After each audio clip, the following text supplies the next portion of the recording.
Hi guys. I made a paid service in Telegram where you will find a great collection of fanfiction audiobooks organized and regularly updated. What you get? An unlimited access to the full audiobook library. New fanfiction audiobooks added regularly. You can play audios directly from Telegram anytime. Joining our service is available through a monthly subscription of $5. You can pay using PayPal or Ko-fi. So what are you waiting for? Send me a message on Telegram or Discord. I will provide the payment details. After the payment is confirmed, you will receive access to the private Telegram channel containing all audiobooks. If you enjoy fanfiction and prefer listening instead of reading, this library is made for you. Message me anytime to join. 144. Grand opening. The town buzzed lightly now, still early, but no longer still. He arrived to find Jasper setting out water buckets along the side of the kitchen and wiping down the counter. Caleb entered the kitchen, placed the time in a small cabinet shelf beside the salt he'd stored earlier, then turned around. One last trip, he muttered to himself. Heading back to the hotel, he climbed the stairs to his room and unlocked the door. Inside, everything was as he left it. He gathered his cooking tools, 2 pans, 1 cauldron, his cleaver, kitchen knife, several bottles of cooking lard, and a cloth pouch of leftover salt. He stacked them into one with the cauldron as the base, picked it up with both of his arm, and carried it carefully back through the streets to the stall. By the time he returned, Mickey and Simon had begun their second trip hauling goods from the general store, while Jasper was organizing ingredients in the dry section of the kitchen. Caleb entered through the back, walked into the prep area, and began placing the tools in their rightful places. The cleaver and knife went on the cutting board shelf. The pans joined the ovens he had buyed and hung it at small hooks that during the construction was nailed into the kitchen frame. The cauldron joined the other 2 cauldrons sat in the corner next to the 2 fire pit. Not long after, Mickey and Simon came trudging back, arms full of supplies, wooden bowls, plates, and the last of the potatoes. They deposited everything near the workstations and took a moment to breathe. Jasper helped stack the bowls neatly and store the remaining potatoes. Now it was time. Caleb rolled up his sleeves and took a deep breath. Alright, time to make magic. He unwrapped the meat bundle on the central prep table, the cheap cuts glistening with marbled fat, perfect for grinding. With practiced hands, he began cutting and then dicing the meat, the cleaver and knife flashing in rhythmic chops. Simon watched intently, his brow furrowed. You're not trimming the fat. Caleb shook his head. Fat's where the flavor lives. These ain't steakhouse cuts, they're burgers. The fat keeps them juicy when they fry. As the coarse grind of meat piled in a wooden bowl, Caleb added pinches of salt and finely chopped thyme. The scent rose immediately, familiar, nostalgic, and mouth-watering. He mixed the blend with practiced hands, forming patties one by one, placing them on some of the wooden plates. Mickey and Simon watched from the kitchen door. Smells real good, Simon commented. Mickey nodded. Don't smell like anything I've ever eaten. Smells better. That's the idea, Caleb said, forming another patty with a practiced clap of his hands. They worked for the next half hour preparing everything. Potatoes were peeled and sliced for the fries. Buckets of clean water were set up for hand washing. Bread rolls were inspected and sliced into 2 for the burgers. By 9:30 a.m., they were ready. The kitchen gleamed with readiness, the tables were neatly arranged outside, and the first whiffs of seasoned meat cooking on the pan wafted into the morning air. With the scent of sizzling meat growing stronger, Caleb looked over his shoulder and called out, Jasper, you're on the counter. Take the orders, handle the cash. Keep it tight and professional, welcome the customers with a smile. Jasper gave a short nod. Got it. Mickey, you're helping with serving. Keep the pace steady. Simon, you too, but you're also helping me in here. You'll handle the fries. Use the cauldron for deep frying them, and make sure they're golden before pulling them out. Sprinkle salt while they're hot. Simon moved beside the cauldron and nodded quickly. Understood, sir. And one more thing, Caleb added, wiping his hands. Far as the public's concerned, Jasper's the owner. Mickey looked confused. Wait, what? It's better this way, Caleb replied. Less attention on me, more stability for you 3. This is your business, too. Jasper's face runs the front. I'll cook and guide until you boys can run it without me. Jasper blinked at the expected responsibility that Caleb have told him, but his lips still twitch into a proud grin. Don't worry, I'll play the part well. Caleb smiled. You'll do fine. Now, price check. Burgers go for $3, fries for $1.50. Got that? $3 and $1.50, Jasper repeated, tapping his temple. Noted. Good, let's open up. Jasper stepped outside and flipped open the shutter window of the stall. He propped it into place and stood tall behind the counter, chest slightly puffed out. Mickey and Simon stepped out too, raising their voices with enthusiasm. Step right up, step right up. Try something brand new. Burgers and golden crispy fries, just in town today. Mickey shouted. You ain't tasted nothin' like this before. Once you bite, you'll be back. Simon echoed. The cries echoed through the streets of Valentine. The scent of seasoned meat and crisping potatoes carried on the breeze, enticing passers-by. A few ranchers who'd tied their horses near the general store turned their heads toward the shouting. Two drifters, hats low and spurs clinking, ambled over. "What's this about?" one of them asked Jasper. "New kind of food," Jasper said confidently. "Burgers, seasoned meat patties served hot between fresh rolls, golden crispy fries, golden slices of potato, fried crisp and salted, cheap, quick, and real fillin'. The men raised eyebrows. "How much?" $3 for a burger, $1.50 for the fries. One of the ranchers scoffed. "Bit steep for mystery food." Caleb leaned halfway out the kitchen window, wiping his hands on a cloth. "You ever taste something that stuck with you days later? That's this. Ain't just food, it's an experience. And I'm bettin', once you try it, you'll be back." The other drifter squinted at Caleb, then looked back to Jasper. "All right, one of each. Let's see what the fuss is." "Comin' right up," Jasper said. Money exchanged hands. Jasper set it in the till. Mickey stepped in, bringing out a steaming burger on a plate and a bowl of the golden crispy fries. The ranchers took their food to a table. One bite, then another, and then an audible groan of satisfaction. "Damn," one of them muttered through a mouthful. This is real good. What did I tell ya?" Mickey grinned. The other rancher jumped up from his seat. "Hey boys, you gotta try this." Like a snowball gaining size, the crowd began to gather. Townsfolk, travelers, and even some stable hands followed the scent and the commotion. Within 20 minutes, the seating area was full, and a line had formed. Caleb worked like a machine in the back, flipping patties and seasoning them, the rhythm of cooking almost therapeutic. Simon handled the fries with growing skill, careful to avoid burning any. Mickey moved like a windstorm, dropping off food and cleaning used bowls. "Don't forget to get your drinks at the Smithfield Saloon. We don't serve 'em here," Simon shouted as he served another round. By noon, they'd nearly sold out. "How many we got left?" Caleb asked. Jasper peeked into the prep area. "Only 5 burgers and about 10 bowls of fries left. We'll close once they're gone," Caleb said. "Don't want to overdo it on day one." It wasn't long before they were entirely out. Jasper stood at the front, hands raised. "Sorry, folks. That's all we got for today. We'll be open again tomorrow. Bigger batch next time." Some groans came from those who hadn't gotten to try the food. "Come early," Jasper called out with a smile. "We'll have enough next time, promise." That seemed to appease the crowd. Slowly, they dispersed, though a few lingered to compliment the team. Caleb stepped out of the kitchen, wiped sweat from his brow, and clapped his hands together. "All right, time to clean. Mickey, Simon, get the wash buckets. Let's tidy up." While they cleaned the prep areas, tables, and floor, Caleb sat at the counter and counted the day's take. All 50 burgers sold, 50 servings times $3, total $150. 80 bowls of fries sold, 80 servings times $1.50, in total $120. Total revenue was $270. He exhaled, pleased. This was well beyond his first day expectations. After the cleaning was done, and the tools stored, he brought the team together. "Good work, all of you. First day, and we knocked it out of the park. Jasper, your pay, $30. You handled the front like a true owner." Jasper's eyes widened as he accepted the money. "Much obliged." Mickey and Simon, $15 each. "You both pulled your weight and then some. And if we keep growing, both of you earn more." Mickey stared at the bills in his hand like they might vanish. This is more'n I've held in years." Simon pocketed his share quietly, but his eyes shone. Together, they folded up tables, stacked chairs, and stored everything inside the kitchen. Jasper locked the shutter window from the inside. Caleb did the final inspection, then shut the door and locked it. He turned to them all. "Congratulations. Day one was a damn success." They all raised their heads a little higher. The scent of cooked meat still lingered faintly in the air, but the fire pits were out, the pans clean, and the chairs stacked. Jasper clapped Caleb on the shoulder. "We just made history in Valentine. Tomorrow," Caleb said, "we make it even bigger." After locking up the stall and parting ways with Jasper, Mickey, and Simon, Caleb walked through the dusty streets of Valentine, the sun beginning its slow descent. The town had taken on a golden hue, casting long shadows across boardwalks and storefronts. Caleb felt the day's labor in his limbs, the kind of exhaustion that was honest and earned. But beneath that fatigue thrummed a satisfaction he hadn't felt in a long time. He stepped into the hotel and approached the front desk. The clerk looked up from a newspaper and gave a tired smile. "You look like you've been working a forge." Caleb chuckled softly and slid a coin across the counter. "Hot bath. 25 cents, the clerk said, taking the coin and placing a key on the counter. "Much obliged."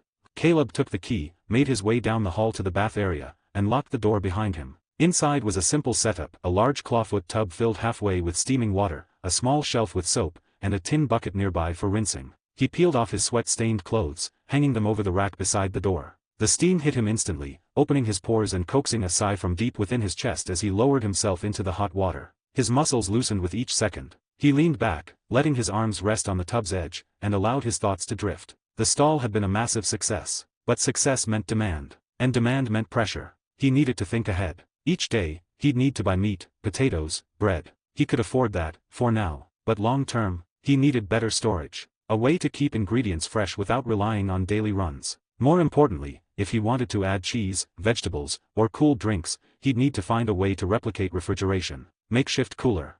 He muttered to himself. Caleb's mind, strengthened by his past life memory, instantly began cycling through what he knew. Ice boxes. That was the precursor to refrigeration. Before electricity, people used insulated boxes lined with tin or zinc, filled with large ice blocks. He remembered something similar used in the American frontier. Ice was hauled from frozen lakes in the north and packed in sawdust to keep it from melting too fast. If I can get sawdust, a zinc-lined wooden box, and a regular ice supply.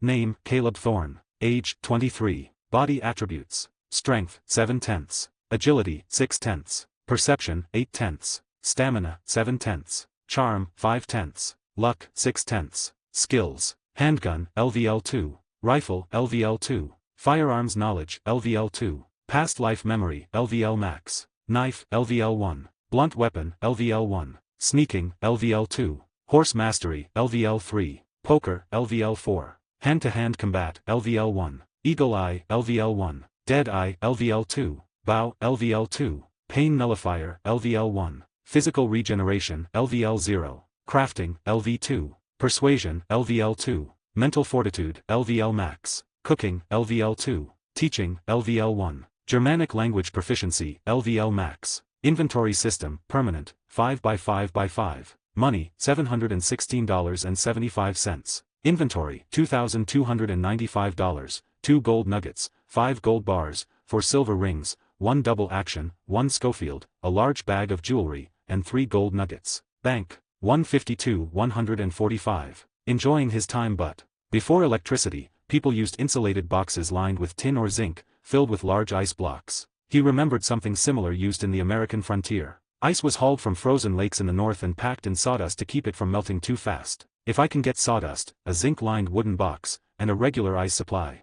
He splashed some water on his face and leaned back again. He'd need to talk to the lumberyard owner. They might sell sawdust for cheap. Then he could get someone, perhaps George or Elias, to help build a basic wooden box lined with tin or zinc. He could check the general store or even travel to St. Denis if needed for proper lining. But the real issue would be the ice. I'd need to make a deal with someone to cut and hauls down the ice from the Grizzlies. Or maybe from the mountains west of Cumberland.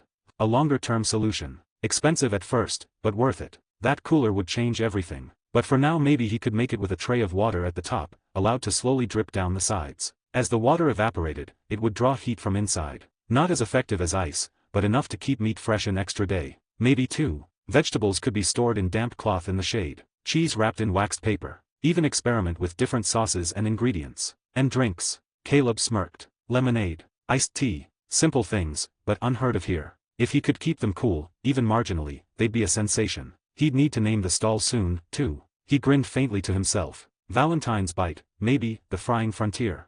Caleb chuckled under his breath. He didn't know the name just yet, but he knew it would come to him when it was right. More immediately, tomorrow he'd double the servings. Maybe 75 burgers, more than 100 bowls of fries. That meant buying more meat and potatoes early tomorrow. And Jasper would need help manning the counter if they grew too fast. Maybe he could look into one of the stable hands at Valentine's stable, who he could offer part-time work at the stall. He could ask Mr. Levi for a recommendation. Mickey and Simon had proven themselves. He'd keep them close, train them up. Maybe make Mickey the fry man permanently, teach Simon how to handle prep. He closed his eyes, letting his head fall back against the tub's edge. The hot water soothed away the noise of the town, and his thoughts slowly settled like dust after a long ride. There was so much more he wanted to do. So many possibilities he could do. He was going to make it even better. After that, Caleb finished his bath by ensuring that every part of his body was cleaned. He took his time, scrubbing down with the hotel soap and cloth, feeling the layers of sweat and smoke from the busy day peel away. Once satisfied, he rose from the warm water with a sigh, steam rising from his skin. He grabbed the thick towel nearby, patting himself dry in a slow, methodical manner. Meanwhile, the steam curled around him as he dried himself, wiping away the lingering sense of cooking oil and time that had clung to him all day. His muscles ached pleasantly, the good kind of exhaustion that came from hard work paying off. Then he reached into his inventory and take out his Claremont outfit, a more refined, dark-toned attire he had stored away for cleaner evenings or when he wanted to give off a more sophisticated impression. The clothes materialized neatly in his hands from the system interface, and he slipped into them one layer at a time, buttoning the vest and straightening the collar. Once dressed, he folded his now damp Valentine outfit carefully and made his way out of the bathroom, the scent of soap and cedar lingering behind him. Downstairs at the front desk, Caleb approached the hotel clerk and placed 50 cents on the desk along with his folded Valentine outfit. "Could I have this one washed, please?" he said politely. The hotel clerk gives faint smile and nodded. "Of course, Mr. Thorne. We'll have it ready by tomorrow morning." Then Caleb added, "Also, the outfit I left to be washed couple of days ago, the vaquero set. Is it ready?" "One moment," the clerk said, taking the coins and the clothes, then ducking beneath the counter. With a brief rustle of linen and paper wrapping, he returned and laid the freshly washed and folded vaquero outfit on the polished counter. It looked crisp and clean, the desert inspires colors vibrant once again. "Thank you," Caleb said with a nod, accepting the bundle and holding it in his underarm. He then headed upstairs, the floorboards creaking softly beneath his boots. Once inside his room, he sat on the edge of the bed for a brief moment. He stored the vaquero outfit neatly into his inventory and leaned back slightly, feeling the weight of the long day settle in his shoulders. The scent of iron, oil, and beef still lingered faintly in his senses. He was tired, cooking for most of the day, managing the stall, talking to customers, overseeing Nikki and Simon, and making notes for future plans. It all built up. His muscles felt it now. With a yawn, he lay back on the bed, pulling a thin blanket over his legs, and let himself drift off. The nap was short but effective. When Caleb woke, the room was bathed in golden hues from the setting sun peeking through the window. He sat up slowly and glanced out the window. The sun had begun to dip toward the horizon, casting long shadows across Valentine. He pulled out his pocket watch and clicked it open. 4:37 p.m. Just as he noted the time, his stomach gave a demanding grumble, reminding him that the last thing he'd eaten was Alf's 2 bowl of stew in the morning. All right, Caleb muttered with a chuckle. He smoothed down his shirt, stretched several times, then stood and exited the room. The evening crowd had begun to trickle in around town, and Valentine's streets were picking up with the usual evening bustle. He headed downstairs, stepped out of the hotel, and crossed the street toward the saloon. As he pushed through the batwing doors, he was greeted by the sounds of lively chatter and the rhythmic clinking of glasses. The piano was being played in the corner, a jaunty tune filling the air, and the smell of tobacco, whiskey, sweat, and the underlying tang of spilled beer. The saloon was full, a mix of ranchers, travelers, and townsfolk unwinding after a day of labor. Heads turned when Caleb entered. A few raised their glasses in recognition. Some tipped their hats. Others simply whispered. His presence had become notable in Valentine, not only as the hero who had done many notable things but also as the poker king who decimated many opponents who challenged him, and made many people cry due tossing their money and also cheers by gaining money due to betting on him. He approached the bar counter and set down a generous $5.50 on the polished surface. "Lamb chops and a glass of whiskey, please." Mr. Douglas, who heard that, looked up from pouring drinks with practiced efficiency, gave a nod and a pleased smile. "Coming right up, Caleb," he said, already reaching for a clean glass and the bottle of whiskey. He poured it carefully, set the glass in front of Caleb, then vanished into the kitchen door to prepare the meal. Caleb took a sip of the whiskey, burning pleasantly down his throat, smoky and strong, just the way he liked it, and leaned on the bar. Not long after, patrons began approaching him. "Say, Caleb, how'd you learn that trick with the Queen High Bluff? You gotta teach me on how to do it. Hey, you think I should carry a Schofield or a Cattleman for faster draws? Also you gotta teach us how to do that quick draw of yours. Saw you in that duel, faster and greased like lightning." The questions came rapid fire after that, poker strategies, gun tips, even requests for survival advice. Caleb answered with ease, laughing at a few of the questions and giving practical advice where it made sense. He was honest without giving away every secret, but his charm and openness made people respect him. They listened. They liked him. As the crowd around him thickened, Mr. Douglas returned with a plate of perfectly cooked lamb chops, steam curling off the tender meat. He cleared his throat and gently raised his voice. "All right, folks, let the man eat. He's earned it today." The patrons groaned and chuckled but dispersed, giving Caleb room. "Thanks, Mr. Douglas," Caleb said. Mr. Douglas leaned in as he placed the plate down. "Between you and me, Caleb, congratulations. Word around town is that stall of yours sold out before noon. Hell, the saloon saw more foot traffic this morning and afternoon because of needing drinks for eating those burger and fries of yours than we have in days. Good call with the advertising deal." Caleb smiled and lowered his voice. "Glad to hear it's working. We both benefit, like I said." "Damn right," Mr. Douglas said, clapping his shoulder once. "Enjoy." Caleb dug into the lamb chops with relish, savoring the seasoned meat and the warmth it brought to his still hungry belly. Then Caleb lapsed into comfortable silence as he enjoyed his meal. Around them, the saloon's noise rose and fell, a poker game getting heated in the corner, a drunk crooning off key to the piano, and the steady hum of a dozen conversations. For the first time in weeks, Caleb felt settled. The stall was a success. The town was on his side. Even Cornwall's looming threat felt distant in this moment. He signaled for one more whiskey, putting another 50 cents onto the counter, as he content to let the evening carry him where it would. After that, Caleb left the saloon, giving a nod of thanks to Mr. Douglas, who returned it with a knowing smile. The air outside was cooler now, the sun having fully dipped behind the horizon, casting the town of Valentine in soft shadows. Lanterns flickered to life along the main street, their amber glow dancing across wooden walls and cobblestone. The distant hiss of an oil lamp being lit echoed faintly, followed by the murmur of townsfolk settling into their nightly routines. He stepped off the porch of the saloon and onto the dusty ground, letting out a soft sigh of contentment.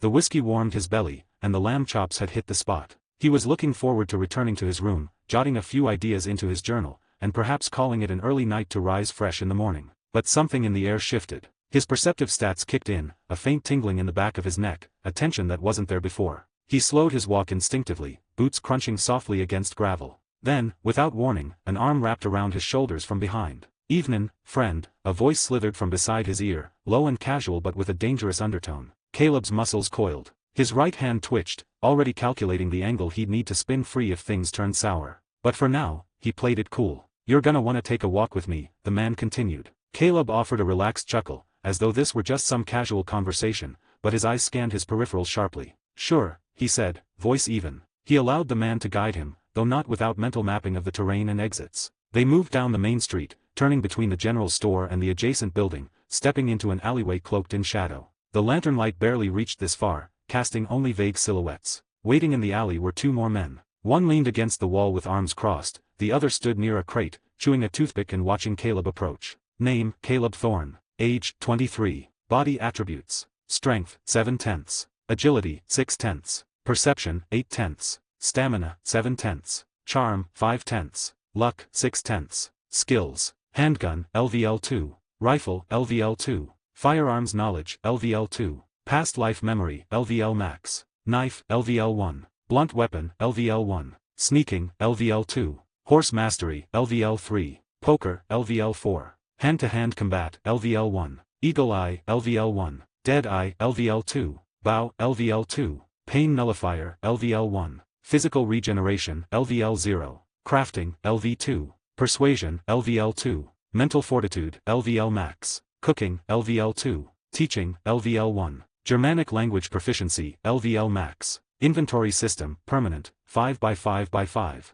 Money, $711.25. Inventory, $2,295. 2 gold nuggets, 5 gold bars, 4 silver rings, 1 double action, 1 Schofield, a large bag of jewelry, and 3 gold nuggets. Bank, 153,146. Tried to be shacked down. The lantern light barely reached this far, casting only vague silhouettes. Waiting in the alley were two more men. One leaned against the wall with arms crossed, the other stood near a crate, chewing a toothpick and watching Caleb approach. The man who had his arm around Caleb finally released him, stepping aside with a smug grin. Caleb turned to face the trio, jaw loose but gaze sharp. "All right," he said evenly. "What is this?" The man near the crate stepped forward. His voice was gruff, laced with disdain. "We're from the O'Driscolls," he spat. "Heard you been winning big in these poker tournaments being held in the saloon. Got yourself some work at that fancy food stall, making noise all over town. Thought maybe you'd like to share some of that fortune." He glanced at the others and sneered. "You give us what you got. Money, weapons, whatever. You don't, we'll get you right here. Don't give a damn if you're the hero of Valentine, or some shit. You bleed like the rest." At the name O'Driscolls, Caleb's eyes narrowed and his jaw tightened. He had expected trouble eventually, but he expected it from Cornwall's men in some ways, not the O'Driscolls who were less disciplined and more violent. Still, he kept his hands calm at his sides, fingers slightly twitching as he activated his mental combat grid, laying out distances, angles, potential threats. He was close enough to make the first move, but he needed to know if they were carrying some guns or worse. "Huh," he said, voice casual. "So you three are the welcoming committee. Real classy. Don't try and talk your way out of this," another one snapped. "You ain't special, just lucky. And luck runs out pretty quick when it involves us the O'Driscolls boys." "I suppose it does," Caleb said, taking a slow half-step to the side, subtly turning his body so his right hand edged toward his belt. His knife was hidden beneath his vest, sheathed horizontally for quick access. The man closest to him took a step forward. "Your satchel. Now." Caleb smirked faintly. "How about this? You boys turn around, walk off, and I pretend this didn't happen. Sound fair?" That got a laugh, mocking and short-lived. "You're either brave, stupid, or both. I've been called worse." Then, quick as lightning, Caleb moved. His elbow snapped back into the gut of the man behind him. A pained oof echoed as Caleb spun, driving his knee up into the same man's groin. As the O'Driscoll doubled over, Caleb yanked his knife from its sheath and slashed outward, not to kill, but to disable. The blade caught one of the men across the forearm, drawing a yelp. The other one cursed and went for his gun, but Caleb was already surging forward. He tackled the man, driving him into the alley wall. The revolver clattered to the ground. A fist grazed Caleb's temple, the third O'Driscoll recovering. Caleb ducked the next swing and drove his knife hilt first into the man's ribs. Cartilage cracked. The man wheezed, stumbling back. Redbeard roared, grabbing Caleb by the throat. Caleb gagged, but his free hand found the man's belt, and the skinning knife tucked there. He wrenched it free and buried it in the first man's thigh. "Gah, you bastard." Caleb twisted the blade just enough to make it hurt, causing the man to scream in pain, then yanked it out. The first man collapsed against the wall, clutching his leg. The other two were still groaning on the ground. Caleb kicked the dropped revolver into the shadows, wiped his knife clean on one of their shirt before he then stabbed it in both of the two O'Driscoll's legs. The two O'Driscolls howled in pain as Caleb's knife found their thighs, their voices blending into a chorus of curses and pleas. Blood seeped through their trousers, darkening the fabric as they clutched at their wounds. "Mercy, please, please, we get it, don't kill us. We were just doing what we were told." Caleb ignored their pleas. He crouched down and wiped the blood from his knife with one of their shirts once again, and he tossed the knife aside with a clatter. Then, with complete disregard, he shoved the man aside and rose to his feet. He drew his navy revolver from its main holster with a slick, practiced motion and pointed it down at the three O'Driscolls now sprawled on the alley floor. "Get on your feet," Caleb ordered coldly. "You're gonna follow me to the sheriff's office. You're getting locked up." One of the O'Driscolls, perhaps desperate or stupid, tried to leap to his feet and run, but the fresh wound in his leg screamed at him. His attempt turned into a pathetic stumble as he fell flat onto his face with a loud thud. Caleb chuckled darkly, his voice low and wicked. "You can't leave, not anymore. So you better follow me, even if you're crawling. If you don't," he thumbed the hammer of his revolver back, I'll put a bullet in your other leg."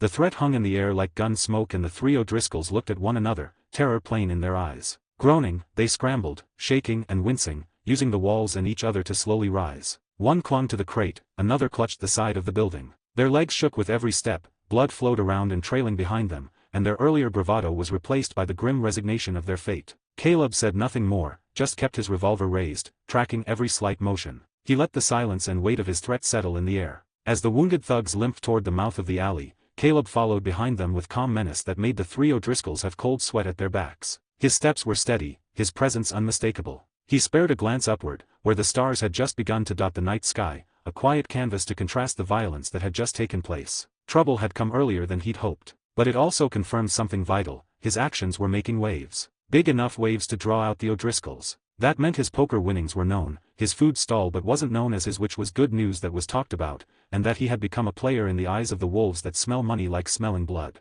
He'd need to be smarter now in his next moves. More faster. Maybe it was time to hire someone with some muscle to keep an eye on the stall when he was not around. And also maybe keep a closer eye on the town, especially the gossips that spread around. He'd think about that tomorrow, as it was a problem for himself the next day. For now, he had a delivery to make. A delivery of 3 rats to the sheriff. The 3 limped forward, groaning with each step. One muttered curses under his breath. Another gritted his teeth and bit back tears. They made a pathetic trio. The streets of Valentine were quiet at this hour, but not empty. A few stragglers lingered on the saloon porch, nursing drinks and swapping stories. Their chatter died as Caleb emerged from the alley, herding his bloodied captives at gunpoint. Eyes widened. Glasses paused mid-sip. One of the ranchers, a grizzled old-timer named Harker, let out a low whistle. "Well, looks like some people messed with the wrong person."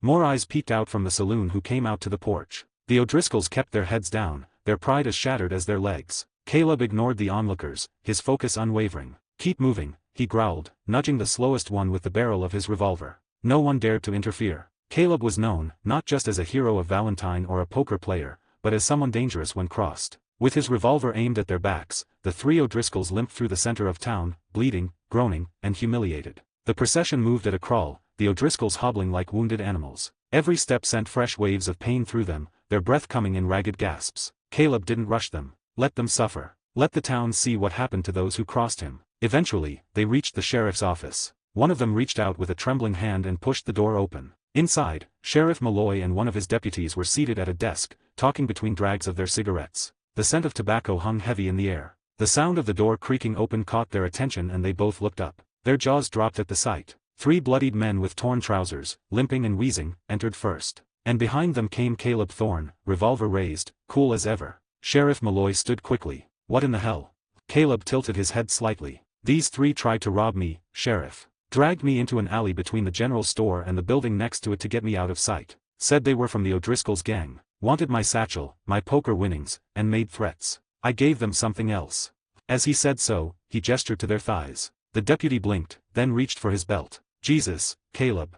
Hey, at least they're alive, Caleb said. Barely. Sheriff Malloy walked around the desk, jaw tight. He looked the three men over, noting more than the stab wounds in their thighs, which were the bruises and the broken pride. Now you knew you messed with the wrong person, he muttered. You boys thought you could come into my town and rob one of our own. Remember that, Valen, one of the O'Driscolls began, but Sheriff Malloy cut him off before he could speak further. Shut your damn mouth, criminal. Higgins, lock em up. The deputy opened the holding cell and gestured. In, now. With groans and curses, the three O'Driscolls hobbled toward the cell. The sheriff looked at Caleb. We'll hold em. Get the doc to look them over, too. I'll wire to the marshals in case they've got bounties. You all right? Caleb finally holstered his revolver. Fine, but I'd appreciate it if word got around real fast that I don't take kindly to back alley shakedowns. Sheriff Malloy gave a curt nod. Consider it done, Caleb. You know full well that the people of Valentine talk, especially after this. Caleb gave one final glance to the O'Driscolls, now slumped behind iron bars with their wounded thighs. Then Sheriff Malloy speak some more. By the way, you're stirring up quite the attention, Caleb. First Cornwall, now the O'Driscolls. Valentine ain't big enough for all this. I never ask for trouble, Sheriff, you know that. Caleb said evenly. But I won't run from it either. The sheriff take a puff of his smoke. Just be careful. I have head of this O'Driscolls, especially their boss Colm. He don't take kindly to his boys gettin' embarrassed. Caleb smirked. Neither do I. After that he tipped his hat to the sheriff and the deputy, before then turning and walking back into the night, stars still gleaming above. The walk back to the hotel was quiet, the town settling into its evening rhythm. But Caleb's mind raced. The O'Driscolls wouldn't let this slide. They'd come back, maybe not for him directly, but for his business, his people. He needed a deterrent. Higher security as he had thought before. Making the thought solidified even further as he climbed the hotel stairs. Then he entered into his room. Caleb sat on the edge of his bed, rolling the idea around. It was a risk, hiring guns always was, but better to have one on his side than against him. For now, he stripped off his blood-spattered shirt and collapsed onto the mattress, the events of the day finally catching up to him. The last thing he saw before sleep took him was the ceiling, the shadows dancing on the ceiling. Name, Caleb Thorne. Age, 23. Body attributes. Strength, 7/10. Agility, 6/10. Perception, 8/10. Stamina, 7/10. Charm, 5/10. Luck, 6/10. Skills. Handgun, LVL2. Rifle, LVL2. Firearms knowledge, LVL2. Past life memory, LVL max. Knife, LVL1. Blunt weapon, LVL1. Sneaking, LVL2. Horse mastery, LVL3. Poker, LVL4. Hand-to-hand combat, LVL1. Eagle eye, LVL1. Dead eye, LVL2. Bow, LVL2. Pain nullifier, LVL1. Physical regeneration, LVL0. Crafting, LV2. Persuasion, LVL2. Mental fortitude, LVL max. Cooking, LVL2. Teaching, LVL1. Germanic language proficiency, LVL max. Inventory system, permanent, 5x5x5. Money, $711.25. Inventory, $2,295. 2 gold nuggets, 5 gold bars, 4 silver rings, 1 double action, 1 Schofield, a large bag of jewelry, and 3 gold nuggets. Bank, 154,147. Skill upgrade, new skill, and preparation for day 2 of the business. It was a risk, hiring guns always was, but better to have one on his side than against him. For now, he stripped off his blood-spattered shirt and collapsed onto the mattress, the events of the day finally catching up to him. The last thing he saw before sleep took him was the ceiling, the shadows dancing on the ceiling. The next day, Caleb woke up to the soft golden glow of morning light peeking through the curtains, but more noticeably, his system interface was already floating in front of his eyes. He blinked twice, then chuckled to himself. Persistent little thing, huh? He remembered hearing the sharp ping last night, a loud enough tone to cut through his adrenaline as he marched the wounded O'Driscolls to the sheriff. He had dismissed it at the time, more focused on control and reputation than system alerts. Apparently, ignoring it didn't erase the notification, because now it stared right at him. Caleb sat up, the bed creaking beneath him as he brought the glowing interface closer. Despite the uncanny nature of the system window appearing out of thin air, it had become a comforting sort of companion, a tool that kept him sharp and gave him an edge in this world. Still, even if the system didn't have consciousness, it certainly had a stubborn way of reminding him not to overlook it. What VE you got for me now? He muttered. 3 new updates flashed. Skill level up. Hand-to-hand combat level 2. Knife level 2. New skill acquired. Acting, level 1 elementary. Huh, Caleb murmured, rubbing the back of his neck. Acting, huh. The combat skills leveling up made perfect sense. Last night, he'd relied heavily on muscle memory and instinct, using every bit of training he'd picked up since arriving in this world. His punches were sharper, his grip on the knife more decisive. But the acting skill? That was unexpected. He focused on the skill's description. Acting, level 1 elementary. A skill reflecting one's ability to feign emotion, deceive through mannerism, or portray an image contrary to truth. Developed through constant performance under pressure and emotional control. Caleb leaned back against the headboard with a thoughtful smile. It made sense. Since his transmigration into this world, he'd been living behind masks, feigning innocence, hiding knowledge, smoothing over everything he could with calculated calm. But last night might have been the tipping point, him acting like a passive, helpless man while planning the precise moment to strike. Guess you can lie to the world long enough, it becomes an innate skill, he murmured. With a renewed sense of progress, he swung his legs over the bed and stood. His blood-spattered shirt from last night was still tossed on the chair. He peeled it off and dropped it into the corner to be sent for laundry. He pulled out a clean shirt from his chest, buttoned it briskly, then shrugged on his coat. His boots clacked softly against the wooden floor as he moved to his hat resting on the night table. Hat on, coat neat, and pockets checked, he opened the door to his room and headed downstairs. The lobby was still quiet, the early morning sun not yet waking most of Valentine's citizens. As he stepped onto the porch, he retrieved his pocket watch from his vest and clicked it open. 7:42 a.m. Right on time, he said with a smirk, flipping it shut. He walked briskly toward the food stall. The town was slowly rousing to life. Chickens clucked in the distance, a wagon trundled by, and two cowhands argued over breakfast options near the saloon. Beside the Valentine stable was the food stall, and in front of the stall, stood Jasper, Mickey, and Simon. All three looked up as Caleb approached. "Boss." Jasper called. "Morning, Caleb." Simon waved with both hands. "Morning friend, I mean boss," Mickey said with a grin, still adjusting his sling. Caleb returned their smiles with a warm nod. "Morning, gentlemen." Jasper stepped forward, eyes narrowing slightly with concern. "You all right? Heard from some of the townsfolk this morning that you marched 3 men, limping and bloody, into the sheriff's office last night. Said you had a gun on them the whole way." Caleb chuckled, glancing down at the wooden boards beneath his feet. "That part's true. They tried to rob me last night, lured me into the alley between the general store and its neighbor. Thought I'd be easy pickings with that poker win floating around town." Mickey let out a low whistle. "Damn, boss." "Fortunately for me," Caleb continued, "I'd already deposited my winnings at the bank. They didn't know about that of course and would be very unhappy knowing that, but, they made a poor choice by deciding to rob me." He mimed a quick jab with his fist, then flicked his wrist like slashing with a knife. "I waited for my moment, knocked them around a bit, and used one of their own knives to make sure they stayed down. Wounded all 3 in the thighs, clean but painful. Then I marched them to the sheriff's myself." Simon looked half awed. "You're something else, Caleb. You handled it like a real man, Caleb," Jasper added, impressed. Caleb waved a hand, shrugging modestly. "Right place, right skills." Then he reached into his satchel and pulled out $60, and handed it over to Jasper. "All right, here's today's supply money. Same thing to buy as yesterday, but bigger. I want 80 servings today. Head to old Bob and get the bad cuts. Then swing by Mr. Worth's general store, he should have stock ready since we finalized our partnership. Grab 80 bread rolls, 1 cloth of salt, and 3 sacks of potatoes." Jasper nodded, mentally taking notes. "Oh, and don't forget Doc Calloway," Caleb added. "Pick up our order of time and ask for more, enough to cover all 80 servings of patties." Jasper gave a thumbs up, then turned to Simon. "I'll need help carrying all that."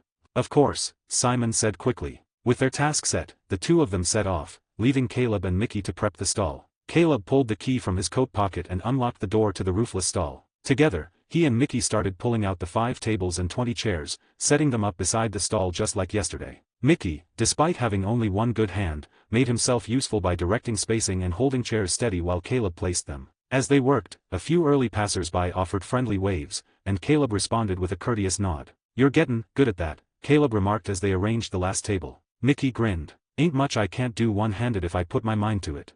With the seating arranged and the front counter cleaned, Caleb stepped behind the serving area. He wiped his hands on a cloth and exhaled. The rhythm of the business was settling in, one day at a time. Yet, the weight of the O'Driscolls' retaliation still gnawed at the edge of his thoughts. Mickey could see that Caleb was distracted. The furrow in his brow, the slight tension in his shoulders, something was clearly gnawing at him. "Something wrong, boss?" Mickey asked, his voice low but sincere. Caleb blinked and glanced over at him, then shook his head with a small smile. "We'll talk about it once Jasper and Simon get back with the supplies. No sense in worrying about it now."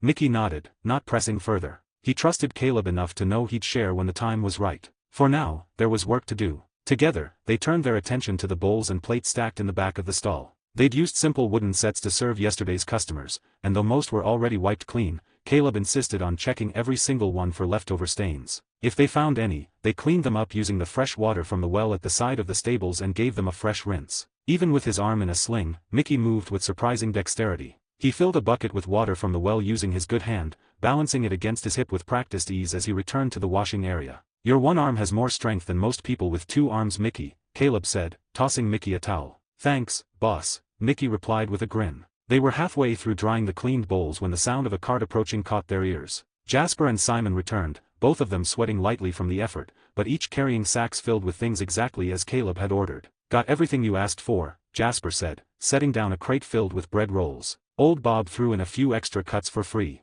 Said it was nice that he could get rid of the bad cuts, as not many people buy them anyway, much better than throwing it away.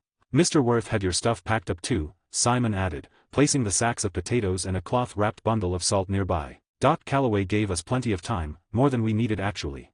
"Perfect," Caleb said with a satisfied nod. "Let's get started." From a chest beneath the stall, Caleb pulled out his meat cleaver and a freshly sharpened kitchen knife. He grabbed the cuts of meat and laid them out on a broad wooden board. "Jasper," he called, "watch closely. You'll be doing this when I'm away." Jasper nodded and stood beside him attentively. Caleb began by trimming the sinew and fat, then ran the cleaver through the meat with swift, even strokes. He ground it by hand until it formed a fine, pliable mass. He added salt and thyme, mixing with his hands until the aroma of spiced meat began to fill the stall. "Consistency's key," Caleb explained, showing Jasper how to press the patties evenly. "They cook better when they're uniform."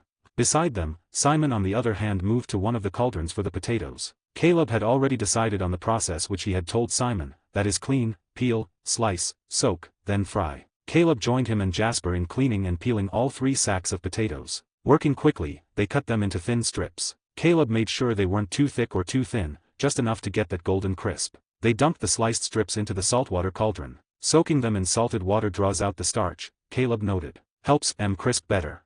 As that work progressed, Mickey turned his attention to the bread rolls. With only one hand, he still managed to slice through all 80 rolls cleanly, cutting each one into even halves. Once done, he returned them into their cloth sack, ready for service. The team was moving in sync now. Caleb looked at the stall, tables ready, food prepped, and crew alert. Yet something tugged at him. He cleared his throat and called their attention. "Before we open, there's one thing I need to bring up." The 3 men turned toward him. "Last night, the 3 men that I took down were actually part of the O'Driscoll's gang, which they themselves told me while trying to rob me. And they knew I was working here. Luckily, they thought I was just a hired hand. But next time, we might not be so lucky." Mickey's grin faded, and Jasper's jaw clenched. Simon looked uncomfortable. "I could keep an eye on you all while I'm here," Caleb continued, "but we need someone dedicated to watching our backs. Someone who can keep an eye on the stall when I'm not around, maybe even pitch in with serving when needed. A guard, in a sense, but one that knows how to blend in."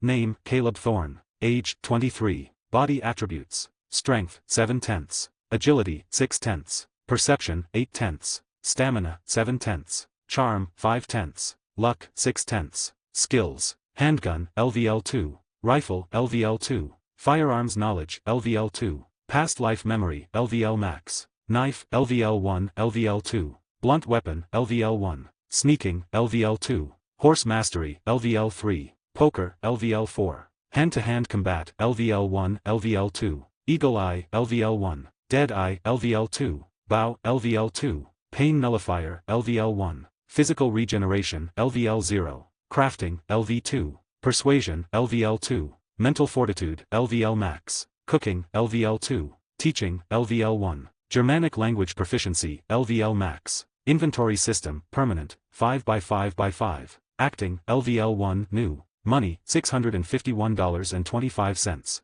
Inventory, $2,395, 2 gold nuggets, 5 gold bars, 4 silver rings, 1 double action, 1 Schofield, a large bag of jewelry, and 3 gold nuggets. Bank, 155. Sorry, no update today. Sorry everyone, there's no update today. My father has a medical emergency and I have to take him to the ER and I have to accompany him and my mom as well. Don't worry, as usual I will update 2 chapters for all the novels. Sorry for the inconvenience everyone. 156, 148. Second day of business and new hire. I could keep an eye on you all while I'm here, Caleb continued, but we need someone dedicated to watching our backs. Someone who can keep an eye on the stall when I'm not around, maybe even pitch in with serving when needed. A guard, in a sense, but one that knows how to blend in. Jasper nodded. Makes sense. I can hold my own thanks to you teaching me, Caleb. But we'd be stretchin' too thin tryin' to run everything and stay ready for a fight in case anything bad happened. Exactly, Caleb said. So anyone know someone who could fill that spot for us? If not, maybe I can ask around. Simon raised a hand. I might know someone up your standard boss. Troy Garth. He's my friend and is renting a room on the north end of town. He was a rancher, real good with a revolver. Got fired recently several days ago before you came to find me. The foreman didn't like how honest Troy was. He's been looking for something steady. Caleb nodded thoughtfully. You trust him? With my life, Simon said simply. That's good enough for me. After today gonna a big rush thanks to our successful grand opening yesterday, I want you to go talk to him. Bring him by tomorrow morning if he's interested. Will do, Simon said with a grin. Caleb clapped his hands once. Alright, boys. Let's open the stall. We stick to yesterday's system. I'm in the kitchen. Simon, you're on the fryer and help serve. Mickey, you keep serving, and Jasper, you're taking orders and collecting payments. Oh, and make sure folks know, drinks are over at Smithfield Saloon. Tell them burgers and beer make the best combination. They all nodded, and just like that, the morning routine began. Caleb lit the stove and dropped the first few patties onto the sizzling iron plate. Simon got the potatoes from the saltwater bath and started frying them in batches. Mickey and Jasper stood ready to welcome any customers who came to buy. The smell of seared meat and golden fries soon filled the air. By 9 a.m., the first batch of customers wandered, early workers, drifters, and even some deputies as well. Word of mouth from yesterday must have spread fast, because within 20 minutes, the line stretched past the stall's edge. Jasper kept up with the orders, calling them out with clarity and speed. Simon passed fries to Mickey, who served each plate with a practiced smile. 2 burgers and fries. Want the bun to be crisp? Simon called. Got it. Caleb shouted back, flipping the meat expertly. The line kept moving. Locals shouted across to each other between bites. A couple of cowhands from the saloon leaned over and joked with Jasper about Caleb's secret seasoning, and he just smiled, giving nothing away. He also doesn't forget to advertise that they should buy their drinks at the saloon. Don't forget to grab a drink at the Smithfield. He reminded each customer. Burgers taste best with a cold beer. It wasn't just a food stall anymore. It was becoming a fixture, a hub, and Caleb could feel it. He kept glancing at the street, half expecting to see a familiar hat or glint of some guns pointed at them. The O'Driscolls wouldn't let last night go so easily if the news about their 3 boys had finally reached them. But for now, the town seemed safe. And his people, Jasper, Simon, and Mickey, were holding their own. Near noon, when the line was still long but the food was running out, Caleb allowed himself a moment to breathe. He wiped the sweat from his brow and handed a final plate over the counter. Gents, he said, damn fine job today. Mickey takes the plate of burger. Wouldn't be here without you, boss. Simon grinned, as he served the last bowl of golden crispy fries onto the counter as well. And Troy's gonna love this place. Hope so, Caleb said. Tomorrow's another day, but today, we made Valentine smell like opportunity. Jasper chuckled. Ain't that the truth? After that, Jasper went outside of the stall and stood at the front, his hands raised. Sorry, everyone. That's all we got for today. We'll be open again tomorrow. Much more bigger batch next time. Some groans came from those who hadn't gotten to try the food after lining up from yesterday and today, but they could only leave and hope that tomorrow they could finally get their hand on these delicacies. As the crowd dispersed, though a few lingered for a while to compliment the team before leaving, Caleb finally stepped out from behind the kitchen. The cool air felt good against his sweat-slicked face. He wiped his brow with a cloth, exhaled deeply, and turned to his team. All right, fellas. Time to clean and tidy everything up.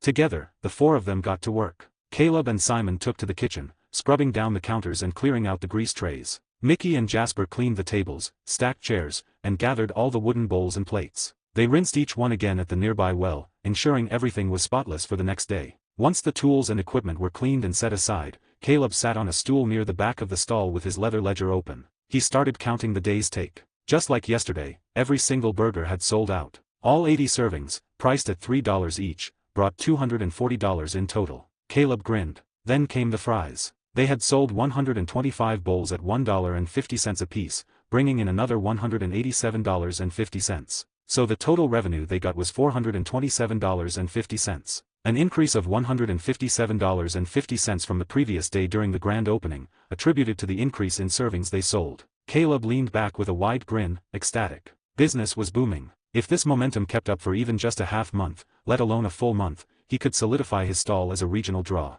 And if word reached towns like Strawberry, Annesburg, Blackwater, and St. Denis, the influx of customers could be massive. He closed the ledger and stood, pulling a few envelopes from his satchel. Jasper, Mickey, Simon, he called. They turned toward him as he handed out their pay. Jasper, $50 for the heavy lifting, organizing, and handling the counter. You were solid today. Jasper gave a proud nod and pocketed the cash. Appreciate it, boss. Mickey, Simon, here are your $35 each. Serving like champs and keeping things running. Thank you kindly, Mickey said with a grin, adjusting his arm. Simon nodded. Pleasure's mine. With business wrapped for the day, the team began folding up the tables and stacking the chairs back into the stall. Caleb locked up the door with a satisfying clack. Simon, Caleb said, turning to him. Don't forget to talk to Troy tonight. Bring him here early if he's interested. Already planned on it, Simon replied with a wink. They all gave each other farewells and split up for the evening. Caleb, stomach grumbling, made his way to the Smithfield saloon. Entering the saloon through the batwing door, the familiar sounds of piano and laughter welcomed him as he pushed through the batwing doors. He walked toward the bar, tossing $6.25 onto the counter. Beef steak and a beer, Mr. Douglas. The bartender smirked. Celebratin' another successful day. Something like that. After that the steak arrived sizzling, its juices pooling on the plate. Caleb ate slowly, savoring each bite, the beer washing away the lingering fatigue of the day. Around him, the saloon buzzed with chatter, some about his stall, others about ranch work or family matters. A few patrons nodded his way, respect in their eyes as they thought about what they saw last night. After finishing his meal, he returned to the hotel. The receptionist greeted him with a nod, and Caleb climbed the stairs to his room. His limbs ached from standing over the grill all morning, so he decided to sleep early, saving his bath for tomorrow. The next day, sunlight peeked through the curtains once again. Caleb stirred, then slowly sat up, rubbing his eyes. The faint hum of birdsong outside greeted him. After getting dressed, he headed downstairs to the hotel front desk. Hot bath, he said simply, passing the hotel clerk 25 cents. It'll be ready in a moment, sir. Caleb enjoyed the soak. The warm water worked wonders on his muscles. After the bath, he dressed cleanly, buttoned his shirt and coat, grabbed his hat, and stepped out into the bright morning. The streets of Valentine were still quiet, though a few early risers moved about. He made his way to the food stall. As he approached, he spotted Simon standing beside another man. Tall, broad-shouldered, with sun-darkened skin and the lean, wiry frame of a working man, the stranger turned as Caleb drew near. "Morning, boss." Simon called. "Morning," Caleb said, stepping up with a curious smile. He glanced at the man. "You must be Troy." Troy gave a respectful nod and extended his hand. "Troy Garth. Simon told me you were looking for someone to help run security and pitch in around the stall." Caleb took his hand and shook it firmly. "Caleb Thorne. That's right. He also said you're good with a revolver." "Been shootin' since I was 10, taught by my pa. Used to be a ranch hand before I got let go, wasn't afraid to call out my foreman for stealin' from the payroll." Caleb smirked. "Honesty and a good shot. Sounds like the kind of man I'm looking for." "I don't mind servin' food if need be either," Troy added. "Don't mind dirty work as long as it's honest." Simon grinned. "Told you he was solid." "You're hired," Caleb said without hesitation. "You'll get a cut like the others. Pay depends on effort, but I reward loyalty and initiative." "Sound good?" Troy smiled. "Sounds better than any foreman I've worked under." They shook on it. "Jasper and Mickey should be here soon," Caleb said, glancing toward the road. "Once they are, we'll get today's prep started. We've got to keep the momentum going." He looked at the stall with a faint sense of pride. It had started with an idea, a stall, a few burgers, and a system to survive. But now it was something more. Caleb turned back to Troy. "This is more than just a stall. It's gonna be a name. Maybe someday, I will expand everywhere. You ready to be part of that?" Troy's eyes narrowed with determination. "Just point me where you need me." Caleb grinned. "Good, because I've got plans. And I don't intend to stop in Valentine." The morning light shimmered across the rooftops as the wind carried the promise of another day. And with Troy now added to his team, Caleb felt the safety of his team was assured. Just then, Jasper and Mickey arrived, their eyes widening slightly at the sight of Troy. Introductions were made, and though Mickey seemed wary at first, Jasper quickly warmed to the newcomer. "All right," Caleb said, clapping his hands. "Let's get set up. Let's double the orders this time, 160 burgers and 250 fries. I want to see if we can sell such a large serving. Jasper, here $100, buy it according to our servings. Troy, you go with Jasper and help him bring the stuff here."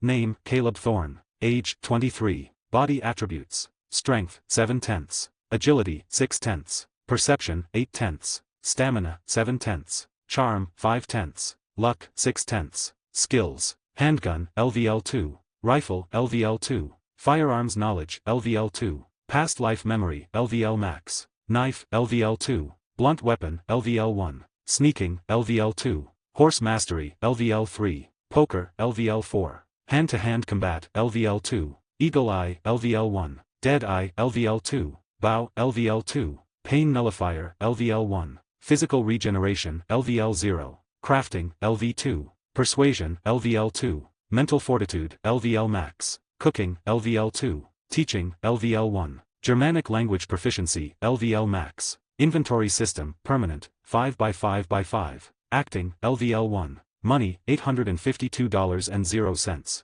Inventory, $2,395. 2 gold nuggets, 5 gold bars, 4 silver rings, 1 double action, 1 Schofield, a large bag of jewelry, and 3 gold nuggets. Bank, 157,149. Third day of business and heading back to Clements Point. Alright, Caleb said, clapping his hands. Let's get set up. Let's double the orders this time, 160 burgers and 250 fries. I want to see if we can sell such a large serving. Jasper, here $100, buy it according to our servings. Troy, you go with Jasper and help him bring the stuff here. After saying that, Caleb took out $100 from his satchel and gave it to Jasper for the supplies. Troy stood beside Jasper, his solid frame already proving useful for this endeavor as it could be seen as he could lift heavy stuff without complaint. We'll be back quick, Jasper said, tucking the money into his vest pocket. Caleb nodded. Make sure old Bob gives us the usual bad cuts, it's perfect meat. And tell Mr. Worth we'll need extra bread rolls, double yesterday's order. I hope he got it. Hearing that, Jasper nodded his head and, together with Troy, left the stall to buy the supplies for today's business. Caleb on the other hand turned to Mickey and Simon. Let's get the place ready. And so, Caleb, Mickey, and Simon, who had joined them again, began arranging the 5 tables and 20 chairs with much greater speed than yesterday, thanks to the added hands. The 3 of them worked with a rhythm that had already begun to form over the last 2 days. Mickey, despite his missing arm, had developed an efficient system for carrying chairs one-handed, while Simon wiped down each surface with brisk efficiency. Caleb inspected the wooden bowls and plates, tossing any with stubborn grease stains into a wash bucket. Simon seemed more relaxed today, whistling as he wiped the tables. Caleb took note, his instincts told him Simon was gradually getting more comfortable, and that was good. A relaxed team worked better than one on edge. It wasn't long before Jasper and Troy returned, hauling in several sacks of supplies, burlap sacks filled with potatoes, wrapped packages of cheap cuts of meat in cloth, small bags of salt, piles of bread rolls put inside a sack, and a few bunches of thyme wrapped in cloth for seasoning. Mickey and Simon quickly moved to help them carry everything in while Caleb supervised, ensuring nothing was forgotten or wasted. Once all the ingredients were stacked neatly in the back, they began prepping. Alright, Caleb said, rolling up his sleeves. Let's prep. He and Jasper handled the meat patties, starting by grinding the meat, then mixing the seasoning into the meat with salt and thyme, and shaping them with care. The scent of raw meat and herbs filled the space. Simon and Troy were assigned to fries duty. They cleaned, peeled, sliced the potatoes into thin strips, soaked them briefly in salt water, and began to deep fry them in batches. The kitchen area turned into a flurry of activity, with the sizzle of hot oil and the rhythmic sound of knives on cutting boards keeping time. Mickey, as before, took on the task of cutting the bread rolls. Today, however, he had to prepare 160 rolls, twice what he did yesterday, and sweat rolled down his brow as he worked. But he didn't complain. The rhythm was smooth, each man falling into his role naturally. Troy, despite being new, adapted quickly, his sharp eyes missing nothing as he followed Simon's lead. By late morning, everything was ready. The burger stall opened for the 3rd day, and the customers were nuts. Word had clearly spread far and wide. The line stretched longer than Caleb had ever seen. People had come not just from Valentine, but from surrounding areas, small settlements to the north and south, oil rig workers from the east, even a couple from Emerald Ranch recognized Caleb and greeted him. The scent of sizzling meat and fried potatoes wafted through the air like a siren's song. Today, Caleb decided to change things up. He switched roles with Jasper. Now, Caleb stood at the counter, taking orders and collecting payment, while Jasper worked the grill and assembled the burgers. Troy partnered with Mickey out front, delivering food to the customers and scanning the crowd for trouble. Simon was now stationed full-time inside the kitchen, working the fryer with focus, only stepping out to help serve when things got overwhelming for Troy and Mickey. Caleb manned the counter with smooth efficiency, taking orders and payments with a practiced smile. 2 deluxe burgers, extra time. 3 orders of fries, extra crispy. The calls came fast, but Caleb kept pace, his voice calm as he relayed orders to Jasper. Behind him, the sizzle of meat and the bubbling of frying potatoes filled the air. And just like that, for the first hour, things ran like a well-oiled machine. Orders came in fast, and the team met them head-on. But chaos was always one moment away. Caleb had just handed over a paper tray with a double burger and fries to a smiling customer when he heard shouting from the left side of the line. He looked up sharply, instincts kicking in. The tension in the crowd was palpable. What the hell do you think you're doing, cutting the line like that? You wanna say that again, punk? I just got off a 12-hour shift at the oil field. A rancher with dust-caked boots had apparently shoved his way in ahead of a group that had been waiting a good while. Voices were raised, arms gesturing aggressively, and one man already had his fists clenched. Before Caleb could even move, Troy was already on the scene. He stepped between the angry men like a shield, voice calm but commanding. "Gentlemen, let's not make fools of ourselves. You're here for food, not a fight." Caleb followed seconds later, approaching with his hands out. "Look, fellas, I understand everyone's hungry. But we're working as fast as we can. If there's trouble, we can't serve anyone. Let's keep it fair and clean. I'll make sure you all get your food." The tension hung thick for a heartbeat, then the rancher backed down, muttering apologies, and shuffling to the end of the line. The group of people followed suit, muttering their apologies and staying silent after that. Troy nodded to Caleb and returned to his post. Caleb exhaled slowly, then jogged back to the counter. Business resumed. By afternoon, everything had been sold out. Again, Caleb leaned against the counter, exhausted but satisfied. The last crumbs were gone, the oil had cooled, and the line had finally vanished. The crew wasted no time cleaning up. Tables and chairs were wiped down and returned inside. The kitchen was wiped, utensils rinsed, and the leftover grease disposed of properly. Then came the most anticipated part, and that is counting the revenue. Caleb sat at the back of the stall with a small notebook and pencil. "All right," he muttered. 160 burger servings at $3 each, that's $480. And we sold out 250 servings of fries at $1.50 each, that's $375. He did the math. Total revenue of today was $855. He smiled. That's $427.50 more than yesterday. We're growing fast. One by one, he handed out payments. Jasper, $60. You took on a bigger load today. Mickey and Simon, $45 each. Good work. Troy, first day, handled that situation like a pro, $45 for you too.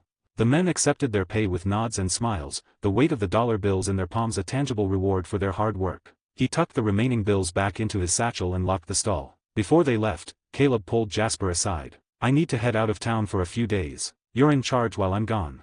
Jasper's eyes widened. "What? You sure? I knew we had talked about Dash." Caleb took out $65 and the key from his satchel. "I'm sure, you know the business as well as I do now. Cut the servings tomorrow. Serving of 100 burgers and 165 fries. That'll be easier to manage without me here."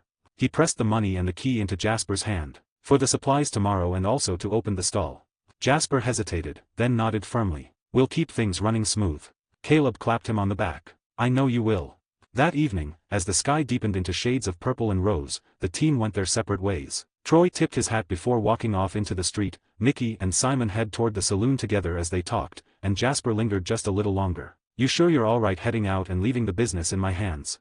Jasper asked. "Of course I'm sure. And also I've got something to take care of," Caleb said vaguely. "But don't worry. I'll be back soon enough that I won't even realize I'm gone." And with that, he walked down the street heading into the hotel, boots tapping against the ground, a shadow swallowed by the falling dusk. He entered the hotel, paid $10 to extend his room by 10 days, then took his Valentine outfit that had been freshly washed and folded at the hotel clerk at the counter. After a short nod of thanks, he headed up the stairs to the second floor. Once inside his room, he changed into the Valentine outfit, folding his vaquero outfit neatly and storing it into his inventory. He also withdrew $850 and stashed it inside his inventory, securing it properly before locking the room behind him. Back downstairs, he stepped outside into the evening air, where Morgan was hitched to the post, ears flicking forward at the sight of him. Caleb walked over, patted her neck, and smiled. "How's my girl?" Morgan neighed and snorted twice, her tail brushing left and right in a rhythm that was unmistakably joyful. Caleb could tell she was in a good mood. His horse mastery skill allowed him to interpret her behavior like a second language. He chuckled and offered her an oat cake, which she munched on eagerly. After making sure her saddle was secured, Caleb mounted up. He gave the reins a light flick. "Let's return back to camp."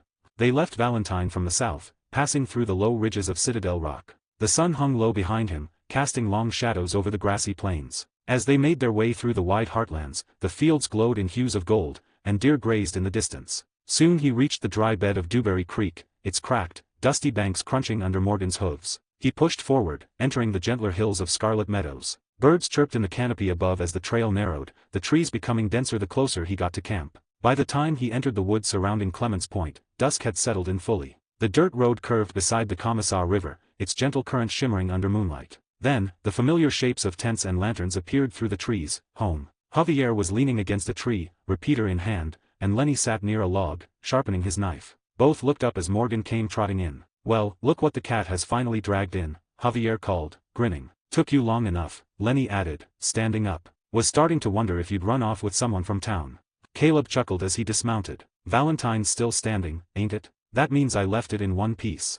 Javier walked over and gave him a quick pat on the shoulder. Glad you're back, Hermano. We've been holding things down, but Jose's been asking around for you, to see if you were back from your trip.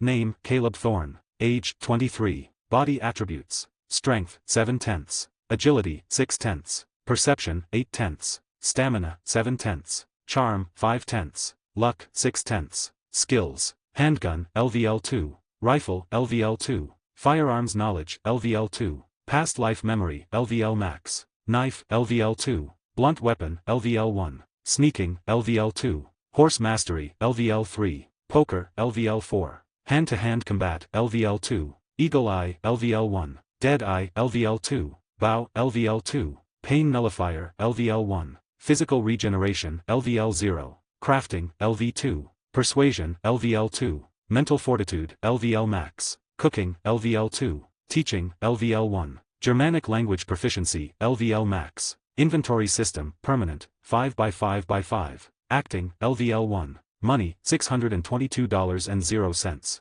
Inventory, $3,245. 2 gold nuggets, 5 gold bars, 4 silver rings, 1 double action, 1 Schofield, a large bag of jewelry, and 3 gold nuggets. Bank, 158, 150. Back on camp and unexpected happy moment. Javier walked over and gave him a quick pat on the shoulder. Glad you're back, Hermano. We've been holding things down, but Jose's been asking around for you, to see if you were back from your trip. I figured. I'll talk to him first thing tomorrow. How's the camp been? Caleb said. You know, Javier said. As usual, Hermano. Pearson's been complainin' about supplies, but you know how he is. Arthur around. Out scoutin' with Charles about some leads, Lenny said. Should be back by mornin'. Caleb exhaled, stretching his shoulders. Alright, I'll get settled in first.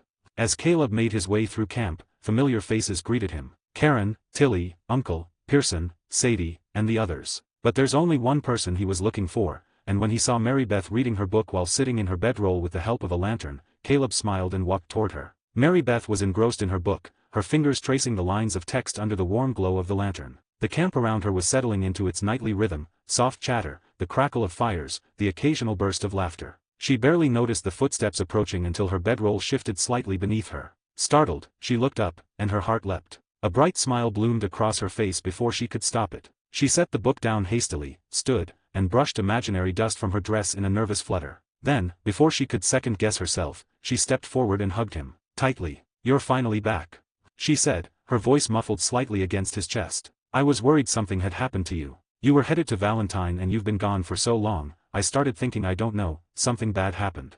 Her words tumbled out quickly, breathy with worry, even as she held onto him like she wasn't ready to let go. We left Horseshoe Overlook because the Pinkertons and Cornwall's men were on our tails and you just waltz off into town like that. Caleb blinked. He hadn't expected Mary Beth, sweet, usually shy Mary Beth, to hug him, but far be it from him to waste the opportunity. He returned the hug, wrapping his arms around her gently. Her hair smelled like lavender, faint but sweet, and he spoke with a calm warmth. No need to worry about me, he said. You've seen what I can do. Remember when we hit that bank stagecoach with Bill? You were there, watching. I can handle myself. Mary Beth pulled back slightly, her hands still on his arms. Her eyes narrowed, her face turning from relieved to a little angry. I have every right to worry, she said firmly. You went somewhere dangerous and didn't come back for days. That's not exactly comforting, you know. Caleb rubbed the back of his neck, recognizing the tone and wisely choosing not to talk back. All right, you're right. I'm sorry, Mary Beth. Her frown eased and turned into that soft, caring expression he'd come to know so well. Then it shifted again, this time into concern. Were you hurt while you were there? She asked, her hands suddenly brushing across his chest and arms, checking him for injuries. Did anyone lay a hand on you? You weren't hurt anywhere, are you? Caleb chuckled, touched by her fussing. I'm fine, I swear. You can stop worrying now. I'm right here. Her hands finally stilled. As their eyes met, Mary Beth's face turned crimson as she realized what she'd been doing, patting him all over, hugging him so tightly, fretting in front of everyone. They both realized then that some of the others in camp might have seen everything. Even Uncle had tilted his hat upward from his resting spot near the fire. Karen smirked knowingly from a distance, while Sadie raised a brow. Mary Beth stepped back, her voice a flustered whisper. Oh, goodness, I'm sorry, I didn't mean to. But Caleb wouldn't let her retreat. He reached out, took her hand gently, and pulled her back toward him. Hey, it's okay, he said with a teasing grin. I like that you worry about me. It makes you even cuter. Mary Beth's eyes widened, and her cheeks flushed deeper red. You Caleb Thorne. She squeaked, and gave him a soft smack on the chest, though it had no force behind it. He laughed quietly, the teasing in his eyes dancing like firelight. What? I'm being honest. Before she could muster another protest, Caleb asked, have you eaten yet? Because I haven't, and I'm starving. Her expression flipped again, from flustered to scandalized. What? You haven't eaten? Caleb, it's late. He shrugged with a sheepish smile. Didn't have time. I just get back and came to see you first. Mary Beth puffed up indignantly. Sit and stay here. You wait here nicely. I'll get some stew from Pearson. Honestly. She turned and stormed off toward the stew pot, muttering under her breath, her braid bouncing behind her. Caleb watched her go with a chuckle, rubbing the back of his neck again and shaking his head. As he waited, he felt a few glances coming his way. Sadie smirked at him knowingly from across the campfire. She's got you wrapped around her finger already, Mr. Thorne, she called, half teasing. Caleb didn't deny it. Not the worst place to be, I actually like it, he said. Karen raised her cup toward him. Just don't break her heart, Romeo. He gave her a small salute and leaned against a crate beside Mary Beth's bedroll. Mary Beth came back quickly, carefully carrying a bowl of stew which she had ladled a generous helping into, a chunk of bread, and a spoon. She handed it to him with a small frown. Eat. All of it. No leftovers. Yes, ma'am, Caleb said playfully, accepting the bowl and taking a seat. She sat beside him, still visibly flustered but trying to act like she wasn't. They sat there quietly for a few moments while he ate. The camp buzzed around them, Uncle began to snore lightly nearby, Lenny was playing cards with Javier as they were on guard duty, and the occasional hoot of an owl from the woods. But it all felt far away. You really scared me, Mary Beth said after a while, her voice quieter. I kept thinking about all the things that could have happened to you. Caleb looked at her, his voice gentle. I know, and I'm sorry, but I'm back now, and I don't plan on going anywhere without informing you that I'm safe if I could send a letter. She smiled faintly, eyes glistening just a bit in the firelight. Good, because I don't think I could take not knowing if you're okay or not. Next time, Caleb said, offering a grin, maybe I'll even take you with me.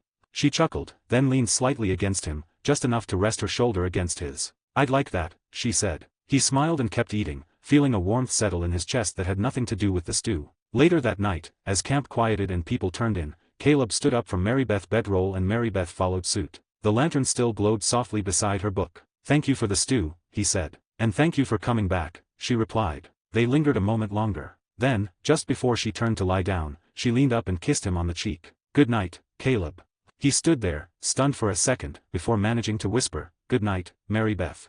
As he made his way to his tent which was between Arthur and Dutch's tents, a soft smile played on his face. He was home, at least for now. Tomorrow, he'd speak to Hosea. There was always something else to do. But for tonight, he let the warmth of the fire and the memory of Mary Beth's touch and kiss on his cheek lull him to sleep. The next day dawned clear and bright. Caleb woke early, his muscles stiff from the ride but his mind sharp. He dressed quickly, into much older, rougher clothes that he stored in camp, not the Valentine outfit, and stepped out from his tent. Hosea was already up, sipping coffee by the fire. He raised his cup in greeting as Caleb approached. Welcome back, Hosea said. Start to think something had happened to you, son, seeing as you didn't return for quite some time. Caleb let out a low chuckle and stepped beside him. Yeah, sorry about that, Hosea. I didn't think I'd end up staying that long in Valentine either. But once I got spotted by the sheriff, he started going on about how glad he was I made it out alive. Then the townsfolk recognized me, folks I'd helped before, and suddenly I was getting offered work, meals, drinks, and next thing I know, I'm at a poker tournament. He shrugged with a small grin. Won a nicely decent chunk I tell you. Figured I'd donate some of it to camp after this. Hosea laughed under his breath, shaking his head. Well, I'm glad you're safe, and it's good to hear the folks in town still have warm feelings for you. And that you came back with some money, but you could have sent a letter, you know, just something. Maybe to the train station at Rhodes. Let us know you were all right.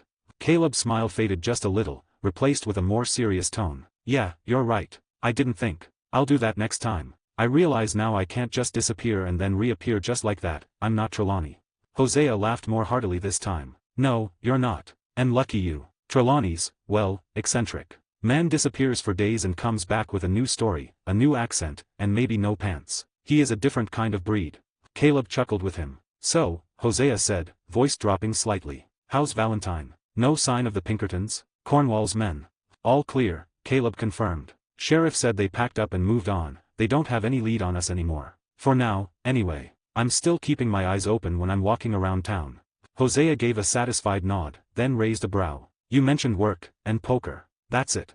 Caleb's lips thinned into a faint line. Mostly. I did have a run-in with 3 O'Driscolls. They heard about my poker winnings, lured me into an alley, and tried to rob me. Hosea's brow furrowed. What happened? I took them down, quick and clean. Stabbed them in the thigh, kept them alive. Then brought the three of them to the sheriff's office myself. Hosea whistled softly. Well damn, that'll teach them. Sheriff said he'd lock 'em up until their blood stops leaking, then throw 'em on a wagon headed out of town. I don't think they'll be back anytime soon. Hosea looked off toward the horizon, the rising sun painting gold across the treetops. You've made quite the name for yourself, Caleb. Town hero, poker champion, and now a ladies' man in our camp. Caleb smirked, then rubbed the back of his neck. I just do what needs to be done. And please, I'm not a ladies' man. Ladies' man doesn't mean be flirty with girls. Know that you're valuable to this gang, son. Just, remember to send that letter next time, okay? Caleb nodded. I will, promise.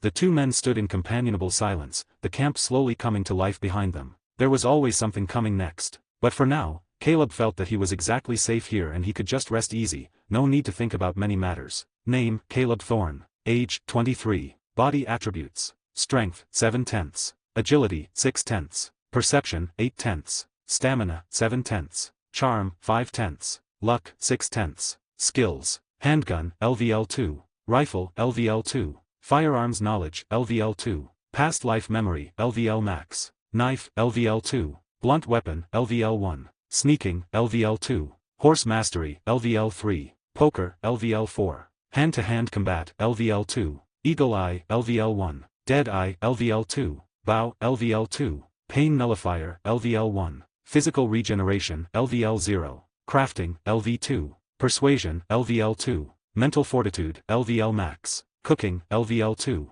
Teaching, LVL1. Germanic language proficiency, LVL max. Inventory system, permanent, 5x5x5. Acting, LVL1. Money, $622.00. Inventory, $3,245. 2 gold nuggets, 5 gold bars, 4 silver rings, 1 double action, 1 Schofield, a large bag of jewelry, and 3 gold nuggets. Bank, 151. Catching up with the event in camp. Caleb nodded. I will, promise.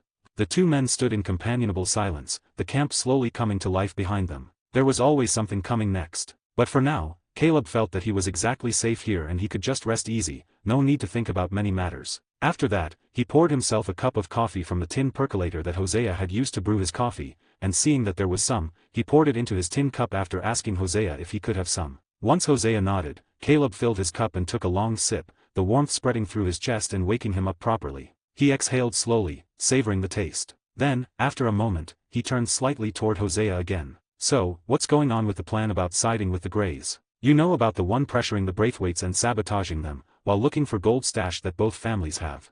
Hosea's eyes shifted from the trees to Caleb, his face settling into a more thoughtful expression. He sighed before responding. Yeah, while you were gone, Dutch went ahead and pushed things forward. Ordered Arthur to start sniffing around Caliga Hall. Turns out Arthur made a connection with one of the Grey boys, Beau Grey. Young idealist type, and from what Arthur has done, wants to marry a Braithwaite girl.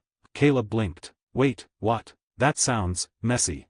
You're telling me, Hosea said with a grunt. But it gave Arthur a way in. Meanwhile, Dutch, Arthur, and Bill ran a job with that deputy from Rhodes, Archibald. Took down an illegal moonshine operation owned by the Braithwaites. Archibald rewarded us with a wagon full of moonshine. We stashed it near camp, and Dutch is planning to sell it off quietly. Caleb processed the information, slowly sipping his coffee. So we're already sabotaging the Braithwaites while getting cozy with the Greys. Exactly. Dutch is working on the next move to gain the Greys' trust. And of course, he's also sniffing around for that gold both families supposedly have hidden.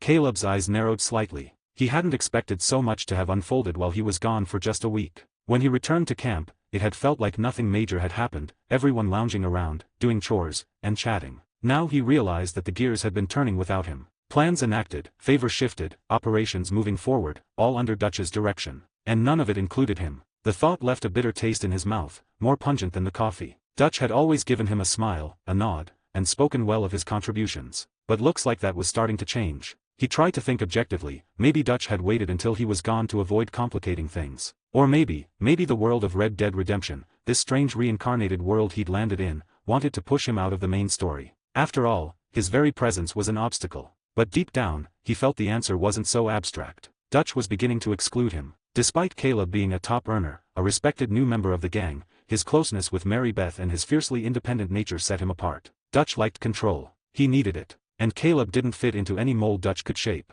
Maybe it was ego. Maybe it was jealousy. Caleb had noticed once or twice that Dutch looked at Mary Beth a second too long. He had that messiah complex, a need to be admired, even loved by those around him. And Mary Beth, sweet, intelligent, and vibrant Mary Beth, had clearly chosen Caleb. As he spiraled in his thoughts, he didn't notice Hosea looking at him until the older man gave him a gentle nudge with his elbow. "You all right there, son?" Caleb blinked, startled from his haze. Yeah, just caught off guard, I guess. Didn't expect that many things to have happened already." Hosea chuckled, the corners of his eyes crinkling. "That's how it goes sometimes. The world doesn't wait. Don't be sad you missed the action." Caleb smirked, his tone lightening. "I'm not sad, just surprised." "Good." Hosea gave a satisfied nod, then tilted his head. "What are you off to now?" "Figure I'll go donate a little something. Wouldn't want Dutch thinking I've been gone a week and came back empty-handed."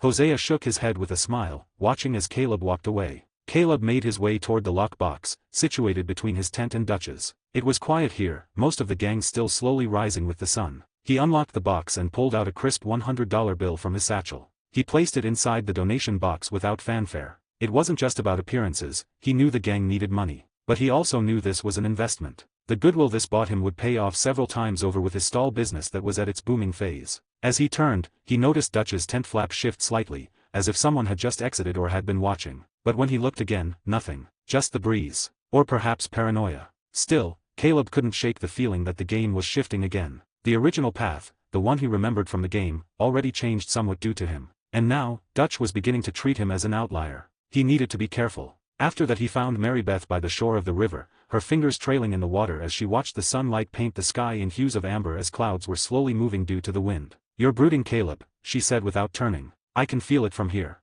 Hearing that, Caleb was surprised and then let out a chuckle, his footsteps slowing as he approached her. "How'd you even know it was me? Let alone that I was brooding? You gotta teach me that trick. Might come in handy next time I'm out scouting or pulling a job with the boys."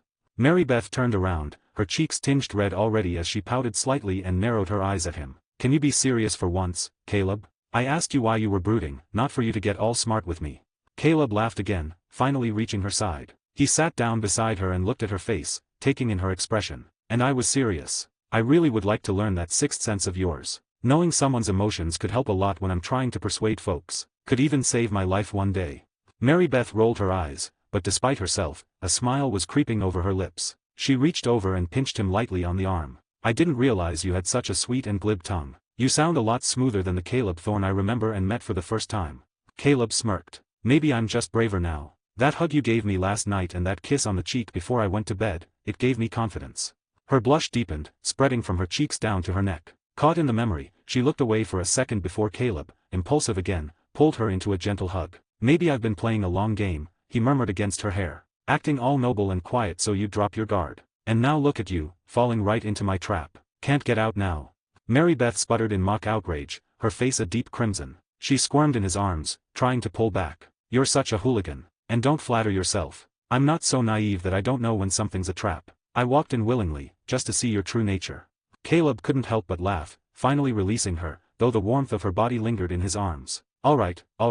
I'm sorry, just couldn't help myself." Mary Beth shook her head, still smiling. "So, seriously, what's got you brooding? It's more than just the weather." Caleb sighed and looked out across the river for a moment before answering. "It's not brooding exactly, more like surprised. Hosea told me about the plan with the Greys, how things have already moved forward. Arthur's already gotten in with them. Bill and Dutch are making moves, and I was completely out of the loop." Mary Beth laughed, covering her mouth. "You're sulking because they didn't wait for you. Oh, Caleb, I didn't know you were that childish."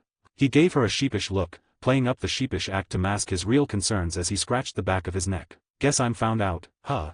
Mary Beth giggled, then stretched her arms. "Well, since you've been gone and feeling so left out, how about we go eat together? I haven't had breakfast yet, and I'm starving."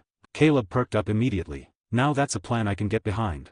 He followed behind her, his eyes softening as he watched her walk ahead. Even in the light of camp and the responsibilities piling up around them, she still seemed to glow with a simple kind of joy. At the stew pot, Mary Beth scooped a couple servings for them both while Caleb stood nearby, his hands tucked in his belt. The aroma was strong, beef, potatoes, and something faintly sweet, and it made Caleb realize how hungry he was. Just then, out of the corner of his eye, he saw Arthur and Charles riding in, looking dusty and a little worse for wear. They both dismounted and began tying their horses to the hitching post near the wagon. Caleb touched Mary Beth lightly on the shoulder. "Wait here a sec. I need to talk to them." She nodded. "Go on. I'll keep your stew warm." Caleb approached the pair just as Charles was pulling his saddlebag off his horse. "Arthur, Charles." Both men turned, surprised. "Well, look who it is," Arthur said, his voice gruff but not unfriendly. "Thought you ran off for good, Caleb." Charles chuckled as he reached for a canteen. "Yeah, we figured you'd gotten tired of us or maybe decided to live out in the woods permanently." Caleb grinned and gave a small shrug. "Just needed a bit of time away. Business, scouting, some peace and quiet. But I came back. I always come back."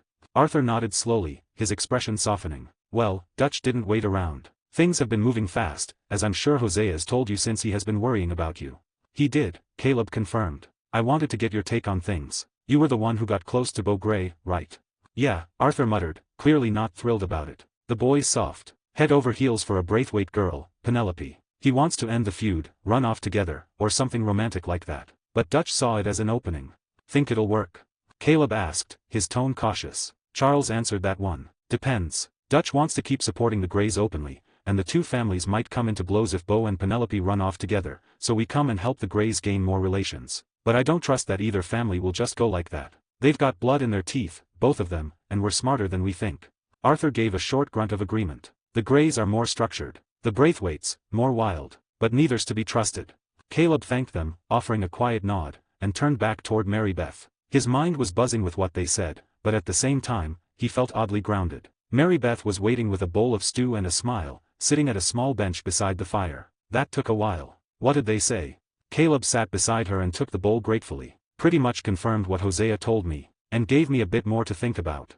Mary Beth nudged his leg with hers. "Don't overthink it. For now, just eat. You're here, you're safe, and it's a good morning." Caleb looked at her, her soft expression framed by the sunlight filtering through the trees. And for the first time that morning, he felt everything would be fine and would go according to his way, so he let out a smile. "Yeah," he said. "It is."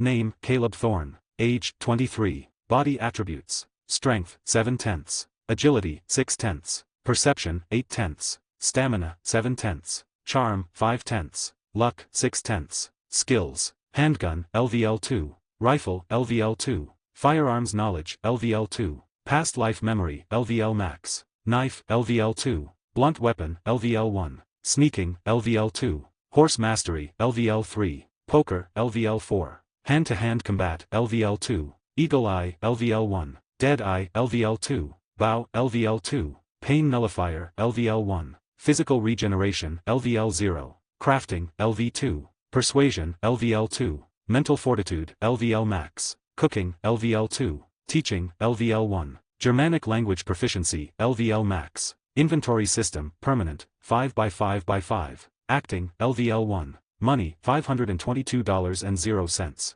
Inventory, $3,245. 2 gold nuggets, 5 gold bars, 4 silver rings, 1 double action, 1 Schofield, a large bag of jewelry, and 3 gold nuggets. Bank, 160-152. Stopping the honest mistake mission from happening. Caleb looked at her, her soft expression framed by the sunlight filtering through the trees. And for the first time that morning, he felt everything would be fine and would go according to his way, so he let out a smile. "Yeah," he said. "It is." So with that, both he and Mary Beth enjoyed their breakfast together, seated close beside the fire. While they ate, they flirted lightly with each other, their voices low and teasing. Caleb complimented her writing, and Mary Beth rolled her eyes with a smile, nudging him again under the table. He made jokes about some of her short stories being so dramatic that she should write about the gang instead of penny romance, to which she laughed and said, "Maybe I will if you keep giving me material." Despite the casual air, her cheeks were pink the entire time, glancing around nervously now and then. Even though nobody at camp paid them much mind, Pearson grumbling as he stirred a second pot, Uncle already nursing a bottle of morning bourbon, and Dutch nowhere in sight, Mary Beth still flushed whenever Caleb leaned in too close or brushed her hand. She was shy by nature, and openly flirting in camp, even subtly, was new territory. But Caleb's confidence and warmth seemed to make her feel safe enough to let it happen. After they'd finished their breakfast, Miss Grimshaw's voice cut through the air. "Mary Beth, those clothes aren't going to get washed by themselves." Mary Beth stood, brushing off her skirt and giving Caleb a parting smile. "Back to the usual activities in camp." Caleb nodded. "Don't work too hard now." She chuckled. "You know how Miss Grimshaw is." As she walked off, Caleb stood and stretched before heading toward Morgan, who was tied to a hitching post nearby. But just as he was about to pat Morgan and give her a treat, he heard his name being called. "Hey, Caleb."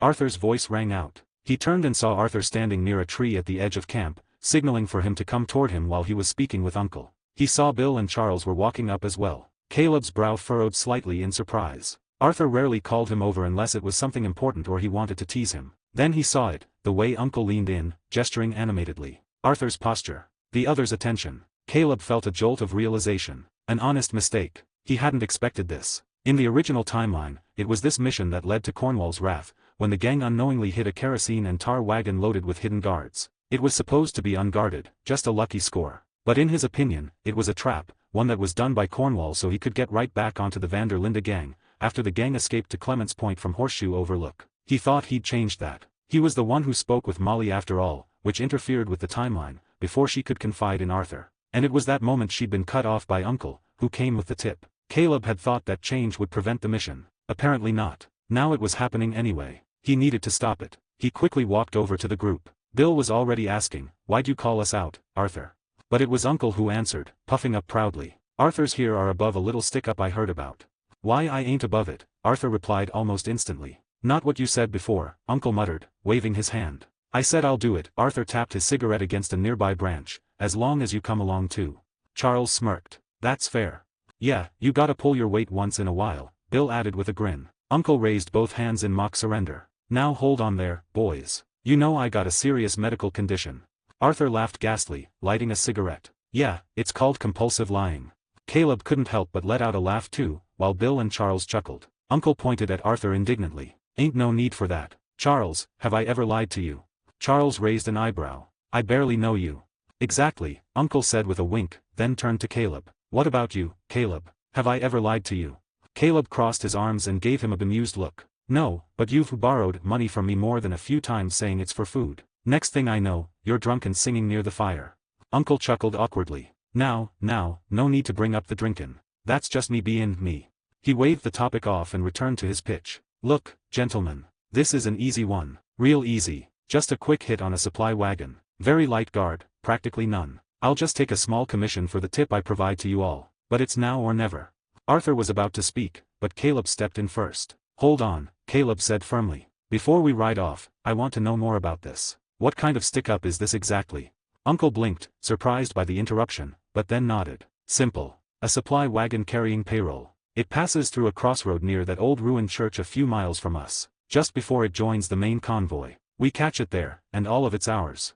Arthur exhaled a puff of smoke, nodding slowly. "Could be a good prospect if it's like what you said." But Caleb shook his head. "I don't think it is as good as you said." The mood shifted. Charles looked at him. Bill frowned. Arthur raised an eyebrow. Uncle scoffed. "What do you mean it's not, Caleb? This is from a reliable source, I tell you." Caleb met their eyes. Time to spin a believable lie. "When I was gone investigating and stayin' in Valentine," Caleb began, "the sheriff told me something odd. Said he overheard some of Cornwall's men bragging. Apparently, Cornwall's setting some bait, unguarded-looking wagons, payroll or supplies, deliberately sent down roads known for outlaw traffic. But the moment anyone tries to rob it," he paused for effect, "they get jumped. Dozens of hired guns. They're not guarding the wagon, they're waiting nearby, waiting to catch whoever takes the bait." Arthur's eyes narrowed, cigarette forgotten between his fingers. "You sure about this? And you trust what the sheriff said?" "I trust what I heard. The sheriff's no friend of Cornwall, he believes me, and he told me this in confidence. Said there have been whisperings that Cornwall wants revenge after he was humiliated in Valentine by me while looking for us. Wants to flush us out." Uncle looked rattled but tried to recover. That doesn't sound right. The guy who told me wouldn't sell me out."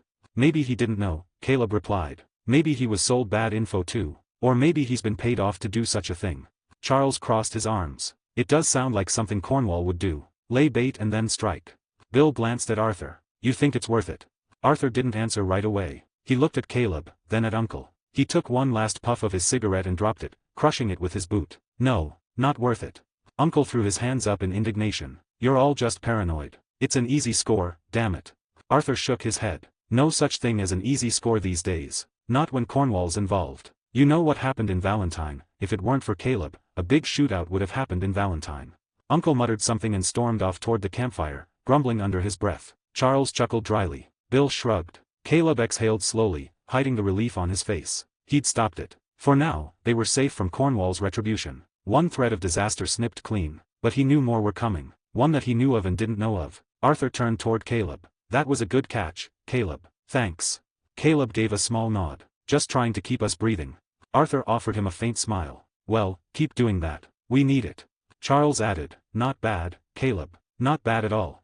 Caleb simply nodded again, watching as they dispersed. He heaved a sigh of relief that he managed to stop the mission from happening. It had been a gamble, his own assumption, really, based on memories from the game in his past life, but it made too much sense to ignore. There was no way Cornwall, a man obsessed with control and revenge, would allow a supply wagon carrying payroll to travel unguarded through Lemoyne. If it were some other company, some local bank, or minor shipment, maybe. But not Cornwall. He was the kind of man who would rather burn his own money than let others steal it, especially outlaws like the Van der Linde gang. Cornwall had made it clear in the game, money wasn't all he cared about. Reputation and dignity were his real currency. In his eyes, being humiliated in Valentine, outsmarted and outgunned by a gang of criminals, had cost him far more than any amount of money. And that wasn't something he would let go unpunished. Caleb remembered it well, from his own memories and from the moment he watched it unfold in game. Cornwall would sacrifice anything to get even. He wouldn't put payroll wagons on the road without guards. He'd set a trap, lure the gang out, and strike with overwhelming force. Just like this mission in the original timeline.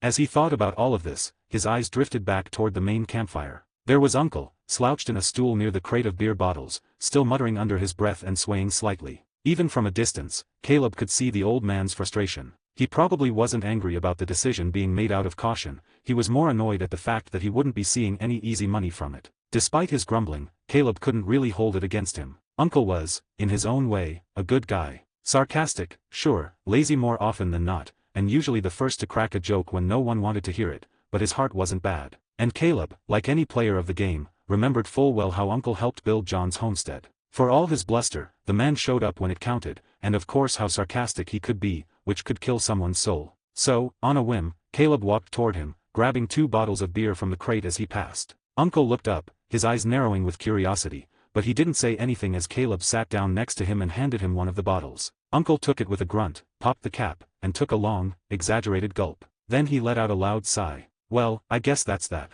Caleb chuckled lightly. Wanted to say sorry. For shootin' your idea down. Uncle glanced sideways at him. Yeah, well, you didn't just shoot it, you took it out back and put it down like old Yeller. Caleb winced at that but smiled. Had to be done. I get why you're upset. You had a good lead, at least, it looked like one. But if there's even a chance it was a trap. Yeah.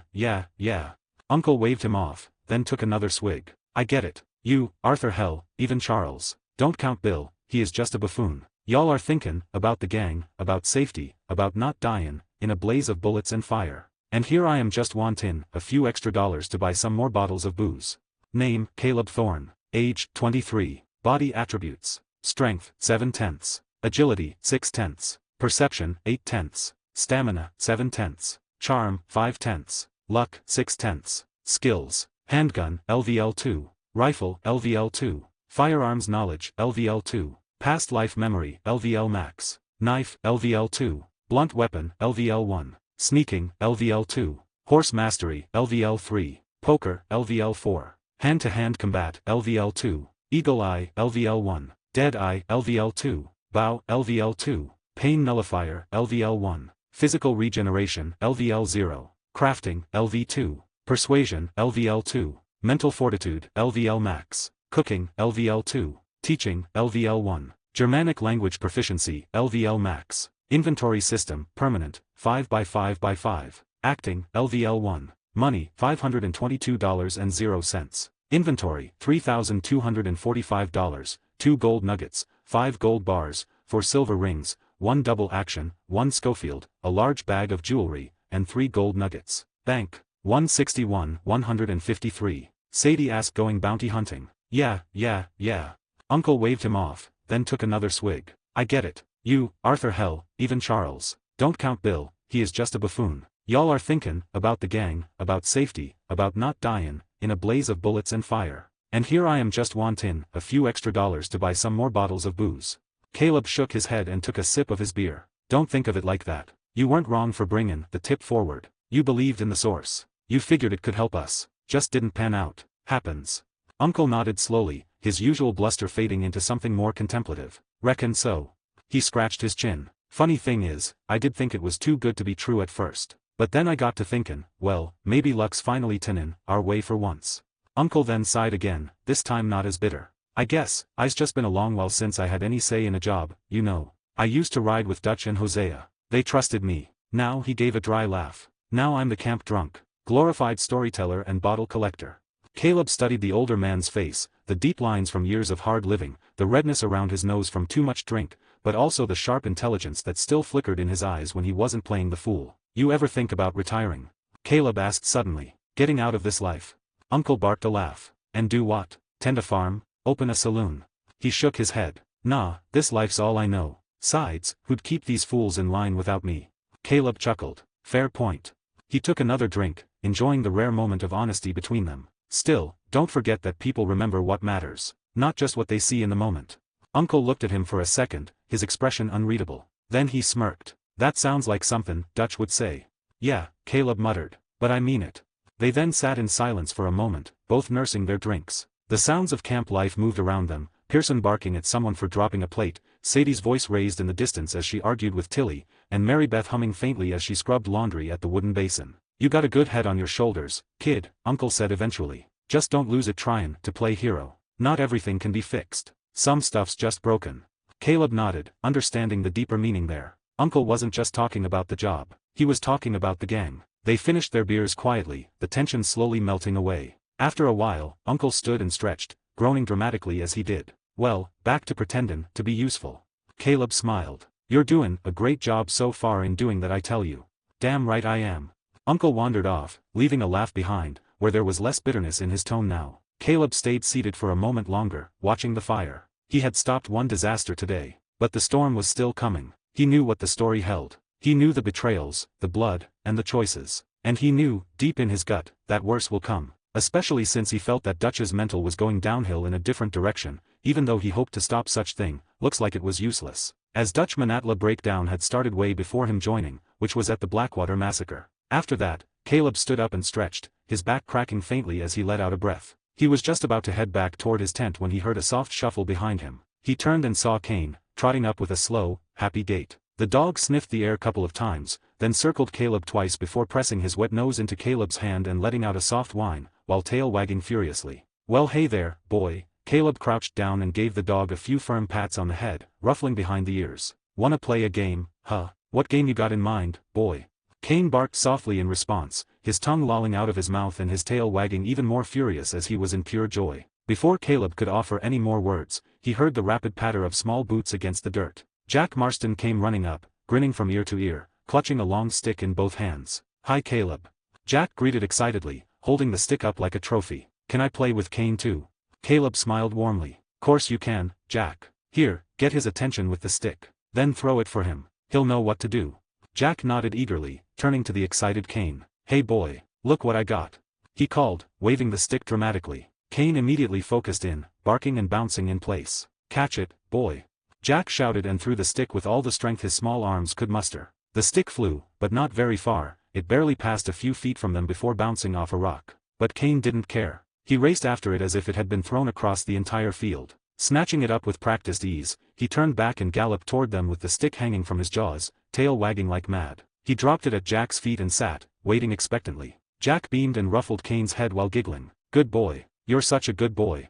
Then Jack turned to Caleb with eyes full of trust and joy. "Can you throw it this time, Caleb? You can throw way farther than me." Caleb gave an exaggerated nod. "Alright, let's see if Kane's up for a real run." He took the stick from Jack and whistled to get Kane's attention, then launched the stick high and far into the open field near the edge of the camp. It sailed well past a few trees and finally landed with a thud into the grass. Kane tore off like a shot, barking once in joy, disappearing momentarily behind some undergrowth before emerging with the stick. He ran back proudly, tail swishing like a flag. Caleb and Jack took turns after that, laughing and cheering Kane on. It was one of those rare peaceful moments, untouched by the outside world, the lawmen, the Pinkertons, or Dutch's spiraling ideals. Just a boy, a man out of time, and a loyal dog. It was then that a familiar voice broke through the moment. "Caleb." He turned to see Sadie Adler walking toward them, arms crossed, her hat tipped forward slightly. Her expression was unreadable. "Hey, Aunt Sadie." Jack called with a wave, still holding the stick. Sadie gave him a smile and nodded, then looked at Caleb. "Mind if we talk?" Caleb stood and nodded, brushing both Jack and Kane on the head, one with each hand. "Go on, Jack. Keep Kane busy for me, alright? I go talk to Aunt Sadie here." Jack nodded enthusiastically. "You got it. Come on Kane," he shouted, running off toward the open field again with Kane bounding after him. Caleb turned back to Sadie and walked up beside her. "What's on your mind, Sadie?" Sadie glanced sideways at him. "Aunt Sadie," she repeated, raising an eyebrow. Why's he call you Caleb but I get stuck with aunt? Caleb smirked. Ain't you already an aunt, though? Kind of suits you. You're a real role model and all for all the woman in camp and such. Sadie snorted and punched him in the shoulder, not too hard, but enough to make a point. You're lucky I like you. They shared a short laugh before she got serious again. I wanted to ask you something. All right.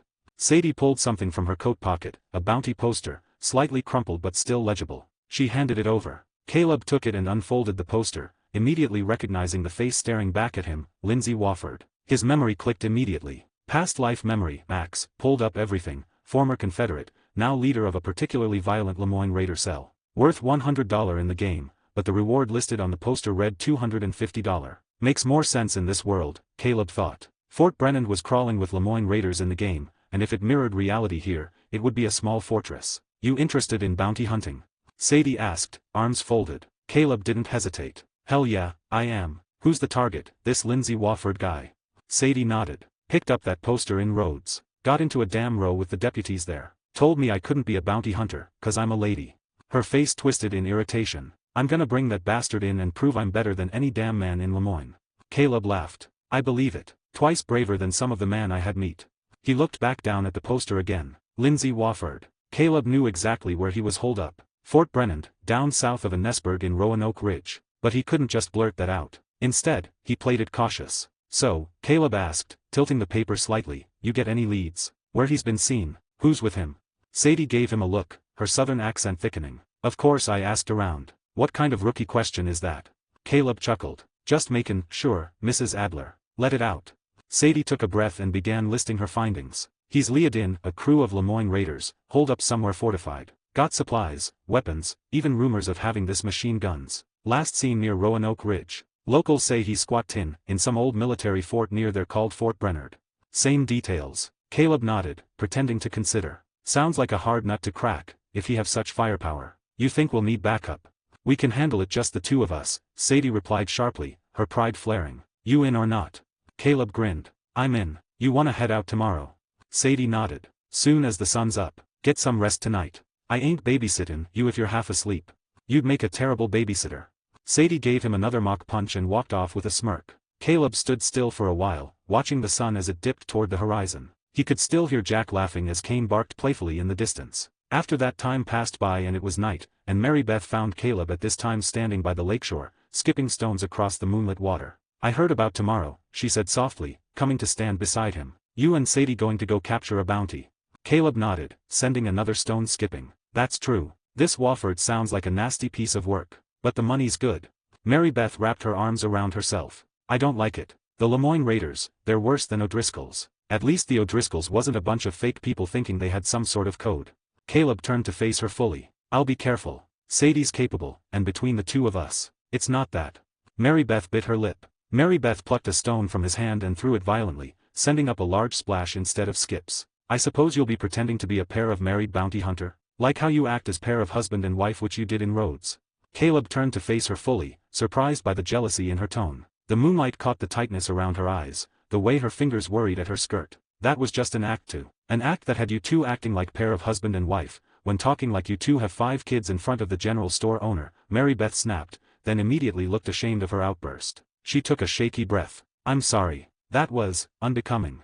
Name, Caleb Thorne. Age, 23. Body attributes. Strength, 7/10. Agility, 6/10. Perception, 8/10. Stamina, 7/10. Charm, 5/10. Luck, 6/10. Skills. Handgun, LVL2. Rifle, LVL2. Firearms knowledge, LVL2. Past life memory, LVL max. Knife, LVL2. Blunt weapon, LVL1. Sneaking, LVL2. Horse mastery, LVL3. Poker, LVL4. Hand-to-hand combat, LVL2. Eagle eye, LVL1. Dead eye, LVL2. Bow, LVL2. Pain nullifier, LVL1. Physical regeneration, LVL0. Crafting, LV2. Persuasion, LVL2. Mental fortitude, LVL max. Cooking, LVL2. Teaching, LVL1. Germanic language proficiency, LVL max. Inventory system, permanent, 5x5x5. Acting, LVL1. Money, $522.00. Inventory, $3,245. 2 gold nuggets, 5 gold bars,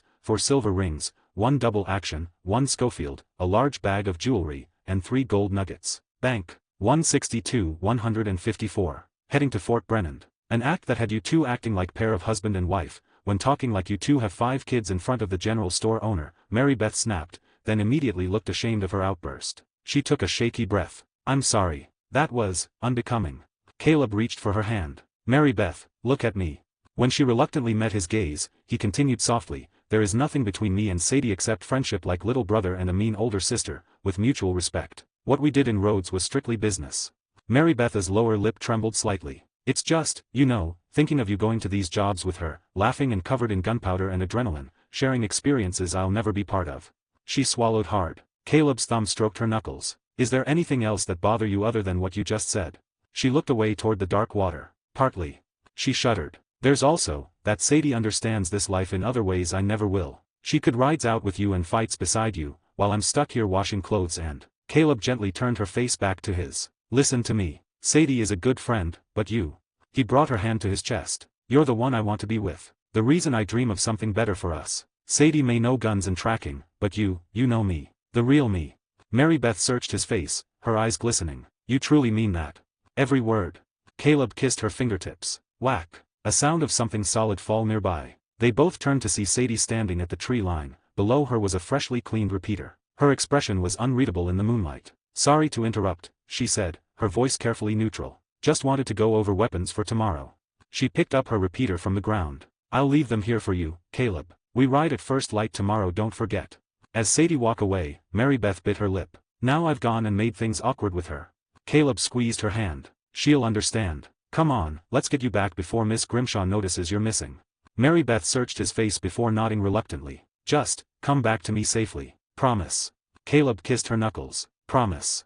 Then morning came too quickly as the day turned into the next day. Caleb saddled Morgan, and ensuring his Lancaster repeater and Pummel action shotgun was placed correctly, as the camp slowly woke around them into life. Sadie arrived dressed in her yellow rough-spun shirt and trousers, her movements brisk and professional as she checked her gear. You ready? She asked, avoiding direct eye contact. Caleb nodded, swinging into the saddle. Let's go get this bastard.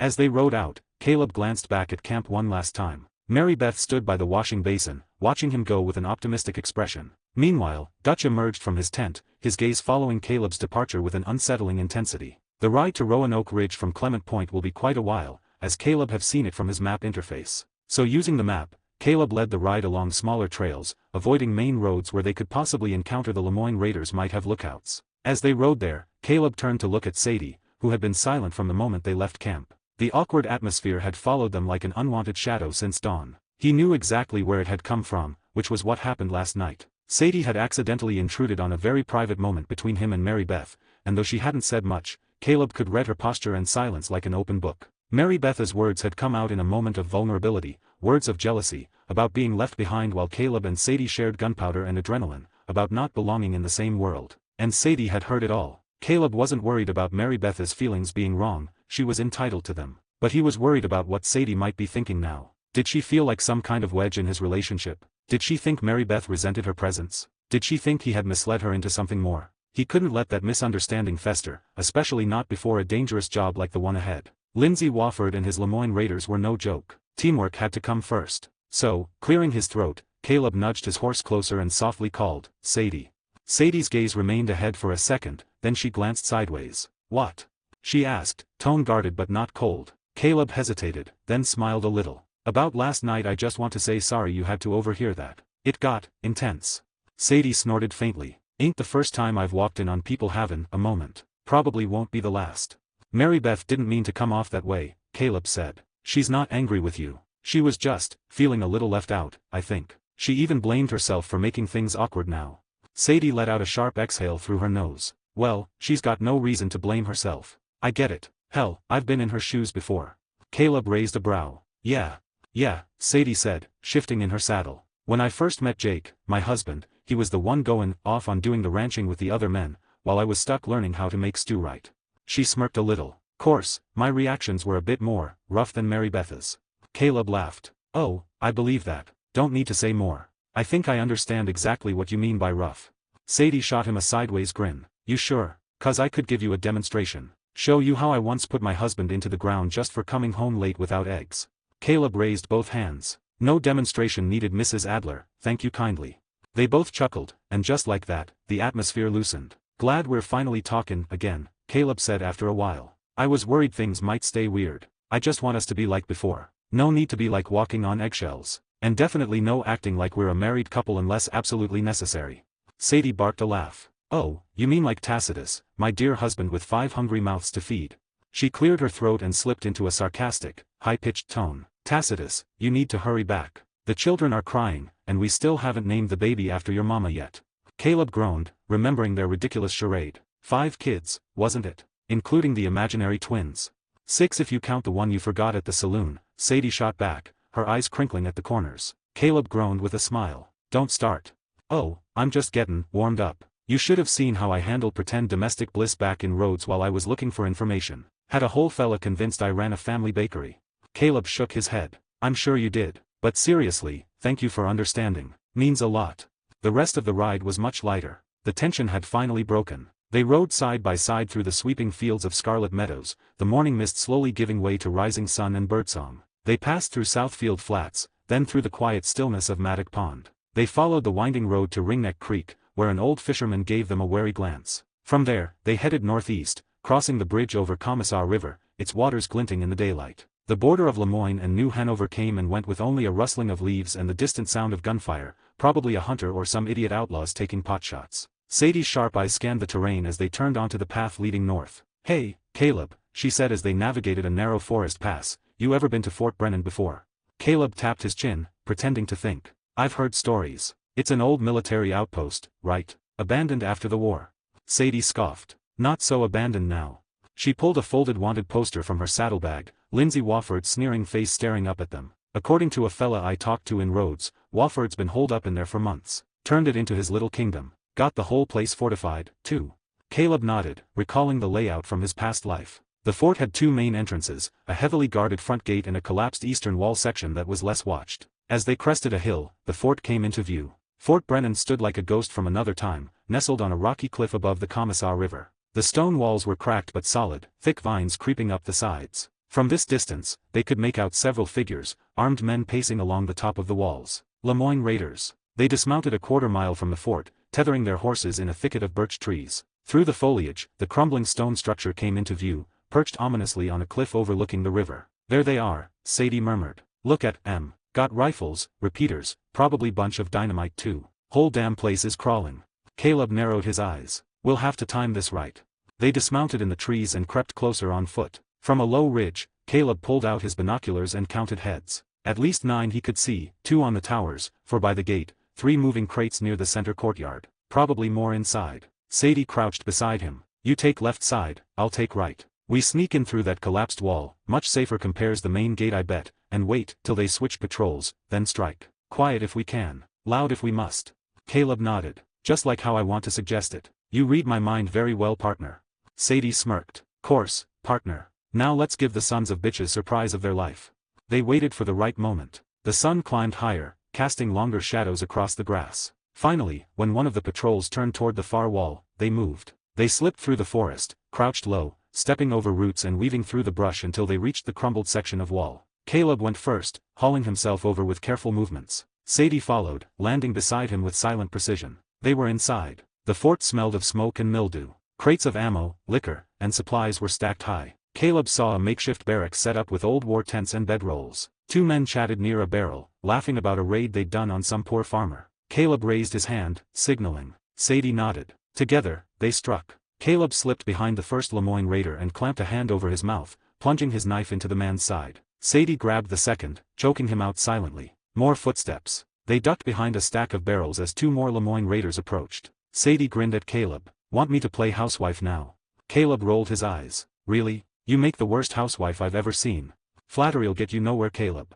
Sadie let out a grin. Seeing that, Caleb could only shake his head at her antics. At such serious and dangerous moment, she could joke about such thing and keep her cool, which actually a testament to her skill and also confidence, I should say. Name, Caleb Thorne. Age, 23. Body attributes. Strength, 7/10. Agility, 6/10. Perception, 8/10. Stamina, 7/10. Charm, 5/10. Luck, 6/10. Skills. Handgun, LVL2. Rifle, LVL2. Firearms knowledge, LVL2. Past life memory, LVL max. Knife, LVL2. Blunt weapon, LVL1. Sneaking, LVL2. Horse mastery, LVL3. Poker, LVL4. Hand-to-hand combat, LVL2. Eagle eye, LVL1. Dead eye, LVL2. Bow, LVL2. Pain nullifier, LVL1. Physical regeneration, LVL0. Crafting, LV2. Persuasion, LVL2. Mental fortitude, LVL max. Cooking, LVL2. Teaching, LVL1. Germanic language proficiency, LVL max. Inventory system, permanent, 5x5x5. Acting, LVL1. Money, $522.00. Inventory, $3,245. 2 gold nuggets, 5 gold bars, 4 silver rings, 1 double action, 1 Schofield, a large bag of jewelry, and 3 gold nuggets. Bank, 163,155. Sneaking and then gunfight began. Flattery'll get you nowhere, Caleb. Sadie let out a grin. Seeing that, Caleb could only shake his head at her antics. At such a serious and dangerous moment, she could joke about such a thing and keep her cool, which is actually a testament to her skill and also confidence, I should say. As he was thinking so, he signaled to Sadie that they would take out the 2 oncoming Lemoyne Raiders just like how they took out the previous 2. Receiving that signal, Sadie nodded her head and mouthed, "I got you, Tacitus dear," to which she then took out her knife. Caleb, seeing that, mouthed back to her to stop it and focus. He still held his knife, ensured his grip on it, and then began to count backward using his fingers, 3, 2, 1, according to the sound of the footsteps approaching their location. When they heard the sound of the footsteps right near them and the gasps as the Lemoyne Raiders discovered the 2 bodies of their compatriots, Caleb put down the 1 finger. Together with Sadie, they sprang up. Caleb took the one on the right and Sadie the one on the left. In tandem, they clamped a hand over the mouths of the 2 Lemoyne Raiders and then plunged their knives. The difference was that Caleb plunged his right into the neck, while Sadie stabbed the front of the chest a couple of times. The 2 Lemoyne Raiders, surprised and wanting to react, were too late. They died in no time. Caleb let out a breath and said to Sadie, "Good work," before then telling her, "We should hide the bodies. Can't leave them in the open like this. We need to thin out more of them before they notice." Sadie nodded in agreement, and together they moved the 4 bodies behind the barrels. Caleb took this opportunity to pat them down, extracting around $11.72, alongside a couple of silver pocket watches and 1 gold ring. Seeing this, Sadie let out a chuckle. Looks like someone's instincts as an outlaw can't stop himself. Caleb chuckled as he put the items into his satchel. Money's money. These 4 don't need it anymore anyway. He hovered his hand over the revolvers still holstered on the Lemoyne Raiders and a repeater. Inwardly, he willed for the bullets to be transferred into his inventory, done instantly while the revolvers and the repeater remained untouched. Sadie didn't notice a thing. With the bodies hidden and looted, Caleb and Sadie walked silently, sneaking through the shadows until they reached a new vantage point. They hid as they saw 2 Lemoyne Raiders on the tower, scanning the courtyard before turning their attention to the outside of the fort. Meanwhile, 4 others stood by the main gate, laughing and smoking. Sadie glanced at them and then whispered to Caleb, her tone a bit frustrated. "How the hell do we take out all 4 of them? We can't just pick them off in pairs like before. They're too close together." Caleb crouched behind the wall to the right while Sadie hid on the left. He was silent for a while, thinking. Then, he got an idea. He leaned toward Sadie and whispered, "What if I put on one of those dead Lemoyne Raiders' coats and hat, blend in, lure them over, and then we hit them from both sides, you from the back with your knife, and me from the front?" Sadie looked skeptical, even though her voice stayed low. "Will that even work? You don't exactly scream Southern." Caleb gave her a grin. "Don't worry. I can do a real gruff Southern accent if I want to." Sadie rolled her eyes. "Sure you can. If you mess it up, I'm shooting." Caleb nodded. "Fair deal." He crept back to the pile of bodies they'd hidden and began stripping one of the corpses, taking the dusty dark blue coat, a worn-out blue Civil War hat with a bullet hole in it, and wrapping a tattered bandana around his neck. He checked the mirror of a broken lantern near to adjust the hat and muttered a few lines to himself in the voice he planned to use. Then he returned to the wall, gave Sadie a reassuring glance, and took a deep breath. He stepped into the open with a slow, casual gait. The 4 Lemoyne Raiders at the gate turned their heads. Caleb waved and called out in a deep, gravelly Southern drawl, "Y'all ain't gonna believe what I found back near them barrels. Thought I heard something movin', might be a possum or one of them damn rats again." The nearest raider turned with a scowl. "Who the hell re you? Ain't seen you round before." Caleb kept his face angled away as he walked closer, exaggerating his limp. "New guy from St. Denis. Name's, Cole." He coughed violently into his sleeve. "Boss Wofford put me on wall duty after that mess with the Rhodes boys." The second one, younger with a lazy eye, squinted at him. "You sound funny. Caught a bullet in the lung last month," Caleb rasped, tapping his chest. "Doc says I'll always talk like I'm garglin' gravel now." The third raider snorted. "Hell, Cole here sounds like my Aunt Betsy after her 10th whiskey." The 4 of them Lemoyne Raiders snickered hearing that. "Here, you poor bastard. You got shot on the chest and could still be spooked by a rat now, Cole." one of them asked, tossing his cigarette. But they followed him. Come on, man. Ain't no possum worth that much noise. Caleb scratched his head, feigning irritation. Well, if it ain't, I'll just shoot it dead and be done with it. But I ain't goin' alone. That did it. The 4 men walked toward him, passing through the open yard and approaching the walls where Sadie waited. Caleb backed away slowly, drawing them further. Then it was time. As the lead man rounded the corner, Caleb dropped the act and moved fast, utilizing his hand-to-hand combat skills. His left hand slammed into the first man's nose with a loud crunch, and his right slammed the butt of a revolver into the jaw of the second. He swept the legs of a third, sending him to the ground. Before the fourth could react, Sadie emerged from behind the barrels and drove her knife into his side. She spun, slitting the throat of the third as he tried to get up. Caleb ducked a wild punch from the first, then kicked him in the stomach, grabbed his collar, and slammed him face first into the stone wall. The second tried to go for a gun, but Caleb was faster. He drove his knife into the man's chest and twisted. It was over in seconds. Caleb exhaled hard. He crouched over the bodies and started dragging them to the shadows with Sadie. Okay, Sadie said, wiping her blade clean. I'll admit it, that was slick. Caleb flashed a grin. Told you I could do the voice. You still sounded like a drunk preacher, she muttered. He chuckled, looting the bodies quickly. They netted another $10.21 alongside a gold pocket compass, which Caleb added to his growing haul inside his satchel. He took the bullets again by using his inventory system silently. Now, with 8 raiders dead, the fort was beginning to feel emptier. Still, there were more. They paused beneath the tower. 2 guards remained, scanning slowly. They couldn't afford to let them raise the alarm. Caleb whispered, we take the tower next. If one of them spots the blood trail or has already heard about our scuffle, we're screwed. Sadie nodded. You want top or bottom? I'll go up. You circle around and take the shot if anything goes wrong.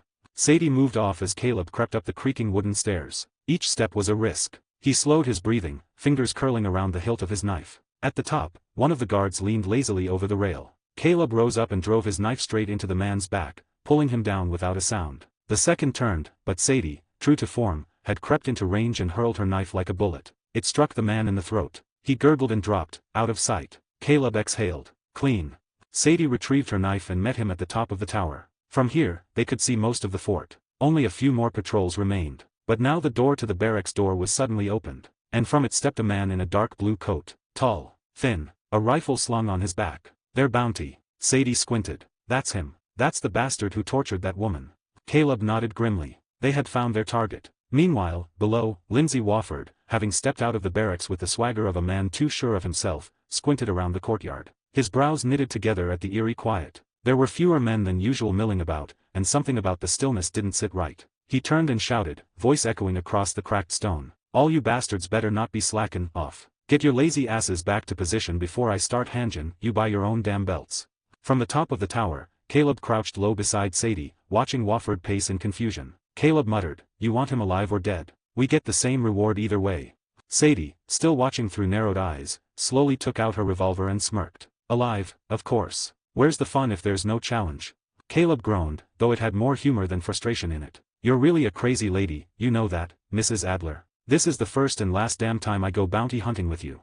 Sadie bumped her shoulder into his. Oh, quit whining. You love it. Anyway, since we've agreed, you go down, I'll stay up here, covering fire for you up here while you go and handle that a shard down there and capture him alive for us. Caleb gave her a long-suffering look, one brow raised. Why do I feel like I'm doing all the heavy lifting here?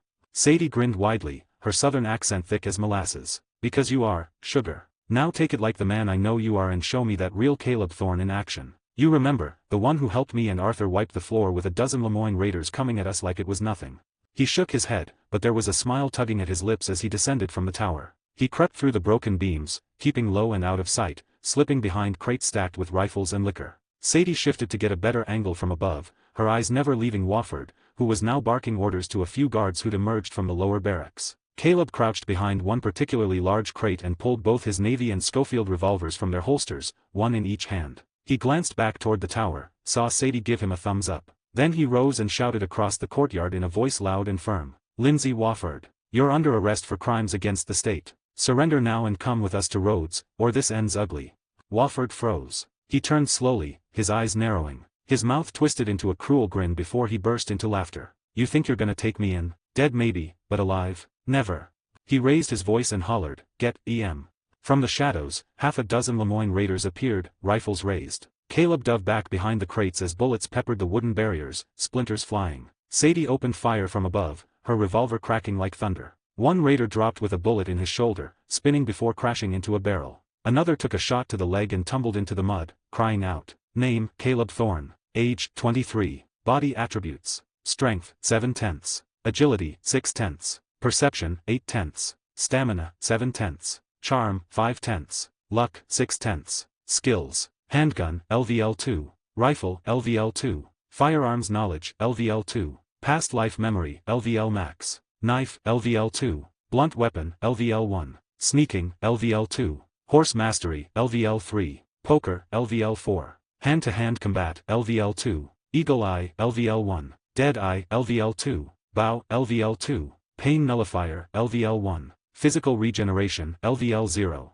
Crafting, LV2. Persuasion, LVL2. Mental fortitude, LVL max. Cooking, LVL2. Teaching, LVL1. Germanic language proficiency, LVL max. Inventory system, permanent, 5x5x5. Acting, LVL1. Money, $522.00. Inventory, $3,245. 2 gold nuggets, 5 gold bars, 4 silver rings, 1 double action, 1 Schofield, a large bag of jewelry, and 3 gold nuggets. Bank, 164,156. Capturing Lindsay Wofford. Sadie opened fire from above, her revolver cracking like thunder. One raider dropped with a bullet in his shoulder, spinning before crashing into a barrel. Another took a shot to the leg and tumbled into the mud, crying out. Caleb peeked out, found 2 coming down from the walkway to flank him. He rolled out from behind the crate, firing both revolvers. His Schofield slammed a slug into the lead Lemoyne raider's head, while the Navy barked, catching the second in the chest, killing both instantly. Their bodies went down hard to the ground.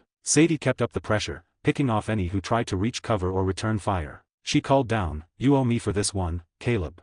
Caleb shouted back, "Put it on my tab, Mrs. Adler." Wofford, seeing the tide turn against him, began retreating toward the back of the barracks, ducking behind a supply cart. He fired his rifle toward Caleb, the shot sparking off stone just inches from his head before abandoning the rifle. Caleb snarled and broke into a sprint, weaving between cover as he pursued Wofford. A Lemoyne raider stepped into his path, shotgun raised. Caleb didn't break stride, he fired his Schofield, the bullet striking the man square between the eyes. Wofford at this time entered the barracks and the door was slammed shut behind him. Caleb hit its shoulder first, bursting through to find Wofford frantically loading a double-barreled shotgun at a weapons rack. The double-barreled shotgun boomed, pellets tearing through the wooden wall beside Caleb's head as he dove behind a table he had turned. Wofford cursed and reached for another shell. Caleb drew his navy and fired through the table. The bullet grazed Wofford's loading hand, sending shells scattering across the floor. "You son of a..." Wofford abandoned the shotgun and drew a knife instead from his belt. "Come on then. Let's see what you're made of."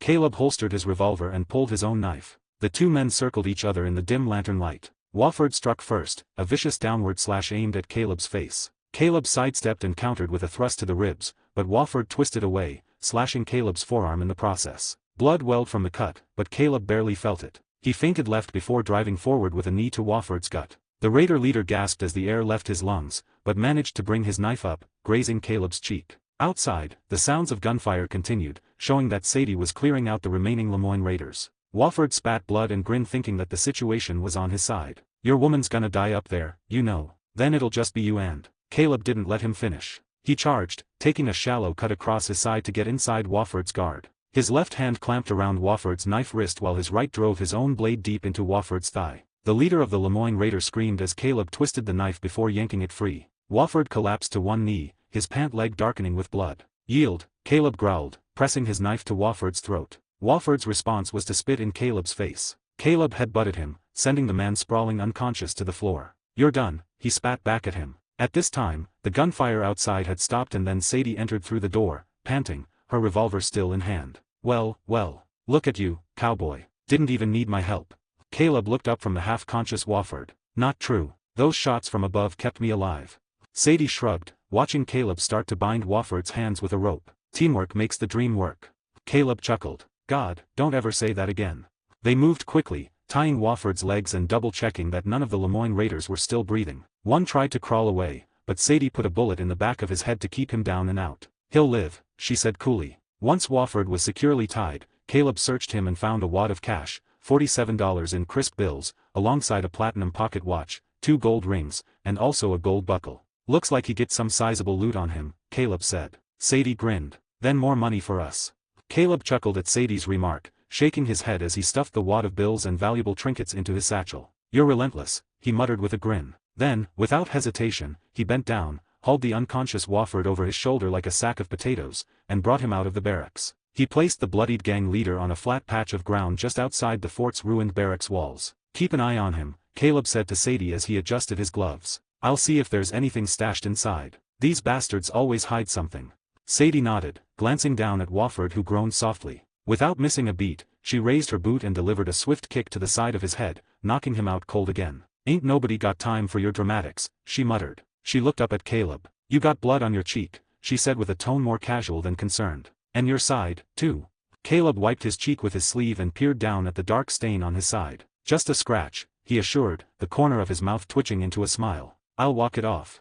Sadie scoffed as she knelt and began rifling through the pockets of the downed Lemoyne raiders. She worked fast but thorough, stripping them of coin purses, silver rings, and anything remotely valuable. Every so often, her eyes flicked to Wofford to make sure he wasn't stirring. Meanwhile, Caleb stepped back into the dim interior of the barracks. The place was a mess of makeshift cots, discarded uniforms, and ransacked crates. The scent of blood mingled with mildew and old leather. He moved methodically, rifling through crates and kicking open chests. In a heavy wooden trunk pushed beneath a bench, Caleb found a stash, rolls of dollar bills totaling around $121.42, several boxes of ammunition for revolvers and repeaters, and a velvet pouch filled with assorted jewelry, cheap and expensive mixed together. With a flick of his thought, he moved the ammo and bag of jewelry into his inventory without touching them. The cash he folded and added to the wad already in his satchel. He cast one more look around, ensuring nothing valuable was missed, before he spotted the ladder leading down into the basement, exactly where he knew the Civil War knife was kept from his memory of the game. Climbing down the old wooden ladder, the dimness gave way to flickering lantern light. At least one oil lantern was still burning down there, probably from a Lemoyne raider's earlier patrol. Caleb's senses sharpened immediately. Something felt off. His high perception perk kicked in. He wasn't alone. His hand went to his navy revolver, drawing it silently from the holster. The basement had old crates, war-era flags hanging in tatters, and a broken cannon rusting in the far corner. Caleb moved slowly, his boots crunching against scattered dirt and bits of straw. As he made his way toward the wooden crate where the legendary Civil War knife was on top of it, he heard it, a faint scuffle. A footstep, just beyond a stack of crates and barrels. He turned sharply, aiming his revolver at the sound. "Whoever's back there, show yourself. You got 3 seconds before I turn your hiding spot into sawdust." Silence. 1, 2. Still no response. 3. Caleb fired. The navy barked, rounds slamming into the crates. Wood splintered, and dust exploded into the air. Upstairs, Sadie jumped at the sound. "What the hell, Caleb? You all right?" Caleb didn't take his eyes off the crates. "Got a rat down here, doesn't want to show himself. Bring some rope, might need it." Sadie laughed, her voice echoing from above. All right, wait a second." As Caleb took a cautious step forward, the crates shifted. A man slowly emerged, hands raised. Late 20s or early 30s. Wiry frame, big nose, short black hair. Dirt smeared across his jaw and a nervous glint in his eyes. "Hey now, calm down, friend," the man said quickly. "I'm unarmed, just hiding, not a threat." Caleb didn't lower his revolver. "You don't get to decide if you're a threat." "I do. Keep both of those hands up. What's your name?" "Cecil. Cecil C. Tucker. Just call me Cecil or Tucker. Whatever suits you. I was just trying to stay alive." Caleb stared at him, unreadable. Then Sadie appeared behind him, climbing down the ladder with ease. She saw Cecil with his hands up and let out a low whistle. "Well, look at this. Another one. You're just collectin' them today, huh, Caleb?" Caleb smirked slightly but didn't take his eyes off Cecil. Sadie stepped closer, revolver casually hanging at her side. Cecil glanced between the two, and suddenly his expression twitched. He made a split-second decision. As Caleb turned slightly toward Sadie, Cecil dropped his hands and dove toward a revolver tucked beneath the crates. But Caleb's reflexes were honed by experience and enhanced by the world he now inhabited. Time slowed. The world turned golden yellow. His dead eye is activated. Caleb marked Cecil's hand with an X, right on the wrist reaching for the gun. Bang! Time snapped back. The navy roared once. Cecil's hand jerked back violently, a hole blown clean through his wrist. He howled in agony, collapsing beside the crates, clutching his mangled hand. "God damn, my hand, you bastard." Caleb calmly stepped forward and kicked the revolver away. Sadie walked up beside him, shaking her head. "That was real dumb, Tucker. I didn't want to die," he moaned. Caleb pulled some rope from Sadie's belt and knelt to bind Cecil's hands or, what was left of them, tightly. "And yet, you nearly guaranteed it." Once Cecil was secured and sobbing against a crate, Caleb moved toward the pedestal and finally retrieved the Civil War knife. It looked exactly like he remembered it, long, heavy, and stained with time. He turned it in his hand, then with a thought, added it to his inventory. You get what you came for?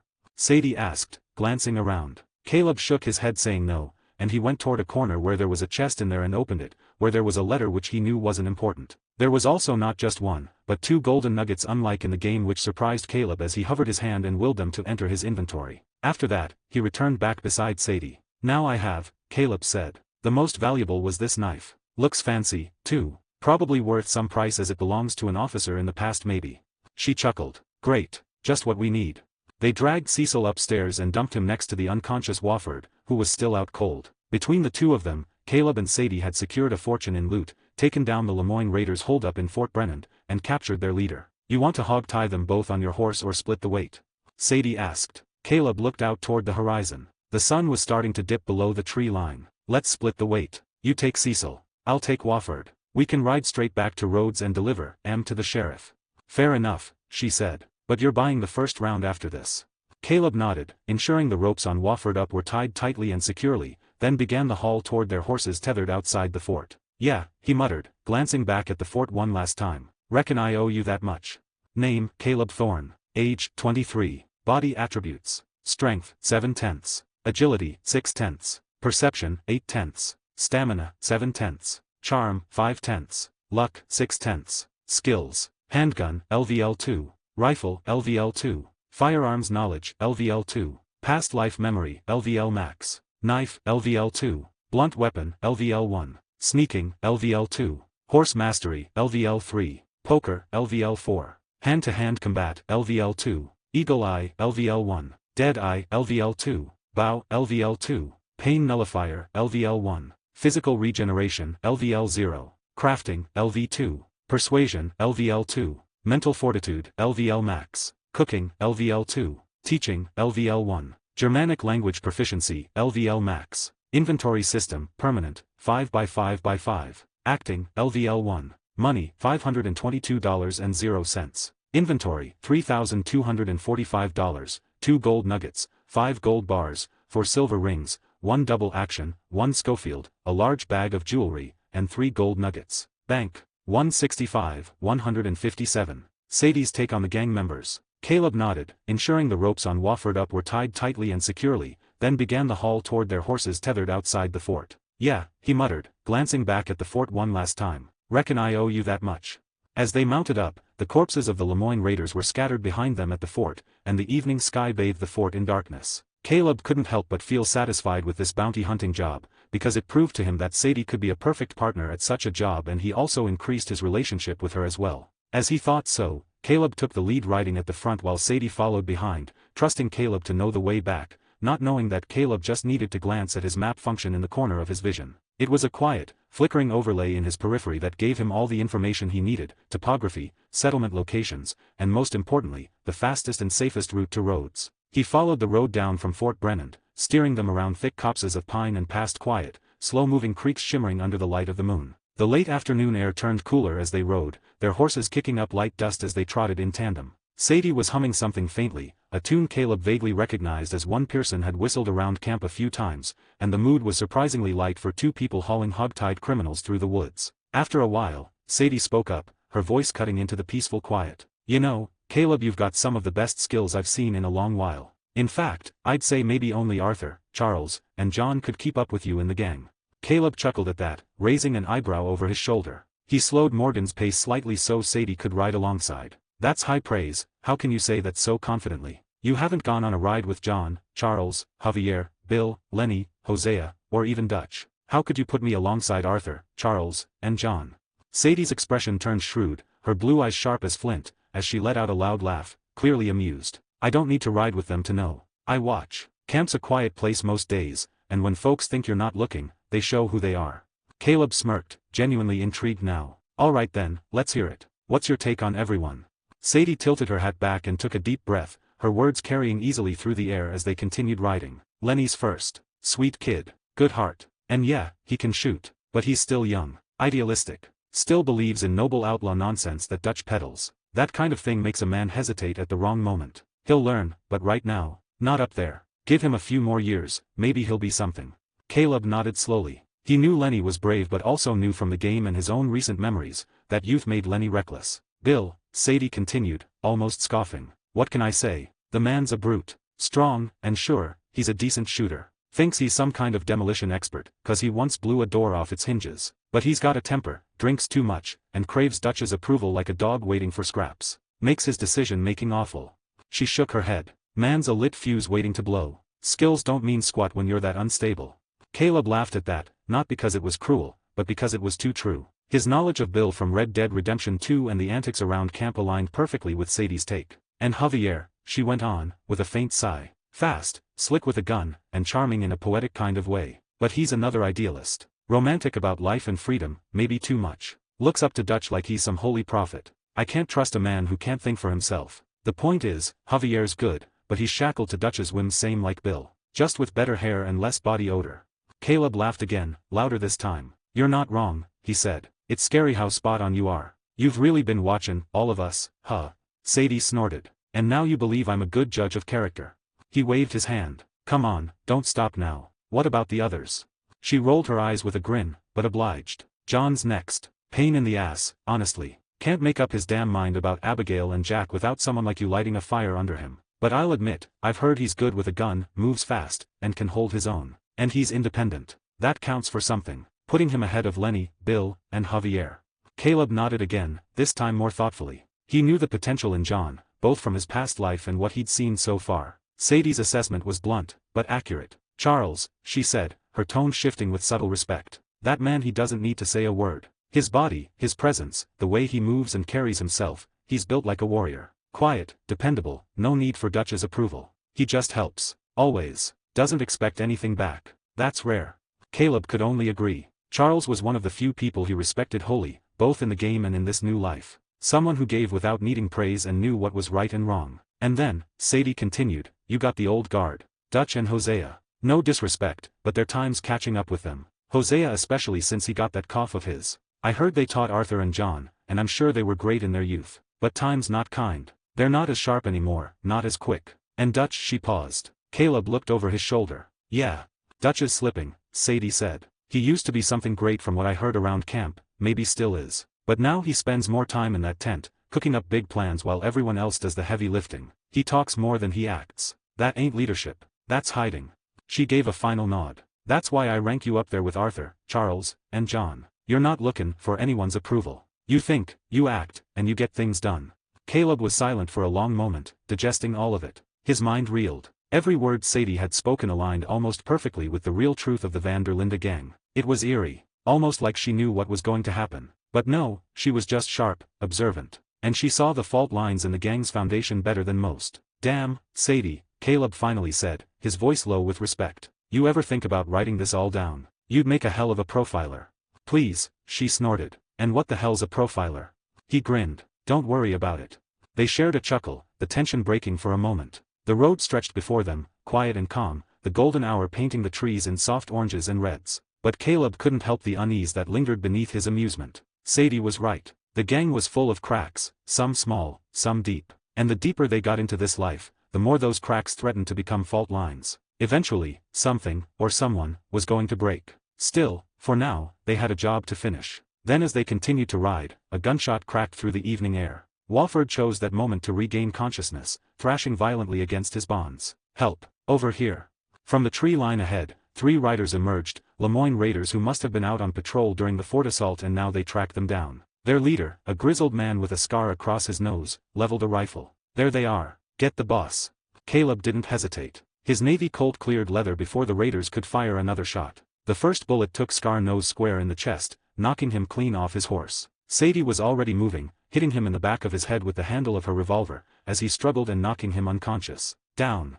She barked at Caleb. He dropped just as she fired over his head, her bullets punching through the second Lemoyne Raider's throat. The third turned to flee, but Caleb Schofield spoke twice, both rounds striking the man's back. Silence returned as abruptly as it had been broken. Wofford had gone still again, either playing dead or knocked unconscious during the struggle. Sadie spat in the dirt, reloading methodically. Guess we took too long looting around the fort and they saw us the moment we left, following us silently.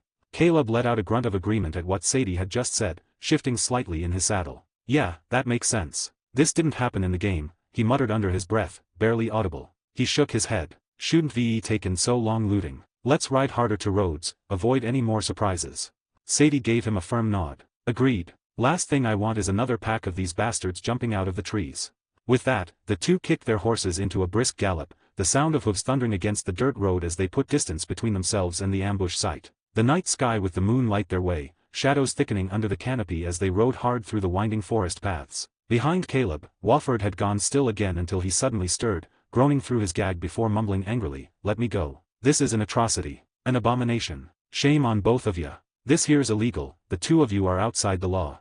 Caleb turned in the saddle and laughed, loud and dry. The words were so familiar, it was almost comical how closely Wofford echoed the nonsense Caleb had heard when playing the game back in his past life. Now that he was living it, the delusion grated even more. Without warning, Caleb reached back and gave Wofford a sharp slap to the back of the head. "Shut up," he said flatly. "We are the law. Hired law, to be precise. Your bounty poster's in our hands, and that gives us every damn right to bring your sorry ass in."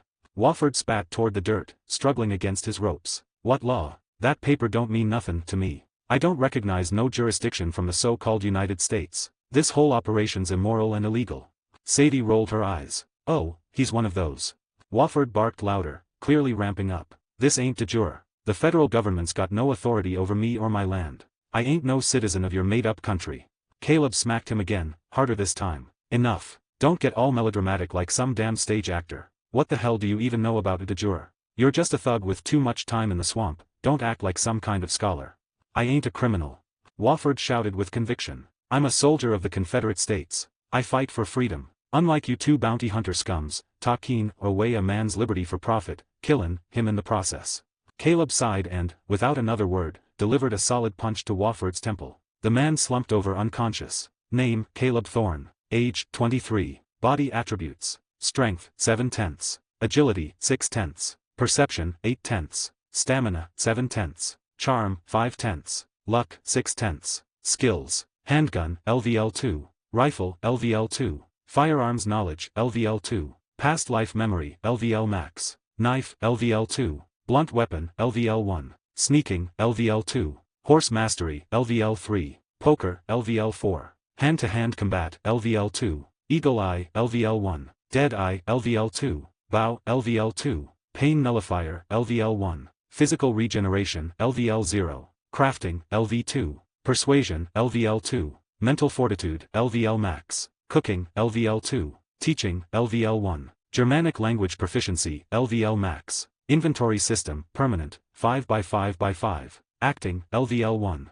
Money, $712.35. Inventory, $3,245. 7 gold nuggets, 5 gold bars, 4 silver rings, 1 double action, 1 Schofield, 2 large bag of jewelry, a gold ring, 2 silver pocket watch, a gold buckle, and a gold pocket compass. Bank, 166, 158. Upgrade and splitting the cut. "I ain't a criminal," Wofford shouted with conviction. "I'm a soldier of the Confederate States. I fight for freedom. Unlike you two bounty hunter scums, talking away a man's liberty for profit, killin' him in the process." Caleb sighed and, without another word, delivered a solid punch to Wofford's temple. The man slumped over unconscious. Sadie let out a breath and smirked. "Thank God. If you hadn't done that, Caleb, I might have shot him just to shut him up. How can someone who's hogtied at the back of our horse still have the audacity to run their damn mouth like that?" Caleb chuckled. "Guess you gotta admire the commitment he has to his delusion. But yeah, now I think silence is golden." With Wofford now out cold again, they kept riding in peace. The moon now hung high in the sky, casting pale light over the trail as they retraced their steps from earlier. They passed the familiar old stone bridge spanning Ringneck Creek, then followed the narrow trail around the edges of Mattock Pond, where frogs croaked and mosquitoes buzzed. Then came the low-lying grasses and swamps of Southfield Flats, their horses' hooves squelching in the damp dirt. Finally, as the trees gave way to the open fields and fences of Lemoyne, the glowing lights of roads shimmered ahead like a distant promise. They slowed to a trot as they reached the outskirts of town. The street lamps glowed dim and golden, casting soft halos in the misty evening. Crickets chirped, and somewhere a dog barked. The sheriff's office, with its porch lantern burning steady, waited at the town's center like a beacon. Caleb slowed to a stop just before the main road, turning slightly in his saddle. "Sadie, you take them in, both of them." She blinked at him. "What? You serious?" He nodded, keeping his tone easy and light. "You said you wanted to prove yourself to the boys who mocked you. And if I go in there with you, the boys inside'll just start ribbing you like they always do. Better to go solo." She looked at him suspiciously. "That's real noble of you. But you're sure that's the only reason?" Caleb smirked and looked away. The real reason, of course, was far more personal. He'd used too many identities in Rhodes already, one when buying supplies for the gang with Sadie as husband and wife, another during his date with Mary Beth, and lastly when he met with Deputy Archibald alongside Hosea and Arthur. He couldn't afford to complicate it by walking in with Sadie, not when she might mention him to the Sheriff Gray, who will definitely talk about him, and slowly others in the Rhodes knew about it. Let's just say I've had my fill of talking to lawmen for some time after staying at Valentine for quite some time, Caleb replied. Sadie studied him a beat longer, then snorted. Fine. But if they laugh at me, I'm tellin' them you were just too scared to face the law. Fair enough, Caleb said with a grin. Just make sure they pay you for both. Don't let them short you.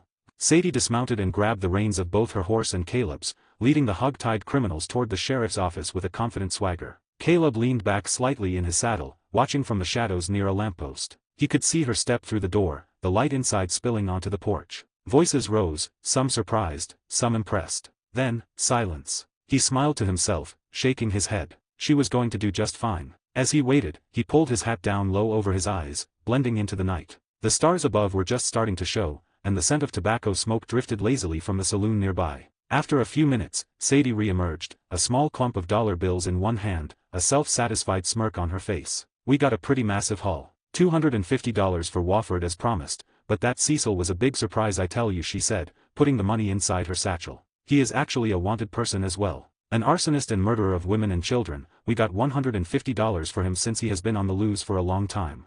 Caleb, hearing that, was surprised, as he didn't expect such a thing, especially from the game, as he never encountered bounty targets. Really now? Didn't expect such a thing, I tell you. He'd better rot in that jail and get hanged soon. Killing women and children by burning is sick. Sadie heard that, nod her head as she mounted up her horse. I agree with you, Caleb. Don't worry, I have told the sheriff to hang him fast. Now wanna go have that drink? Or you plannin' to sneak off into the night like a damn shadow? Caleb chuckled as he mounted Morgan. Drinks sound good. But not here. Not tonight. Let's get back to camp. Sadie nodded, and the two turned their horses, riding out of Rhodes just as quietly as they'd come in. After that, they ride fast hack toward camp, and finally they reached Clemens Point just before midnight. The camp was still filled with activity, with the sound of occasional snore and crackle from the campfires. Caleb and Sadie got down from their horses and hitched them. So ready for that drink? Sadie joked, punching his arm lightly. Caleb grinned. Only if you promise not to call me Tacitus. Sadie heard that laugh and said, no promises if I get a bit drunk, which made Caleb shake his head with a grin. Go on, grab a couple of beers and wait for me by the campfire, he said. I need to do a quick thing for just a moment. Sadie immediately snorted. If you want to go see Mary Beth, just say so. No need to be so secretive with me. I understand. She smirked, then added, tell her I said hi, before walking off toward the supply wagon, her boots kicking up little puffs of dust in the dim firelight. Caleb chuckled as he watched her go, her confident stride never faltering even after the long ride. Once she was out of sight, he exhaled and finally opened his system interface. The notifications had been pinging relentlessly during the shootout at Fort Brennan, but with the bounty targets in tow and the urgency of getting to Rhodes, he'd ignored them. Now, in the quiet safety of camp, he could finally review them. What greeted him was nothing short of satisfying. Several of his core skills had leveled up. Handgun skill, level 2, level 3. Sneaking skill, level 2, level 3. Acting skill, level 1, level 2. Firearms knowledge, level 2, level 3. A grin tugged at his lips. For skill upgrades in one outing, that was more than he'd expected. His combat efficiency had undoubtedly improved, especially with his handgun and sneaking skills now at level 3. The acting upgrade might seem minor, but blending in and lying convincingly had saved his hide more than once. And firearms knowledge? That would make maintaining and also adding some improvements to his weapons even easier. Alongside those were stat improvements. Charm, 5/10 6/10. Agility, 6/10 7/10. Charm was notoriously hard to raise, so the bump in charm would no doubt help him in camp dynamics, especially with Mary Beth, and agility's boost meant faster reflexes, better dodges, better reaction timing in combat, and more speed in a chase. He flexed his fingers, feeling the difference already. His movements felt smoother, more precise. It was a big payoff. He closed the interface, took one last glance at the calm waters near Clemens Point, and turned toward the women's tent. The fire crackled nearby, casting silhouettes across canvas and trees. When he arrived, he spotted Karen, Tilly, and Mary Beth still awake, sitting on a log and talking about topics that completely went over his head, something about fabrics and character tropes in romance novels. Before he could open his mouth, Karen noticed him and smirked. Well, she drawled, nudging Tilly with her elbow. Look who's here. The lover boy's back from his mission and comes to see his sweetheart. Tilly twisted around and laughed as soon as she saw Caleb. Oh how sweet, Karen. A man who goes bounty huntin' and comes right back to see his girl. That's romance, right there. Dangerous line of work, makes the blood pump in such a sexy way and a man real attentive.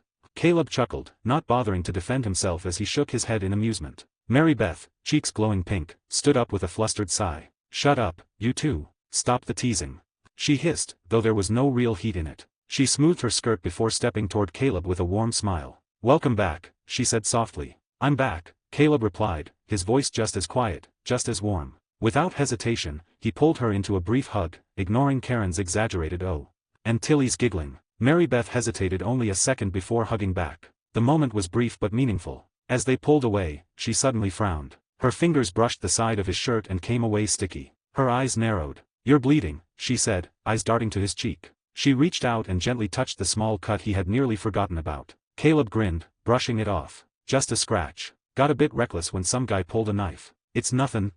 Mary Beth's expression turned stern. She planted her hands on her hips. "That's exactly why it's not nothing. Come here, let's get you cleaned up before it gets infected. And no," she added, pointing a finger at him when he opened his mouth to protest, "you don't get to say no."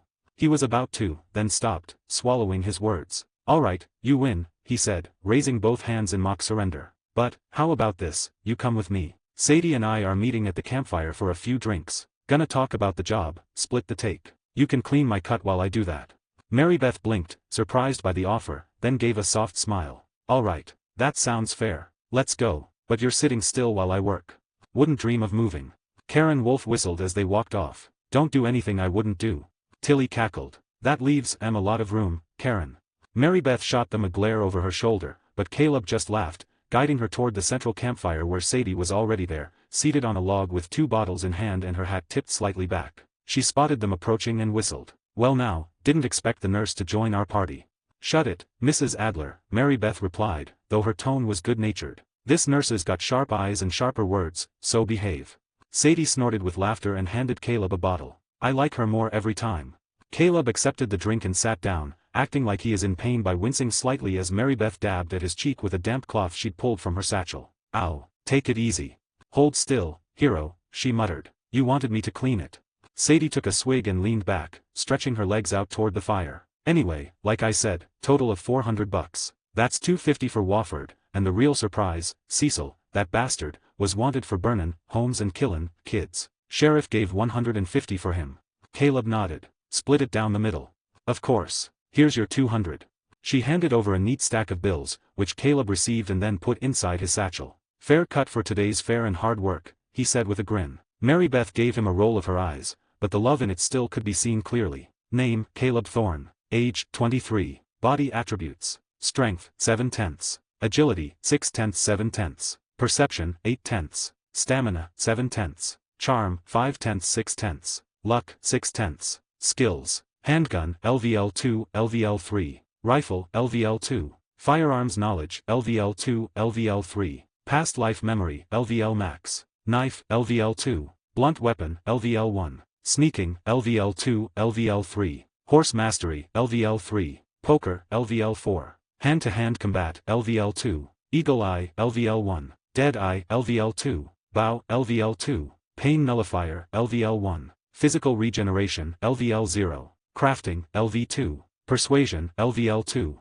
Mental fortitude, LVL max. Cooking, LVL2. Teaching, LVL1. Germanic language proficiency, LVL max. Inventory system, permanent, 5x5x5. Acting, LVL1, LVL2. Money, $912.35. Inventory, $3,245. 7 gold nuggets, 5 gold bars, 4 silver rings, 1 double action, 1 Schofield, 2 large bag of jewelry, a gold ring, 2 silver pocket watch, a gold buckle, and a gold pocket compass. Bank, 167, 159. First kiss and magicians for sport. She handed over a neat stack of bills, which Caleb received and then put inside his satchel. "Fair cut for today's fair and hard work," he said with a grin. Mary Beth gave him a roll of her eyes, but the love in it still could be seen clearly. Then Mary Beth gave Sadie a sidelong glance. "You ever think about making this bounty thing a regular gig with Caleb, Sadie?"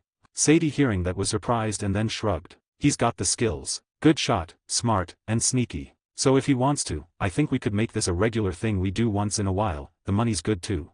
Caleb chuckled. "I like that, of course, if I have the time. Like you said, Sadie, the money is good, and having someone as skilled as you talking those bats rad down, why it's gonna be a pretty show." Well, since you agree, I'm gonna look for some more bounty to hunt in the future. Sadie leaned forward, smirking. That it's of course if it's okay with you, Mary Beth. Mary Beth quietly reached for his hand and gave it a squeeze. Of course, as long as you two keep yourselves safe and sound. Sadie grinned. Thank you kindly, Miss Gaskell. Now let's shut up and drink. The fire crackled between them, casting flickering shadows over their faces. For a while, they sat in comfortable silence and drank their beers, the only sounds the distant murmur of the camp and the occasional hoot of an owl. Then Sadie stretched, groaning. Alright, I'm tinnin' in. You two don't stay up too late and do something not alright. Her grin was wicked as she stood, clapping Caleb on the shoulder before sauntering off. Mary Beth rolled her eyes but didn't rise to the bait. Instead, she finished smoothing the ointment over Caleb's cut and leaned back. There. Good as new. Thank you, Caleb said, catching her hand before she could pull away. He laced their fingers together, his thumb brushing over her knuckles. For patching me up. And for worrying. Mary Beth smiled, soft and genuine. Someone's gotta worry about you and keep you in one piece. He laughed, low and warm. Guess I'm lucky it's you, then, Mary Beth.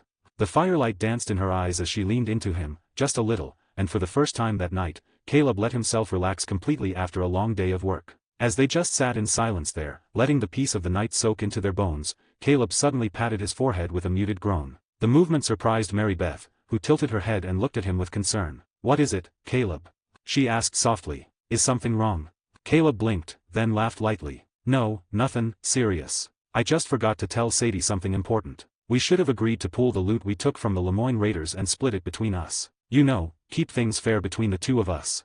Mary Beth chuckled, easing back with a smile. You don't need to worry about that. In the gang, anything you pick off the bodies or scavenge from a camp is usually yours to keep. That's your personal reward. The main bounty, or anything Dutch deems belongs to the gang, that's what gets shared around between us and then the gang stash.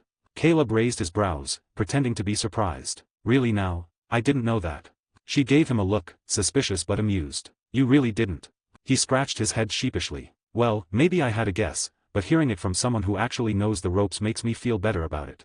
Inwardly, of course, Caleb knew exactly how it worked. His past life memory skill was as sharp as ever. He remembered looting countless bodies while playing Arthur in the game, always keeping the finds unless they were part of a mission. But now that he was here, in this living, breathing world, he needed to confirm whether the same logic applied to it. Mary Beth, as always, had helped him answer that lingering question. He smiled warmly and gave her hand a squeeze. Thanks, Mary Beth. For real. She smiled back, brushing a loose strand of hair behind her ear. Standing, Caleb stretched his back and glanced up at the moon. It had passed its peak in the sky, now slightly westward, past midnight. He looked down at Mary Beth, who stood beside him now, her expression relaxed and content. You should head back to your bedroll and get some proper sleep, Mary Beth, Caleb said gently. You need your beauty rest, you know. Wouldn't want you looking older than your age. Mary Beth's mouth dropped open in mock outrage. She lightly smacked him on the arm, eyes narrowing. Well, that's rich coming from you, Caleb. I stay up late to sit with you, patch you up, keep you company, and this is the thanks I get. Caleb laughed, raising both hands in surrender. Alright, I'm sorry. Just teasin'. Honest.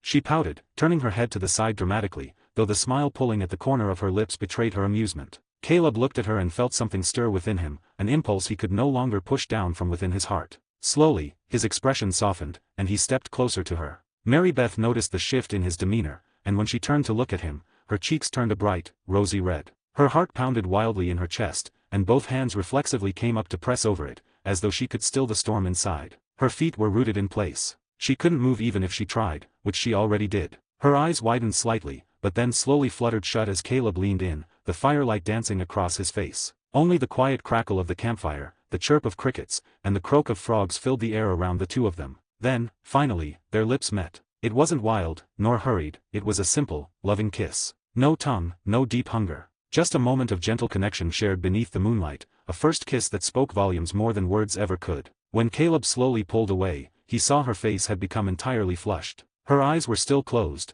and he let out a low, warm chuckle that seemed to echo with something deeper. Mary Beth opened her eyes at the sound, seeing the fire of desire smoldering in his gaze. Embarrassed but delighted, she looked down shyly. Caleb gently brushed a hand over the top of her head. Go get some rest, Mary Beth. Good night.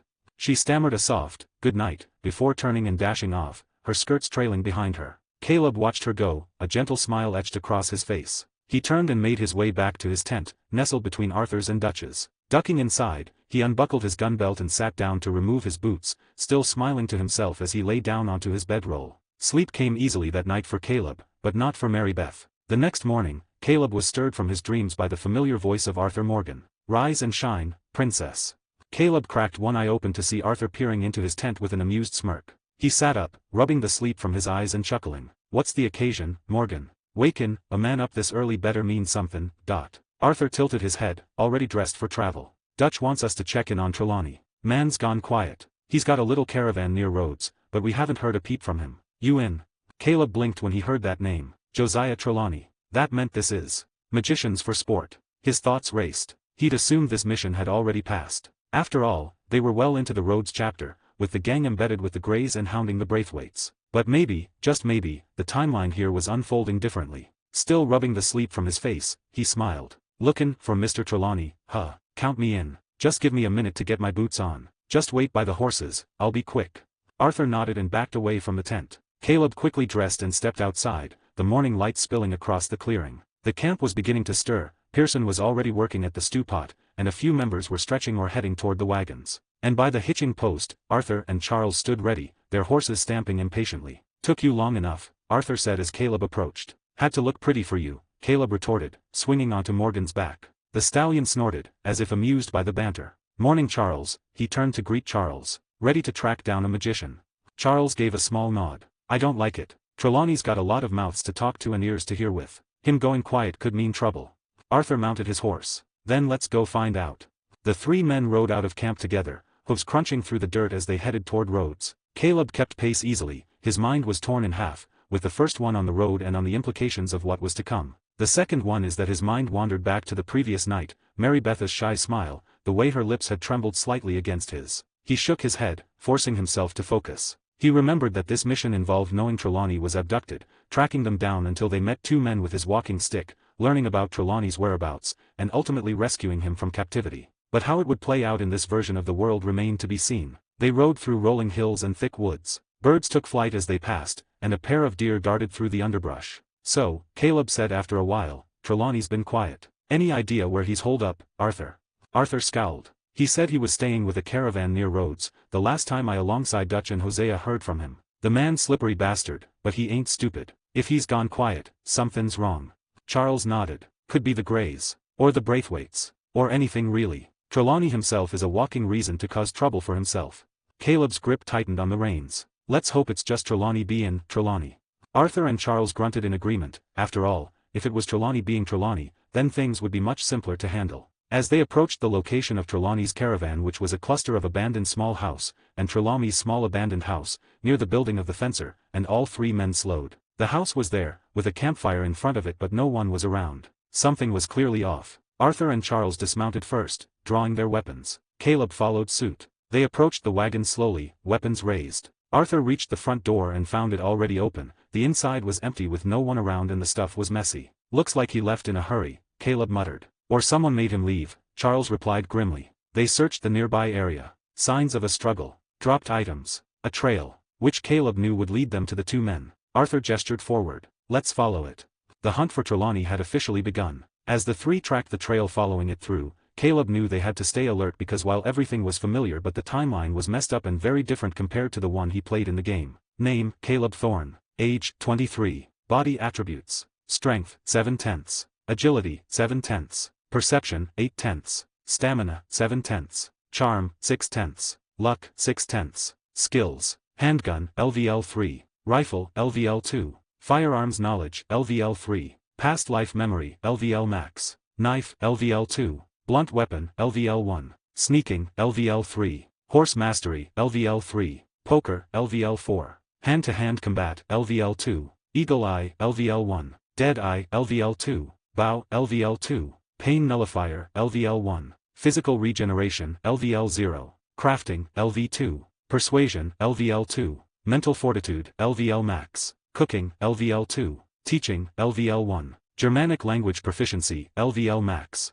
Inventory system, permanent, 5x5x5. Acting, LVL 2. Money, $912.35. Inventory, $3,245. 7 gold nuggets, 5 gold bars, 4 silver rings, 1 double action, 1 Schofield, 2 large bag of jewelry, a gold ring, 2 silver pocket watch, a gold buckle, and a gold pocket compass. Bank, 168, 160. A Magicians for Sport Caleb version. Arthur gestured forward. Let's follow it.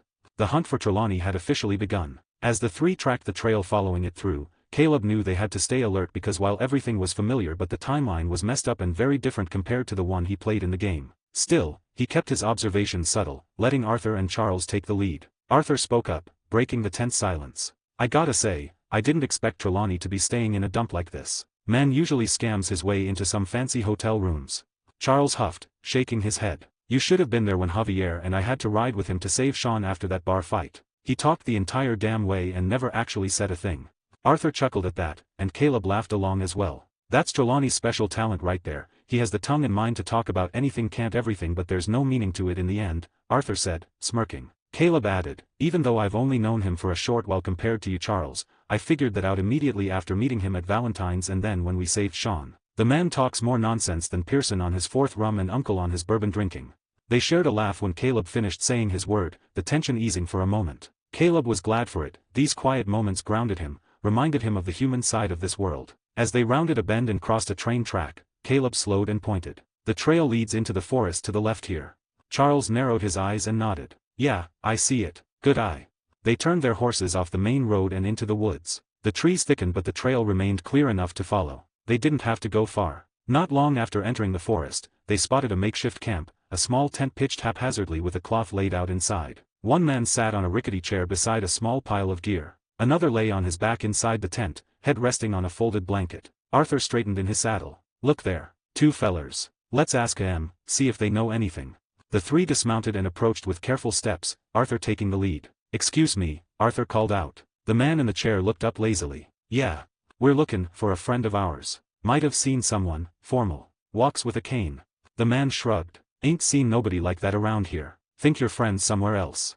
Inside the tent, the man who had been lying down sat up slowly. His eyes locked on the trio, face tightening with suspicion. He looked Caleb up and down in particular, as if gauging something. Arthur gave a half smile, and Caleb and Charles moved to flank him. Caleb took the left, Charles the right. On the ground near the seated man was a cane, sleek, polished, and familiar. Caleb leaned down and picked it up, just like how he saw it in the game, in which Charles was the one who picked it up. Our friend walks with a cane, Caleb said calmly, turning the object in his hand. Looks a lot like this one here.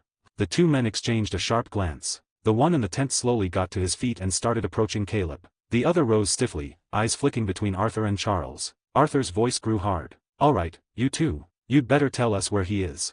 The seated man scoffed. You three best get out of here. The man in front of Caleb suddenly lunged, throwing a punch. Caleb sidestepped it, then cracked the cane across the man's face and followed up with a punch to the gut. He switched fluidly between strikes, utilizing both his hand-to-hand combat (LVL2) and blunt weapon (LVL1) skills. Every movement was efficient and brutal. Meanwhile, Arthur and Charles tackled the other man. The thug put up a struggle, but he was outclassed. Charles threw a hard elbow, and Arthur finished with a right hook that sent the man crashing to the ground, unconscious. Caleb continued beating his opponent, alternating between punches and strikes with the cane. The man stumbled and fell backward, but Caleb pressed forward, finishing with a heavy blow to the head that knocked him out cold. Caleb planted his boot on the man's chest and loomed over him. Where is Trelawney? He asked sharply. The man groaned. I don't know nothin'. Caleb jabbed the cane against the man's ribs. Wrong answer. Want me to break your legs next? The man spat at him. Go to hell. That earned him another harsh blow. Caleb didn't hold back, he had to play the part. Finally, the man wheezed and cried out. Okay, enough. For Christ's sake. They took him to a cabin. Over by the cornfields. Left, down the path there, just past the Braithwaite Manor. Caleb nodded. Thanks. And with a final heavy strike, he knocked the man unconscious. Arthur gave a low whistle. Good work. Charles smirked. That's one way to get information. The three of them immediately mounted their horses again. Charles looked down the path the thug had indicated. Come on, follow me. I think there's a way around so we don't have to go through the Braithwaite's place. They turned off the forest trail, following Charles as he led them on a path that skirted the edge of the plantation's land. The thick humidity of the south clung to them, and the smell of rich earth and swamp water filled the air. Caleb stayed alert. He remembered how in the game this mission would quickly turn into a shootout as there are more bounty hunters. He had to prepare himself so that he would not caught off guard, just in case there were guards outside the cabin. As they rode, Arthur glanced over. That was some fancy stick work back there, Caleb. Didn't know you had it in you. Caleb smiled. Let's just say, I've had some practice. Charles nodded, quick thinking with the cane.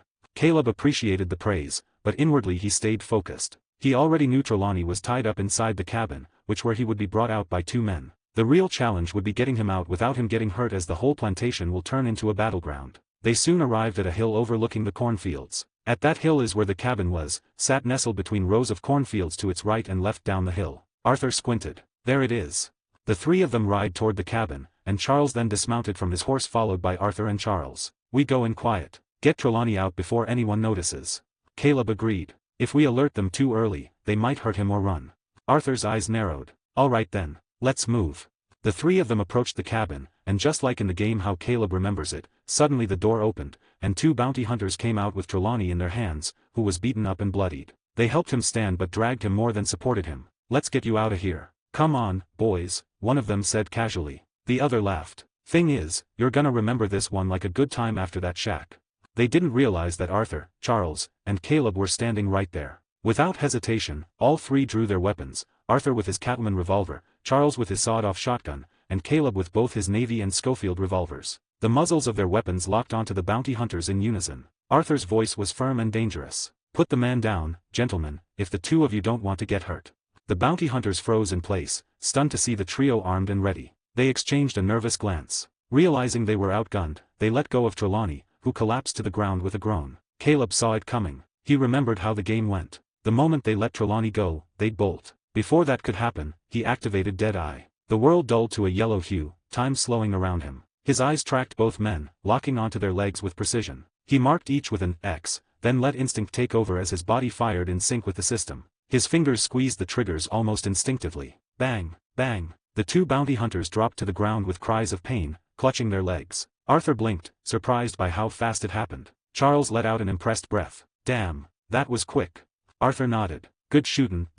They hurried over to Trelawney, who groaned again. His face was swollen, lip split, and there were bruises blooming across his jaw. Charles crouched and used his knife to cut the ropes around Trelawney's wrists. Arthur knelt beside him. So, you're alive. Trelawney groaned, rubbing his wrists. Allegedly alive, yes. Though I'd prefer unambiguously so next time. Meanwhile, Caleb and Charles walked over to the two wounded bounty hunters, both trying to crawl away. Caleb pressed his boot on the shoulder of one of them. Where are the rest of them? You tell us, and maybe, we let you and your buddy live. The two men looked at each other, battered and bleeding. One of them nodded. The man under Caleb spoke up, voice trembling. There's 4 more of us. They're down at the barn, past the cornfields, just left of the manor. Caleb offered a smile that didn't reach his eyes. Thank you for your cooperation, gentlemen. Then, without hesitation, he shot both of them in the head. 2 clean shots. No hesitation. Charles chuckled darkly. I gotta admit, you had me worried there when you started talking mercy. Caleb holstered his pistols and shrugged. We don't know what Trelawney's told them. Too risky to leave them breathing. They returned to the cabin. Arthur had helped Trelawney onto a chair on the porch. Caleb relayed the information. Arthur's expression hardened. We need to take care of the rest. Can't let them get away. Charles nodded. Agreed. Trelawney waved a hand weakly. Go get them. I'll be just fine here. Arthur patted his shoulder. Stay here. We'll handle it.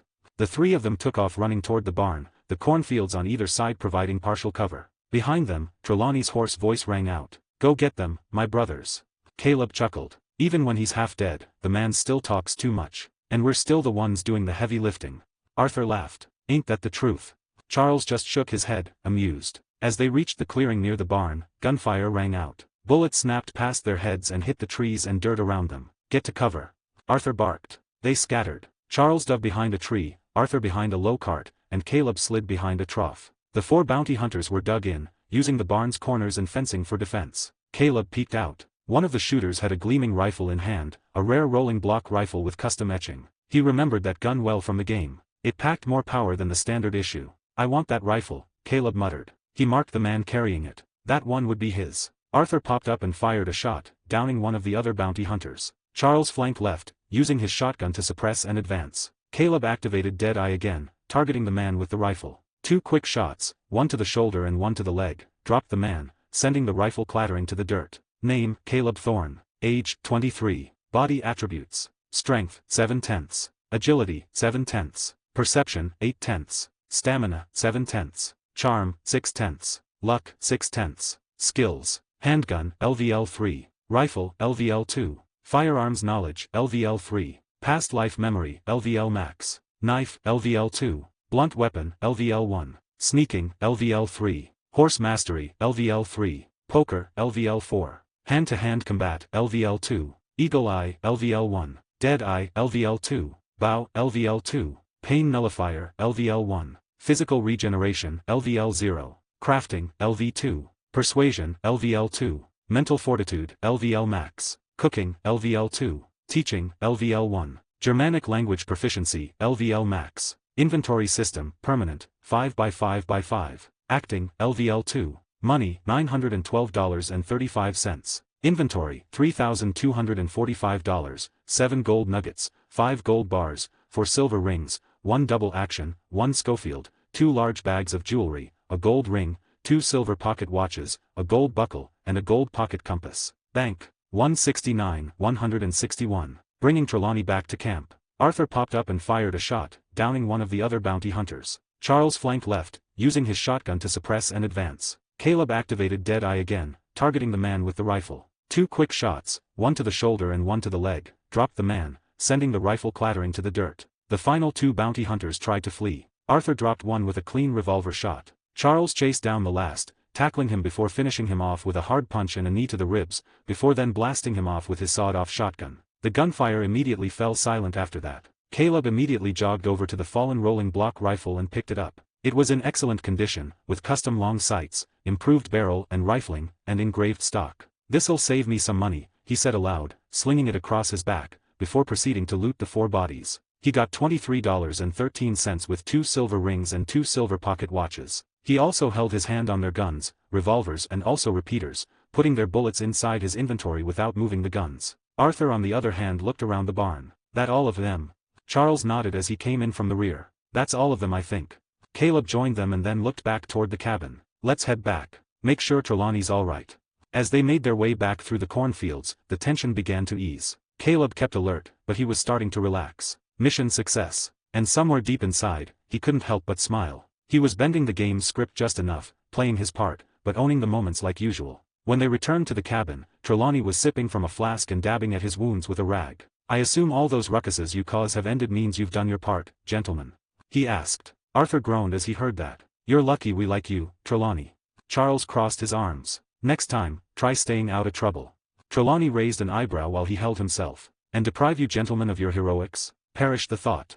Caleb chuckled at Trelawney's theatrics while Arthur stepped over and extended a hand to the wounded conman. "Come on, up you go," Arthur muttered, helping Trelawney to his feet. As he did, he glanced down at the blood on Trelawney's shirt. Who were those bounty hunters, anyway?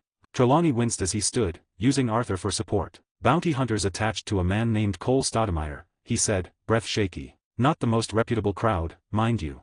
Arthur nodded slowly, processing the name as he helped Trelawney down the few creaky steps of the cabin's porch. Behind them, Charles had already gone around the side of the cabin and untied one of the bounty hunter's horses from a hitching post. "Got one for him," Charles called, leading the horse over. Caleb remained where he was, a few paces back, eyes scanning the cornfield like a bodyguard who refused to relax. He hadn't lowered his guard even as the fight was long over. The rolling block rifle was slung across his back now, and his eyes moved with slow, deliberate control. "They weren't exactly looking for me per se," Trelawney continued as Arthur guided him toward the waiting horse. "Just sniffing around. Unfortunate coincidence." Arthur helped him mount with Charles's assistance, steadying him as Trelawney grunted and groaned. "What did you tell them?" Arthur asked. "Not much," Trelawney said, settling into the saddle with a sigh of relief. "Told them I was an intellectual, a scholar, come down here from Oregon, seeking an employment at the university." "Uh-huh," Arthur said flatly, adjusting the stirrup for Trelawney. Charles handed him the reins. "Of course," Trelawney added with a roll of his eyes, "they didn't believe a word of it." Once he was seated properly and held the reins, he turned his head toward Arthur again, the sharpness returning to his voice. "Seems that you've stirred up quite the hornet's nest back in Blackwater. The hunting hasn't stopped, even after we fled the state and we go into hiding." Arthur swung into his own saddle and grunted. "That's what I've been hearin'. Blackwater's been in trouble ever since." Charles mounted up as well and gave a low grunt of agreement. Caleb climbed onto his horse last, remaining silent. He didn't have a personal stake in Blackwater, he had joined the gang well after that disaster. Still, the mention of it set something churning in his head. The money. The untouched cash is buried in the wreck of that job. The gang was far enough from Blackwater now. Maybe it was time. As the three rode alongside Trelawney, the man winced and adjusted his posture, clearly in pain. "I think it's best if I go with you gentlemen for a while," he said. "After all this, I can't return to that caravan. Too dangerous." Arthur glanced over and nodded. "Yeah, makes sense. Stay at camp for a while. Miss Grimshaw'll patch you up. Reverend'll mumble over you." He looked to Charles and Caleb. "You two bring him back to camp. Make sure he gets seen by Miss Grimshaw and Reverend Swanson. I'll catch up. Charles turned his head, puzzled. Where you goin'? Arthur gave a small shrug. Just gettin' some fresh air. Don't worry about it. Just go. That gunfire's sure to attract someone's attention. Caleb studied him for a moment, knowing exactly where Arthur would end up, in Rhodes, brooding in his usual stoic fashion, which he has seen himself when playing as Arthur, all part of the game, or now the world's natural flow. All right, Caleb finally said. Be safe. Arthur nodded and turned his horse away from the group, riding off through the trees, leaving Caleb, Charles, and Trelawney to begin the long ride back to Clemens Point. Within minutes, Caleb and Charles regretted their assignment. Trelawney, despite his injuries, would not stop talking. He began speaking almost immediately after they separated from Arthur. That was quite the ordeal, wasn't it? I dare say we've earned ourselves a proper toast this evening. I shall compose an epic ballad in your honor. Yes, indeed. The Three Gunslingers and the Dashing Magician. Or perhaps something a touch more refined. The Ballad of Bravery and Cunning. Trelawney, Caleb interrupted, his voice dry. How are you still talking? You're injured. Bleeding. Shut up. Trelawney gave a pained but amused chuckle. Dear boy, you wound me deeper than the bullet did. I tell you pain is but a fleeting sensation. The art of storytelling, however, is eternal. Just shut up and save your breath, Charles added, half amused, half irritated, but his face was still stoic. How can you even talk this much? It's a gift, Trelawney said, slouching in the saddle but still managing to grin. I'll have you know, some say I was born speaking. No doubt, Caleb muttered. Caleb shot Charles a desperate look. The Native American stoic expression cracked just enough to reveal sheer exasperation. Trelawney rambled on. Imagine it. A tale of danger, of narrow escapes, perhaps a romantic subplot. A fair maiden, a stolen kiss. Christ, Caleb muttered. Charles exhaled sharply. If you don't stop talking, I'm pushing you off this horse.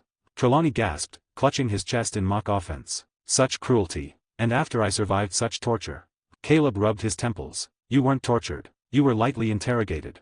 Semantics, dear boy. The ride dragged on, Trelawney's monologues only pausing when he winced in pain, brief respites Caleb and Charles cherished. Despite the banter, the road was uneventful, a peaceful stretch that gave way to the familiar woods surrounding Clemens Point. The lake glistened in the sun, and the scent of pines floated on the summer air. As they neared camp, the sound of guitar playing and camp chores could be heard. Pearson looked up from his kitchen station. That you, Charles? Caleb? Who's that with ya? Trouble, Charles muttered. Miss Grimshaw meanwhile also noticed their arrival, her sharp eyes narrowing at Trelawney's disheveled state. Oh, for heaven's sake, she muttered, striding over. What ve you done to yourself now? Trelawney attempted a bow from horseback, nearly toppling off. Merely a misadventure, madam. Miss Grimshaw rolled her sleeves up. Get him down for me please Mr. Thorne. Caleb dismounted and helped guide Trelawney down. Miss Grimshaw took charge immediately, barking orders. Reverend, Mr. Swanson, get over here and make yourself useful. Reverend Swanson came stumbling over, eyes half-lidded but hands surprisingly steady as he helped support Trelawney toward a bedroll near the wagons. Caleb stepped back, exhaling. Charles gave him a pat on the back. You all right? Yeah, Caleb replied. Just tired. Charles nodded. Get some rest. We earned it. As the two parted ways, Caleb headed toward his tent, but he wasn't done thinking. He put the rolling block rifle that was slung across his back inside his tent. It was his biggest reward, and a reminder of the money, valuables, guns, and everything he could get from this world are so many. Still, only Blackwater lingered in his thoughts. That money. Maybe it was finally time to go get it. Then suddenly Mary Beth appeared at his side, her brow furrowed. You're hurt, she said, fingers brushing a fresh scrape on his forearm. Just a scratch. She gave him a look. You say that every time. He grinned. And you patch me up every time. Her lips quirked, but she didn't argue, leading him toward the fire where a pot of coffee simmered. At this time Dutch emerged from his tent, surveying the scene, then approached Caleb and Mary Beth. Where's Arthur? He took a detour Dutch, Caleb said. He said he wants to take some fresh air and will be back soon after us. Dutch's expression was still stoic, but he didn't press. Instead, he turned to Trelawney, who was now holding court despite Grimshaw's attempts to silence him. And then, just as the ruffians closed in, I distracted them with a rousing soliloquy on the virtues of chivalry and thus, the legend of my heroism shall echo through the ages. Miss Grimshaw shoved a bandage into his mouth. Hush. Caleb smirked into his coffee. Later that evening, the camp was alive with the usual quiet bustle of dusk. Dutch sat at the table with Hosea, talking in hushed tones. Sadie cleaned her revolver nearby. John and Abigail spent some time with Jack, Karen, Tilly, and Sean drinking some beer while talking. Caleb passed Bill and Javier, who were playing cards again, but waved off their invitation to join. He wandered down toward the edge of the lake, as he saw Arthur's horse was hitched by the hitching post, confirming his return. In there, he found Arthur himself standing nearby, smoking a cigarette and staring at the water. Caleb approached, but didn't speak at first. After a few moments, Arthur glanced his way. Trelawney settle in. Caleb nodded. Miss Grimshaw and Reverend Swanson's patching him up. He was talking the whole ride back. I almost regret saving him. Arthur chuckled quietly. That's him all right. Now you say that, I almost feel the same about him staying at camp now. Caleb chuckled at that but noticed Arthur was a bit weird. You all right? Caleb asked. Yeah, Arthur replied. Just thinking. Caleb didn't press. Instead, he stood beside him in silence, both of them watching the calm water reflect the stars. And somewhere in the distance, Caleb knew that a new future waited, full of unknown danger, unknown choices, and opportunities to keep bending the world toward a different ending. Name, Caleb Thorne. Age, 23. Body attributes. Strength, 7/10. Agility, 7/10. Perception, 8/10. Stamina, 7/10. Charm, 6/10. Luck, 6/10. Skills. Handgun, LVL 3. Rifle, LVL 2. Firearms knowledge, LVL 3. Past life memory, LVL max. Knife, LVL 2. Blunt weapon, LVL 1. Sneaking, LVL 3. Horse mastery, LVL 3. Poker, LVL 4. Hand-to-hand combat, LVL 2. Eagle eye, LVL 1. Dead eye, LVL 2. Bow, LVL 2. Pain nullifier, LVL 1. Physical regeneration, LVL 0. Crafting, LV 2. Persuasion, LVL 2. Mental fortitude, LVL max. Cooking, LVL 2. Teaching, LVL 1.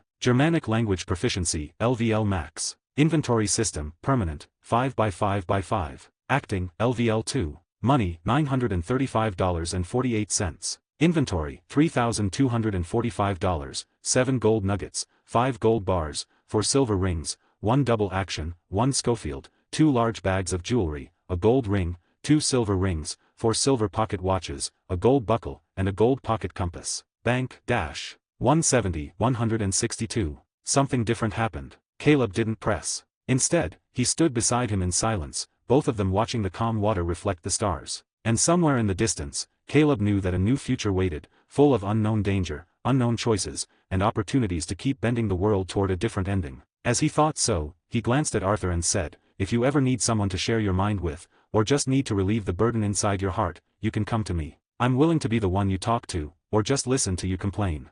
Arthur glanced at him with a quiet smile, then chuckled and patted Caleb on the shoulder. You don't need to worry about me like that. I got my journal. Helps keep my mind off things. Been working so far. This time it was Caleb's turn to chuckle. You know, I'm starting to think like Sadie now. I'm real curious about what's in that little journal of yours. Arthur groaned. Don't you start too. That woman keeps threatening to peek into it every chance she gets. It's a private matter, Caleb. Relax, Caleb said, grinning. I'm just joking. No need to take it so seriously. As for Sadie, well, I think we both know she ain't joking when she says that. Arthur could only chuckle half-heartedly at that because they both knew the truth. If Sadie ever got the chance, she'd tear through that journal from cover to cover, no hesitation at all from her part. After sharing that light-hearted but also meaningful brotherhood moment between the two of them, they made their way back to the main campfire. By now, Uncle, Hosea, Pearson, and John were sitting around the fire, enjoying drinks and sharing stories from the old days. As Caleb and Arthur approached, Uncle squinted through the flickering firelight. Well everyone, look who it is. If it ain't the pair of the two most sarcastic people in our group. Caleb laughed, settling down beside Uncle to his right while Arthur took a seat next to Hosea. I'd be honored to be called one of the sarcastic people in our group alongside Arthur, Caleb replied, as he took a bottle of beer from the crate nearby. Better than being known as the lazy freeloader who drinks all day and contributes nothing to the camp.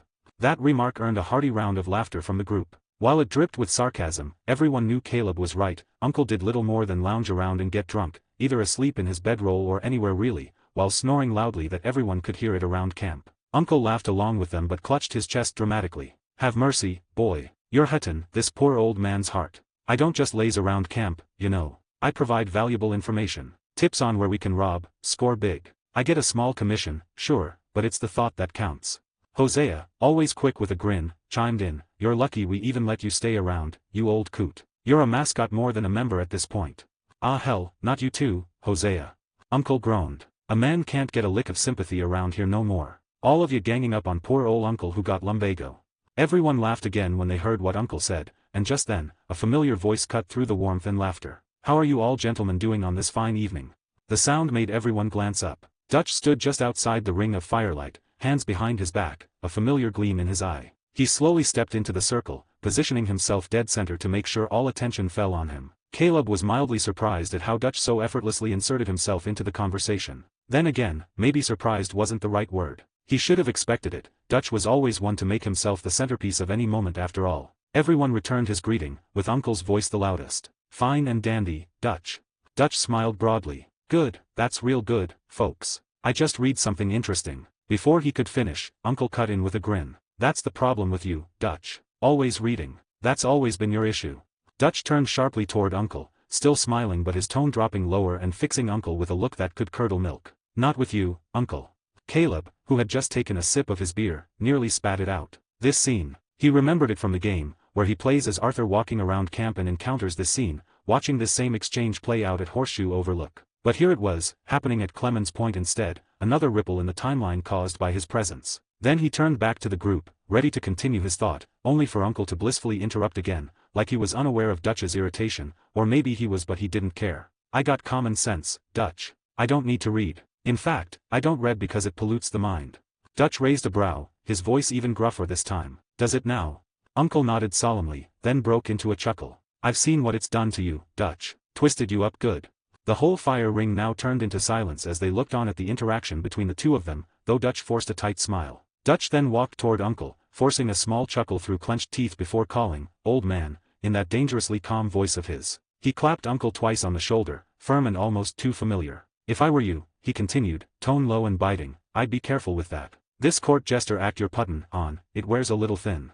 He gave one final pat to Uncle's shoulder, lingering just long enough to make a point, then turned and began to walk away from the firelight. Uncle, never one to leave things alone, leaned forward toward the fire, speaking in a voice that wasn't nearly as quiet as he thought. That's Dutch's problem, right there, he said, using a crooked finger to gesture behind him. He wants to be some kind of American king, and all of us here are his knights in shining armor.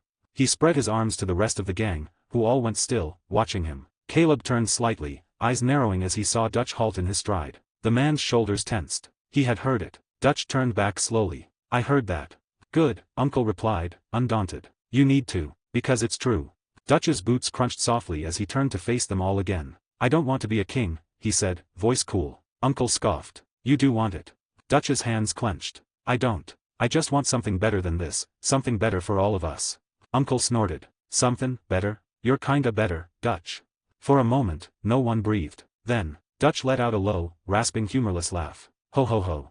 He walked back toward the fire and stopped right beside Uncle. The smile was still on his face, but it didn't reach his eyes. I can't stay mad at you, old man, he said, voice almost fond. Uncle shrugged, unfazed. Didn't ask you to. But right now, Dutch continued, letting the pause hang heavy in the air, I would like to kill you. The words landed like a gunshot. Everyone froze. Hosea and Arthur exchanged a look, both of them recognizing the flicker of instability in Dutch's voice. They stepped forward instinctively, ready to intercept if this escalated further. Before either could say anything, Uncle let out a mockingly reverent breath, raising his hands as though worshipping. Oh, put me out of my misery, your majesty. He even bowed theatrically, chuckling as he did. Caleb expected Dutch to laugh it off, like in the game. But something in the air was wrong. Dutch's face changed, his jaw tightened, his brows furrowed, and his eyes became cold. Then, with shocking speed, he drove a fist into Uncle's jaw. Crack. The old man reeled backward with a grunt, nearly falling over. Dutch. Hosea and Arthur lunged forward, grabbing his arms and trying to hold him back. Enough.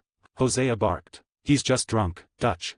John and Pearson moved to block the space between Dutch and Uncle, making sure it didn't go further. Caleb rushed to Uncle, who was sitting on the ground, clutching his face. You all right? Caleb asked, crouching beside him. Uncle spat, blood mixed with saliva. I'm all right, son. He wheezed, waving Caleb off. Hell, I've taken worse punches from whores in Valentine. Caleb shook his head and helped Uncle up, carefully steadying him. Dutch, still breathing heavily as Hosea and Arthur restrained him, seemed to come back to his senses. His eyes darted between the group and the old man he had just struck. I'm sorry, he muttered. I don't know what came over me, folks. He muttered, running a hand through his hair as he turned his head slightly to address Uncle. Old man. I apologize. You caught me at a bad moment. Uncle rubbed his sore jaw and gave a dry, wheezy laugh. Ain't no problem, Dutch. I understand. Got lumbago and all. The scuffle had drawn attention. Other members of the gang emerged from their tents or the shadows, concerned by the noise and tension. Hosea exchanged a quick look with Arthur. Come on, Dutch, he said, guiding the gang leader gently. Let's have a talk in your tent. Arthur nodded, helping lead Dutch away from the fire and the crowd. Dutch didn't resist. As they disappeared into the darkness, Uncle sighed and sat back down beside the fire. You see, gentlemen. he said, eyes glinting beneath the firelight. There goes the greatest man we know, and even he's lost. Don't know where he's going, lost inside his own damn mind. John sighed and rubbed a hand down his face. All right, uncle. Go have Miss Grimshaw or Reverend Swanson check you out. You're lucky your jaw's still attached. Uncle grumbled, holding his sore cheek. All right, John. Don't get your drawers twisted. He shuffled off into the shadows. John turned to Caleb and Pearson, still standing quietly by the fire. Let's just let tonight fade out, all right. Dutch has just got a lot on his mind. Uncle's nonsense just gets to the better of him tonight. Pearson shook his head. Yeah, but this is different, John. He really hit him. No joke. You think Dutch is okay? John hesitated. I don't know. I want to say yes. But lately, I don't think any of us really know what's going on in Dutch's head. Caleb didn't speak right away. He stared into the fire, watching the way the flames danced in unpredictable patterns. Dutch had snapped. Not in some symbolic, future tense kind of way. He had snapped tonight, in front of everyone. This wasn't just paranoia whispering to him now. This was Dutch showing cracks, letting them slip. If he could just keep letting those around him see it, see who he was becoming, it might make it easier for Caleb to convince them to leave when the time came. The future was unraveling faster than Caleb had expected. But maybe, just maybe, that was the opening he needed. He took a sip of his beer, eyes still on the fire. Meanwhile, Pearson walks away while shaking his head, and John takes a seat beside Caleb and then sips his beer. Name, Caleb Thorne. Age, 23. Body attributes. Strength, 7/10. Agility, 7/10. Perception, 8/10. Stamina, 7/10. Charm, 6/10. Luck, 6/10. Skills. Handgun, LVL 3. Rifle, LVL 2. Firearms knowledge, LVL 3. Past life memory, LVL max. Knife, LVL 2. Blunt weapon, LVL 1. Sneaking, LVL 3. Horse mastery, LVL 3. Poker, LVL 4. Hand-to-hand combat, LVL 2. Eagle eye, LVL 1. Dead eye, LVL 2. Bow, LVL 2. Pain nullifier, LVL 1. Physical regeneration, LVL 0. Crafting, LV 2. Persuasion, LVL 2. Mental fortitude, LVL max. Cooking, LVL 2. Teaching, LVL 1. Germanic language proficiency, LVL max. Inventory system, permanent, 5x5x5. Acting, LVL 2. Money, $935.48. Inventory, $3,245, 7 gold nuggets, 5 gold bars, 4 silver rings, 1 double action, 1 Schofield, 2 large bags of jewelry, a gold ring, 2 silver rings, 4 silver pocket watches, a gold buckle, and a gold pocket compass. Bank, 171,163. John and Arthur's trust and loyalty.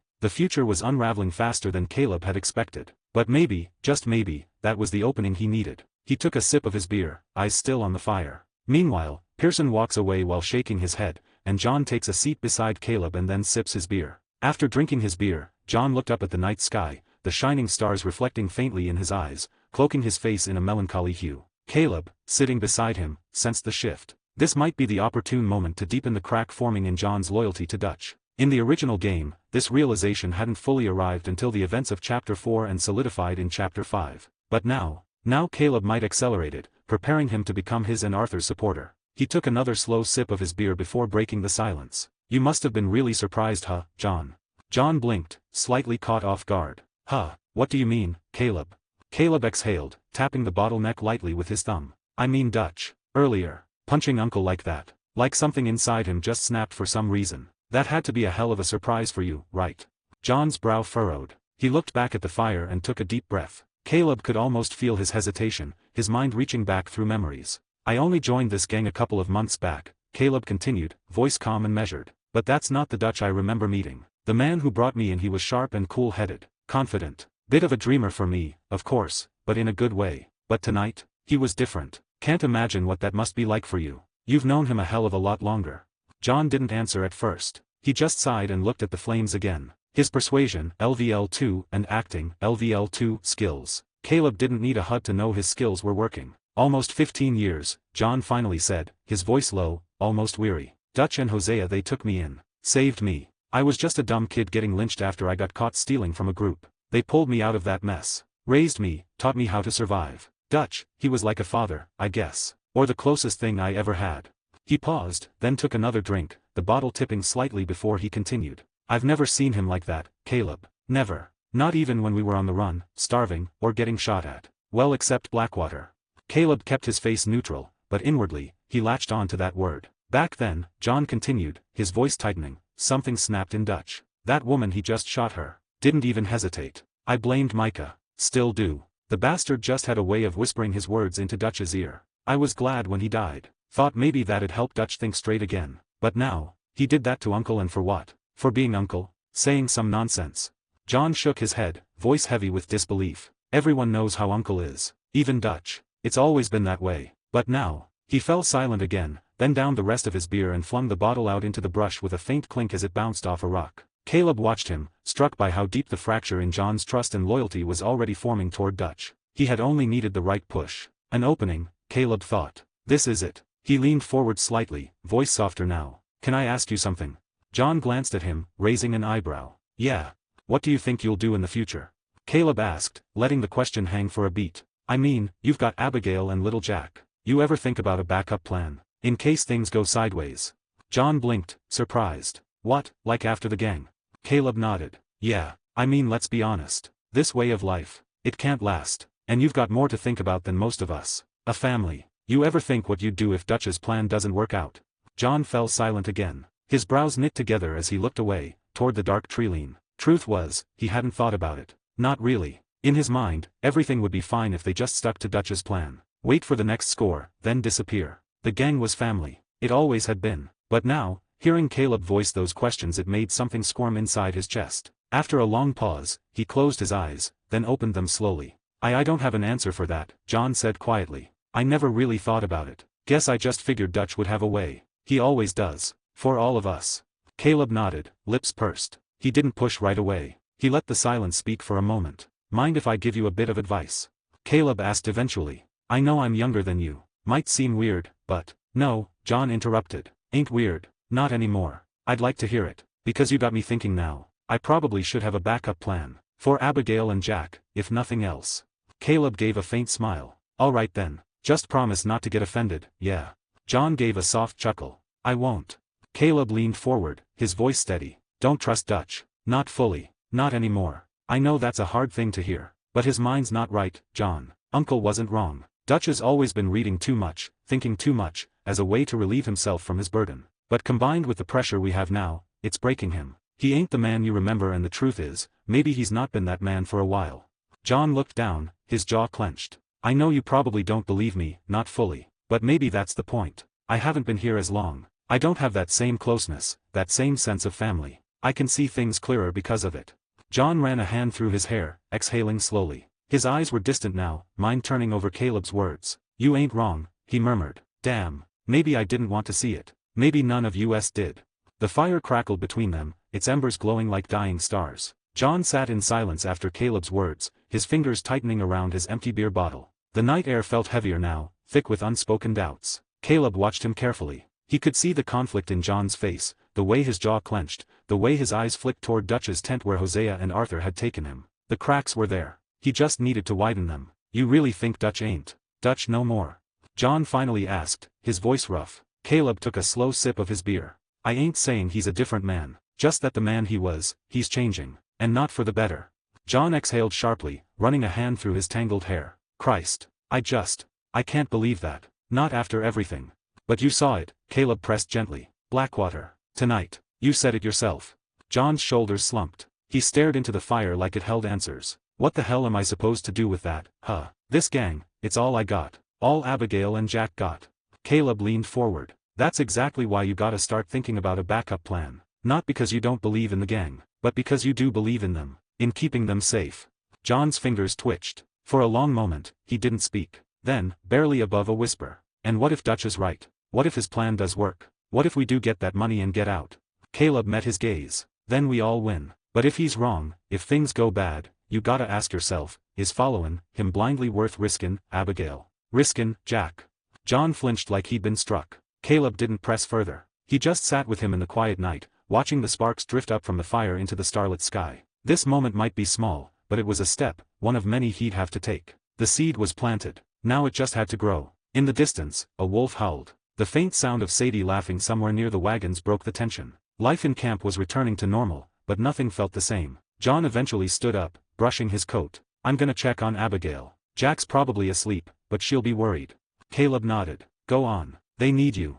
As John walked away, Caleb remained by the fire, silent. As he was looking at the fire, suddenly a hand patted him from behind. Caleb instinctively reached for the knife at his side, but stopped when he turned and saw who it was. Arthur. The older man stood with a half-smile tugging at his lips, the firelight casting shadows across his weathered face. He motioned slightly with his chin. "You mind if I have a word?" Caleb blinked. "Of course. Want to take a seat?" Arthur shook his head, arms crossed. "Nah, I won't be long. Just wanted to say, thank you."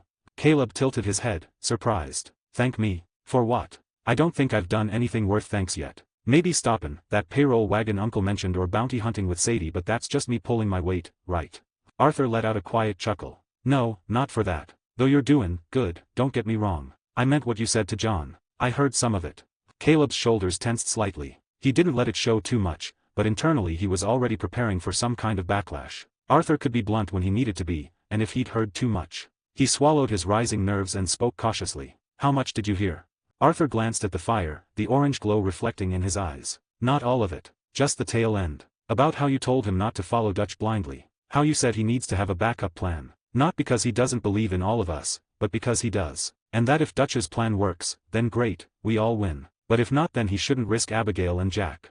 Caleb relaxed slightly. Arthur hadn't heard the beginning, the subtle nudges Caleb had planted to fracture John's trust. That was good. Still, he needed to tread carefully. He looked up at Arthur, guarded. "You're not angry at me for saying that, are you? It's not like I was trying to convince him to abandon the gang or anything."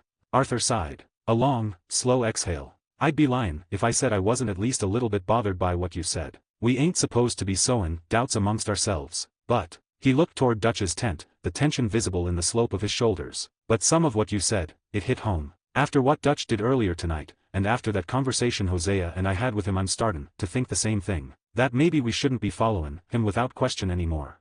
Caleb's eyes widened. That was the last thing he expected to hear tonight. Arthur, the Arthur Morgan, the most stalwart, loyal enforcer Dutch had, saying that aloud. Arthur gave a final nod, then turned to walk off into the night. Caleb remained seated, too stunned to reply at first. He watched Arthur's back as it disappeared toward the wagons, the firelight casting his shadow long across the dirt. It had worked. The punch to Uncle. The conversation with Dutch. Hosea's influence. And now John Arthur both shaken. The seed he had planted was being watered by circumstance, and now it had sprouted. He hadn't expected it to bloom this quickly, but maybe that was his luck stat at work. Maybe fate or the code behind it was leaning in his favor. Name, Caleb Thorne. Age, 23. Body attributes. Strength, 7/10. Agility, 7/10. Perception, 8/10. Stamina, 7/10. Charm, 6/10. Luck, 6/10. Skills. Handgun, LVL 3. Rifle, LVL 2. Firearms knowledge, LVL 3. Past life memory, LVL max. Knife, LVL 2.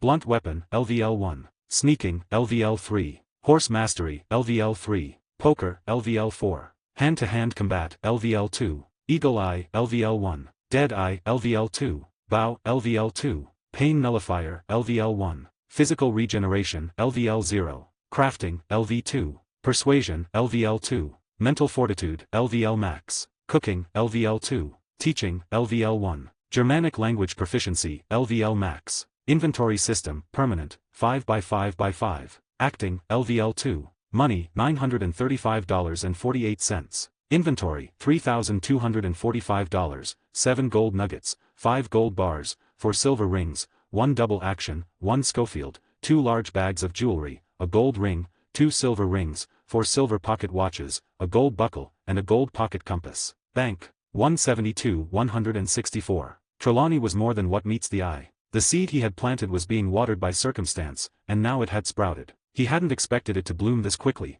but maybe that was his luck stat at work. Maybe fate or the code behind it was leaning in his favor. If John and Arthur began to question Dutch now, this early, then the direction of the gang's downfall could shift. Maybe not be prevented entirely, but steered towards something less destructive. Something survivable. He could move faster now. With John and Arthur eventually backing him, he could begin sowing truth and caution among the others. Hosea would be the next step. If Caleb could win him over, others would follow. Slowly, quietly, steadily. Just as he was thinking about his next steps, another hand gently tapped him on the shoulder. Caleb blinked and turned again, surprised to see Mary Beth standing there. Her brow was furrowed in concern, her usual bright demeanor slightly dimmed by confusion and unease. Seeing her, Caleb smiled softly. "Mary Beth, everything all right?" She hesitated for a second before stepping closer, her voice low. What happened earlier?" I saw Arthur and Hosea dragging Dutch off and everyone was whispering, but no one was telling me anything. Is he okay? Did something happen? Caleb's smile faded as he stared into her eyes. Smart eyes. Sensitive eyes. Mary Beth might have carried herself with gentle kindness, but she wasn't naive. She paid attention. She could see through things others couldn't. And if he wanted to really change this camp's future, she would be a valuable ally. He stayed quiet for a moment, then gestured to the log beside him. Take a seat. This might take a bit. She sat down, brushing her skirt flat, waiting patiently. Caleb looked toward the fire and took a breath. Dutch, he snapped tonight. Punched Uncle. Full on hit him like a man possessed right on his jaw. Mary Beth gasped, her hand covering her mouth. What? Why? What did Uncle do that caused Dutch to react like that? Just ran his mouth. Like always. Nothing new. But Dutch, something in him just cracked. He wasn't just angry, he was unstable. Hosea and Arthur had to step in, calm him down. Drag him away, really. Mary Beth looked away, clearly shaken. Her fingers trembled slightly. I knew something was off, she said quietly. He's been a whole lot different after snapping with Molly. Much more distant. Always talking about plans, and then reading his books. But I didn't expect for it to reach such a situation. Caleb nodded. Yeah, it is. He let the silence settle between them, giving her space to think. Eventually, she looked at him again, eyes searching. Do you think he has truly lost it? Caleb hesitated. He could lie. He could tell her not to worry. But that would be a waste. I think the pressures have get to him, combined with him reading those so-called philosophical books. Caleb answered carefully. I think the man Dutch was might still be in there somewhere, but he's getting harder to find. And the more people around him just nod and smile and follow orders, the worse it's going to get. Mary Beth swallowed hard, nodding slowly. Thank you for being honest. Caleb gave her a small, reassuring smile. I figured you'd want the truth, even if it's hard. She offered a faint smile back, then stood. I'm going to check on Karen and Tilly. They were pretty shaken up too. If anyone asks, I didn't hear anything from you. Thanks, Mary Beth. She nodded, kissed Caleb on the cheek, stood up, and disappeared into the dark, her silhouette fading toward the main camp. Seeing that, Caleb stood up and went to his tent. He lay down and stared at the canvas ceiling of his tent for a while, letting the silence settle over him. Thoughts swirled off Mary Beth's eyes, John's conflicted face, Arthur's stormy silence, and Dutch's unhinged rage. He didn't know what tomorrow would bring, but he felt something had shifted, for better or worse. Eventually, sleep took him. Seeing that, Caleb stood up and walked over to his tent, finally letting his body relax after what had been an unexpectedly emotional and strategic night. He hadn't anticipated things to escalate with Dutch so fast, nor that the seed he planted in Arthur might already be beginning to bloom. He needed rest. His mind had been stretched taut with strategy, empathy, fear, and surprise. He crawled into his bedroll, he lay down and stared at the canvas ceiling of his tent for a while, letting the silence settle over him. Thoughts swirled, of Mary Beth's eyes, John's conflicted face, Arthur's stormy silence, and Dutch's unhinged rage. He didn't know what tomorrow would bring, but he felt something had shifted, for better or worse. He then let the silence and the chirping crickets calm his breathing. Eventually, sleep took him. Morning came early. A golden hue leaked through the cracks of the tent as birds chirped in full chorus. Caleb yawned and pushed himself up with a stretch. He blinked the sleep from his eyes, then pulled on a shirt and stepped outside, squinting against the sun. Today felt different. After all that had happened, he needed to reclaim some rhythm. So he began his morning workout routine, something he had sorely neglected since returning from his fast food stint in Valentine. He started with stretching, arms behind the back, shoulders rolled, knees bent. Afterward, he dropped down to the ground. Push-ups, a full set, then sit-ups, until his core ached. Then calisthenics, steady breathing, movement, and repetition, like a rhythm in a machine. Then, when his muscles were warm and loose, he took off on a jog. 5 full laps around the perimeter of the camp, up near the edge of the lake, down past the horses, around the trees, and along the path. Sweat dripped from his brow, his lungs worked hard, and when he was done, he wiped himself down with a clean cloth. It wasn't a full bath, but it would do. Once dry, he changed into one of his usual clean outfits, buttoned up his shirt, holstered his sidearm, and ran his fingers through his hair, and then stepped toward the stew pot, the smell of beef and potatoes already in the air. He grabbed a bowl and poured himself a serving, hungry now after the jog. The first spoonful was still steaming when he heard a familiar, flamboyant voice call out from across camp. Good morning, my fine compatriots. A glorious day for liberty and criminal enterprise, wouldn't you say? Caleb chuckled softly. He didn't need to look. He already knew who it was. Josiah Trelawney. Still holding his bowl, he finally glanced up. He was standing near the wagons, already deep in conversation with Sean and John. Sean, as expected, matched Trelawney's energy with the flair of an amateur actor. John, however, looked utterly dead inside, wearing a pained expression as if praying for a quick death. Caleb shook his head, quietly amused. With Trelawney and Sean teamed up, camp was going to get very loud, very quickly. Those two together were a storm of noise. Exaggerated stories, pointless tangents, and endless jabber. Maybe I should head out before the tall tales begin, Caleb thought. Before the noise gave him a headache. He found a seat off to the side, taking a moment to enjoy his stew in relative peace. The warmth of the beef, potatoes, and carrots grounded him further, and he let his thoughts drift, hoping to eat in peace. No such luck. Footsteps approached, and that voice chimed in again, right above him. "Ah, there you are, my boy." Caleb sighed inwardly and kept his eyes on his stew as if fascinated by the chunks of potato within. Trelawney plopped down on the log across from him, clasping his hands together. "I must thank you, sincerely, for coming to my rescue yesterday. You, Arthur, and Charles, the three of you are true gentlemen, the lot of you." Caleb paused mid-bite and looked up. The seriousness in Trelawney's tone caught him off guard, and he was further surprised to see Trelawney's usually theatrical features replaced with something serious. It was rare, if ever, to hear Josiah Trelawney drop the dramatic flair. Caleb gave a small smile and shrugged. "Wasn't a big deal. Just did what anyone else here would have done. You'd do the same if the roles were reversed." Trelawney raised a brow. "Would I? I wouldn't count on that from everyone here. Bill, Javier, perhaps not so inclined. But you three, I won't forget it, truly." He leaned in slightly, lowering his voice further. "And to show my appreciation, I intend to repay that favor. Starting with keeping quiet about your little venture in Valentine, of course." Caleb's spoon stopped halfway to his mouth. His expression shifted for a fraction of a second, just enough to betray surprise. But he quickly recovered, setting down his bowl, and his eyes locked onto Trelawney's with sudden coldness. "What venture?" he asked calmly. "I was in Valentine to look for information and make sure it's safe there after a while. Picked up some odd jobs to collect money and play poker as well. That's all." Trelawney chuckled, not intimidated in the slightest. Of course. Might have been someone else, then. Funny, though, someone who fits your description's been mentioned more than once by the townsfolk." Caleb's brow twitched. He countered smoothly. "That raises another question, then. What were you doing in Valentine? I thought you were holed up in Rhodes after the whole Cornwall issue. Didn't you only meet us again after we relocated to Clemens Point?" Trelawney grinned wide, brushing a speck of dust off his cuff. "Ah, you know me. I have connections. Always moving. Always listening." Trelawney waved a hand theatrically. "Like little whispers from the wind, so to speak. Always good to keep one ear to the ground, especially in these changing times." He leaned back, more relaxed now. "But don't worry, my boy. I'm no rat. I'm not here to expose anyone. Quite the opposite. Frankly, I admire your ambition. You're one of the few around here with the foresight to prepare for unfortunate outcomes. Like me." He rose, brushing his hands off on his coat. "If you're interested in something lucrative, by the way, I shared a rather intriguing opportunity with Arthur. Something you might enjoy. Go ask him when you've finished your breakfast. Until next time, my friend." He gave Caleb a final pat on the shoulder and strolled off, humming some off-key melody as he returned to his circus of tall tales and exaggerated gestures. Caleb didn't look back. He stared into his stew, the warmth fading slightly. For the first time, he saw Trelawney differently. He truly felt the depth behind his mask. Beneath all the flair and charm, there was something else, a dangerous kind of awareness. Trelawney might not have been a fighter, but he was certainly not a fool. There was more to him than he let on. And his words lingered. "I've shared a valuable piece of information with Arthur." Caleb already had a good idea what it was. Friends in very low places. The job where Arthur would meet a post office clerk in Rhodes, who would provide details on stagecoaches worth robbing. Simple on the surface, but potentially very lucrative, and more importantly, it could put Caleb in the right place to influence events further. It was time to pay Arthur a visit. Name, Caleb Thorne. Age, 23. Body attributes. Strength, 7/10. Agility, 7/10. Perception, 8/10. Stamina, 7/10. Charm, 6/10. Luck, 6/10.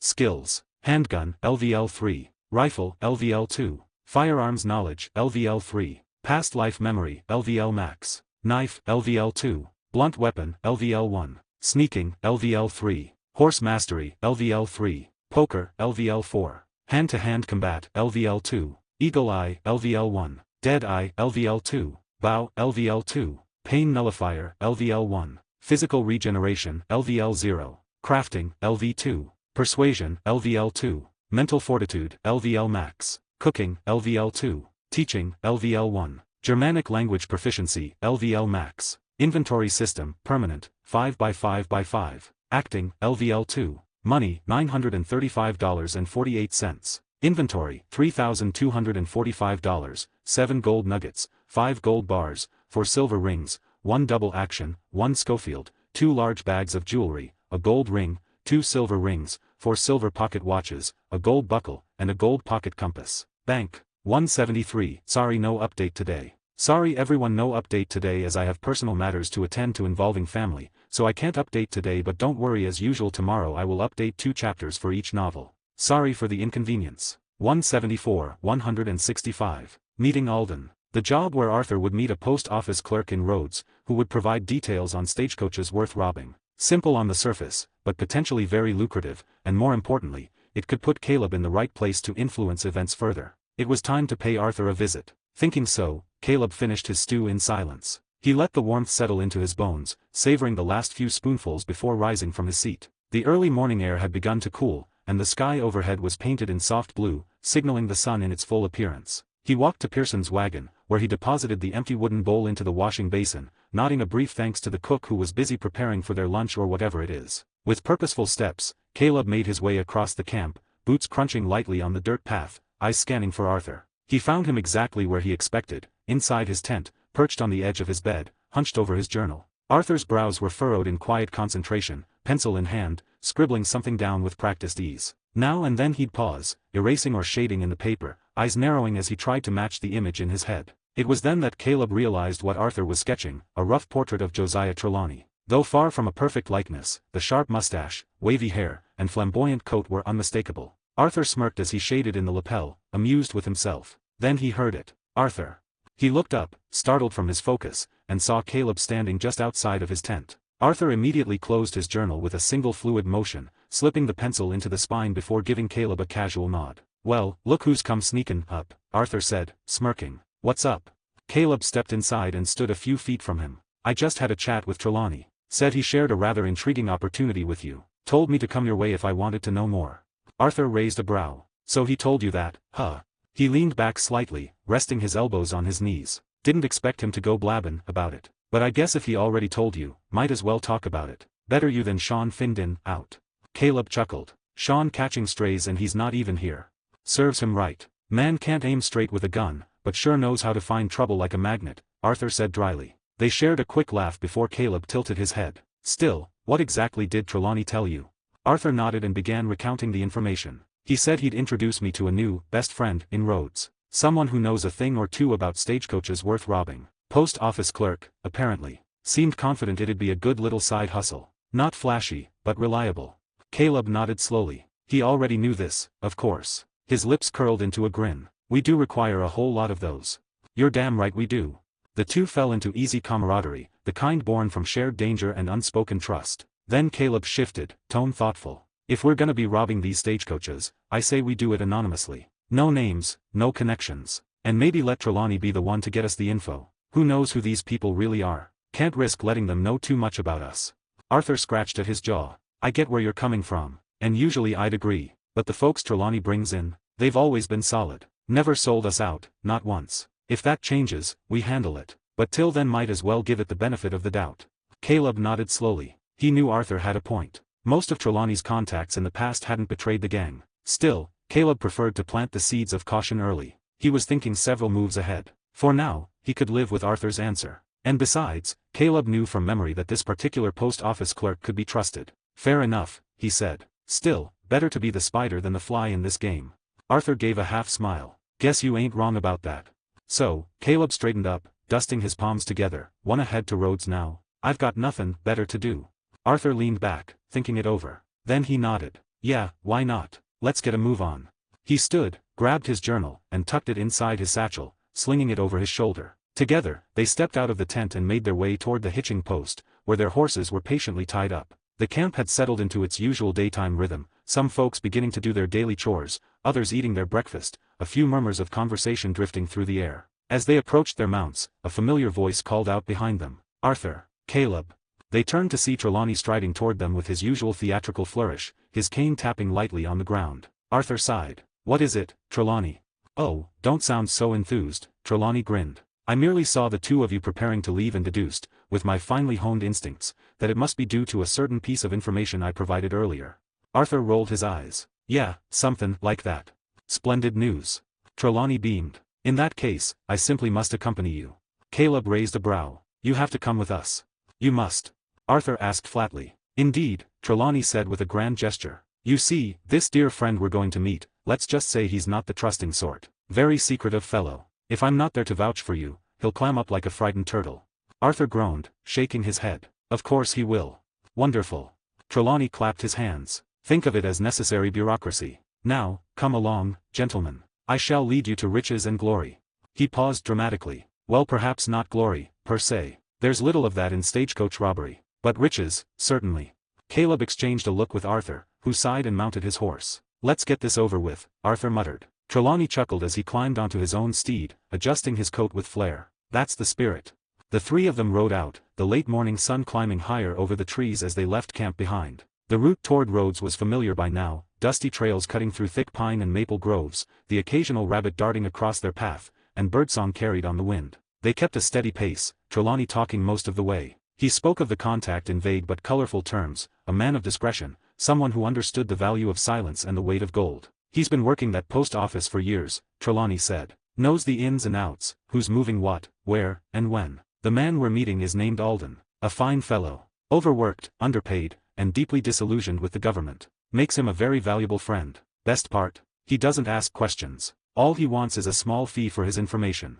Arthur grunted. Sounds like most folks these days. Hope he's not just some man with too much curiosity.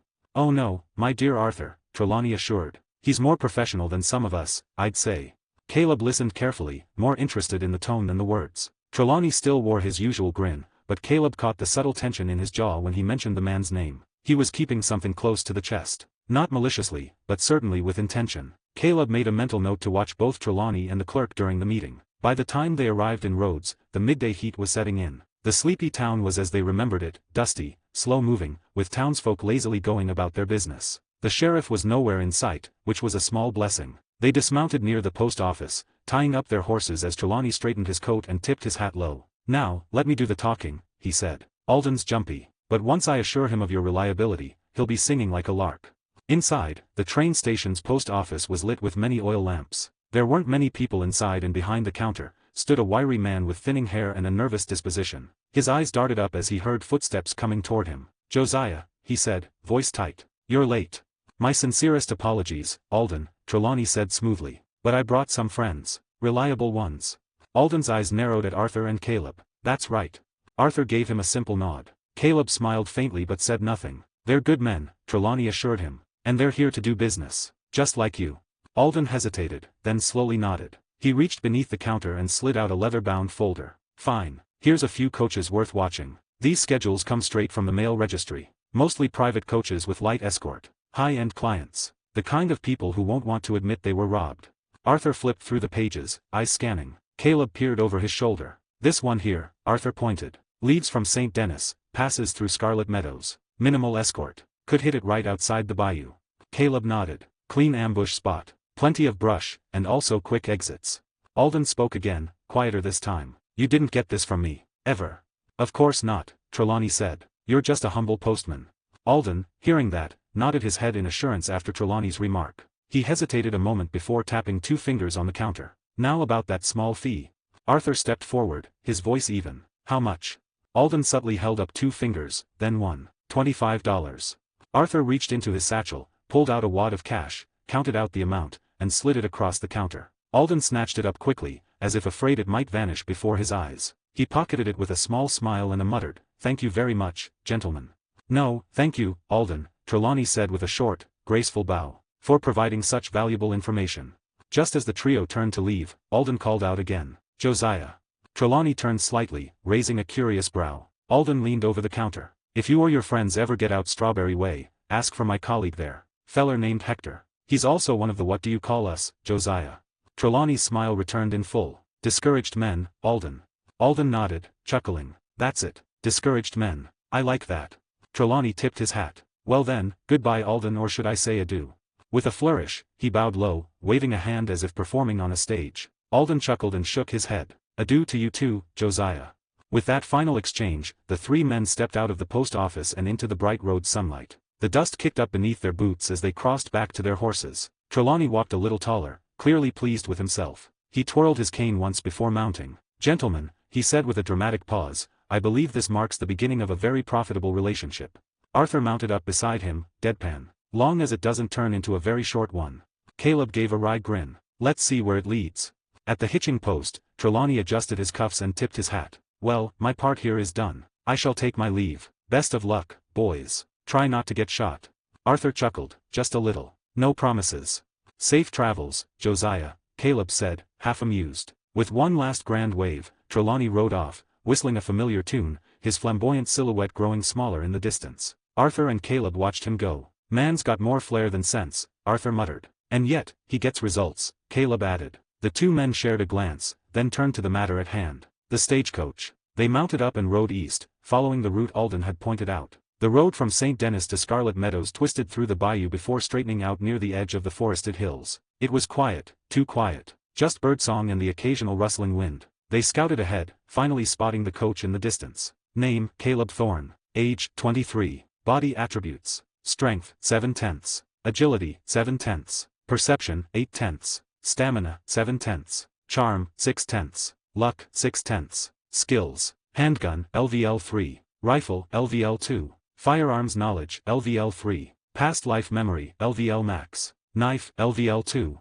Blunt weapon, LVL 1. Sneaking, LVL 3. Horse mastery, LVL 3. Poker, LVL 4. Hand-to-hand combat, LVL 2. Eagle eye, LVL 1. Dead eye, LVL 2. Bow, LVL 2. Pain nullifier, LVL 1. Physical regeneration, LVL 0. Crafting, LV 2. Persuasion, LVL 2. Mental fortitude, LVL max. Cooking, LVL 2. Teaching, LVL 1. Germanic language proficiency, LVL max. Inventory system, permanent, 5x5x5. Acting, LVL 2. Money, $935.48. Inventory, $3,245, 7 gold nuggets, 5 gold bars, 4 silver rings, 1 double action, 1 Schofield, 2 large bags of jewelry, a gold ring, 2 silver rings, 4 silver pocket watches, a gold buckle, and a gold pocket compass. Bank, 175, 166. Deciding to change it a little, they mounted up and rode east, following the route Alden had pointed out.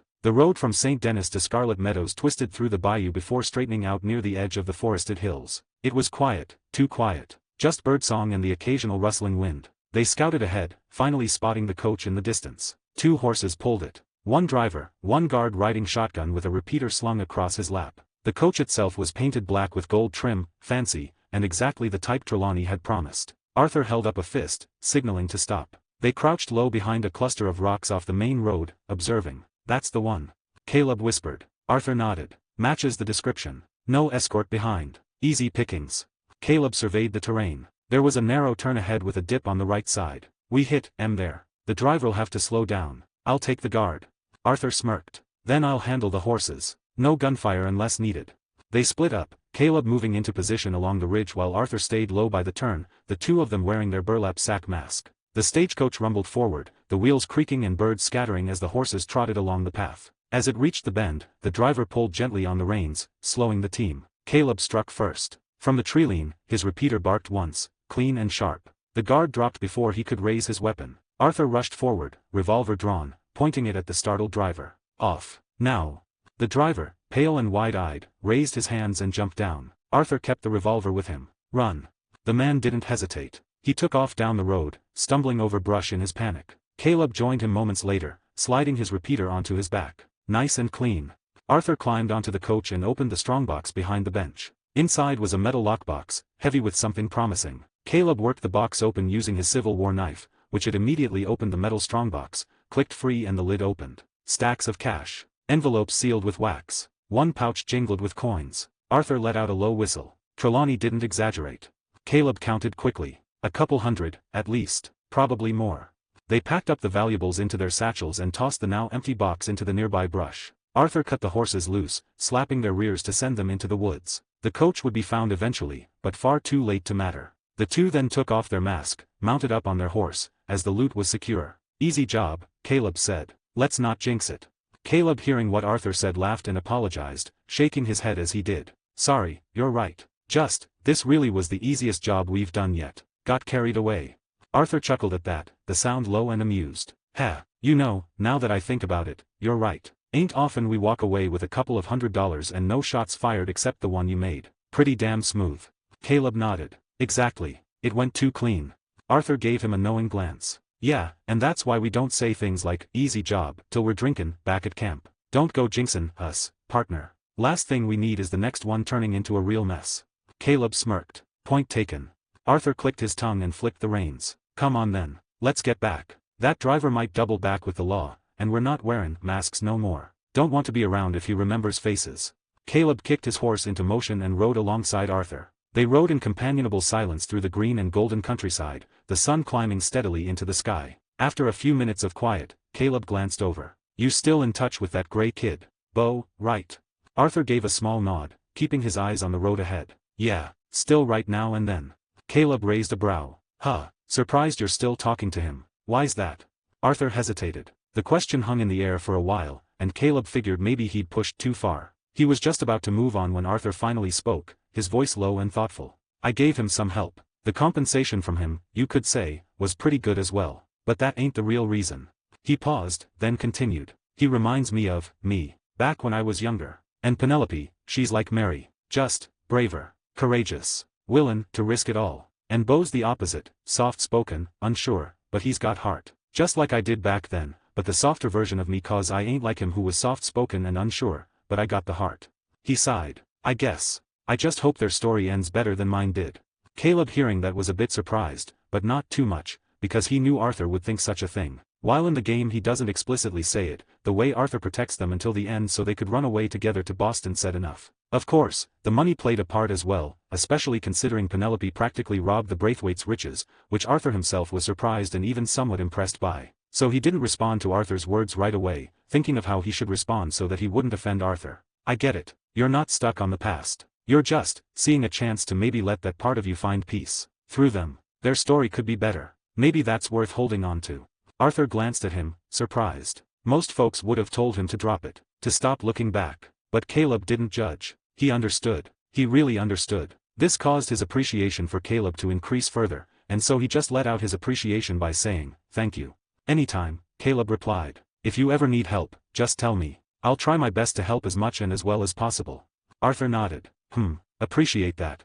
They rode on in silence, the trust between them deepening in a way that couldn't be spoken out loud. Caleb felt it, an unspoken shift. Arthur trusted him now, and not just with a job, with a piece of himself. Eventually, they reached camp. The sounds of conversation and clinking pots welcomed them as they dismounted. They both pulled the satchels off their saddles and sat at a crate near the wagons to count their haul. After sorting through the bills, envelopes, and coins, they had a grand total of $400 in cash and coin, and another $50 in valuables. Caleb took more of the cash, not wanting to deal with selling the valuables. They agreed easily. Caleb took $225 in cash, and Arthur pocketed the rest plus the trinkets to fence later. Good haul, Caleb remarked, tucking the money into his satchel. Damn good, Arthur agreed. As they finished, they heard voices near Dutch's tent. Pearson, Dutch, and Hosea were in conversation. The tone was hushed but intense. Curious, Caleb and Arthur wandered over. Just as they got close enough to hear clearly, Pearson said something that made Caleb freeze. It's peace, Dutch. The O'Driscolls.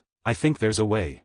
Caleb's eyes narrowed. His past life memory skill surged to the surface, the knowledge pouring into his mind like a flood. Blessed are the peacemakers. He didn't expect that this mission would immediately kickstart just after he, in one way or another, completed friends in very low places. He figured he'd have more time after the Trelawney job, maybe days, maybe weeks, but no. The next major turning point was already unfolding, and now he had a choice to make. Meanwhile, hearing what Pearson had said, Dutch and Hosea turned to him with expressions of surprise that quickly shifted into something more solemn. Arthur, too, had paused, his brow furrowing as he stepped forward and joined Dutch and Hosea near the wagon. Caleb followed closely, staying just behind Arthur. Arthur folded his arms. What do you mean, peace with the O'Driscolls? Pearson, talk properly so we can understand. Pearson, still a bit flustered by all the attention, straightened himself. Well, I was headin' to Rhodes like usual, mindin' my own business, when out of nowhere I run into a couple of O'Driscoll boys. Big fellas, both of them. Things were about to get real ugly real quick. You all know I ain't much for fightin'. He paused, then suddenly pulled out his knife with a flourish, brandishing it like a performer on a stage. But when it comes down to it, I fight like a cornered tiger.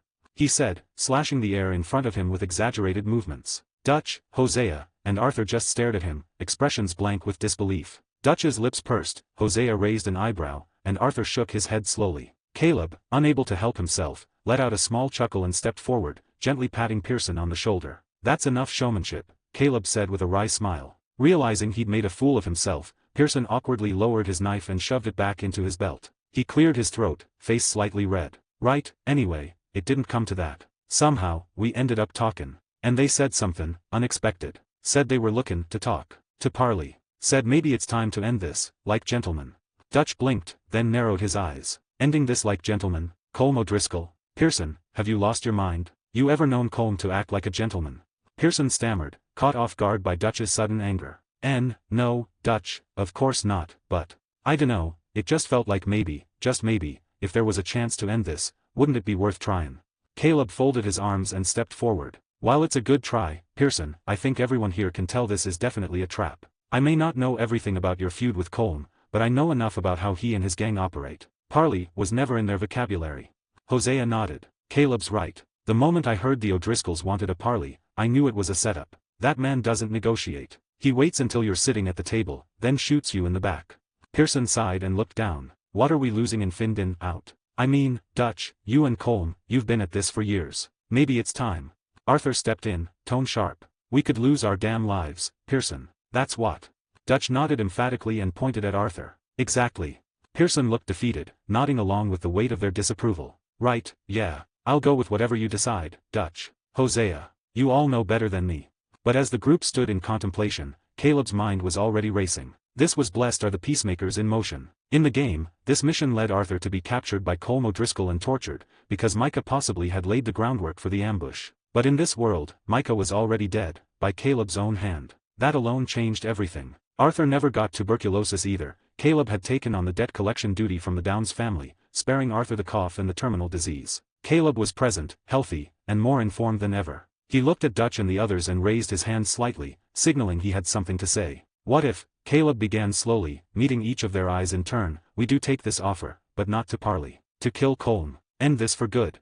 Name, Caleb Thorne. Age, 23. Body attributes. Strength, 7/10. Agility, 7/10. Perception, 8/10. Stamina, 7/10. Charm, 6/10. Luck, 6/10. Skills. Handgun, LVL 3. Rifle, LVL 2. Firearms knowledge, LVL 3. Past life memory, LVL max. Knife, LVL 2. Blunt weapon, LVL 1. Sneaking, LVL 3. Horse mastery, LVL 3. Poker, LVL 4. Hand-to-hand combat, LVL 2. Eagle eye, LVL 1. Dead eye, LVL 2. Bow, LVL 2. Pain nullifier, LVL 1. Physical regeneration, LVL 0. Crafting, LV 2. Persuasion, LVL 2. Mental fortitude, LVL max. Cooking, LVL 2. Teaching, LVL 1. Germanic language proficiency, LVL max. Inventory system, permanent, 5x5x5. Acting, LVL 2. Money, $935.48. Inventory, $3,245, 7 gold nuggets, 5 gold bars, 4 silver rings, 1 double action, 1 Schofield, 2 large bags of jewelry, a gold ring, 2 silver rings, 4 silver pocket watches, a gold buckle, and a gold pocket compass. Bank, 176, 167. Parley to kill Colm O'Driscoll. Caleb was present, healthy, and more informed than ever. He looked at Dutch and the others and raised his hand slightly, signaling he had something to say. What if, Caleb began slowly, meeting each of their eyes in turn, we do take this offer, but not to parley. To kill Colm. End this for good. The camp fell silent. Dutch's brows furrowed. Hosea's lips tightened. Arthur just blinked. Caleb continued, stepping into the center of their loose circle. Think about it. We know it's a trap. That gives us the upper hand. Let them think they're luring us in. We bring backup. We scout the terrain. We prepare an ambush of our own. We flip the script. Colm's not expecting that. He's expecting Dutch and maybe 1 or 2 others, riding in all noble and stupid. We show up in force, flank him, and kill him. With Colm gone, the O'Driscolls will fall into chaos. Arthur frowned. Still dangerous. We don't know what to expect. Caleb nodded. I understand. But think about it, we're already being hunted by Pinkertons. Cornwall has his own private army breathing down our necks. If Colm decides to join in hunting us down, we'll be fighting on 3 fronts. Why not eliminate one while we have the chance? That made Hosea pause. He rubbed his chin thoughtfully. You've got a point. I don't like it, but you've got a good point. With Colm out of the picture, his gang would tear itself apart without leadership and it will end our bloody feud for good. Arthur still looked unsure but didn't object. Dutch, meanwhile, was unreadable. He stared at Caleb, his face still, but his mind racing. He hated it. Hated how this boy, this Caleb, was getting all the attention. He'd already taken Mary Beth. Dutch had seen the way she looked at him now, not at Dutch's golden words or charm. And now Caleb was acting like a leader, giving grand ideas, rallying people to his own cause. People were listening. Hosea was agreeing. Even Arthur seemed willing to follow Caleb's logic. Dutch kept his face neutral, but inside, resentment was brewing. Still, he couldn't show it. Not now, not yet. Dutch finally spoke, slow and measured. So you want to walk into Colm's trap, with a trap of our own? Caleb nodded. Exactly. Dutch looked at Hosea. Hosea gave the faintest of shrugs. It's worth considering, Dutch. Dutch's jaw tightened, but then he smiled. A smile practiced, smooth, the kind that had fooled thousands. Well then, let's plan a parley. Arthur narrowed his eyes slightly, watching Dutch carefully. Later that evening, a war council of sorts had formed near the campfire. Caleb, Arthur, Hosea, and Dutch sat on crates and logs, a crude map laid out on the table. Bill, Charles, and Sadie had joined in as backup suggestions were made. We position Charles here. Caleb pointed at a ridge overlooking the parley site. Bill and Sadie, you flank the left. Arthur and I will be accompanying Dutch and Hosea. Dutch, you stay back with Hosea behind us while handling the talking with Colm. You're too important to risk. Dutch almost objected, but the words caught in his throat when he saw everyone nodding. Charles folded his arms. We need eyes on all sides. I'll take the rifle. Sadie grinned. Finally get to put a bullet in an O'Driscoll's head without having to argue about it. Bill just nodded. I'm in. Arthur leaned over the map. It's a good plan. Long as we're quiet and precise, we can take Colm out before he even knows what hit him. Hosea looked at Dutch. What do you think? Dutch's jaw was tight, but his voice remained smooth. I think it's brilliant. Caleb's done good. Real good. Caleb glanced at Dutch, sensing something off, but he dismissed it. There were more important things to focus on. They spent the next hour going over every contingency, every path of retreat, every blind spot. They didn't just plan a parley, they planned a decimation. When they were done, everyone split up to get some rest. Tomorrow, they'd ride. Tomorrow, Colm O'Driscoll would fall. As Caleb stood outside the campfire's light, he felt Marybeth approach. Heard about the plan, she said softly. Caleb nodded. Yeah, big day tomorrow. She touched his hand. Be careful. He turned to her, gently taking her hand and bringing it to his lips. Always. She smiled, a bit sadly. You say that like it means something. He gave a soft chuckle. It does, because this time, I know how it ends, and I'm going to change it. Marybeth didn't know what he meant, but she trusted him. So she nodded, leaned in, and kissed his cheek. And Caleb, already resolved, looked out into the dark horizon where Colm O'Driscoll waited. Tomorrow, the hunter becomes the hunted. The next day, Caleb woke up early. The sun had barely crested over the horizon, casting a dim gold across the valley, but already those involved in today's parley-turned-ambush were stirring. Charles was up feeding his horse, Bill was sharpening his knife, and Sadie had that dangerous glint in her eye that only showed up when she expected violence. Caleb moved with purpose, slinging his Lancaster repeater over his shoulder and grabbing his rolling block rifle. He spotted Charles and made his way over. Morning, Caleb said. Charles turned, gave him a nod. Morning. You ready for this? Caleb nodded. Yeah, you. Charles gave a small shrug. Far as we can be. You think it'll go the way we planned? Caleb paused a moment, thoughtful. No plan survives contact with the enemy. But we've got the edge. We know it's a trap. That puts us ahead already. As long as we don't panic and adapt, we survive. He held out his rolling block rifle. Here, I want you to take this. It's the one I got when you, Arthur, and I go save Trelawney from those bounty hunters. It's a pretty good one if I say so, and it's got a damn fine scope. You'll make better use of it today than I would. Charles blinked, then accepted the rifle. He inspected it carefully, barrel, stock, sight. This is in excellent condition. Modified, too. You're lucky to have this. Better than the one I was going to use. Thanks. Caleb patted him on the shoulder. No problem. I want this to go right, and with you on that ridge, we'll have the upper hand. I'm gonna get some breakfast. Can't plan an ambush on an empty stomach. Charles nodded as Caleb walked off toward Pearson's wagon. To his surprise, the usual stew pot had been replaced. Pearson stood grinning, carving juicy venison steaks and flipping grilled fish on a wide cast iron pan. Caleb raised a brow. What's the occasion? Pearson chuckled. Today's a celebration, my friend. Once Colm's out of the picture, we're done with this feud. So I figured I'd get a head start on the party. Well, Caleb said, grabbing a plate, can't complain about that. He took a thick steak and a fillet of fish, eating quickly, not bothering to savor the food even though it was leagues better than Pearson's usual world-famous stew. As he finished, Dutch's voice cut across the camp. Everyone involved in the parley, gather round. Caleb tossed his plate aside and joined the others. Dutch stood in front of his tent, arms wide, voice rising like a preacher at a revival. Today, we stand on the edge of something great. The end of an old chapter, the beginning of a new one. This, my friends, is the day we take back control. When we set ourselves free from the shadow of Colm O'Driscoll. Caleb noticed the slip. Dutch caught it too, hastily correcting himself. But Caleb wasn't the only one who noticed. Hosea's mouth twitched slightly. Arthur narrowed his eyes. Sadie leaned closer to Caleb, mouthing, when will this craziness end? Dutch finished, raising his arms. Let's ride. Everyone mounted up. Caleb rode beside Arthur, with Dutch, Hosea, Bill, Sadie, and Charles forming the rest of the party. They headed east across the heartlands, the open plains quiet under a pale morning sky. As they rode, Dutch began reiterating the plan, Caleb's plan, but spoke of it as if it had been his own grand design. He went over each position, each move, his voice grandiose. Caleb let it slide. Dutch needed the ego boost. But Arthur and Hosea exchanged glances, not missing the way Dutch was co-opting credit. As they neared the designated area, an open stretch of plain north of Dewberry Creek, Charles slowed. Caleb trotted up beside him. Pick a good ridge. Stay hidden. If it feels wrong, take the shot. Charles nodded. Good luck. He veered off, heading toward the nearby bluff with the rolling block rifle slung over his back. A mile further out, Bill and Sadie split off as well, veering left to flank the meeting point from the woods. That left Dutch, Hosea, Arthur, and Caleb riding into the heart of the trap. The Parley site came into view, an open patch of earth surrounded by low shrubs, with tall grass swaying gently. It looked deceptively peaceful. They dismounted. Moments later, 3 riders approached from the north. One of them dismounted, the man in the center, Colm O'Driscoll. He sauntered forward, looking thinner and more weathered than Caleb remembered, but his smirk was the same. Colm then stood in place with his arms spread wide, his grin revealing yellowed teeth. Behind him, 2 of his men remained mounted, hands resting conspicuously near their holsters. Hello, Dutch, Colm called, his voice dripping with false warmth. It's been a while. Caleb and Arthur moved subtly in front of Dutch, forming a protective half-circle, but leaving space between them so Dutch could still speak. Hello, Colm, Dutch replied, matching Colm's tone. Sure has.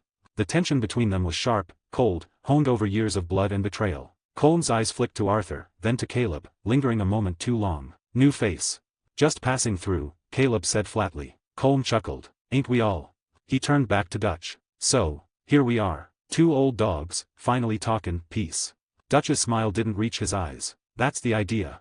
Caleb's fingers twitched near his revolver. He scanned the ridge lines, the scattered boulders, the tall grass, any sign of movement. Charles was out there somewhere, his borrowed rolling block ready. Bill and Sadie would be circling, cutting off escape routes. Colm took a step closer. You know, Dutch, I've been thinkin'. All this blood between us, it's a damn shame.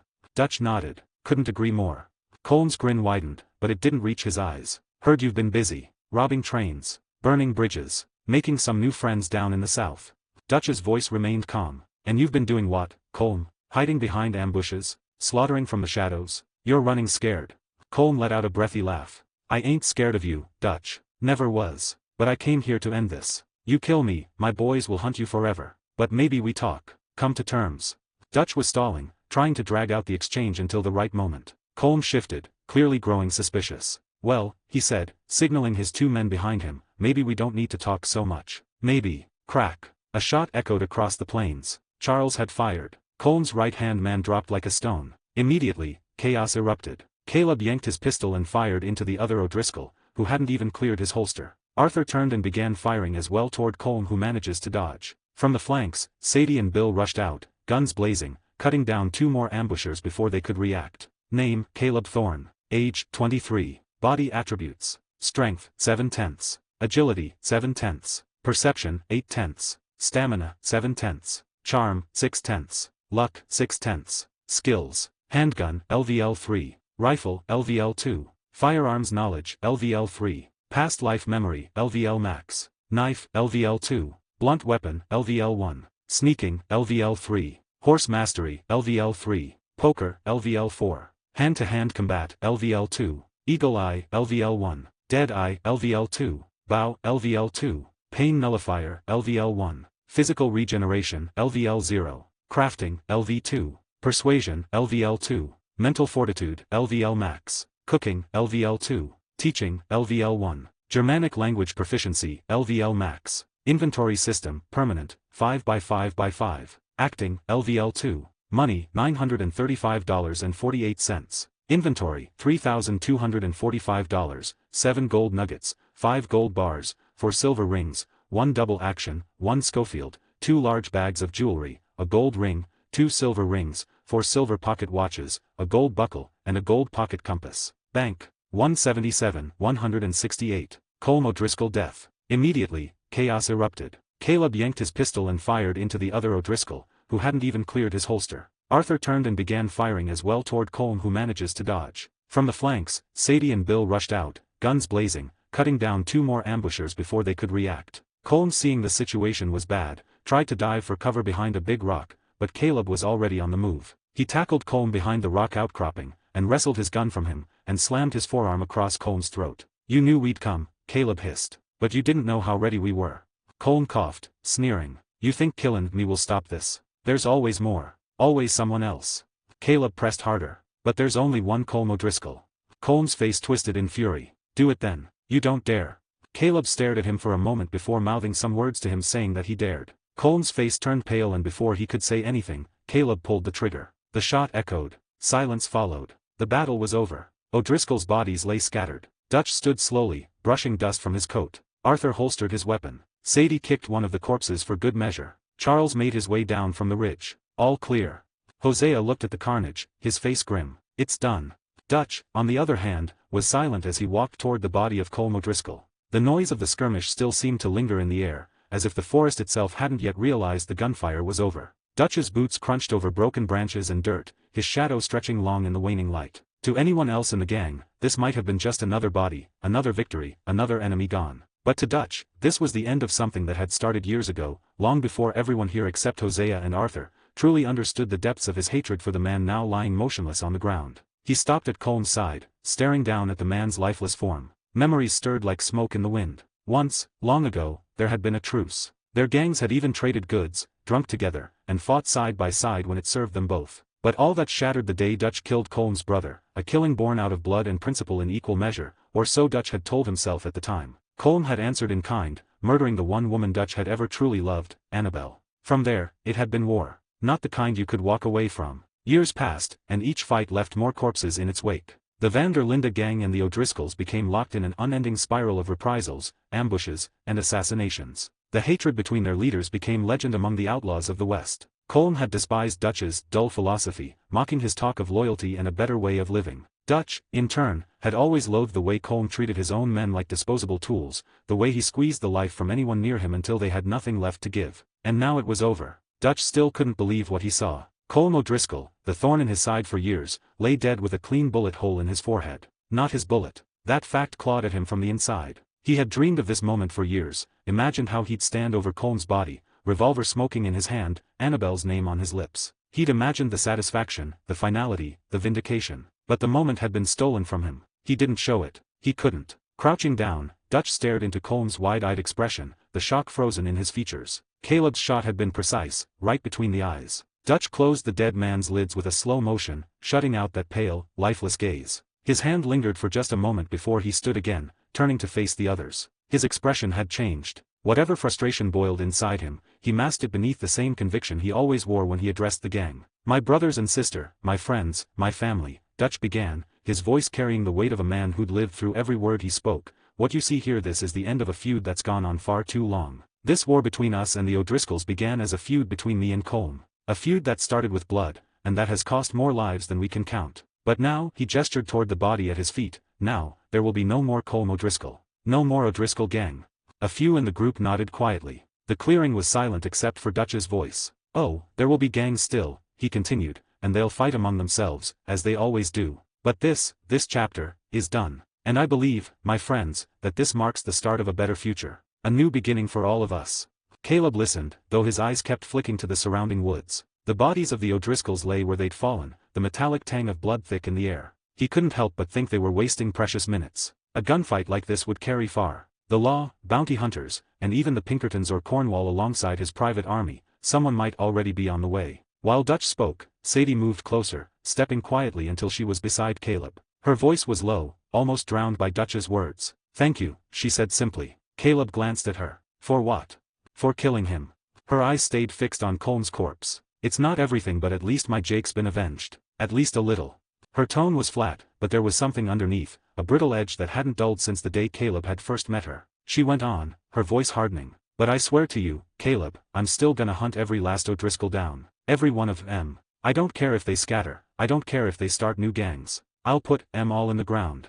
Caleb heard her out, but the weight in her words made him hesitate before replying. He didn't want to see her drown in this. "Revenge is a fool's game, Sadie," he whispered back. "Even if you did it, even if you killed every last one of them, you wouldn't feel satisfied. You wouldn't feel happy. Tell me right now, after seeing Colm dead, do you feel anything besides that anger still burning in you?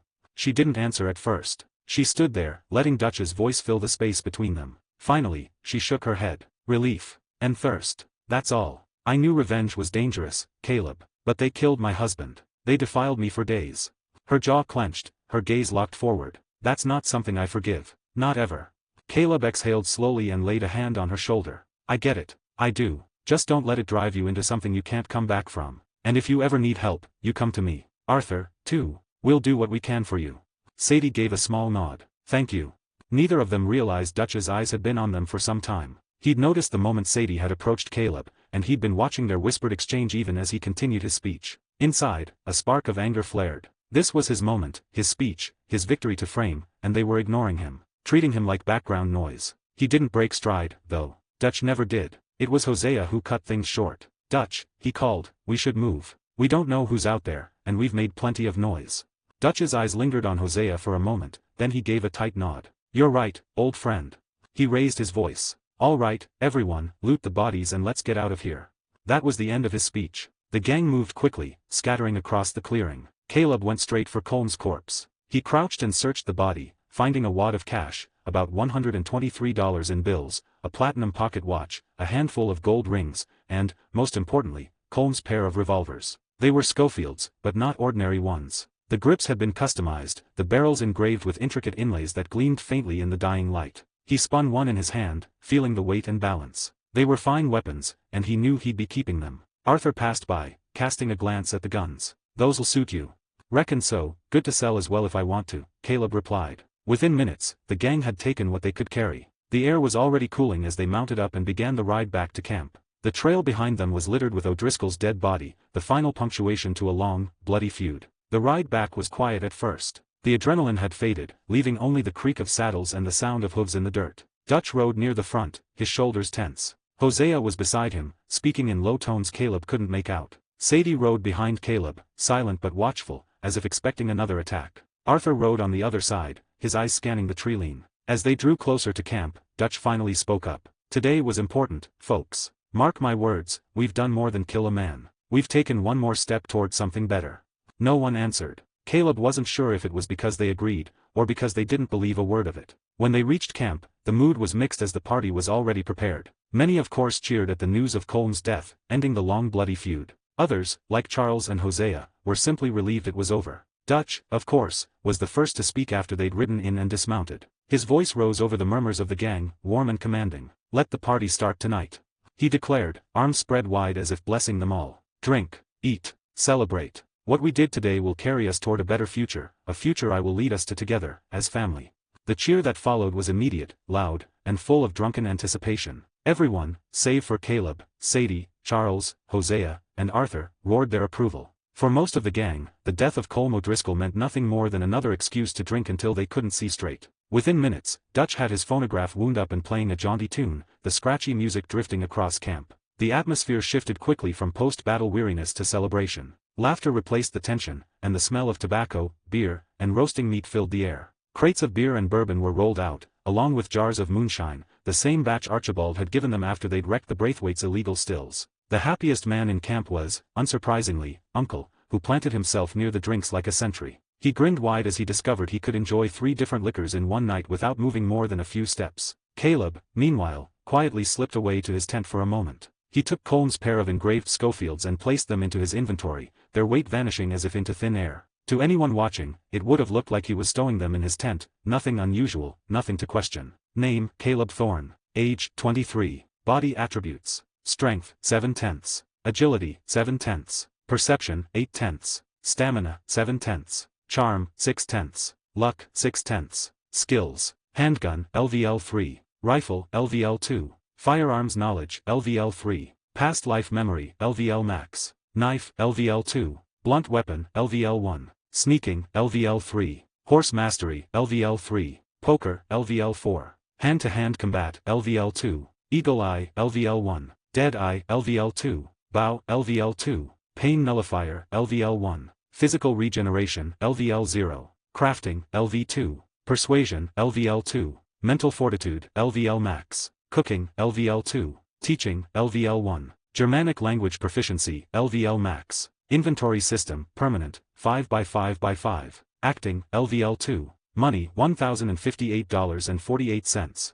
Inventory, $3,245, 7 gold nuggets, 5 gold bars, 4 silver rings, 1 double action, 1 Schofield, 2 large bags of jewelry, 4 gold rings, 2 silver rings, 4 silver pocket watches, a gold buckle, a gold pocket compass, a platinum pocket watch, and 2 Colm Schofields. Bank, 178, 169. Death of Colm O'Driscoll party. Caleb, meanwhile, quietly slipped away to his tent for a moment. He took Colm's pair of engraved Schofields and placed them into his inventory, their weight vanishing as if into thin air. To anyone watching, it would have looked like he was stowing them in his tent, nothing unusual, nothing to question. With that done, he joined Arthur, John, Sean, Karen, Charles, Lenny, and Javier around one of the fires. They each had a drink in hand, whiskey for Arthur, beer for John, bourbon for Sean, rum for Karen, and beer for Charles and Lenny. Javier sat with his guitar across his lap, plucking a rhythm while humming under his breath. Look who decided to show up, Karen teased when she saw Caleb. Mary Beth's sweetheart.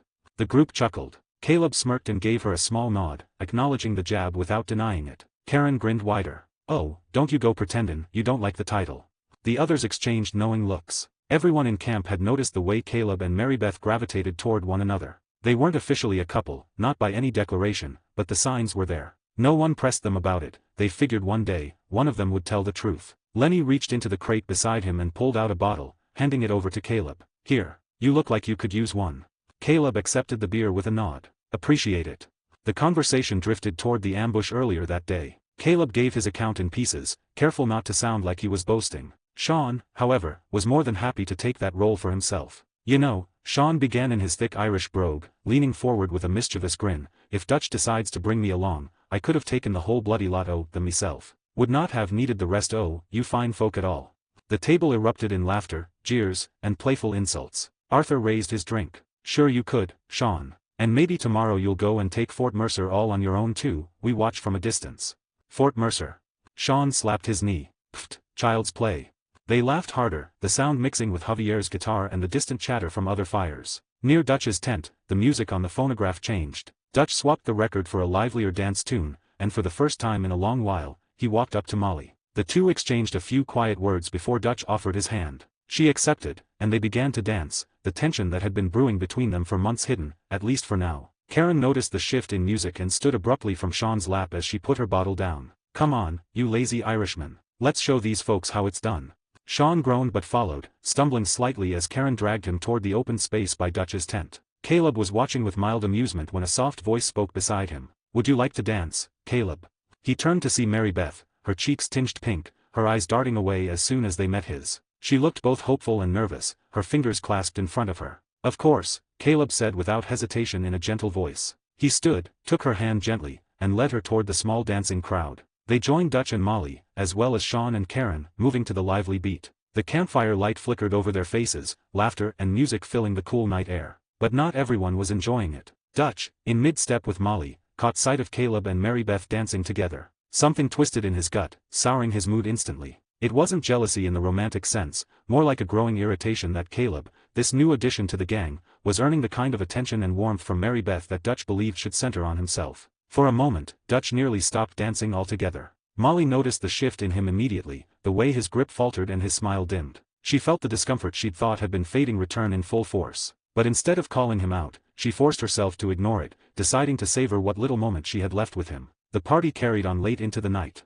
Plates of food prepared by Pearson made their rounds, roasted meats, potatoes, beans, and fresh bread. The alcohol flowed freely, conversations grew louder, and the night air was thick with the mingled scents of food, drink, and wood smoke. Eventually, one by one, the gang members began to drift away. Uncle was the first to collapse, snoring loudly in his chair, an empty bottle dangling from his hand. Javier's guitar playing slowed to a lazy strum before he finally set it aside. By the time the phonograph wound down and the last song faded into silence, the fires had burned low. Caleb walked Mary Beth back toward her tent. They exchanged a few quiet words, nothing too deep, just enough to leave them both smiling faintly. Then Caleb headed to his own tent, unbuckling his gun belt and setting it beside his bedroll. He lay back, staring at the canvas ceiling above, the distant crackle of a dying fire the only sound. His mind replayed the day's events, the fight, Colm's death, Sadie's words, and Dutch's reaction. It wasn't over, he knew. The O'Driscolls might scatter, but their remnants would still be out there. And Dutch was changing at a truly faster rate than in the original.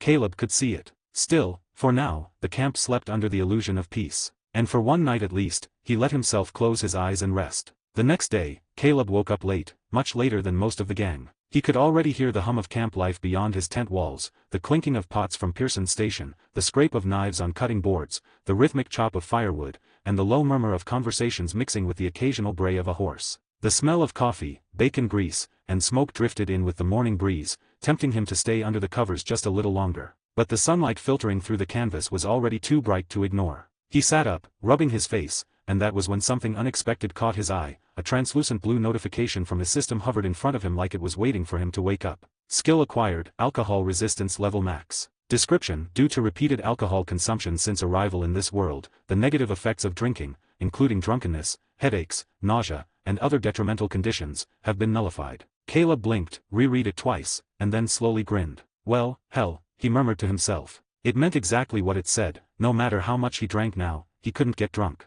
No dizziness, no hangovers, no blackout regrets. It wasn't just a novelty, it was a potential lifesaver. In the wrong hands, alcohol could be a weapon. Get someone drunk, and you could make them spill secrets, lose focus, or fall asleep at the worst possible time. But now, anyone who tried that on him would fail completely. His grin widened. This is perfect. For a brief second, he imagined waltzing up to Uncle, downing an entire bottle in one go, and staying stone-cold sober just to make the old man jealous. But the thought faded as quickly as it came. Boasting about something like this would raise too many questions, and the fewer people who knew about his system, the better. That was a secret he'd carry to his grave. Still feeling a little pleased with himself, Caleb swung his legs out of bed and reached for his gun belt. The familiar weight settled on his hips as he buckled it, the leather warm from the morning air. When he stepped outside, he was immediately greeted by the sound of a child's laughter. Jack was playing with Kane, the camp's loyal hound, in the open space between the tents. Kane spotted Caleb instantly and bounded over, tail wagging so hard his whole body swayed with it. "Morning, Caleb," Jack called, grinning from ear to ear as he jogged after the dog. "Morning," Caleb replied, kneeling down as Kane reached him. He scratched the dog's head with both hands, earning happy panting and a slobbery lick to the wrist. Jack joined in, leaning against Caleb's side as they both fussed over the excited animal. It was a simple, peaceful moment, the kind Caleb was learning to value in this world. That peace didn't last long. From across camp, near Dutch's tent, Hosea's voice carried over the background noise as he spoke with Dutch in a low but audible tone. Caleb didn't mean to eavesdrop, but when something caught his ear, he had a hard time turning away. "I just came back from town," Hosea was saying. "Ran into Sheriff Gray. He tells me his brother, Old Man Tavish, could use some help with a job. Seems Catherine Braithwaite's got some prize horses she's mighty proud of. If we can swipe them and sell them, we're looking at a decent payday." Dutch's posture shifted slightly, the casual slouch giving way to interest. "How decent?" "Well, Tavish thinks they're worth a small fortune. Says he's got buyers lined up, claims we could get 5,000 for the lot if we sell them right." Caleb's mind clicked into motion the moment he heard those numbers. His past memory skill brought the scene into sharp clarity. The mission called horseflesh for dinner. In the original timeline, Arthur, John, and Javier were sent to meet Tavish. Tavish dangled that same $5,000 promise in front of them, but when they finally sold the horses to Clay Davies at Clemens Cove, they walked away with just $700. Tavish had lied through his teeth. Even knowing the truth, Caleb kept quiet. He couldn't just blurt it out without raising suspicions about how he knew. Dutch gave a low, approving chuckle. $5,000 for a few horses. Now that sounds like an opportunity we shouldn't pass up. You did good accepting this one, old friend. Hosea gave a humble shrug, though the glimmer in his eyes showed he was pleased. Dutch agreed. Dutch went on, "Pick a couple of smart fellas for the job. Don't choose Bill, he's a hammer looking for nails. And Sean, well, Sean's good for a laugh, but this ain't the kind of work where boasting and whiskey breath help." Hosea chuckled, nodding. "Don't worry, I've already got a few in mind." Then, in a voice loud enough for half the camp to hear, he called out, "Arthur, Javier, Caleb, come here a minute." Arthur looked up from where he'd been helping Charles check a saddle, and Javier stopped mid-conversation with Lenny. They both headed toward Hosea without hesitation. Caleb froze for half a second, caught off guard. In the original version of events, John had been picked, not him. This was new. He glanced once at Jack, gave Kane a final pat, and straightened up. "Guess that's me," he muttered under his breath before making his way over. The three of them lined up in front of Dutch and Hosea. Arthur's brow furrowed slightly, clearly curious about Caleb's inclusion. Javier gave him a sideways grin, maybe thinking it was just another chance to see what the new guy could do. Name, Caleb Thorne. Age, 23. Body attributes. Strength, 7/10. Agility, 7/10. Perception, 8/10. Stamina, 7/10. Charm, 6/10. Luck, 6/10. Skills. Handgun, LVL 3. Rifle, LVL 2. Firearms knowledge, LVL 3. Past life memory, LVL max. Knife, LVL 2. Blunt weapon, LVL 1. Sneaking, LVL 3. Horse mastery, LVL 3. Poker, LVL 4. Hand-to-hand combat, LVL 2. Eagle eye, LVL 1. Dead eye, LVL 2. Bow, LVL 2. Pain nullifier, LVL 1. Physical regeneration, LVL 0. Crafting, LV 2. Persuasion, LVL 2. Mental fortitude, LVL max. Cooking, LVL 2. Teaching, LVL 1. Germanic language proficiency, LVL max. Inventory system, permanent, 5x5x5. Acting, LVL 2. Alcohol resistance, LVL max. Money, $1,058.48. Inventory, $3,245, 7 gold nuggets, 5 gold bars, 4 silver rings, 1 double action, 1 Schofield, 2 large bags of jewelry, 4 gold rings, 2 silver rings, 4 silver pocket watches, a gold buckle, a gold pocket compass, a platinum pocket watch, and 2 Colne Schofields. Bank, 179, 170. Meeting Tavish Gray. The three of them lined up in front of Dutch and Hosea. Arthur's brow furrowed slightly, clearly curious about Caleb's inclusion. Javier gave him a sideways grin, maybe thinking it was just another chance to see what the new guy could do. Dutch's smile didn't quite reach his eyes. The truth was, he didn't like Hosea picking Caleb for this. Caleb had been getting far too comfortable in the gang, earning trust and respect too quickly. Hosea trusting him enough to bring him on a job like this was another step in a direction Dutch wasn't sure he wanted. But he didn't let any of that show. Instead, Dutch clasped his hands behind his back, all leaderly charm. "We've got ourselves a fine little opportunity, gentlemen. Hosea's made a deal with the Greys, seems they want us to help them lighten the Braithwaite stable a bit." Arthur nodded slowly. "Means some prize horses, right?" "That's right," Hosea confirmed. "Tavish Gray will meet you at Caliga Hall. Says these horses are worth a lot of money to the right buyer, around $5,000. Once you've got them, take them to Clemens Cove. There's a man named Clay Davies, some horse fence. He'll pay the money and handle the rest." "Sounds easy enough," Javier said with a grin. "Easy jobs tend to go wrong when you get cocky," Arthur muttered, though his tone wasn't unfriendly. Dutch's gaze lingered on Caleb for a second too long, as if trying to measure him. Caleb met it evenly, not giving him the satisfaction of looking away. "All right," Hosea said, clapping his hands together lightly. "You three head out in an hour. Make sure you're armed and ready. We want this smooth, quick, and without drawing too much attention."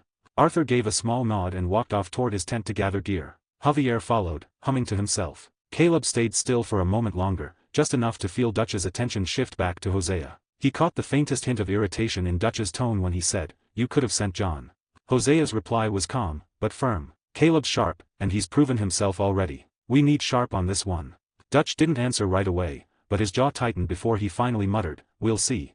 Caleb pretended not to hear and turned to go prepare. Inside, though, he filed the exchange away. Dutch's change was accelerating, faster than Caleb remembered. The distrust was there, simmering just under the surface. And if Dutch was already thinking about ways to push him out, then Caleb needed to be ready. From there, the camp moved in its usual rhythm, Pearson hollering for people to bring him more meat, Abigail chasing after Jack to get him washed up, and Sean loudly telling some outrageous story to anyone who'd listen. Caleb headed toward his tent to grab his rolling block rifle. As he passed the campfire, Mary Beth looked up from her book and offered him a small smile. "Heading out?" "Yeah," he said, slowing his steps. "Stealing the prize horses of the Braithwaites with Arthur and Javier." She bit her lip, hesitating before speaking. "Be careful, all right? I heard the Braithwaites are unpleasant people." Caleb smirked. "I'll be fine, but I appreciate the concern." Before he could say more, Karen's voice cut in from nearby. "Oh, would you two just kiss already? The tension's killin' me." Mary Beth's face turned scarlet, and Caleb chuckled, shaking his head. "Later, Karen." Karen cackled, but Mary Beth ducked her head, hiding her smile behind her book. Caleb liked the shy look on Mary Beth. It was that quiet, almost hidden smile that you didn't see often, the kind that made him think maybe Karen wasn't entirely wrong about the tension she claimed to see. With a half smirk of his own, he reached out and brushed the top of Mary Beth's head with his hand, a light, teasing gesture. That earned another loud holler from Karen, who looked like she was just waiting for a real kiss so she could make even more of a scene. Mary Beth, flustered but still smiling despite herself, closed her book and marched toward Karen, muttering something about her needing to be quiet before she embarrassed herself even further. Caleb just chuckled and kept walking, heading toward the hitching post. Arthur and Javier were already there, both mounted up and looking like they'd been waiting for him for a while. "Took you long enough, slowpoke," Arthur called out with that wry half grin of his. "We been sittin' here ready to go, and you're talkin' your sweet time gettin' ready, even flirtin' with Mary Beth before you finally decide to join us." Javier, hearing that, grinned broadly and leaned over in the saddle. The time to flirt with girls is later, amigo. After the job is done. Why don't you come with me to the saloon in Rhodes after? I'll show you the world. Teach you how to talk to many women so you don't get stuck just on Mary Beth.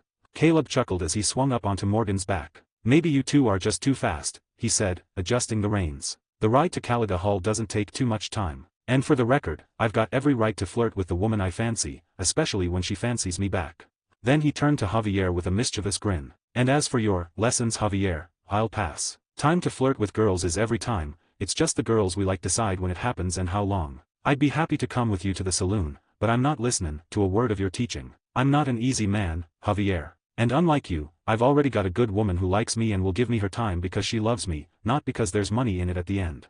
That sarcastic burn hit Javier squarely, making Arthur let out a loud, surprised laugh. Javier himself burst into laughter too, though with a mock-wounded expression. Hermano, your words hurt me, he said dramatically, holding a hand to his chest. I have had real love before, you know. I just choose to spread my wings now. Enjoy the types of women I meet, and if I must spend some money to do so, then so be it. Caleb just shook his head with an amused snort, offering no further reply. Arthur leaned forward on his saddle horn, still grinning. Sure, Caleb, you win. You can flirt with your woman whenever you want. But take pity on poor Javier here, no need to burn him that hard. He's doing what he's doing, by choice, not cause of circumstances. Well, at least as far as I know. Could be he's got performance issues down there. Maybe that's why he's keeping himself single. That set off another round of laughter from both Arthur and Caleb, while Javier threw his hands up in mock outrage. Why you suddenly attack me like that, Arthur? I do not have any performance issues, thank you very much. And I will remember this. I'll get my revenge when you least expect it, amigo. Arthur just chuckled. I'll be waiting for it. But for now, I got myself a big win over you. Caleb finally stepped in to stop it, holding up his hand. Alright, enough of that. We should get moving toward Caliga Hall. Don't want to be late for our meeting with Tavish. Arthur nodded, still smirking, and Javier let the conversation drop. With Arthur taking the lead, the three of them rode out of camp and headed east toward Caliga Hall, the sprawling plantation estate belonging to the Gray family, just beyond Rhodes. The road wound gently through the countryside, the sun already leaning toward late afternoon. Javier broke the silence first. So, Arthur, these prize horses. If they're so valuable, why do we have to sell them and not keep them for ourselves? After all, we could use some good horses. Arthur glanced over at him. If you want to get recognized and hunted down by the Braithwaites, be my guest. Those horses are worth more in money than in trouble. Sell, am far away and we'll never have to deal with the mess if the Braithwaites doesn't know who stole it. Caleb nodded in agreement. If they're really that fine, the Braithwaites will know them on sight. Anyone riding around with similar breeds or coats would get questioned, maybe worse, get kidnapped. Easier to take the cash and walk away. Javier tilted his head, considering that. What you both said makes sense. After that, they rode in comfortable silence for a while. The air smelled faintly of cut grass and tobacco. Soon, the neat, endless rows of the Gray family's tobacco fields came into view, stretching far to the left and right. Finally, they reached the gate of Caliga Hall. Two Gray guards stood there, shotguns resting casually in their hands but eyes sharp. One of them stepped forward, raising a hand to stop them. Who are you, and what business you got here? Arthur, unfazed, leaned forward slightly. We're here under direction of our associate who's got an arrangement with Sheriff Gray. His older brother, Mr. Tavish Gray, asked for help with something. Said we'd meet him at the stables here at Caliga Hall. The guard's gaze moved over the three of them, taking in their guns, their horses, and their dusty trail-worn clothes. Then he nodded once, stepping back. All right. Stables are round back past the main house. Don't wander around. They rode through the gates, past rows of tobacco plants so green and orderly it almost hurt the eyes. The main house loomed ahead, a massive, white-columned affair meant to impress. Even from this distance, Caleb could tell it had been built not just for living, but for showing off. As they passed the front steps, a pair of well-dressed men in Gray family colors gave them a quick once-over but didn't stop them. The stables were tucked a bit behind the house, large enough to hold at least a dozen horses comfortably. The smell of hay and leather filled the air, mingled with the soft whicker of horses and the faint creak of wood. Tavish Gray himself stood waiting, an old man with neatly combed hair and beard, having the kind of posture that spoke of both confidence and careful self-control. He looked them over with a faint smile. The three of you must be the man of my brother associate, he said, his voice smooth. Sheriff Gray told me that his associate men are skilled and sharp. I'm counting on that. Caleb dipped his head slightly. We'll get it done, sir. Good, Tavish said, gesturing toward the far end of the stables. The Braithwaite horses are kept in a pen not far from here. Should be 3 of them, black thoroughbred, a gray, and a chestnut. They're guarded, but not well enough to stop the 3 of you. Get them, ride to Clemens Cove. Clay Davies will pay you there. Fastest routes across the field of wheat. Arthur raised an eyebrow. Wheats. Tavish smirked faintly. It's part of the Braithwaite land. They won't expect you to cut through it. Just don't forget to ride as fast as possible. Javier chuckled. Sounds easy enough. Arthur shot him a look. We'll see. Caleb simply adjusted his hat, already running through the possible routes in his mind. Tavish's voice cut in again. One more thing. Don't linger. The Braithwaites get wind of you on their property, you'll have a fight on your hands. And if you do run into trouble, make sure there's no one left to tell about it. Arthur gave a curt nod. Understood, sir. With that, Tavish stepped back and let them prepare. The three of them exchanged quick glances before getting up on their horses and rid out, with Arthur at the front, Caleb in the middle, Javier at the back. Name, Caleb Thorne. Age, 23. Body attributes. Strength, 7/10. Agility, 7/10. Perception, 8/10. Stamina, 7/10. Charm, 6/10. Luck, 6/10. Skills. Handgun, LVL 3. Rifle, LVL 2. Firearms knowledge, LVL 3. Past life memory, LVL max. Knife, LVL 2. Blunt weapon, LVL 1. Sneaking, LVL 3. Horse mastery, LVL 3. Poker, LVL 4. Hand-to-hand combat, LVL 2. Eagle eye, LVL 1. Dead eye, LVL 2. Bow, LVL 2. Pain nullifier, LVL 1. Physical regeneration, LVL 0. Crafting, LV 2. Persuasion, LVL 2. Mental fortitude, LVL max. Cooking, LVL 2. Teaching, LVL 1. Germanic language proficiency, LVL max. Inventory system, permanent, 5x5x5. Acting, LVL 2. Alcohol resistance, LVL max. Money, $1,058.48. Inventory, $3,245, 7 gold nuggets, 5 gold bars, 4 silver rings, 1 double action, 1 Schofield, 2 large bags of jewelry, 4 gold rings, 2 silver rings, 4 silver pocket watches, a gold buckle, a gold pocket compass, a platinum pocket watch, and 2 Colne Schofields. Bank, 171. Goes to steal the horses. Arthur gave a curt nod. Understood, sir. With that, Tavish stepped back and let them prepare. The three of them exchanged quick glances before getting up on their horses and rid out, with Arthur at the front, Caleb in the middle, Javier at the back. The job was straightforward enough, Caleb thought. But straightforward jobs had a way of turning into something else entirely, and after staying in this world, it had happened to him more than once. The warm southern wind carried the faint scent of hay and manure as the three riders left Caliga Hall behind, their horses' hooves thudding rhythmically over the dirt road. Caleb felt the weight of Tavish Gray's words settling in his mind like stones in a saddlebag. The old man had been polite enough, surprisingly so, compared to the thin-lipped hostility Sheriff Gray usually gave strangers, but there was something about the whole arrangement that didn't sit right with him. Maybe it was how Tavish spoke in riddles without realizing it, maybe it was the strange generosity of the job, or maybe it was because Caleb had played through this exact mission before and the way Tavish had handled things this time was different. The lines, the pacing, even the air between sentences, it wasn't matching up with the memory stored deep in his past life memory skill when he plays as Arthur. And in Caleb's experience, any change, no matter how small, had the potential to snowball into a completely different outcome. As he mulled it over, Arthur and Javier's voices carried forward and back between them, filling the warm afternoon with idle conversation that was more revealing than it first seemed. You know, Arthur said, keeping his gaze ahead, that old man Tavish, he is easier to talk to than Sheriff Gray, that's for damn sure. Javier chuckled. True enough. Eccentric as hell though, huh? Like Dutch but without Dutch's habit of talking himself into a circle. Arthur let out a grunt that was almost a laugh. Yeah, more practical, I'll give him that. Guess that's why he's the head of the Grays. They rode in silence for a few beats, hooves clopping, the creak of leather saddles marking the rhythm. Then Arthur's tone dropped, less casual now. Funny thing though, he never did say why he wanted us to steal the Braithwaites' prize horses. Javier glanced over. You're right. And the bigger surprise? We get all the money. All $5,000 just like that. Caleb's ears perked at that, though he already could predict where the conversation was headed into. Hell, Javier continued, most folks in this world can't resist taking a cut. 5,000, just like that. No middleman, no skim. He gave a little scoff. Maybe that's not much to the Grays, but I've never heard of someone just handing over that kinda payday without wanting something back.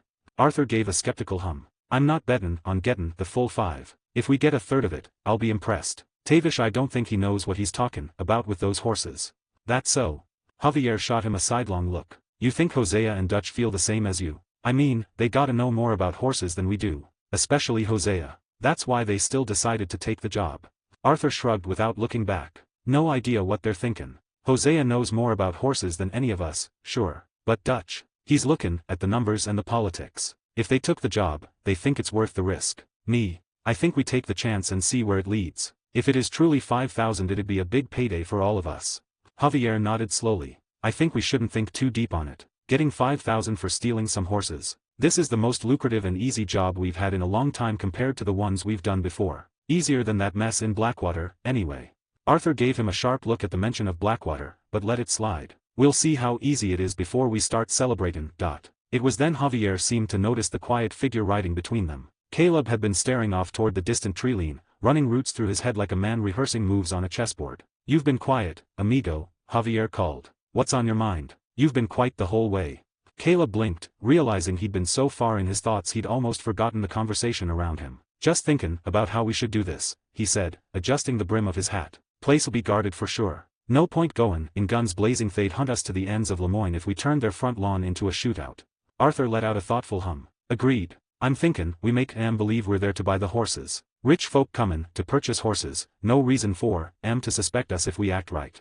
"That could work," Caleb said, knowing full well this was exactly how Arthur, John, and Javier had handled it in his past life's memory of the game. Arthur continued, "Greys know about these horses, sure. But rich folks outside their circle probably do too. Nothin' suspicious about 3 men ridin' in with coin to spend."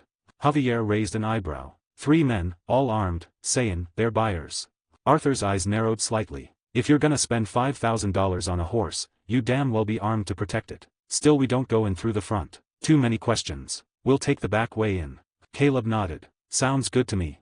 And just like the game, he thought grimly. Up to a point. He knew that the plan would go smoothly, right until it didn't. And when it went bad, it wouldn't be their fault. Circumstances had a way of twisting themselves at the worst possible time. The dirt road wound through open fields until the grand sprawl of the Braithwaite Manor grounds came into view, framed by weeping willows and flanked by worn wooden fences. They pulled up at the back entrance, just a simple wooden gate with a lone guard leaning against it, shotgun resting casually in his grip. "Only one guard," Arthur murmured. "Let me handle him," Caleb said, his voice calm but carrying a note of quiet certainty. Arthur and Javier shared a glance, then gave small nods. "All right," Arthur said. Caleb nudged his horse forward. The guard straightened at the sight of the 3 strangers approaching, the relaxed ease draining from his face. "Can I help you, gentlemen?"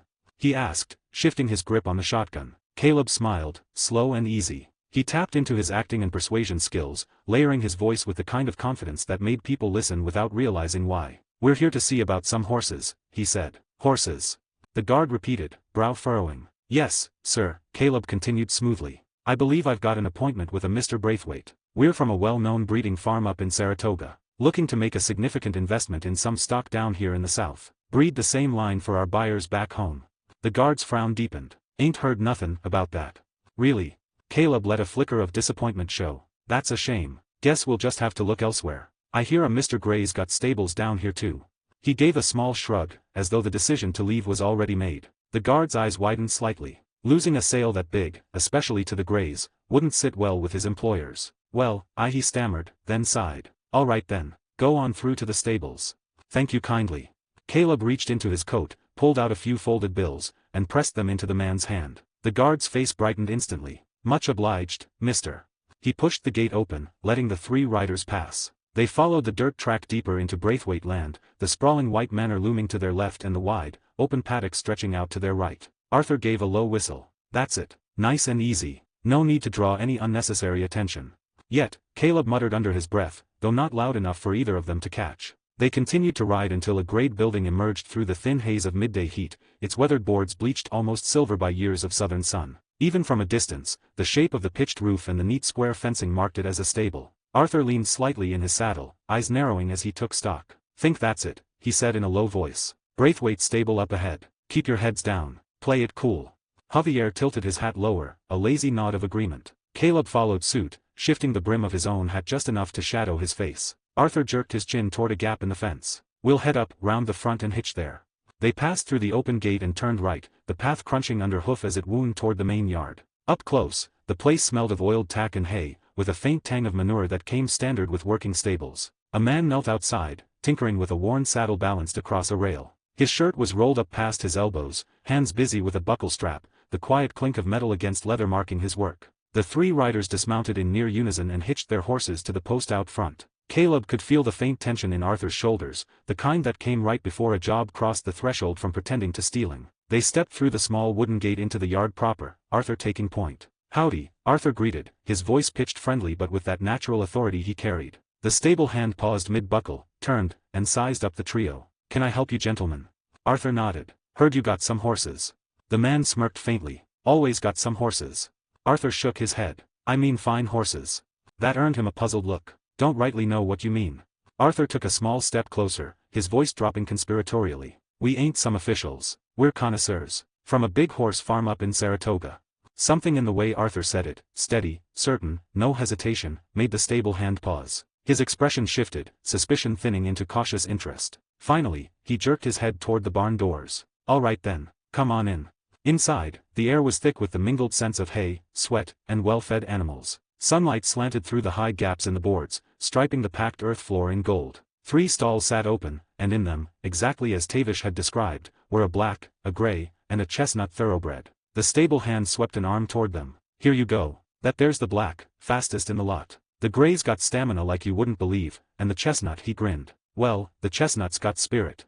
Caleb took in each animal, their glossy coats, the twitch of ears at the sound of voices. He knew these were the prize stock the grays wanted. And he also knew this was where things would turn if left to play out like before. Arthur didn't give the man time to keep talking. He moved in smooth and sudden, an arm snapping around the stable hand's throat from behind. The man let out a choked yelp, boots scrabbling in the dirt, before Arthur tightened his hold. The horses startled at the sudden movement, ears pinning back as they let out loud, anxious neighs. Put your masks on, Arthur ordered sharply, voice low but urgent. The 3 of them dug into their satchels, pulling out rough sackcloth masks and tugging them down over their faces. Caleb felt the coarse weave scrape his cheek, the musty smell of burlap filling his nose. Name, Caleb Thorne. Age, 23. Body attributes. Strength, 7/10. Agility, 7/10. Perception, 8/10. Stamina, 7/10. Charm, 6/10. Luck, 6/10. Skills. Handgun, LVL 3. Rifle, LVL 2. Firearms knowledge, LVL 3. Past life memory, LVL max. Knife, LVL 2. Blunt weapon, LVL 1. Sneaking, LVL 3. Horse mastery, LVL 3. Poker, LVL 4. Hand-to-hand combat, LVL 2. Eagle eye, LVL 1. Dead eye, LVL 2. Bow, LVL 2. Pain nullifier, LVL 1. Physical regeneration, LVL 0. Crafting, LV 2. Persuasion, LVL 2. Mental fortitude, LVL max. Cooking, LVL 2. Teaching, LVL 1. Germanic language proficiency, LVL max. Inventory system, permanent, 5x5x5. Acting, LVL 2. Alcohol resistance, LVL max. Money, $1,058.48. Inventory, $3,245, 7 gold nuggets, 5 gold bars, 4 silver rings, 1 double action, 1 Schofield, 2 large bags of jewelry, 4 gold rings, 2 silver rings, 4 silver pocket watches, a gold buckle, a gold pocket compass, a platinum pocket watch, and 2 Colne Schofields. Bank, 181,172. Selling the horse for more than in the game. Put your masks on, Arthur ordered sharply, voice low but urgent. The 3 of them dug into their satchels, pulling out rough sackcloth masks and tugging them down over their faces. Caleb felt the coarse weave scrape his cheek, the musty smell of burlap filling his nose. Arthur gestured with a quick tilt of his head. Calm the horses. Get M tethered to Javier's. Javier moved first, speaking low and soothing in Spanish as he approached the black thoroughbred. Caleb took the chestnut, murmuring and keeping his movements slow until the animal's wild-eyed shying settled to tense stillness. But even as his hands worked the lead rope, Caleb's attention slid toward the far fence. He knew, from memory, from experience, from the prickling sense of déjà vu, that this was where the job would go wrong. A figure appeared just as he expected, slipping into view along the fence line. The man's eyes widened, his mouth starting to open. Caleb was already moving. He closed the distance in 3 strides, his Civil War knife flashing silver in the dim light. One quick, precise thrust under the ribs, angled up. The man stiffened, a wet gasp catching in his throat, and Caleb eased him down into the grass without a sound. When he turned back, Arthur and Javier were both staring, surprise flickering behind the eye holes of their masks. Arthur gave a short, approving nod. Quick thinkin', dot. Javier's tone was half praise, half disbelief. Damn, amigo didn't even give him the chance. Better this way, Caleb said simply. He glanced toward the open paddocks. Now let's move before anyone else shows. The 3 thoroughbreds were tethered to Javier's horse in a neat string, their ears flicking nervously but holding steady under firm hands. Arthur took the lead, guiding them toward the edge of the property where Tavish had told them to go. They cut through the tall wheat, the golden stalks whispering against their legs and flanks, hiding the movement of horses and men alike. And unlike the way Caleb remembered it, no alarms rang out. No gunshots cracked the stillness. By the time they reached the road beyond the Braithwaite land, the sun was dipping low, warm light slanting across the path ahead. They set their course for Clement Cove, the horses falling into an easy, unhurried pace. The ride was quiet for a while, just the creak of leather and the soft clop of hooves. Then Javier chuckled, the sound low and pleased. I gotta say, that went better than I figured. Clean, quiet, easy money. Arthur nodded, though there was still a guarded set to his shoulders. Yeah, we'll see how easy it stays. Don't count it done till we got the cash in hand. Caleb rode between them, gaze on the tree lean ahead. Don't get too comfortable. If the Braithwaites find out those horses are gone before we're done, we'll have more than just them to worry about. Javier smirked. You really know how to sweeten a victory speech, Caleb. Arthur's mouth quirked in faint amusement. He's right, though. Let's keep it steady.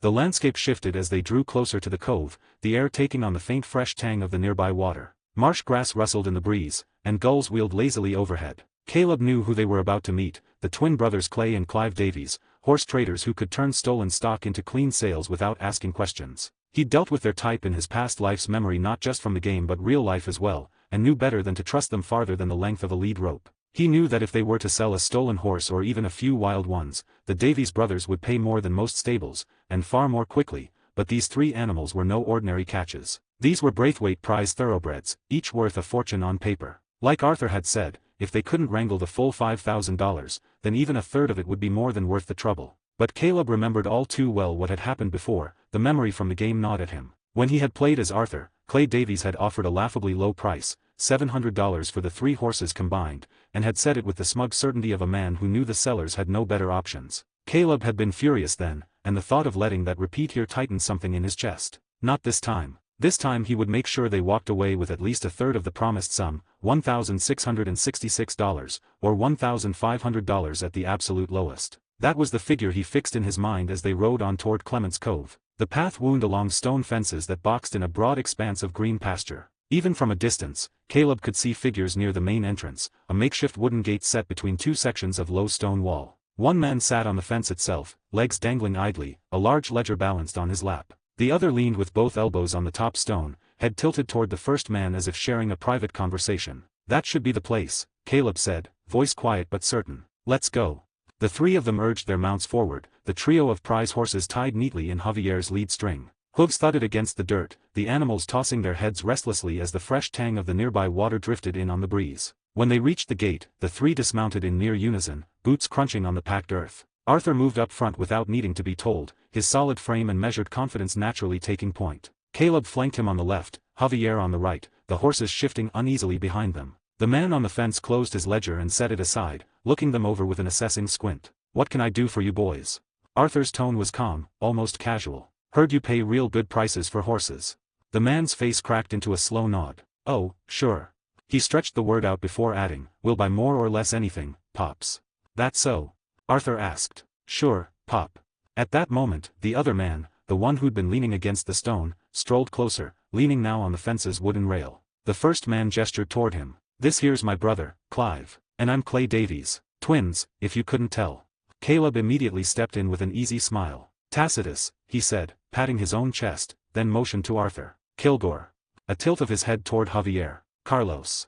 Clay's gaze slid to Javier, his eyes narrowing just a touch. You a Cuban? Javier's expression stayed neutral. No, I'm not. Clay gave a shrug that was halfway between dismissal and provocation. Good. I don't like Cubans. From beside him, Clive interjected with a lazy, is that so? Maybe I am, Clay shot back at his brother. Why you care? You ain't Cuban. Javier's mouth curled faintly. Maybe I like Cubans. For a moment, Clay just stared at him, then barked a laugh, pointing at Javier with one finger. You're a funny guy. Ain't he funny, Clive? Clive gave a noncommittal nod. Clay went on, Clive can't talk much. We're twins, but I was born first. He came out second, all yellow and black, but he's okay. Arthur waved a hand as if brushing that aside. Sure, whatever you say. Now, about these horses. How much do they fetch for you?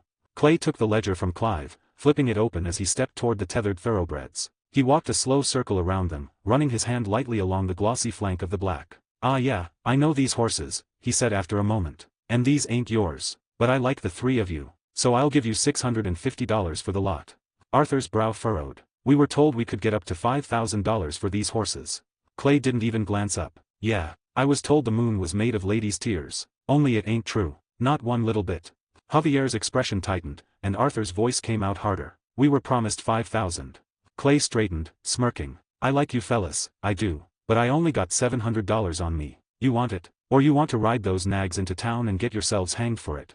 Arthur stepped forward, jaw set. Gonna need more than that. Gonna get no more than $700, Clay replied flatly. Take it or leave it.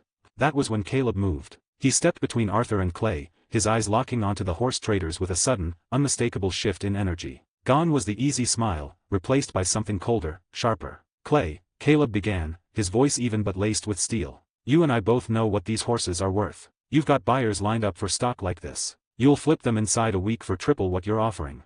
Clay's smirk faltered just slightly. That's so.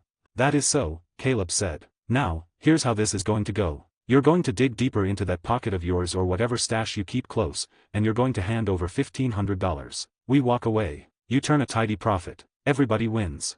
Clay chuckled, but there was less ease in it now. You think you can just. Caleb took one slow step forward, his voice dropping lower. If you try to play us for fools, I will make sure you and your brother never sell another horse in this territory. And I don't mean by telling stories. I mean you'll be gone, Clay. Vanished. No one around here will even bother to ask where you went, just another pair of bodies the marsh swallowed up.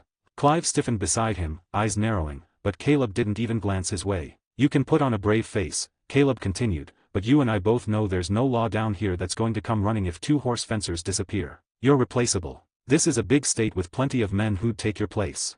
Arthur's eyes flicked briefly to Caleb, but he didn't interrupt. Javier leaned back slightly, watching the exchange with something between curiosity and appreciation. For a long moment, Clay said nothing. Then he gave a short, humorless laugh. You're a hard man, Tacitus. I'm a fair man, Caleb said. 1,500. Now. Clay glanced at Clive, who gave a slow, reluctant shrug. Finally, Clay sighed and muttered, guess I might be able to scrape that together. He stepped back toward the ledger, flipping it open and pulling a thick wad of bills from somewhere beneath the pages. He counted quickly, the slap of each bill against the others crisp in the still air. 1,500, Clay said at last, holding it out. Caleb took it without breaking eye contact. Pleasure doing business. Arthur gave a curt nod, clearly satisfied they'd avoided being lowballed. Javier grinned broadly, already picturing the camp's reaction to a haul like this. As they mounted up, Clay called after them, better hope the Braithwaites don't come sniffing around my place for those horses. Caleb didn't look back. Better hope they don't find out you had them in the first place. They rode out of Clement's Cove at an easy pace, the sun dipping low over the marsh and the water reflecting molten gold. The weight of the money in Caleb's satchel felt good, better than the $700 insult he remembered. Name, Caleb Thorne. Age, 23. Body attributes. Strength, 7/10. Agility, 7/10. Perception, 8/10. Stamina, 7/10. Charm, 6/10. Luck, 6/10. Skills. Handgun, LVL 3. Rifle, LVL 2. Firearms knowledge, LVL 3. Past life memory, LVL max. Knife, LVL 2. Blunt weapon, LVL 1. Sneaking, LVL 3. Horse mastery, LVL 3. Poker, LVL 4. Hand-to-hand combat, LVL 2. Eagle eye, LVL 1. Dead eye, LVL 2. Bow, LVL 2. Pain nullifier, LVL 1. Physical regeneration, LVL 0. Crafting, LV 2. Persuasion, LVL 2. Mental fortitude, LVL max. Cooking, LVL 2. Teaching, LVL 1. Germanic language proficiency, LVL max.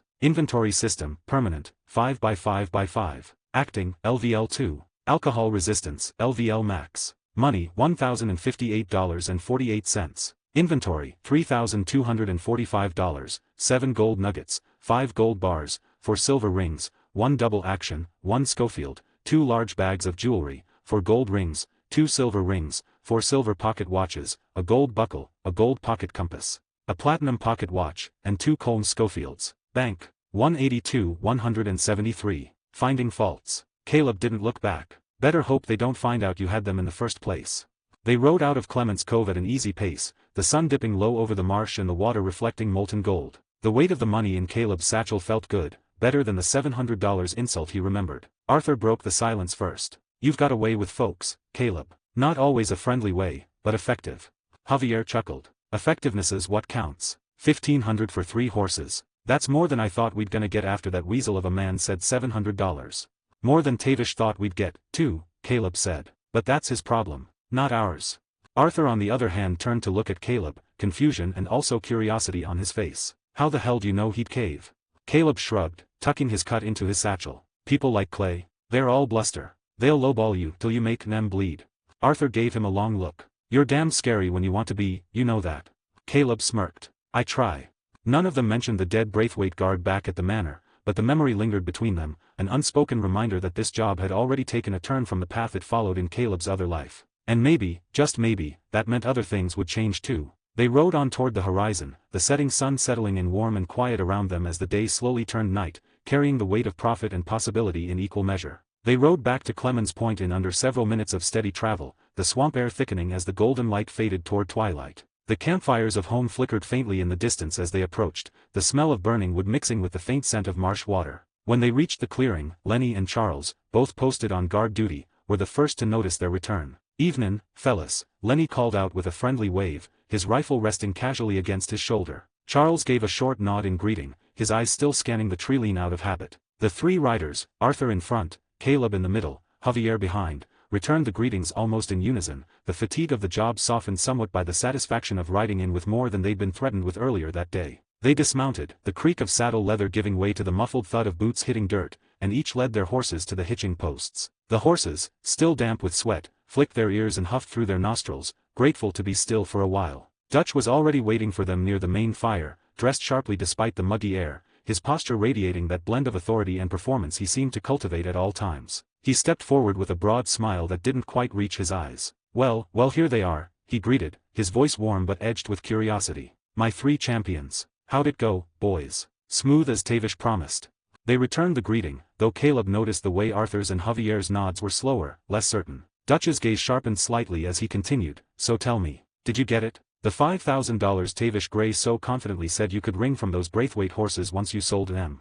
At that, Caleb instinctively glanced toward Arthur, then Javier. Neither man spoke, but both gave him the smallest of nods, silent agreement that they ought to tell Dutch the truth straight. There was no point in spinning it, this was something they couldn't alter or fix now, and lying would only dig the hole deeper. After all, in a way, they'd fallen into a web Tavish had spun, whether knowingly or through pure ignorance, by dangling an unrealistic payout in front of them, pointing them toward buyers who were never going to hand over $5,000 for 3 horses, no matter their pedigree. Caleb reached into his satchel, the weight of the bills crinkling against his fingers. He pulled the money out, $1,500 in neat stacks, and placed it into Dutch's waiting hand. Dutch took it, but his face betrayed a flicker of skepticism even before he began to count. His fingers moved with practiced precision, the campfire casting long shadows over the bills. When he finished, his eyes came back up, locking on Caleb with an expression that was no longer skeptical but demanding. "This," Dutch said slowly, "is not $5,000. This is $1,500. His voice hardened. "What happened on the job?" Caleb didn't flinch. He took a breath and spoke plainly. "The buyer Tavish Gray directed us to, Clay and Clive Davies, a pair of twin brothers, were only willing to give us $700 at first. I talked Clay up to $1,500 after some persuasion and a bit of intimidation. That was as far as he'd go without walking away entirely. So either Tavish didn't know these brothers weren't willing to pay near what he promised, or he did know, and the $5,000 was just a story to get us moving. Either way, I think Tavish just wanted to use us to stir trouble for the Braithwaites this time." When Caleb finished, Dutch's face darkened, his jaw tightening slightly. He turned toward Arthur and Javier, as if seeking confirmation. "What Caleb just said, is it true?" Arthur gave a short nod. "It's true, Dutch. Don't know if Tavish set us up or just didn't know, but if it weren't for Caleb stepping in, we'd be sitting here with $700 instead of $1,500. Javier added, "That's near a third of what Tavish promised, Dutch. Could have been worse, hell, it should have been worse, but Caleb kept us from getting robbed blind." Dutch grunted, the sound somewhere between agreement and dissatisfaction, before turning his full attention back to Caleb. In his eyes, Caleb could see the weight of the unspoken, plans needing money, dreams needing fuel, and the irritation of seeing numbers fall short. His tone dipped into something low and heavy. "I don't care if your theory about the Grays is right or wrong, Caleb. What I care about is this: why didn't you push for more? 2,000, 2,500, half of what we were promised at least." The question caught Caleb off guard, and judging by the shared look between him, Arthur, and Javier, it caught them too. In their minds, it was obvious, Clay Davies wasn't going to hand over a penny more than Caleb had squeezed out of him. Pushing further would have risked losing everything. Caleb answered, steady and even, "Because I knew Clay wouldn't give more than that. We were already close to him calling it off. Better to lock in 1,500 than reach for more and walk away with nothing." Arthur stepped in to back him, his voice carrying a note of quiet firmness. "He's right, Dutch. I was the one talking at first, and Clay was ready to break the deal even then. Caleb saved it. Asking for more than that wasn't gonna happen."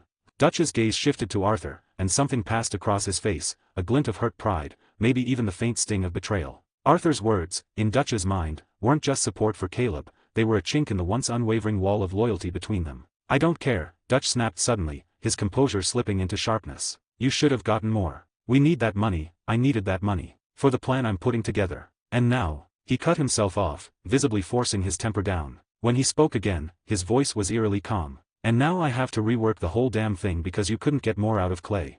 Javier looked between them, caught off guard by the force of Dutch's reaction. He'd expected disappointment, sure, but not this open edge of frustration. Dutch, hermano, you can't be serious. Caleb got us more than we would have had. I don't care.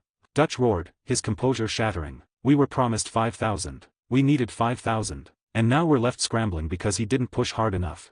Arthur, for his part, stared at Dutch with a mixture of disbelief and caution. Something in the man's tone was off. Wrong. He should have understood why Caleb couldn't press further. This wasn't how Dutch usually handled a setback. When Dutch looked ready to lay into Caleb again, Caleb lifted a hand slightly, a silent gesture to Arthur to hold back. Internally, Caleb was just as confused and angry that Dutch seemed to be targeting him now. But outwardly, he kept his tone calm, even apologetic. All right, Caleb said quietly. I'm sorry I didn't get more, Dutch. If I ruined your plan, I'll make it up. I'll take a few more jobs, get that extra 2,500 together.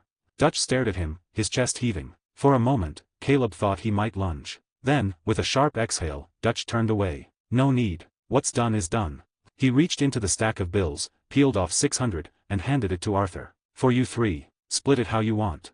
Without another word, Dutch turned and walked toward his tent, the rest of the money clutched in his hand to be stored away. The fire crackled in the silence he left behind. Arthur, Caleb, and Javier stood there a moment longer, the $600 feeling far lighter than it should have. Arthur said nothing, just stared after Dutch's retreating form, his jaw tight. Caleb could see the thoughts turning behind his eyes, the same thoughts he was having himself. Arthur was the first to speak, his voice low and furious. What the hell was that? Javier shook his head, still staring after Dutch. I've never seen him like that. Not over money.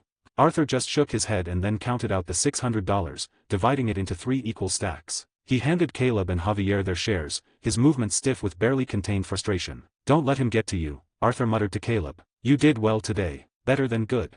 Caleb pocketed his $200 with a nod. I know. And he did. But he also knew something else. Dutch's outburst wasn't just about the money. Something about that conversation didn't sit right. Dutch's reaction wasn't just about the money. It was about control and maybe, for the first time, the realization that not everyone in camp was going to move exactly how he wanted anymore. And that was dangerous. The outburst from Dutch, sharp and unrestrained, had of course drawn the eyes and ears of the camp. Even if most pretended to mind their own business, whispers traveled faster than smoke here, curling between tents and fires until everyone knew the gist of what had happened, or at least, what they thought had happened. Mary Beth had been in her bedroll, her fountain pen hovering over a half-filled journal page, when Karen's voice drifted in. They're back, she said, the tone somewhere between gossip and simple news. Caleb too. Tilly added, and from the sound of it, Dutch ain't happy. Mary Beth had looked up at that, brows knitting. Caleb had been gone for hours on a job, and the way Karen and Tilly's eyes carried a hint of sympathy told her enough, something about his return hadn't gone smoothly. She didn't ask questions, she simply closed her journal, set her pen aside, and stepped into the humid air. She walked toward the camp entrance with a small but genuine smile. She'd been looking forward to seeing him, and whatever happened, she wanted to be the first to greet him. But as she neared the hitching post, her pace slowed as she heard Dutch's outburst and then saw him walking toward his tent. She then arrived and saw Arthur, Caleb, and Javier standing together by the horses, a small stack of money being split 3 ways. Arthur clapped Caleb on the shoulder once, Javier did the same, and after a few quiet words, the 2 men walked off, leaving Caleb by himself. Name, Caleb Thorne. Age, 23. Body attributes. Strength, 7/10. Agility, 7/10. Perception, 8/10. Stamina, 7/10. Charm, 6/10. Luck, 6/10. Skills. Handgun, LVL 3. Rifle, LVL 2. Firearms knowledge, LVL 3. Past life memory, LVL max. Knife, LVL 2. Blunt weapon, LVL 1. Sneaking, LVL 3. Horse mastery, LVL 3. Poker, LVL 4. Hand-to-hand combat, LVL 2. Eagle eye, LVL 1. Dead eye, LVL 2. Bow, LVL 2. Pain nullifier, LVL 1. Physical regeneration, LVL 0. Crafting, LV 2. Persuasion, LVL 2. Mental fortitude, LVL max. Cooking, LVL 2. Teaching, LVL 1. Germanic language proficiency, LVL max. Inventory system, permanent, 5x5x5. Acting, LVL 2. Alcohol resistance, LVL max. Money, $1,258.48. Inventory, $3,245, 7 gold nuggets, 5 gold bars, 4 silver rings, 1 double action, 1 Schofield, 2 large bags of jewelry, 4 gold rings, 2 silver rings, 4 silver pocket watches, a gold buckle, a gold pocket compass, a platinum pocket watch, and 2 Colne Schofields. Bank. 184. Make it official and thoughts. She then arrived and saw Arthur, Caleb, and Javier standing together by the horses, a small stack of money being split 3 ways. Arthur clapped Caleb on the shoulder once, Javier did the same, and after a few quiet words, the 2 men walked off, leaving Caleb by himself. Her chest tightened. She approached quietly, her voice soft when she finally spoke. Caleb, are you okay? Caleb turned at the sound of her voice, and the guarded calm softened just enough for him to offer a smile. I'm okay, he said. Nothing to worry about. But Mary Beth knew smiles. She could read the difference between the easy ones and the ones meant to keep others from asking too much. And this was the latter. Something in her chest tightened. Without thinking, she reached for his hand, her fingers curling around his. Come on, she said softly. He didn't resist as she led him away from the main fire and the lingering eyes of camp. They walked toward the second campfire, the smaller one near the edge of the perimeter where the shadows of the treeline made the world feel quieter. She sat down on a log and gently tugged him to sit beside her, her hands still holding his. For a moment, she didn't speak. Her thumb brushed against his knuckles, and when she finally did speak, it wasn't what Caleb expected. I'm sorry, she said quietly. His brows drew together. Sorry? For what? You haven't done anything wrong. Mary Beth shook her head, her grip on his hand tightening slightly. I'm apologizing for what Dutch just did. I heard enough to know you tried your best, that you turned a bad deal into something better. You brought back more than you were first offered, and he should have been proud of that. You didn't deserve what he said. Caleb blinked at her, momentarily caught off guard. Then, slowly, a warmth spread through him, not the kind from the fire, but from her words. He squeezed her hand gently, his thumb brushing over her skin. Thank you, he said, his voice lower now. It means a lot, hearing that from you. Don't worry about Dutch. I can take whatever he throws at me.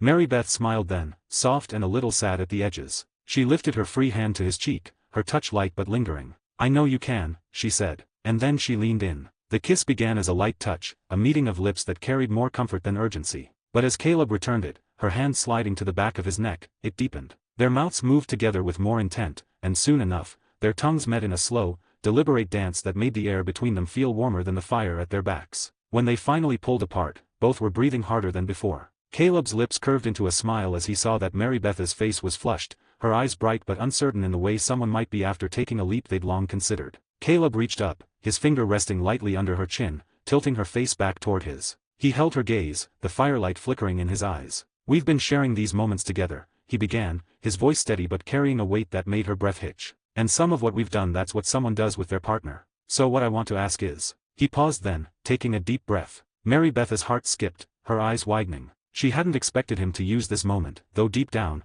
she'd hoped for it since their date in Rhodes. Caleb exhaled slowly, then continued, Mary Beth, would you like to be my official partner, on this journey of our lives together? For a heartbeat, she just stared at him. Then her face bloomed into something radiant, a smile so bright it could rival the campfires themselves. She nodded, quick and certain, and her voice came out in a rush. Yes, of course I would. You've made me feel something I never thought I'd feel for anyone, and you're going to have to take responsibility for that. Caleb chuckled at her phrasing, but there was a softness in his eyes that didn't fade. Gladly, he said. She laughed then, leaning forward to rest her forehead against his. They stayed like that for a moment, the sounds of the camp fading into the background. When they finally pulled back, Mary Beth's hand slipped back into his, and they sat together watching the fire burn lower. The tension from earlier seemed smaller now, like it belonged to another day entirely. Still, Caleb's mind wasn't entirely at rest. Dutch's reaction at the hitching post wasn't something he could forget. It wasn't about $1,500, not really. It was about control, about the fact that Caleb had taken the lead and Arthur had backed him without hesitation. That, more than the shortfall in cash, had struck a nerve. Mary Beth seemed to sense his thoughts drifting, because she gave his hand a squeeze. You're thinking about him again. Yeah, Caleb admitted. But I'm also thinking about what you just said to me. And about us. Her smile returned, warm and certain. Then think about that more. It's worth your time. He nodded, deciding she was right. The rest of the night could belong to them. Dutch's problems would still be waiting come morning, but so would the answer to them, one way or another. The fires burned low, the night settled in, and in the small circle of warmth at the camp's edge, Caleb and Mary Beth sat together with joined hands, the weight of the day softened by the promise of something new. And though neither said it aloud, both understood that, no matter what came next, they'd be facing it together. Across the camp, Arthur sat alone inside his tent at the side of his bed, rolling a cigarette and replaying Dutch's outburst in his head. He'd seen Dutch frustrated before, even angry, but there had been something different in his eyes tonight. He couldn't quite place it, but it left a sour taste in his mouth. Charles passed by, giving Arthur a brief nod. "Heard you brought in more than you were offered," Charles said quietly. "Not bad." Arthur smirked faintly. "You can thank Caleb for that. He's the one who talked Em up. I was about ready to walk away." Charles's brow furrowed. Then Dutch should have been thanking him too. Arthur just took a long drag from his cigarette and didn't answer. Javier, meanwhile, was back by his own bedroll, strumming his guitar without his usual flourish. His mind wasn't on the music but on the way Dutch's voice had cracked with real anger. He'd seen men fight over less, but Dutch's words tonight had been aimed like bullets at Caleb alone. He wondered, briefly, if that meant something more was brewing. In the end, Javier closed his eyes and let those thoughts drift away. He didn't want to dwell on them, not tonight. If he did, the beautiful gang like a family dream might start to look like the nightmare it was becoming, and he wasn't ready to face that. Better to follow the lead of those he trusted and keep walking forward, even if the ground was starting to feel uneven beneath his boots. Meanwhile, at Dutch's tent, Molly stepped out into the cool night air. Her face was flushed, not from drink, but from the heated words they'd just traded. She had asked for a bit of time together, just to talk, to find some comfort in each other. Instead, Dutch had turned it around, snapping at her, blaming her for not understanding the pressures he was under yet again. She'd seen that scowl before, but after that outburst, it had came too quickly, too easily. She paused at the tent flap and looked back.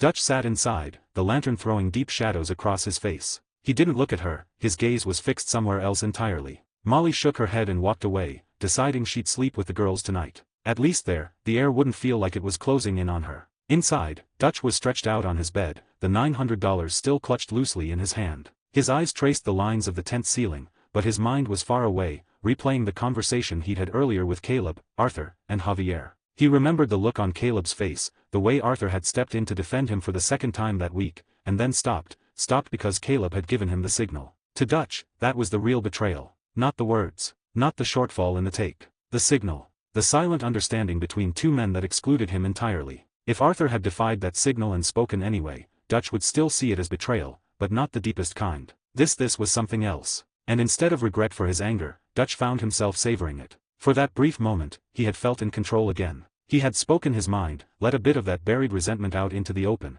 and it had landed exactly where he'd aimed it, squarely at Caleb. Still, he'd seen the looks. Arthur's hesitation. Javier's measured quiet. They hadn't said it out loud, but he could read it in their eyes, a crack in the trust, small but real. Dutch shut his eyes, trying to cage the darker voice inside him, the one that wanted to push harder, take more, burn away whatever loyalty still lingered until only obedience remained. He couldn't unleash that voice yet. Not if he wanted to keep what he had. With a slow breath, he opened his eyes again and sat at the edge of his bed. He turned up the lantern, reached for the book resting at his side, The American Inferno by Evelyn Miller, and let its familiar weight settle in his hands. Miller's words had always been a balm, the only thing that seemed to cut through the noise in his head lately. Outside camp, Caleb and Mary Beth were making their way back from the quieter fire. She stayed close to his side, her hand brushing his now and again. When they reached the girls' tent, both were surprised to find Molly already there, sitting on the edge of her bedroll with her shawl wrapped tight. One look was all it took. Caleb thought back to Dutch's temper earlier and wasn't surprised Molly had taken the brunt of it too.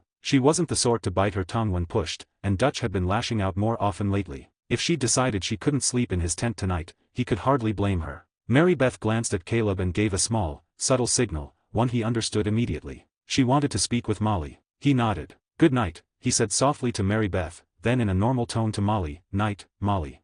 "Night," Molly replied, her voice quieter than usual. Caleb left them there, letting the two women talk while the rest of the girls slept. Sadie's bedroll was empty, which didn't surprise him. She was often out late if something needed doing. Hosea and Sean were nowhere to be seen either. That combination usually meant some sort of plan was in motion, and if Hosea was involved, Caleb wasn't worried. The old man was pragmatic, realistic, everything Dutch wasn't these days. With that thought, he returned to his own tent. He unbuckled his gun belt, set it beside his bedroll, pulled off his boots, and lay down. Sleep came easier than he'd expected, the warmth of Mary Beth's earlier words still lingering somewhere deep inside him. Name, Caleb Thorne. Age, 23. Body attributes. Strength, 7/10. Agility, 7/10. Perception, 8/10. Stamina, 7/10. Charm, 6/10. Luck, 6/10. Skills. Handgun, LVL 3. Rifle, LVL 2. Firearms knowledge, LVL 3. Past life memory, LVL max. Knife, LVL 2.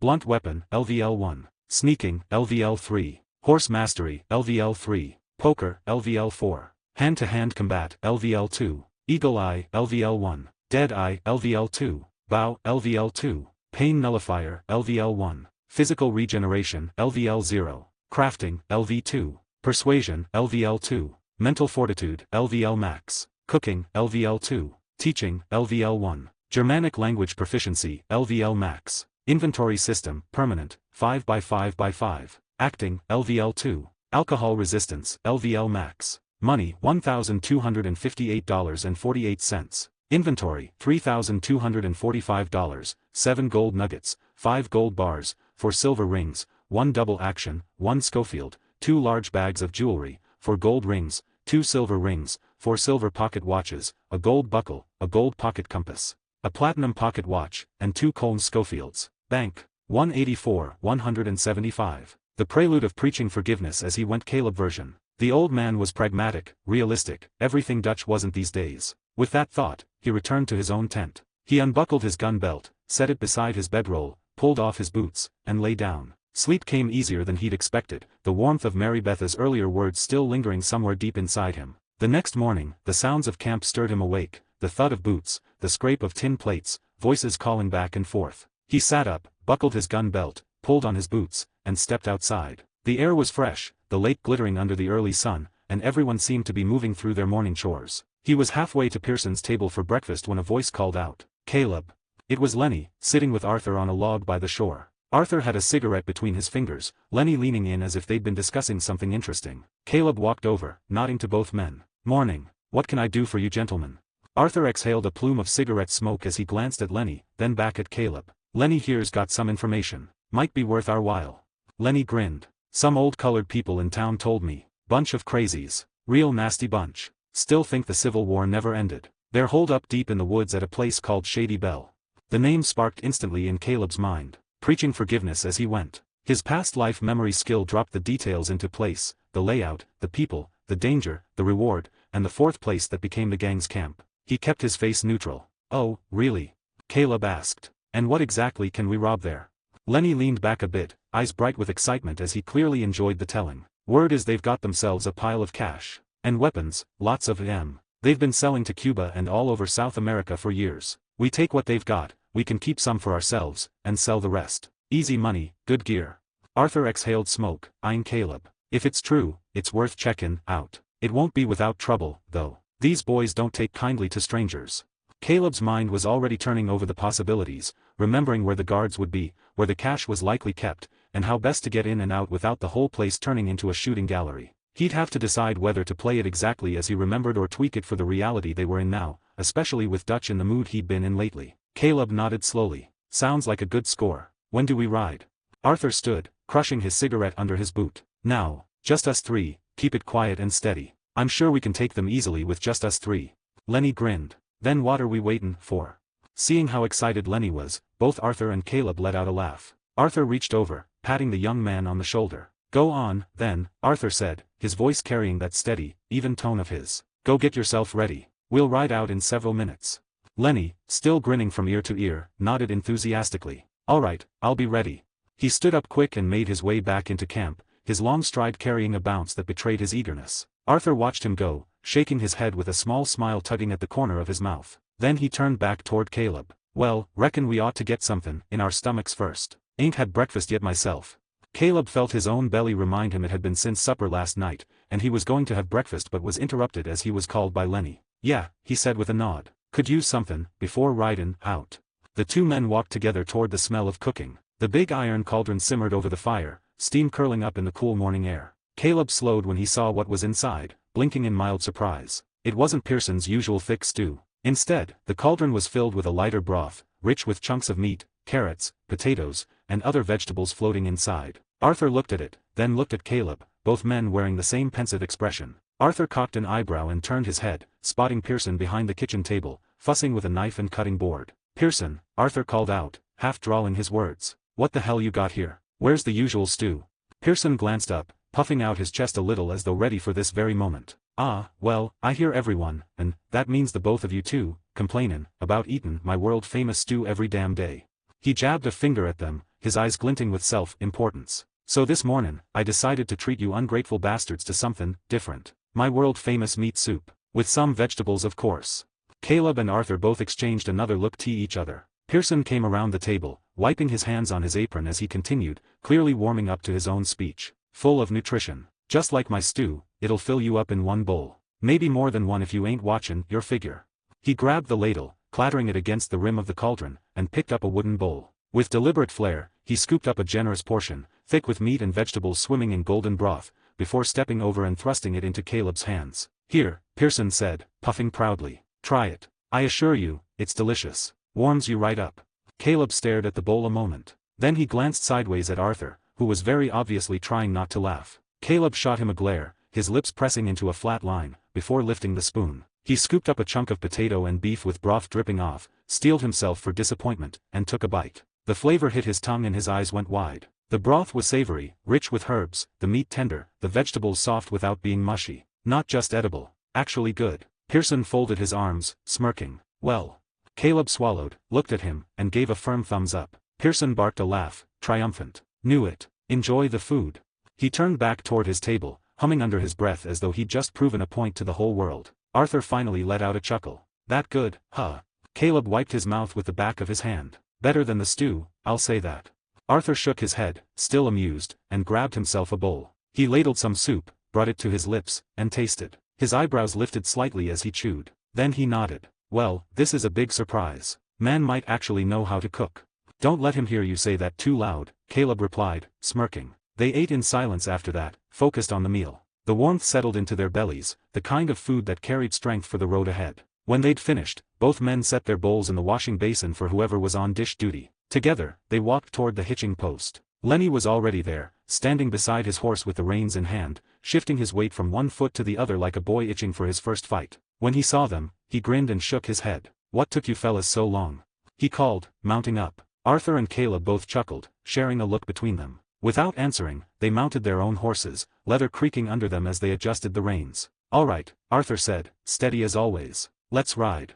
Lenny spurred forward, taking the lead, and the three of them rode out of camp together. The morning sun climbed higher as they headed southeast, the rhythm of hooves drumming steady on the dirt path. For a while, they rode in companionable silence, until Lenny finally broke it. So, he asked, turning his head just enough to glance at them, how'd you two meet this bunch of Civil War crazies anyway? Both of you drunk?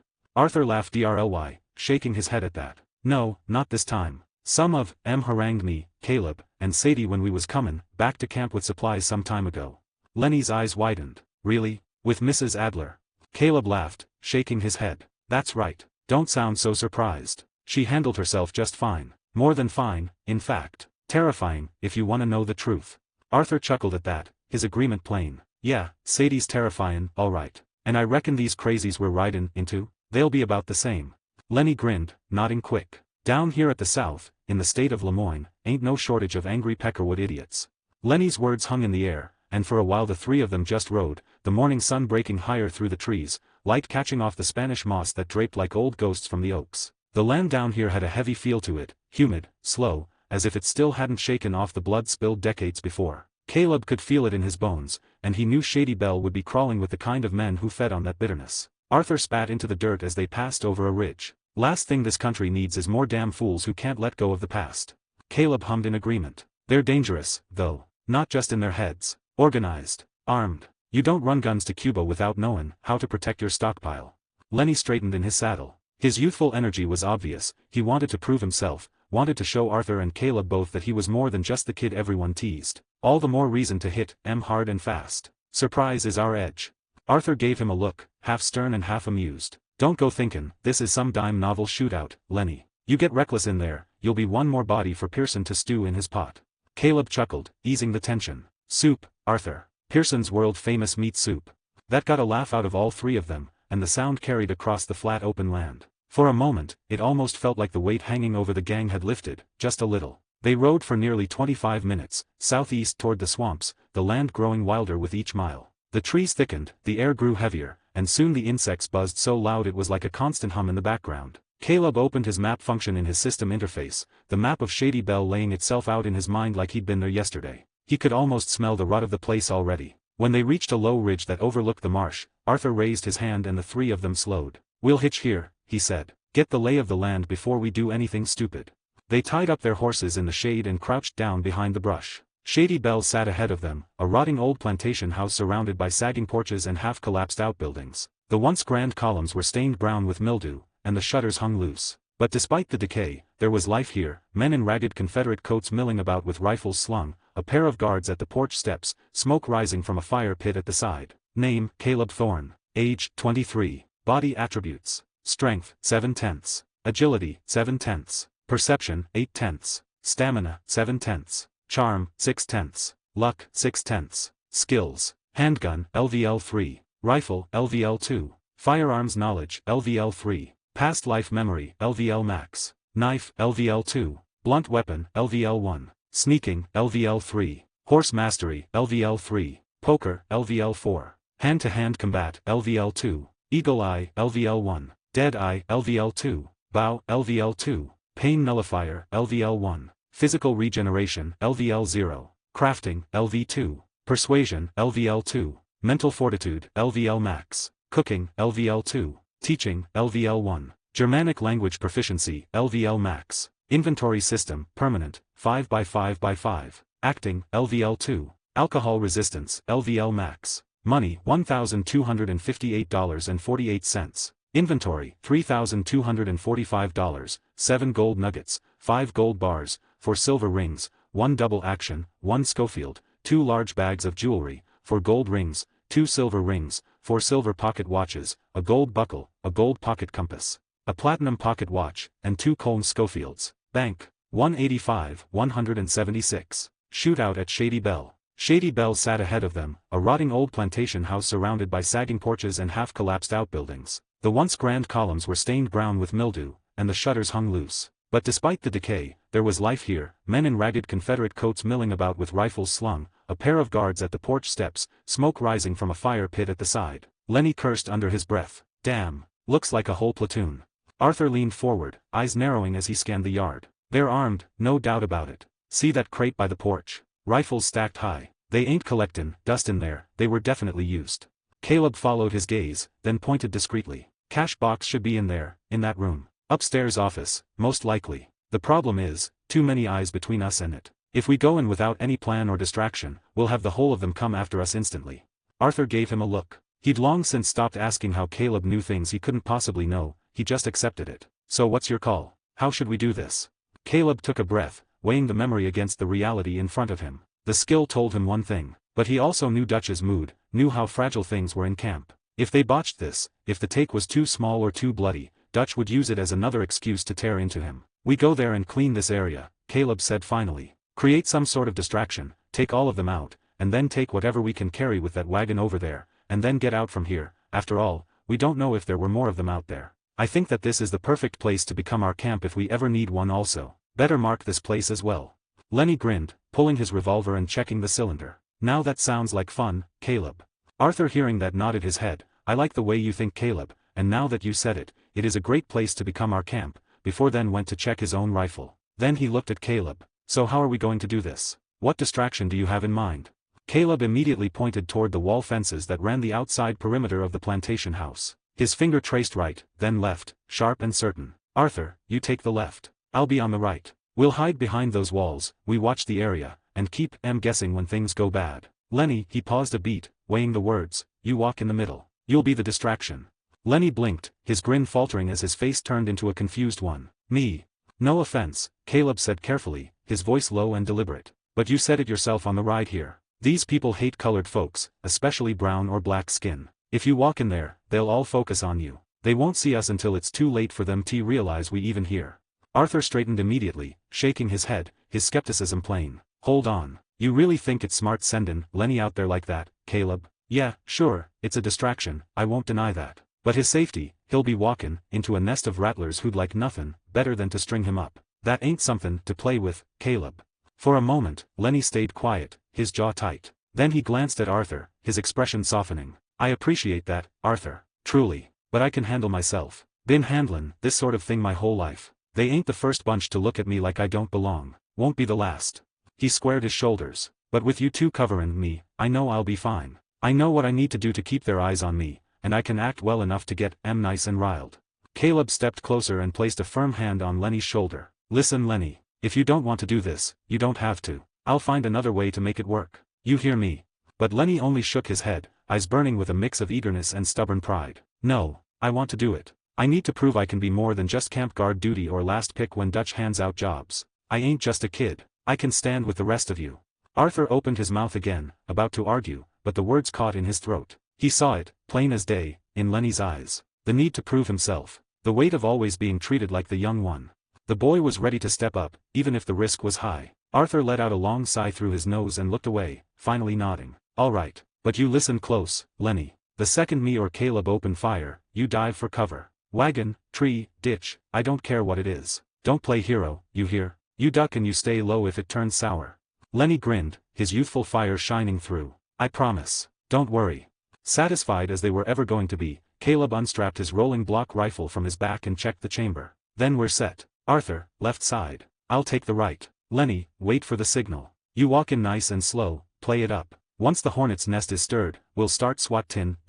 The three men crouched low as they moved, boots crunching softly in the weeds. The humid air carried the smell of damp wood and old rot, the plantation looming larger as they approached their positions. Caleb slipped behind the cracked stone pillar at the right side wall, Arthur doing the same on the left. From their cover, Caleb gave the nod. Arthur raised 2 fingers, then lowered them. Go. Lenny straightened himself out, took a steadying breath, and walked forward into the open like a man approaching a gallows. At first, he shouted like he was asking for help, voice carrying just enough to stir the yard. Hello, anybody here? I need a hand. The Lemoyne Raiders looked up one by one, their faces twisting when they saw him. Ragged old coats bristled, and cruel smiles spread like a disease. Well, what do we have here? One drawled, stepping closer. Looky here, boys. Some lost end come wanderin' in like he owns the place. Lenny didn't flinch. He kept walking slow, deliberate, heading toward an abandoned wagon sitting half collapsed in the yard. Caleb could see the way his eyes darted, measuring the distance, the angle, the cover he could dive behind once the lead started flying. The raiders circled like vultures, their taunts growing louder, uglier. Why don't you come inside, boy? We'll make sure you stay nice and comfortable. Ain't that right, fellas? The laughter that followed was sharp and poisonous. Arthur hissed under his breath from the other side. This is gettin' ugly. We shoot now. Caleb had already settled the scope against his eye. On 3. 1. Lenny kept walking, his voice rising louder, mocking back now like he'd rehearsed it. Funny bunch of old ghosts you are. Thought the war was over. Guess nobody told you, you lost. The raiders snarled. Hands went to rifles. 2. Arthur's finger tightened on the trigger. 3. The twin cracks of their rifles split the humid air at the same time. Caleb's bullet tore through the lead raider's chest, while Arthur's round dropped the man nearest the porch. Chaos erupted instantly. Raiders, we got company. Someone bellowed as the yard exploded into motion. Lenny dove behind the abandoned wagon just as bullets started chewing splinters out of its sides. He fired back with his revolver, keeping their heads low. Arthur worked the bolt of his rifle and fired again, dropping another man as he tried to sprint for the porch. Caleb picked off one aiming down at Lenny, his shot clean through the neck. The raiders scrambled, some ducking behind crates, others running to grab rifles stacked by the porch. The once quiet plantation became a battlefield in seconds, the air full of gun smoke and shouted curses. Caleb kept his fire steady, cold, and calculated. Each time he squeezed the trigger, another man fell. But there were plenty more pouring out of the house now, rifles cracking from upper windows, muzzle flashes bursting in the gloom of the rotting halls. Arthur cursed as a bullet smacked into the wall inches from his head. Damn near took my hat clean off. He leaned out, snapped a shot, and dropped the shooter. Keep busy. Caleb shouted back. We clear enough of we move for the house. Cash box is upstairs. You better be right about that. Arthur growled, reloading. Lenny popped out from behind the wagon, his revolver barking 3 times in quick succession. One raider went down clutching his stomach, and another staggered before collapsing. The kid was holding his own, fearless despite the hail of lead around him. But Caleb knew it couldn't last forever. The yard was swarming, and for every man they dropped, another seemed to take his place. Arthur. Caleb called, slamming another round into his rifle. We push left, clear the porch, and get inside. Lenny covers us from here. Arthur fired one more shot before nodding. On your word. Now.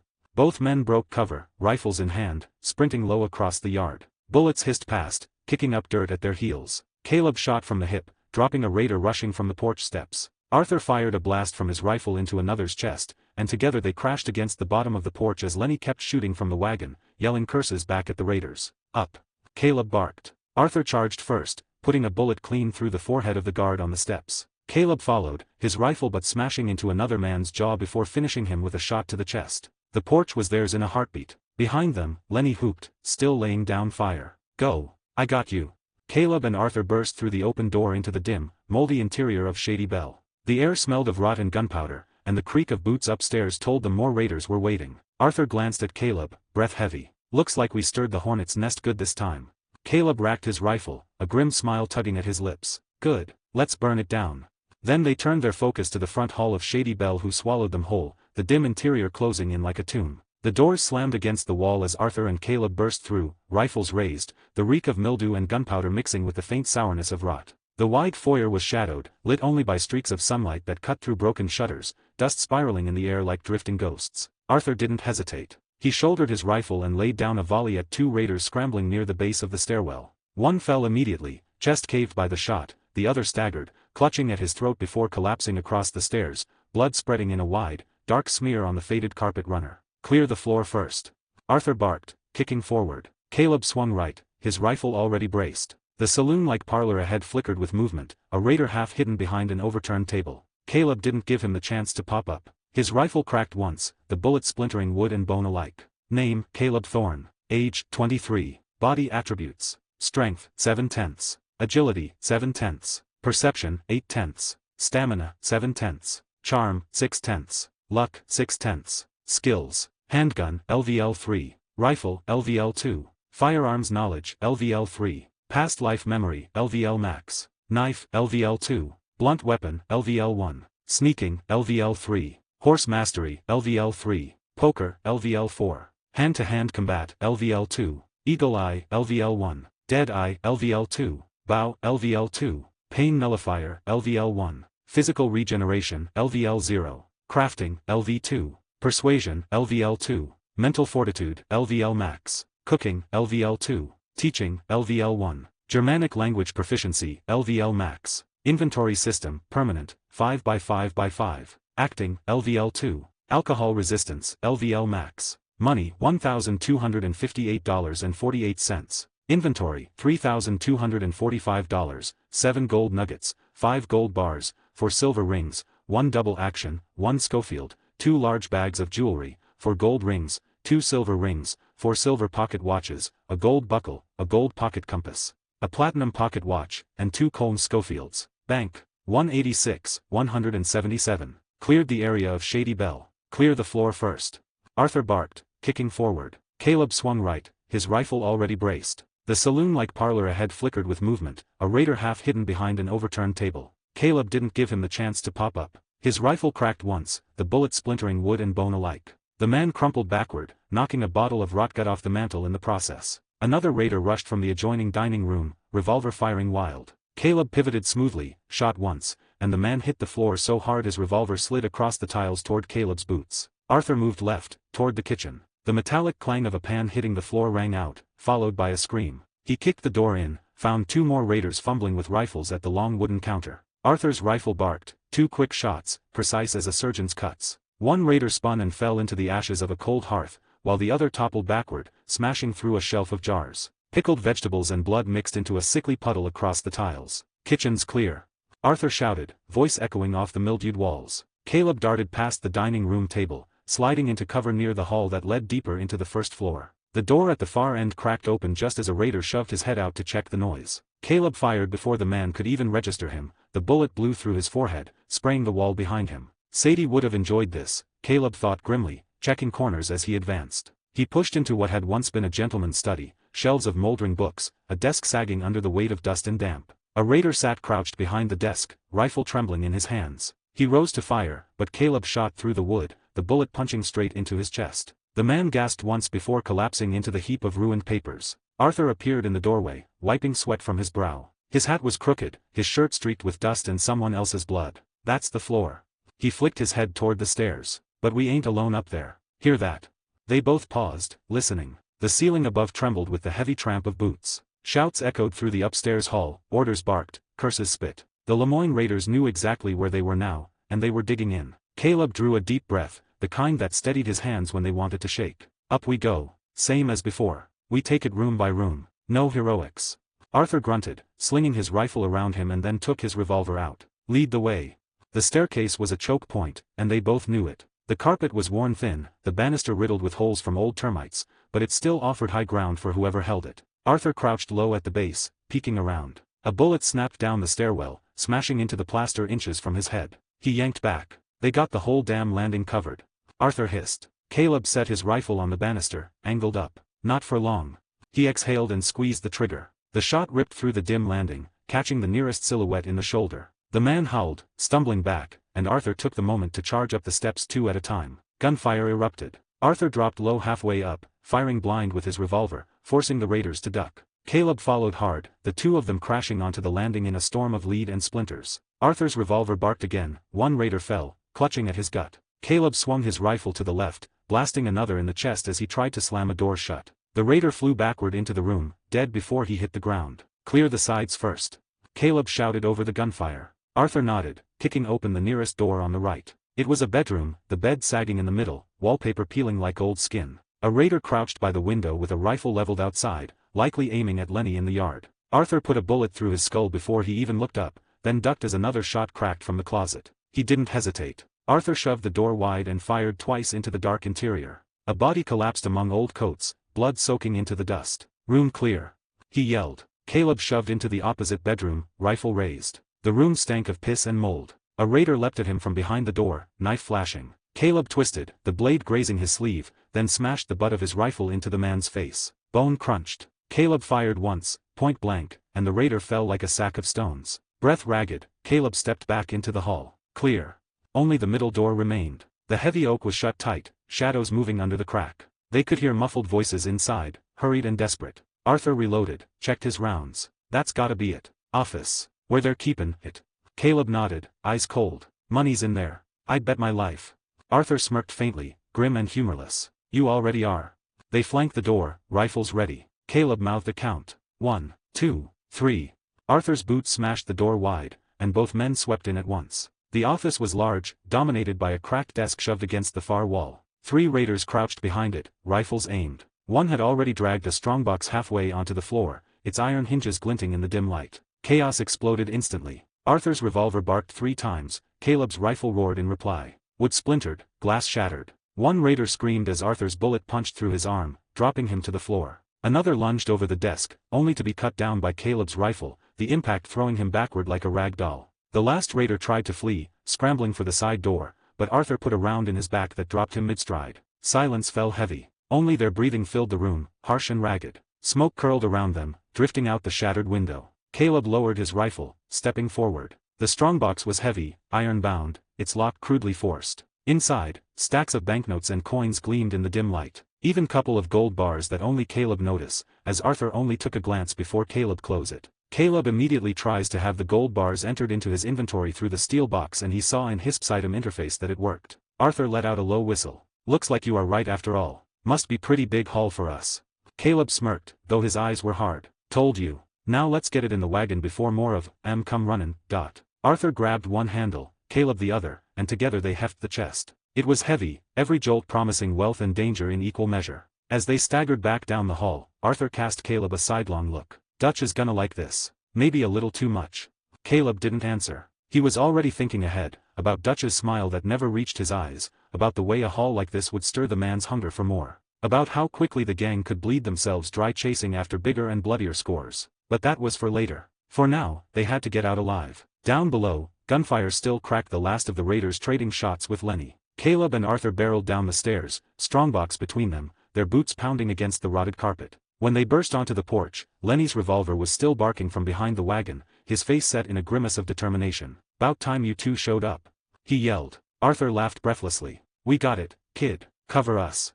Together, they hauled the box down the porch steps, bullets whining past. Lenny kept firing, his shots sharp and true, cutting down the last few raiders with fierce precision. By the time Caleb and Arthur reached the wagon, the yard was littered with bodies, smoke rising in thin coils from rifles abandoned in the dirt. They heaved the chest into the bed of the wagon, its weight thudding like a final note in a bloody song. Arthur wiped sweat from his brow, panting. "Well, that's one hell of a haul." Caleb glanced back at the sagging plantation, its windows black and hollow, its walls bleeding with bullet holes. "And one hell of a message. Shady Bell's ours now, least, if Dutch has the sense to see it." Lenny joined them, face alight with pride despite the grime and blood on his cheeks. "Told you I could handle myself." Arthur clapped him on the shoulder, grinning despite the exhaustion. "You did good, Lenny. Damn good." Caleb gave the boy a nod, something quieter but no less true. "You earned this, kid." Lenny, hearing it, couldn't help but grin. His chest rose and fell like a bellows, sweat dripping down his forehead, but his eyes were bright, alive with the fire of a man who'd just walked through hell and found himself still standing. "Thank you," he said, almost breathless, but with a weight behind it. He looked from Arthur to Caleb, eyes shining not with arrogance but with relief and pride. "Thank you, both of you. I know there were a couple close calls in there, hell, more than a couple, but I managed it. I proved it, to you too and more importantly, to myself." Arthur gave him a firm clap on the shoulder again, that rare, fatherly kind of warmth he reserved for moments like this. "Damn right you did, kid. You ain't green no more. You can handle yourself." Caleb gave a nod that was quieter but every bit as grounding, the sort of recognition that Lenny craved. Lenny's eyes drifted toward the chest sitting in the dirt where Caleb and Arthur had dropped it. Its iron edges gleamed dully in the fading afternoon light, stained by mud and blood. He nodded toward it, curiosity plain. "So, this is it, huh? The money these crazies were hidin'." Both Arthur and Caleb nodded. Caleb arched a brow, almost teasing. "Wanna see what they've been hoardin' all this time?" Lenny's grin split wider. He nodded fast, excitement lighting him up. "Course I do. Hell yes." Caleb knelt down, working the crude lock with a practiced flick. The lid groaned as it lifted, and the three of them leaned closer. Inside, stacks of worn but heavy dollar bills filled the chest, some bound in paper bands, others stuffed loose. Canvas coin sacks lay between them, their throats cinched tight, the dull shine of silver and gold glimmering through faint gaps. Lenny let out a sharp laugh, the sound bubbling up like pure disbelief. "Boy, they got themselves a jackpot. I didn't expect the information I got to pay out like this. Must be thousands of dollars here, for the gang, and a couple hundred for each of us, easy, as our share." Arthur barked a laugh, his shoulders shaking as he looked at the boy. There was satisfaction written clear across his face, pride swelling in him like an older brother seeing his sibling step into his own. "Ain't that somethin'? You done good, Lenny. Real good. Proud of you." Caleb watched it all with a thin smile, then spoke up in his cool, measured way. "Money's good, but don't forget, we can squeeze more from this place. Look for the rifles these raiders were hoarding. Loot the bodies too, take their rifles. If they've got crates stashed, we haul it all back. Hosea can sell fetch more cash for the camp. Name, Caleb Thorne. Age, 23. Body attributes. Strength, 7/10. Agility, 7/10. Perception, 8/10. Stamina, 7/10. Charm, 6/10. Luck, 6/10. Skills. Handgun, LVL 3. Rifle, LVL 2. Firearms knowledge, LVL 3. Past life memory, LVL max. Knife, LVL 2. Blunt weapon, LVL 1. Sneaking, LVL 3. Horse mastery, LVL 3. Poker, LVL 4. Hand-to-hand combat, LVL 2. Eagle eye, LVL 1. Dead eye, LVL 2. Bow, LVL 2. Pain nullifier, LVL 1. Physical regeneration, LVL 0. Crafting, LV 2. Persuasion, LVL 2. Mental fortitude, LVL max. Cooking, LVL 2. Teaching, LVL 1. Germanic language proficiency, LVL max. Inventory system, permanent, 5x5x5. Acting, LVL 2. Alcohol resistance, LVL max. Money, $1,258.48. Inventory, $3,245, 7 gold nuggets, 8 gold bars, 4 silver rings, 1 double action, 1 Schofield, 2 large bags of jewelry, 4 gold rings, 2 silver rings, 4 silver pocket watches, a gold buckle, a gold pocket compass, a platinum pocket watch, and 2 Colm Schofields. Bank, 187. Bringing the stuffs back to camp. Caleb watched it all with a thin smile, then spoke up in his cool, measured way. "Money's good, but don't forget, we can squeeze more from this place. Look for the rifles these raiders were hoarding. Loot the bodies too, take their rifles. If they've got crates stashed, we haul it all back. Hosea can sell fetch more cash for the camp."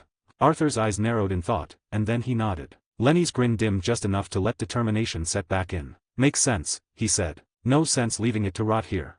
Both Arthur and Lenny nodded firmly at Caleb's words, the agreement plain. Arthur turned to face Lenny. "Lenny, help me check the bodies outside. Caleb, you clear the inside."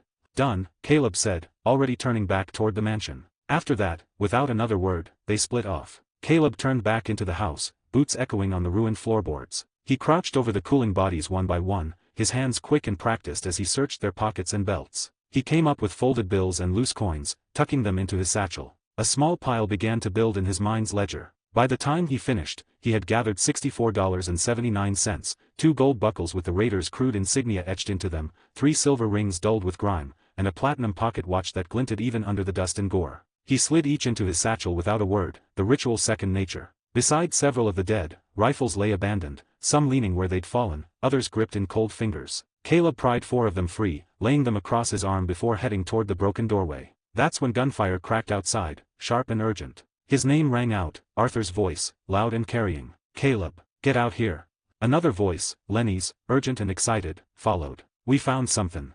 Caleb's brows furrowed. He hurried down the hall, rifles clutched tight, and stepped out into the sunlight. The smell of gunpowder was still heavy in the air, mingling with the wet stink of the swamp. Arthur was standing near the wagon, his revolver still in hand, though the fight was finished. Lenny was at his side, his hands gesturing wildly toward the wagon hitched just to the left of the mansion. We found their stash. Arthur shouted. Caleb feigned surprise, raising his brows. Really? Where? Lenny could barely contain himself, motioning toward the open wagon bed. Over there, in the wagon. 2 chests full of brand new rifles, Caleb. And boxes, full crates, of dynamite. Enough to blow half this swamp sky high. We already piled in the rifles we found scattered in the yard, some repeaters too. Caleb walked closer, peering into the wagon with a practiced squint, though he already knew this was coming. He gave a slow nod, as though weighing it all. Looks like luck was truly on our side. That's definitely a big haul all right. Arthur had already clambered onto the driver's seat, reins in his hand. He twisted back toward them and called out. I'll drive the wagon. You two, get that money chest up here when I bring it round. Then hop on. Caleb hearing that nodded his head and shouted back, okay. Arthur clicked his tongue, urging the horses forward. The wagon groaned, wheels crunching over broken shell and packed mud as he steered it into position in front of the porch. Caleb and Lenny bent together, straining as they lifted the iron-bound strongbox once more. The weight of it dragged at their arms, their boots sinking slightly in the muck as they carried it. Easy now, Caleb muttered, more to keep their rhythm than anything. With one final heave, they got it up into the wagon bed, the chest thudding into place beside the crates of rifles and dynamite. Arthur glanced back down at them. Good. Now get yourselves up here. We ain't stayin' a minute longer than we have to. Lenny climbed up first, settling onto the shotgun beside Arthur, still beaming from the victory. Caleb took a longer look at the plantation before pulling himself up after them, sitting on the back alongside the stash. Arthur cracked the reins, and the wagon lurched forward. The horses snorted, eager to be away from the blood and thunder. The 3 of them also don't forget to whistle, so as their horses would follow them back to camp. The ride started rough, the wagon bouncing over the churned ground of the yard, but soon the road smoothed into the damp dirt track that wound back through the bayou. Spanish moss hung heavy, swaying like the weight of ghosts, and frogs croaked in the reeds. For a time, they rode in silence, save for the creak of wood and the rhythmic clop of hooves. Then Lenny spoke, his voice still colored with excitement. I can't believe it. Money, rifles, dynamite, all of it. Dutch is gonna lose his damn mind when he sees. Arthur gave a bit of grunt, not entirely pleased. That's what worries me, kid. Dutch likes money, sure, but he likes firepower even more. This much iron and powder. It'll put more big ideas in his mind. Caleb leaned back against the side of the wagon, his gaze fixed out into the misty trees. It already has, Arthur. You know how he thinks. Big scores, big guns, bigger risks. We just handed him every reason to push for much bigger plan. Arthur's jaw tightened. He said nothing more, but the unease in his silence was thick. Lenny, though, was still too high on victory to notice the undercurrent. We did good, he said again, quieter now, as if trying to convince himself. We really did. Caleb let the boy have that moment. He'd earned it. But inside, Caleb was already turning over what came next, how to keep the gang steady, how to keep Dutch's ambition from devouring them whole. Shady Belle loomed in his mind's eye, not just as a hideout, but as the stage where Dutch's hunger would grow teeth if they ever in the end moved there, for one reason he familiar with or another. You think Dutch will make this our new hideout? Lenny asked after a while, eager to take his mind off their previous topic. Arthur, knowing what he thinks, decide to bite the topic as he shrugged. Might be smart. Place is very defensible, very secluded, and it's far enough from town and touch of civilization to avoid trouble. Caleb, hearing what they said, chuckled and decided to join in on the conversation as well, saying, well, you two are right. This place is much better in terms of safety. Big house, wide view of anyone comin' down the road, tucked far enough in the swamp that the law or bounty hunters wouldn't stumble on us by accident. But don't forget the drawbacks. It's a swamp, full of mosquitoes, sickness in the air, and you'll be sleepin' side by side with alligators. Lord knows what else crawls out of that muck at night. Arthur let out a laugh, shaking his head as he guided the wagon through a curve in the trail. So that's it then. The great Caleb Thorne, gunslinger, tracker, and all-around hard case, afraid of a few bugs and a couple of gators. His voice was teasing, that familiar dry humor slipping into his words. Lenny laughed too, catching on, his grin wide. Oh really? You hear that, Arthur? Caleb's finally got himself some fear. And here I thought nothin' in this world could make him nervous. Caleb laughed with them, shaking his head. Don't twist my words, boys. I'm not sayin' I'm scared of them. Just tellin' you the downsides. A swamp ain't a comfortable home, that's all. A bit of repellent and a swat'll handle the bugs, and as for gators, he mimed cocking his rifle and sighting down the barrel. A shot to the head puts an end to that problem quick enough. Arthur let out another chuckle. Suppose that's true. Exactly, Caleb said with a smirk. I'm just being practical. The three of them broke into laughter again, their voices carrying into the damp air of the bayou, before letting the conversation drift. For the first time since stepping into Shady Belle, Caleb could finally breathe a little easier. He leaned back against the crates of rifles, one arm resting casually over the edge, and pulled open the corner of his mind that always hummed with the faint blue glow of the system only he could see. Skill level up. Rifle, level 2 level 3. Horse mastery, level 3 level 4. A thin smile crossed his lips. Not bad at all. The firefight had sharpened his shooting even more, and the ride out here, handling horses under fire, had paid off too. Combined with the valuables and the heavy chest of cash, it had been a profitable run all around. He let the screen flicker away and focused back on Arthur and Lenny, who were now swapping stories of the raid, laughing in bursts as the wagon creaked along the muddy road. Caleb joined in when it felt natural, tossing in his observations, letting the camaraderie settle. The miles passed like that until finally the trail opened out, the trees thinning. Ahead, their camp at Clemens Point came into view. The familiar cluster of tents and wagons stood nestled with the lake at their back as a view,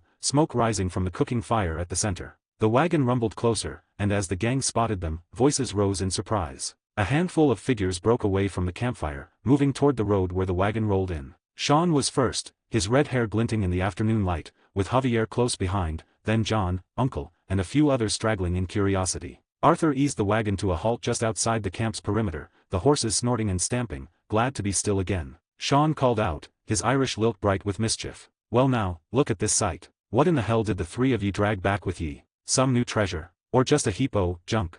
Arthur hopped down from the driver's seat, dusting off his coat. His tone came out dry, sharp as a knife. We brought back valuables, Sean. Unlike you, sittin' on your arse all day, not on guard duty, not helpin' with chores. Just runnin' your mouth as usual.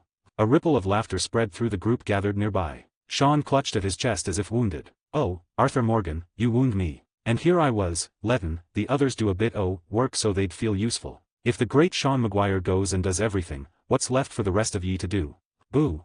Someone shouted from the back, and the others joined in, jeering at Sean good-naturedly. Arthur only shook his head and moved to the back of the wagon. Lenny jumped down after him, while Caleb stayed seated a moment longer, scanning the camp. The curious stares, the way every man and woman leaned forward to see what they'd brought, it was the same every time they came back with a big score. Excitement, hope, and that faint hunger in their eyes for what Dutch might promise them next. Hosea pushed through the crowd now, his lined face calm but alert, eyes sharp as ever. He gave a nod to Arthur, then to Lenny, then to Caleb. So, what did you boys bring us this time?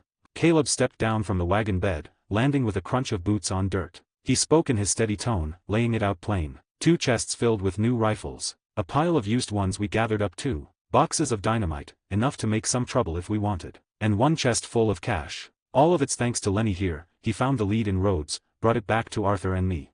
Name, Caleb Thorne. Age, 23. Body attributes. Strength, 7/10. Agility, 7/10. Perception, 8/10. Stamina, 7/10. Charm, 6/10. Luck, 6/10. Skills. Handgun, LVL 3. Rifle, LVL 2, LVL 3. Firearms knowledge, LVL 3. Past life memory, LVL max. Knife, LVL 2. Blunt weapon, LVL 1. Sneaking, LVL 3. Horse mastery, LVL 3, LVL 4. Poker, LVL 4. Hand-to-hand combat, LVL 2. Eagle eye, LVL 1. Dead eye, LVL 2. Bow, LVL 2. Pain nullifier, LVL 1. Physical regeneration, LVL 0. Crafting, LV 2. Persuasion, LVL 2. Mental fortitude, LVL max. Cooking, LVL 2. Teaching, LVL 1. Germanic language proficiency, LVL max. Inventory system, permanent, 5x5x5. Acting, LVL 2. Alcohol resistance, LVL max.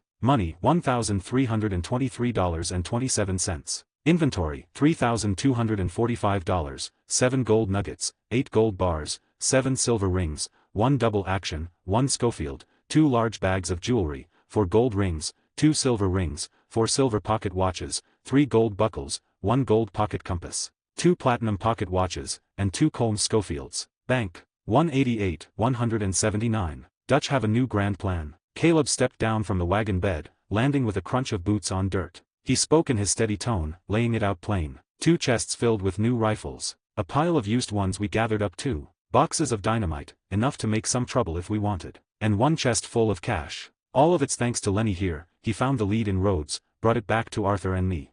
Lenny flushed with pride at being called out like that, his grin wide. Hosea's expression softened, his eyes warming in that way he had, the closest thing to a father in this ragged camp. Well done, son, that was fine work. You did us proud. Real proud. Thank you, Hosea, Lenny said, his voice earnest. Hosea turned back to Arthur. And the money? How much is it, Arthur? Arthur shook his head. Haven't counted it yet. We figured gettin' out of there alive was more important than talkin', time to thumb through every bill. As for the rifles and dynamites, you'll know they're worth better than the three of us. Hosea nodded thoughtfully. All right, get the wagon unloaded. Let me take a look at the rifles and powder, see what I can fetch for them. As for the chest of money, he pointed to the heavy iron-bound box in the wagon bed. Arthur and Caleb, take it aside and count it out. Once you know the total, you three split your cut. The rest goes into camp.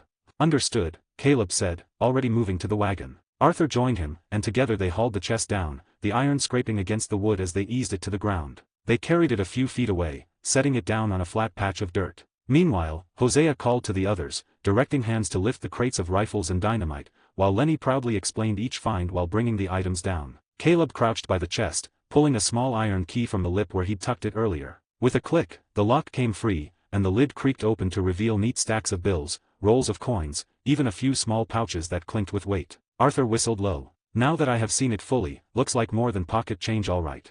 No doubt, Caleb agreed, his fingers already counting quickly, efficiently, stacking bills into tall, ordered piles. Arthur sat across from him, pulling the coin rolls open, letting the silver and gold glint in the light. As they worked, Caleb found his thoughts drifting again. This haul was good, maybe one of the best they'd had in weeks. But he could already imagine the fire it would stoke in Dutch. Money, rifles, dynamite, those weren't just supplies. They were fuel for Dutch's dreams, the kind that grew bigger and more dangerous by the day. Arthur must have been thinking the same, because when Caleb glanced up, he found his old friend staring into the chest with that familiar furrow of unease in his brow. Neither spoke on it yet. They just kept counting, the weight of the gang's future heavy between them. By the time they finished, the total came to $2,800, a truly hefty big sum. $1,800 goes right into the camp, and the remaining $1,000 was split between Caleb, Arthur, and Lenny, with each of them gained $333.33. Caleb tucked his share into his satchel, the weight of it a small comfort. Arthur take his cut and Lenny's cut as well,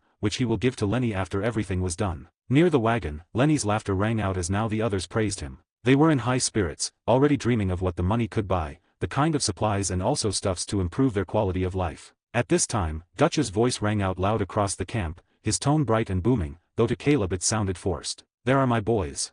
The man himself strode forward with his coat flaring behind him, hat tilted back just so, a broad smile on his face. He walked toward Hosea, Lenny, and the others who were still unloading the wagon. The crates of rifles sat heavy in the dirt, the wooden boxes of dynamite stacked nearby, while Lenny kept talking animatedly about how they'd gotten the haul. Dutch's eyes swept over it all, and he raised his voice again, making a grand gesture toward the pile. And what is this? What fine bounty lies before me, gentlemen?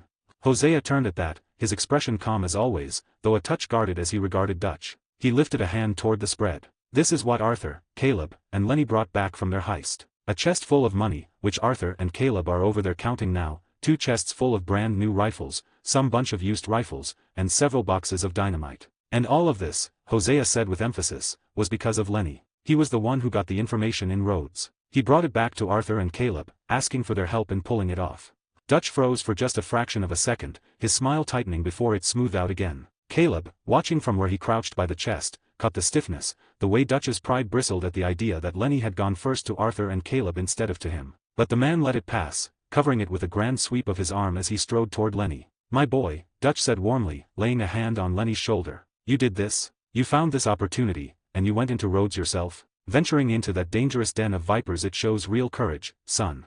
Yes, sir, Lenny said, a little breathless at the sudden attention. I just did my part. Wasn't nothin' much. The danger wasn't the worst of it, really. I got close with some of the colored folk living out there, the ones scraping by, who sleep wherever they can, with no money to their names. They're the ones who told me about things most people wouldn't know. Dutch's expression softened, though the performance of it was clear to Caleb's eyes. Dutch gave Lenny's shoulder a firm squeeze, his voice swelling like a preacher at his pulpit. And you risked yourself, Lenny. You went where you were not welcome, where prejudice still runs deep in the blood of men, and you returned to us with treasure and opportunity. That is brave. That is loyalty. That is love for this family. Lenny ducked his head, though he couldn't help but smile. Just doin' my part for the gang. Dutch's eyes grew mournful as he lifted them toward the others. A shame what those people endure, truly. It saddens me to hear that such good folk are forced to live in squalor. That this land, this country, turns its back on them. That is the true enemy we face, brothers and sisters. Not lawmen, not soldiers, not the Pinkertons, but the greed and cruelty that bind people in chains, keeping them from the freedom that should be theirs by right. A murmur of agreement rippled through the camp. Some clapped. Some nodded. Caleb, still stacking bills into neat piles beside Arthur, merely shook his head. He'd heard it before, the same words, reshaped again and again. Dutch's sermons had once stirred something in him how he plays the game before seeing how it all went down. Now they just sounded like the recycled thoughts of Evelyn Miller, a man Dutch had all but worshipped in those books he kept quoting. Dutch pressed on, his voice swelling. But here we stand together, free men and women. We are the true patriots. We live by a code of freedom. And we must live by that code of freedom. We will fight for it, and I promise you this, I will lead us to a better life. All of us together. Every one of you has contributed with your hard work, your sacrifice, and today, thanks to Lenny, Arthur, and Caleb, we are closer to it than ever before. The camp broke into clapping and cheers, though not as loud as they once had been. Dutch of course felt it too, the waning enthusiasm from his people. But he smiled all the same, determined. They'll see, he thought to himself. Once my plan comes together, they'll believe again. They'll follow me again like before. Without any arguments. His gaze shifted toward Hosea, his tone shifting from preacher to businessman. Now, my old friend, tell me, what do you think we can fetch for these rifles and some of the dynamite? All this iron and powder. Hosea stroked his chin, eyeing the piles. If we sell the new rifles to the right people, and the used ones along with half of the dynamite, I'd say we're looking at thousands of dollars. A fine haul. He paused, then frowned slightly. Wait, why did you say only half the dynamite? What in God's name do you need that much dynamite for, Dutch? Dutch just laughed, a rich, dismissive sound. He clapped his hand onto Hosea's shoulder. Because, Hosea, I've a plan. And that plan will need a fair bit of it. Hosea's brow furrowed. And what kind of plan needs that much powder, Dutch? What are you thinking? Dutch only laughed, shaking his head, the sound rolling out across the camp like thunder. You just keep believing in me, old friend. Have trust in my vision. I have a plan. A grand one. If we play it right, it'll bring us more money than we've ever seen. It just requires communicating with the right people first. Leave the details to me. Hosea's eyes narrowed. And what people do you need to contact for this plan of yours? Dutch patted his shoulder again, sidestepping the question with a practiced smile. Just let me worry about that. The evasion was clear, and a flicker of concern passed over Hosea's face. He knew Dutch better than anyone, and this smelled of one of his increasingly reckless schemes. Seemingly bored with the conversation, he turned his head, his eyes fell on Arthur and Caleb, still crouched over the chest of money. And the main event. What about that chest, boys? Dutch called out, gesturing to the chest. How much did we bring home? Arthur looked up, his face calm, voice steady. Gang gets $1,800. After me, Caleb, and Lenny take our cut and split it. A chorus of impressed whistles and gasps went up among the gathered outlaws. Some swore under their breath. Others shook their heads in amazement at the figure. $1,800 was a fortune, a lifeline that meant food, ammunition, and security for weeks. Dutch let out a booming laugh, spreading his arms wide. Glorious. Truly glorious. Arthur, Lenny, Caleb, you have done us proud. He said Caleb's name with a touch of begrudging weight, but even he couldn't deny the man's part in this victory. Then Dutch turned back to Hosea, his smile wide again. Find buyers for the rifles and for half that dynamite. And do it quick. The sooner we turn this into money, the sooner we move forward. Hosea gave a slow nod, though his eyes flicked once more toward Dutch, doubt lingering there. The night that followed was loud with celebration. They drank, they ate, they laughed. Lenny was the hero of the hour, everyone patting his back, toasting to him. Caleb sat by the fire with Arthur, both of them quieter, watching Dutch move from group to group like a king among his subjects. His speeches were shorter now, but his voice carried the same force as always. Name, Caleb Thorne. Age, 23. Body attributes. Strength, 7/10. Agility, 7/10. Perception, 8/10. Stamina, 7/10. Charm, 6/10. Luck, 6/10. Skills. Handgun, LVL 3. Rifle, LVL 3. Firearms knowledge, LVL 3. Past life memory, LVL max. Knife, LVL 2. Blunt weapon, LVL 1. Sneaking, LVL 3. Horse mastery, LVL 4. Poker, LVL 4. Hand-to-hand combat, LVL 2. Eagle eye, LVL 1. Dead eye, LVL 2. Bow, LVL 2. Pain nullifier, LVL 1. Physical regeneration, LVL 0. Crafting, LV 2. Persuasion, LVL 2. Mental fortitude, LVL max. Cooking, LVL 2. Teaching, LVL 1. Germanic language proficiency, LVL max. Inventory system, permanent, 5x5x5. Acting, LVL 2. Alcohol resistance, LVL max. Money, $1,656.60. Inventory, $3,245, 7 gold nuggets, 8 gold bars, 7 silver rings, 1 double action, 1 Schofield, 2 large bags of jewelry, 4 gold rings, 2 silver rings, 4 silver pocket watches, 3 gold buckles, 1 gold pocket compass, 2 platinum pocket watches, and 2 comb Schofields. Bank, 189, 180. Thoughts leading to deciding back to Valentine. The night that followed was loud with celebration. They drank, they ate, they laughed. Lenny was the hero of the hour, everyone patting his back, toasting to him. Caleb sat by the fire with Arthur, both of them quieter, watching Dutch move from group to group like a king among his subjects. His speeches were shorter now, but his voice carried the same force as always. Arthur muttered, his voice low and grim, just for Caleb. He didn't believe me. I know, Caleb said quietly. He thinks we're holding out on him. Or worse, that you are, and I'm covering for you.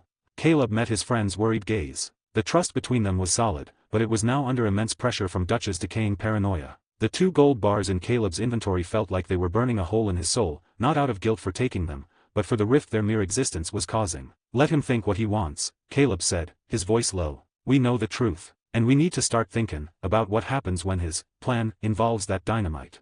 The fire crackled between them, sparks lifting into the night. And above the laughter, the clink of glasses, and Dutch's rich, rolling voice, Caleb felt the weight of it pressing down. There's an unspoken truth settled between them, and that is that in their view, the biggest heist hadn't been at Shady Belle. It was happening right here in camp, and Dutch was stealing away the one thing they couldn't afford to lose, and that is their unity. If there was one thing Caleb could feel relieved about through all of this, it was that Arthur had finally started to see what he himself had noticed long before, that something was wrong with Dutch. Maybe Arthur had been forced to acknowledge it now because of Dutch's recent outbursts, the kind that couldn't be ignored. Sure, the incident with Molly in camp had been bad enough, something Arthur tried to ignore at the time, convincing himself Dutch was just stressed, that it wasn't a pattern. That was straight from the reality Caleb remembered from the game. But then came something that had never happened before, Dutch snapping and punching Uncle. That one shook the camp to its core. And it didn't stop there. The man also lost his temper and snapped at Caleb himself, and he'd done it in front of Arthur. It left Arthur no room to deny what was unraveling. Arthur couldn't keep pretending after that.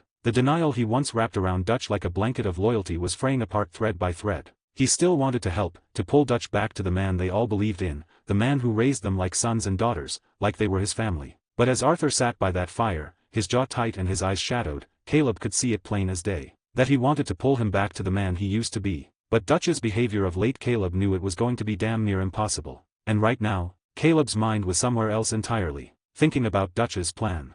Thinking about those crates of dynamite sitting heavy in the camp wagon. What kind of plan needed that much powder? What scheme was so grand that Dutch had to talk to someone first, to make sure it could go ahead? That wasn't in the game. Not even close. Even a sane man who'd never heard play the game before would think this was strange, because a plan involving that much dynamite? It wasn't just a robbery. That was something that could take down a bridge. Hell, that could blow half a mountain to pieces if you placed it right. Caleb doubted Dutch would actually use it all at once, but even the idea it was enough to send a cold ripple through his gut. What was Dutch planning? And why was he planning it alone, without Hosea or Arthur? Whatever his grand plan was, Dutch had concocted it in secret, and that secrecy was poison. The questions clawed at him so hard he had to shake his head to clear them. And then, quietly, he decided, maybe it was time for him to leave for a while. To step out of this boiling pot before it overflowed. He'd earned it after the day they'd had. And besides, Valentine. He had to check on his food stall. Was the business still booming? Or had it settled into a steady pace now that the hype was dying down? Maybe there weren't as many customers anymore. He didn't know, and he hated not knowing. With that decision hardening in his chest, Caleb stood up from the log by the fire. Arthur's eyes followed him, curious. I'm gonna head to my tent, get some rest, Caleb said, keeping his voice easy, like this was nothing more than fatigue. Arthur looked up at him, surprise flickering in his tired eyes. Rest? This early? While everyone's still celebrating. Caleb nodded, letting out a soft chuckle. Been a long day. My legs feel like lead. I need sleep more than a bottle of beer or bourbon right now. Arthur studied him for a long moment before nodding. All right, get some rest, Caleb. Good night, Arthur, Caleb said, giving him a firm pat on the shoulder before turning toward his tent. He felt Arthur's eyes on his back the whole way. The campfire glow stretched long shadows across the dirt, the laughter and chatter dimmed behind him, replaced by the low hum of crickets and the crunch of grass beneath his boots. Caleb was halfway to his tent when a soft hand caught his. The touch stopped him cold, and he turned his head to see who it was. Mary Beth. She stood there in the firelight, cheeks faintly pink but eyes steady. Caleb's stern expression softened instantly into something tender. He gave her a gentle and doting smile. His gaze held warmth as he spoke softly, "Well, hey there. He reached up with his free hand and brushed a few loose strands of her hair aside, his fingertips lingering for a heartbeat longer than usual. Mary Beth's blush deepened, but she didn't flinch. She could handle this kind of tenderness in public now. "Where are you going?" she asked, her voice quiet but curious. "Everyone's having such a good time. Why aren't you staying?" Caleb chuckled low, the sound deep and fond. "Just tired, sweetheart. Wanted to get some rest." That answer made her blink in surprise. Her brow furrowed slightly in surprise, but then her eyes softened again, understanding flashing there. She knew what he'd been through today: gunfire, heavy lifting, the weight of danger pressing in. Still, something told her there was more to it, something he wasn't saying. Before she could stop herself, words slipped out of her mouth in the smallest voice. "Can I join you? Sleep with you?" The question froze Caleb for a moment. Caleb blinked, stunned. For a moment, his mind was a runaway train, filled with all the adult thoughts and possibilities her words conjured. But he pushed them back, forcing them down. That wasn't Mary Beth. Not now, maybe not ever. She was too pure for that, too good. He swallowed and tilted his head at her, smiling gently but curious, his voice carried honest surprise. "Mary Beth, why'd you ask that? You know what folks would think if you came in with me." At that, her face flared crimson, hotter than the campfire glow. She looked down, fumbling for words before blurting out, because I feel like you're hiding something from me." Caleb stared for a heartbeat, then laughed softly, warmly. He tilted her chin up with one finger and brushed the tip of her nose with another, a tender teasing gesture. "You're real sharp, you know that. Sensitive as a hawk. You're right, I was thinking about something. Her eyes lifted, hopeful. "I was actually planning on heading back to Valentine. Stay there for a bit," Caleb admitted. "Got some business to tend to." Mary Beth blinked, startled. Her eyes widened. "Business? What kind of business would make you go back?" Caleb grinned slyly, letting his voice drop into a playful drawl. "Secret business." She puffed her cheeks, frowning, but her relief was obvious when he added, "Nothing dangerous, I promise." She relaxed a little at that, though she crossed her arms with mock indignation. "You better not be lying to me. But if you think you're going alone, you're wrong. I'm coming with you. And that's final." Caleb stared at her, honestly stunned by the steel in her tone. Then he laughed softly and shook his head. Lord, she was something else. Then he sighed, rubbing the back of his neck. "She really means it. And maybe it wasn't such a bad idea." Camp was becoming dangerous, even if no one wanted to admit it yet. Dutch's secret plans involving dynamite, and his growing temper, Caleb didn't like any of it. Maybe Mary Beth was safer with him than here in camp. He nodded his head. "All right, you can come, but we'll need an excuse for Miss Grimshaw and Hosea. They ain't gonna just let you vanish without reason. Some excuse that won't make them think twice." Mary Beth smiled like she'd just won a duel, and her literary imagination already kicked into gear. "I think I have thought of something to use as our excuse." Caleb shook his head, chuckling. "You're something else, Mary Beth. Okay, tell me, what is it?"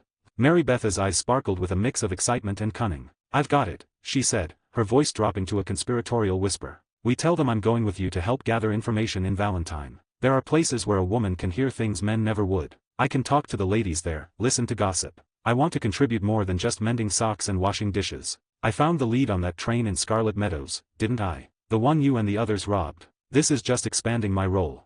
Caleb stood there for a long moment, his brows knitting as her words settled deep. It was a thin excuse, sure, but it wasn't without truth. She had a point. Mary Beth was observant and had a knack for picking up useful tidbits. In the chaotic state of the camp, with Hosea preoccupied by Dutch's erratic behavior, it might just slip through. It might work on Hosea, Caleb conceded. He's got bigger things on his mind. But Miss Grimshaw, he shook his head, a note of genuine concern in his voice. "She's sharp as a tack and pragmatic as hell. She'll see right through it if we're not careful. She guards you girls like a hawk. If she smells something off, she'll shut it down quick." Mary Beth raised her chin slightly, a stubborn glint in her eyes that almost reminded Caleb of Sadie in her own way. "Then let me handle her. She listens to me more than most. Not by much," she added with a small smirk, "but enough. You let me worry about Miss Grimshaw."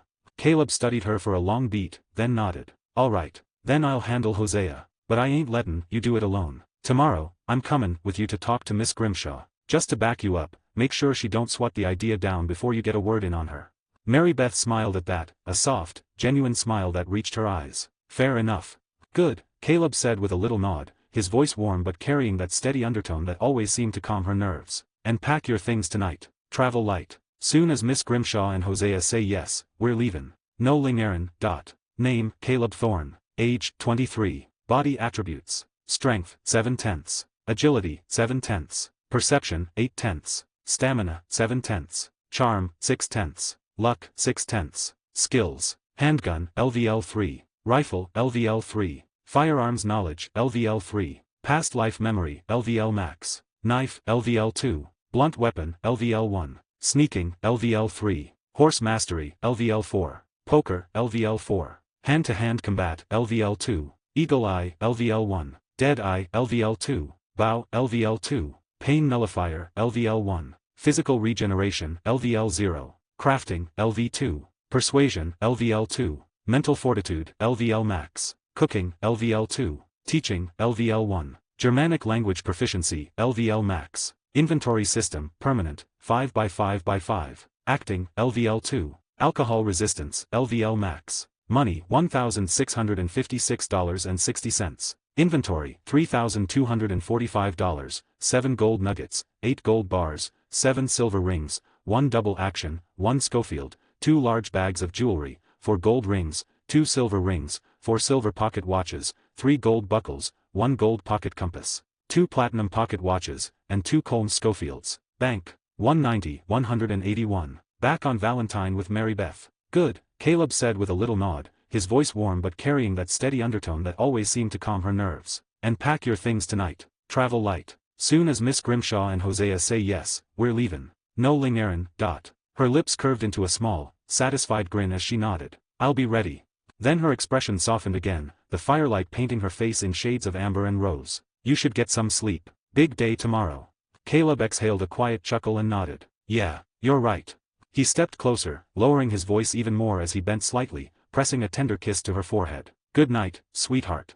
Mary Beth's cheeks flushed pink at the gesture, and a soft hum escaped her lips, like a little song only for him. Good night, Caleb, she whispered back. Then, with one last glance, one last flicker of something warm and unspoken in her eyes, she turned and slipped gracefully back toward the glowing circle of laughter and music. Caleb stood there in the dark for a moment, watching her go. The weight on his shoulders, heavy as a saddlebag of rocks, felt just a little lighter. Not gone, never gone, but lighter all the same. Then he turned toward his tent, boots crunching against the cold earth, and disappeared into the quiet. Inside his tent, Caleb lowered himself onto his bedroll. The worn bedroll felt rough on his ski. For the first time all day, he let out a full breath, closing his eyes as he stretched his legs out. The muffled roar of laughter and clinking bottles seeped through the tent walls like ghosts of a life that felt farther away by the hour. But his mind didn't drift to the celebration. It turned back, again and again, to the things that gnawed at his gut like wolves circling the edge of the firelight. That damned look in Dutch's eyes earlier, like he was a man with a secret so big it could crack the earth in two. Caleb pictured those crates stacked in the wagon.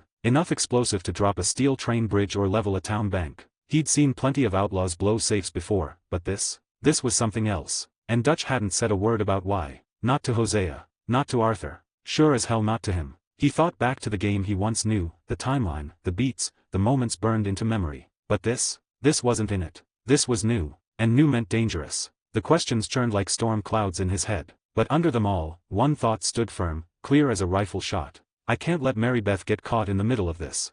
If leaving camp kept her safe, even for a while, then it was worth the risk. And maybe, just maybe, stepping away from Dutch's madness would give Caleb the clarity he needed to figure out what to do next. The night stretched long and heavy, and when dawn finally broke over the tent and stagnant water, the camp was a quiet graveyard of empty bottles and snoring outlaws. Caleb was up early, boots laced, his few belongings packed tight in his saddlebag. Outside, the sky was painted in pale gold and soft gray, the air thick with the smell of damp earth. Mary Beth appeared not long after, her hair braided back, her little satchel slung across her shoulder. Her eyes were bright despite the lack of sleep. She'd packed light, just like he told her. You ready?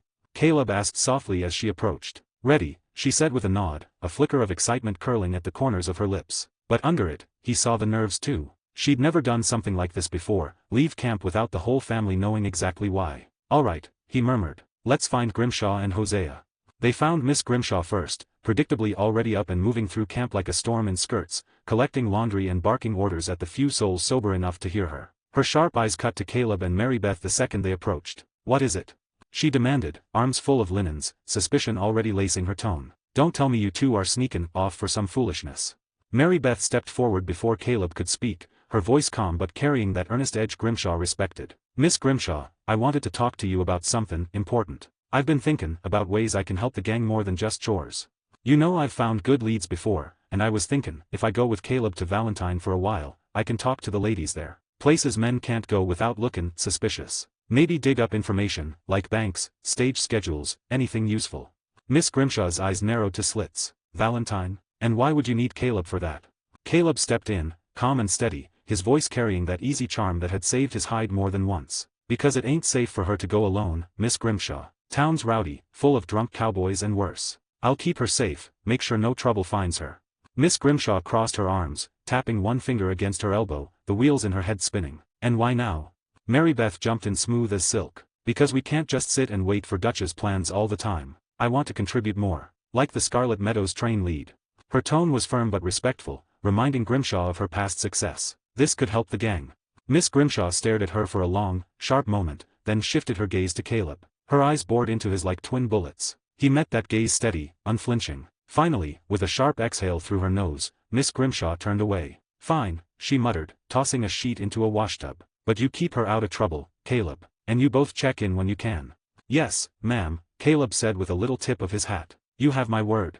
Mary Beth smiled faintly, relief washing over her face, but she kept it subtle. Miss Grimshaw wasn't the type to appreciate gloating. Next came Hosea. They found him by the edge of camp, rolling a cigarette with those old, clever hands of his. He looked up at Caleb with a knowing glint before the man even opened his mouth. You're leavin' for a while, Hosea said simply, smoke curling from his lips. Caleb froze, then chuckled low. You always did see too much.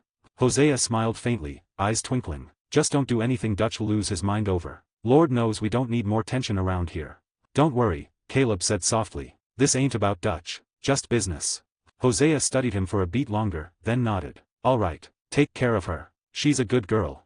I will, Caleb promised. After that was done, they saddled up. The camp was stirring but still sluggish, most folks nursing hangovers too heavy to notice their quiet departure. Mary Beth swung onto Morgan with surprising grace, her satchel bouncing lightly against the saddle horn. Caleb then mounted as well, sitting behind her, glancing back at the camp one last time. For a moment, Caleb wondered if he should say something to Arthur first. But no better this way. No questions. No chances for Dutch to catch wind and twist it into something ugly. He turned back to Mary Beth, their eyes meeting in silent understanding. And then, with a soft click of his tongue, he nudged Morgan forward, the two of them riding together, leaving the camp behind. Together they rode north, the early sun painting the sky in ribbons of gold and pale blue as the chill of dawn clung to the earth. The camp lay far behind them now, its crackling fire and echoes of last night's revelry nothing more than fading ghosts on the wind. Morgan's hooves beat a steady rhythm against the dirt trail as they left the thick woods and moved into the open stretches of Scarlet Meadows. Mary Beth had her posture straight, her braid swaying gently against her back as the wind caught it. The crisp air carried the scent of wildflowers and damp earth, a sharp contrast to the smoke and sweat of camp. For a while, they rode in silence, letting the vastness of the heartland swallow the noise in their heads. But Caleb knew her thoughts were churning just as much as his. Finally, he broke the quiet, his voice lazy and teasing, carrying that familiar lilt she'd grown to love. So, he drawled, leaning forward a little, we're gonna be ridin' into Valentine together. You reckon we need some kind of disguise? Mary Beth tilted her head back slightly, half smiling over her shoulder as she looked at Caleb. Disguise? Like what? Masks and fake names? Caleb chuckled low, the sound deep and warm like good whiskey. Could, if you want to make it real dramatic. But his tone shifted playful, almost wicked. I was thinkin', we just act like what we are right now. Mary Beth blinked at him, curious. And what's that? He grinned wide, eyes glinting with mischief. Pair of lovers, of course. Nothin' suspicious about that, right? Just a fella and his lady enjoyin' some time in town. You let me do the talkin', keep it simple. Her cheeks flushed instantly, color blooming like a sunset across her skin. She let out a little hum, part embarrassment, part amusement, before finally replying in a soft voice, fine. If that's what keeps folks from asking questions. Caleb grinned at that, satisfied. Atta girl.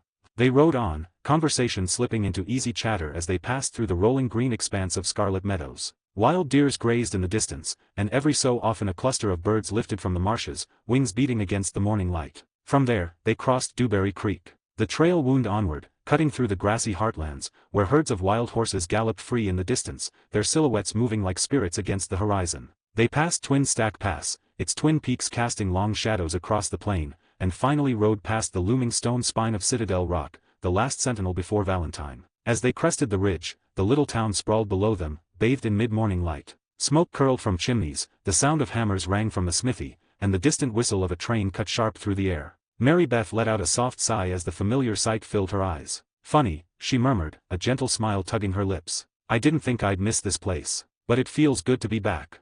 Caleb chuckled at that, glancing at her sidelong. Gotcha. It's 'cause you've been away too long. Unlike me. His grin turned smug as he added, I was here for around a week last time. She giggled softly, the sound light and melodic in the quiet air. Guess it's just a change of air. From the smell of the river back at camp to the smell of livestock here. Caleb laughed, the sound rumbling low in his chest. Ain't that the truth? Morgan's hooves clattered over the wooden planks as they passed near the train station. The big iron beast sat hissing on the tracks, belching steam into the sky. They reached the three-way intersection and Caleb guided Morgan left, toward the main street of Valentine. The town was waking up in full now. Wagons rolled by, shop doors swung open, and townsfolk milled about, tipping hats or offering greetings. Caleb tipped his hat back, his easy smile flashing like sunlight on steel. Caleb. Someone called from across the street, a lanky ranch hand leaning on a hitching post. Folks, look who's back. And he's bringin' a beauty with him. Caleb grinned wide, voice carrying smooth as butter. That's right, he called back, throwing his hand loosely around Marybeth's waist. Boys, meet my woman, my partner, the one I aim to spend the rest of my life with. That earned a chorus of whistles and teasing laughter from the onlookers. Well now. Someone hooted. Didn't think Caleb was the settlin' type.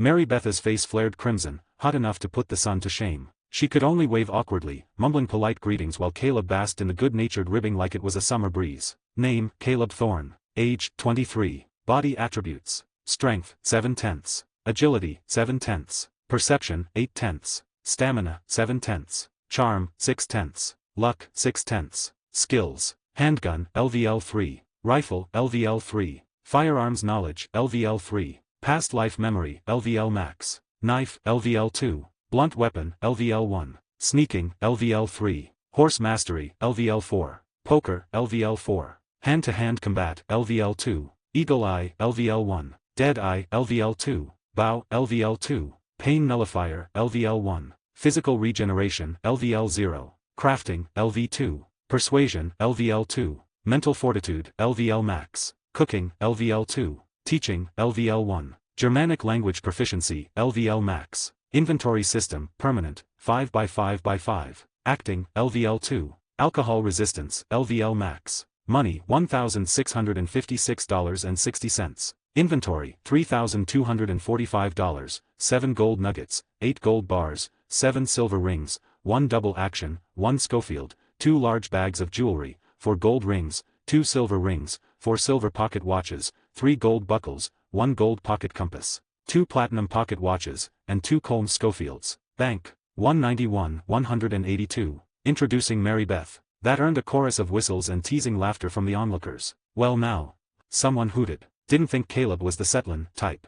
Marybeth's face flared crimson, hot enough to put the sun to shame. She could only wave awkwardly, mumbling polite greetings while Caleb basked in the good-natured ribbing like it was a summer breeze. He finally pulled Morgan to a stop at the hotel's hitching post. Hopping down, he tied the reins with practiced ease before turning to offer Marybeth a hand. She slid down graceful as always, her boots touching the wooden planks with a soft thud. As Caleb hitched Morgan, Marybeth's attention drifted across the street. Her eyes snagged on a new building tucked beside the stable, a lively little spot bustling with activity. Folks lined up at a window, dollar bills were handed over as payment, then they carried 2 bowls filled with something to the round tables where they ate with visible delight. Marybeth tilted her head, curiosity sparking in her eyes. Caleb, she murmured, tugging lightly at his sleeve, what's that place? Wasn't here last time I came here, before then we have to leave. Caleb followed her gaze and let out a low chuckle, a sly smile curving his lips. That's a new business. Opened while I was in town last. He paused for effect, his voice dropping into a tone rich with pride. It's called a fast food stall. They sell something called burgers and fries. Trust me, there's something else.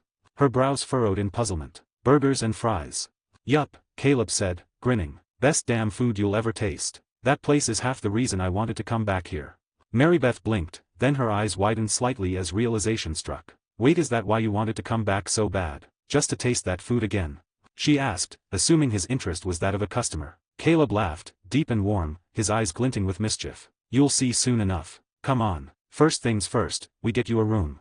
Together they stepped into the hotel. The polished wood floors gleamed in the sunlight spilling through the windows, and the warm scent of fresh bread from the kitchen wafted through the air. Behind the counter stood the same clerk as before, a stout man with a thick mustache and a sharp memory. Well. The clerk boomed the moment he spotted Caleb. Look who's back. Didn't expect that you would go for much longer this time. I thought you would leave town for good. And looks like you brought company this time, beautiful company at that. Caleb grinned, tipping his hat with easy charm. That's right. This right here's my future lady, Marybeth. The clerk's brows shot up, then he broke into a wide grin. Well, congratulations to you, Caleb. Fine choice you made. Marybeth's blush came roaring back, and she gave Caleb a playful swat on the arm from behind, her voice a hissed whisper. Future lady, huh? Caleb only smirked, pulling $30 from his satchel and sliding it across the counter. Extend my usual room for 20 days. And another room for my lady, 10 days to start. Of course, sir, the clerk said, scooping up the money with a nod of approval. He fetched a brass key and set it on the counter. First door on the left at the top of the stairs, for the lady. Appreciate it, Caleb said, plucking up the key. They climbed the stairs together, boots thudding softly against the wood until they reached the hallway. Caleb stopped at the first door and unlocked it, swinging it open to reveal a modest but tidy room, fresh linens on the bed, a small dresser by the wall, sunlight pooling on the floorboards through a half-open window. This'll be yours, Caleb said, setting her satchel gently on the bed. Then he turned and pointed down the hallway toward the far end. My room's the last one opposite. If you need me, just knock. Mary Beth nodded, her eyes roaming the little space before settling back on him. It's lovely. So what now? Caleb's smile curved slow and knowing, that glint back in his eye. Now, he drawled, we're goin' to that stall by the stable. Time you had yourself an of these burgers and fries. Mary Beth's lips parted in a soft gasp of delight, her earlier embarrassment melting into bright-eyed excitement. Really? Oh, I'd love to try it. Caleb chuckled inwardly, his chest warming at the thought of what came next. She had no idea, no clue that the business she was so eager to try was his. His idea, his investment, his foothold in a life beyond Dutch's crumbling empire. And now, Mary Beth was about to be the first to know. As they descended the stairs and stepped back out into the afternoon sun, Caleb's heart felt lighter than it had in weeks. They walked across the street toward the bustling stall. When they reached the stall, Caleb immediately noticed something different. Behind the serving counter, next to the familiar sight of Jasper counting a small stack of bills, stood a young woman with her dark hair tied back in a neat bun. She was laughing softly as she handed a man his order, a bowl of golden fries and what looked like a thick, juicy burger. That was new. Caleb cocked a brow, the corner of his mouth twitching in mild surprise. Before he left, there wasn't a single woman working this stall. But he had told Jasper before leaving, if you need help and can't handle it all yourself, hire someone you trust. Guess the kid had taken his advice. As they approached, Caleb's boots thudded lightly against the wooden planks. Jasper was still hunched over the counter, stacking coins and notes into neat piles. He didn't look up right away, too focused on organizing the day's take. But the sound of approaching footsteps and a soft jingle of spurs must have reached his ears because he greeted them without lifting his head. Welcome to the Valentine fast food stall, Jasper said in that steady tone of his. What can I get you two kind folks today? Caleb chuckled low, letting the sound roll like distant thunder. How about 2 burgers and 2 bowls of fries? The voice hit Jasper like a spark to powder. His head snapped up so fast the coins rattled on the wood. For a heartbeat, surprise widened his eyes, then recognition bloomed into a grin. Caleb. That's me, Caleb said, grinning back. Been a while. Hell, it sure has. Jasper said, practically beaming as he stepped out from behind the counter to clasp Caleb's hand through the window. Damn, you should have sent word or something. Business has been going steady since you left. Not the madhouse it was that first week, but good. Real good. Caleb nodded, the pride he'd been holding back seeping into his smile. That so? Yeah, Jasper said, leaning in with that eager gleam in his eyes. Like you said, I scaled the supplies down after the boom died out, kept things tight. Folks still line up regular, though. Got ourselves a solid crowd every day. And you won't believe this, just yesterday, a couple of folks rode in all the way from Annesburg and even St. Denis. Said they heard about the burgers and fries and just had to try 'em. Caleb let out a low whistle, shaking his head in quiet amazement. That so? All the way from St. Denis? Yep, Jasper said, puffing his chest a little like a man proud of his work and rightfully so. Word's gettin' around. You were right about this, Caleb. Real right. Caleb gave a single nod, satisfaction humming under his skin like a warm current. Good work, kid. Real good work. Then Jasper's gaze shifted past Caleb, landing on Mary Beth. His brows lifted slightly in curiosity. And who's this? Caleb smiled, smooth and easy, like a card sharp laying down a winning hand. This, he said with quiet pride, is my lady, Mary Beth. Mary Beth's eyes flickered in surprise at the way he said it, as it was much more different than when he responded to the townsfolk and hotel clerk, more serious, but before she could react, Caleb continued, turning to her. Mary Beth, this here's Jasper. Kid I met while I was stayin' in Valentine before. Took him under my wing, got him runnin' this little venture. Jasper's face lit up with new respect the instant he realized who she was. He straightened his posture like a soldier before a general and tipped an invisible hat. Ma'am, he said politely, his voice carrying a weight of genuine admiration. Mary Beth, her cheeks pink, returned the greeting with a soft smile and a murmured, pleased to meet you. Then, when Jasper stepped aside to handle another customer, she turned back to Caleb, lowering her voice to a conspiratorial whisper. You never told me about this, she said, her tone a mix of curiosity and quiet astonishment. That you saved someone and now he's runnin' a whole business. Caleb chuckled, the sound rich and low, and leaned closer so only she could hear. Didn't want folks back at camp overhearin', he admitted, his voice dropping into that soft, deliberate drawl of his. Last thing I need is Dutch catchin' wind of it. He'd think I'm plannin' to jump ship, build a new life without him. You know how he's been lately, don't take much to make him spiral. Mary Beth's eyes softened as she listened, her mind flashing back to Dutch's recent rants, his fevered plans, and dangerous ideas. It made sense, too much sense. Slowly, she nodded. You're right, she murmured. We'll talk more later. Then her lips curved into a faint smile. Right now, I just want to try these famous burgers and fries. Caleb grinned at that, straightening back up. Fair enough. He turned back to Jasper, still playing his part. How much for 2 burgers and fries?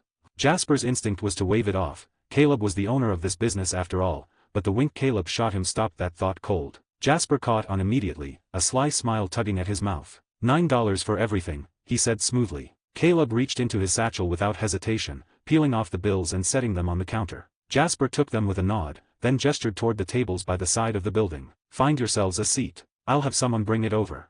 Much obliged, Caleb said with a tip of his hat, before guiding Mary Beth toward one of the round wooden tables tucked neatly under a little awning. The two of them settled across from each other, the sounds of Valentine streets humming around them like a familiar tune, the clop of hooves, the low murmur of voices, the clang of a blacksmith's hammer right beside the building. As they waited, Caleb leaned forward slightly, forearms resting on the table, and studied her expression with quiet amusement. So, he asked in a tone soft enough for her ears only, what you think of it so far? Mary Beth glanced toward the stall, where customers were still lining up, then back at him. I haven't tried the food yet, she said honestly, but from what I've seen from what you and Jasper said it sounds like a real success. A big success. Caleb smiled at that, the pride he'd kept tucked away shining clear now. He lowered his voice further, his words like a secret carried on the breeze. What if I told you this whole thing was mine? For a second, Mary Beth just stared at him, then a soft giggle bubbled past her lips. Oh, come on now, she teased, shaking her head. There's no way. Something like this would take a fortune to start, and time you don't have with everything going on with the gang. And don't get me wrong, your cookin's good, Caleb, but, name, Caleb Thorne, age, 23, body attributes, strength, 7/10, agility, 7/10, perception, 8/10, stamina, 7/10, charm, 6/10, luck, 6/10, skills, handgun, LVL 3, rifle, LVL 3, firearms knowledge, LVL 3, past life memory, LVL max, knife, LVL 2, blunt weapon, LVL 1, sneaking, LVL 3, horse mastery, LVL 4, poker, LVL 4, hand-to-hand combat, LVL 2, eagle eye, LVL 1, dead eye, LVL 2, bow, LVL 2, pain nullifier, LVL 1, physical regeneration, LVL 0, crafting, LV 2, persuasion, LVL 2, mental fortitude, LVL max, cooking, LVL 2, teaching, LVL 1, Germanic language proficiency, LVL max, inventory system, permanent, 5x5x5, acting, LVL 2, alcohol resistance, LVL max, money, $1,587.60, inventory, $3,245, 7 gold nuggets, 8 gold bars, 7 silver rings, 1 double action, 1 Schofield, 2 large bags of jewelry, 4 gold rings, 2 silver rings, 4 silver pocket watches, 3 gold buckles, 1 gold pocket compass, 2 platinum pocket watches, and 2 Colm Schofields. Bank, 192-183, telling the embellished story and reassuring Mary Beth. For a second, Mary Beth just stared at him, then a soft giggle bubbled past her lips. Oh, come on now, she teased, shaking her head. There's no way. Something like this would take a fortune to start, and time you don't have with everything going on with the gang. And don't get me wrong, your cookin's good, Caleb, but... She stopped when she saw the look in his eyes. That steady, unshakable gaze, warm and patient, with that little smile playing on his lips like he was letting her in on a truth no one else knew. Slowly, Mary Beth's laughter faded. Her breath caught as realization flickered in her chest like a struck match. You're serious, you're not teasing me. She breathed, her voice barely audible. Caleb's smile deepened, soft but sure. Dead serious. The world seemed to tilt on its axis for Mary Beth. The sizzle of the grill, the chatter of the customers, it all faded into a distant hum. She was looking at the man she loved, but she was also looking at a businessman, a property owner, a man who had quietly built a legitimate, thriving enterprise right under the nose of the most wanted gang in the territory. But how, Caleb? She finally managed to ask, her voice full of wonder. Before Caleb could answer, the young woman server arrived at their table, expertly balancing 2 plates. On each was a golden brown bun cradling a juicy patty of meat topped with cheese that melted on, alongside a small bowl of crispy, fried, salted fries. 2 burgers and fries, she said cheerfully, setting them down. Enjoy. The arrival of the food broke the spell momentarily. Mary Beth stared at the plate in front of her as if it were made of solid gold. "Eat first," Caleb said softly, nodding toward her food. "Then I'll tell you everything, Mary Beth."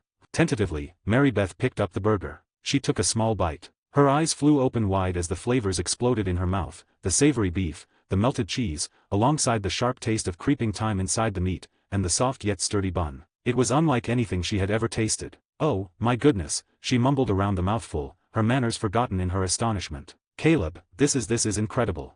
He watched her, his heart swelling with a pride deeper than any he'd felt after a successful robbery. This was different. This was creation, not destruction. As she devoured the burger with unladylike enthusiasm, followed by the addictive fries, Caleb began to talk about how he achieved it, of course with a bit of embellishment. Hiding the fact that he was transmigrated, had a system, and that this was initially a game he had played turning real. He told her about the story he had in mind, the recipe he'd refined from his days he lived with his parents before they passed away, the investment of his personal savings he had accumulated through his own and the gang activities. Then finding Jasper, who was being held captive at Rhodes in the basement of the gunsmith store, teaching him how to survive, and then the recipes, securing the spot by the stable, the construction of the stall, and lastly securing some help before opening for business. He essentially told her everything with changes. It was a confession, a unveiling of a secret self he had kept hidden from everyone. He was trusting her with his vision and ambition. Mary Beth listened, utterly captivated, her food momentarily forgotten again. She wasn't just hearing about a business venture, she was seeing a vision of a future she had never dared to imagine.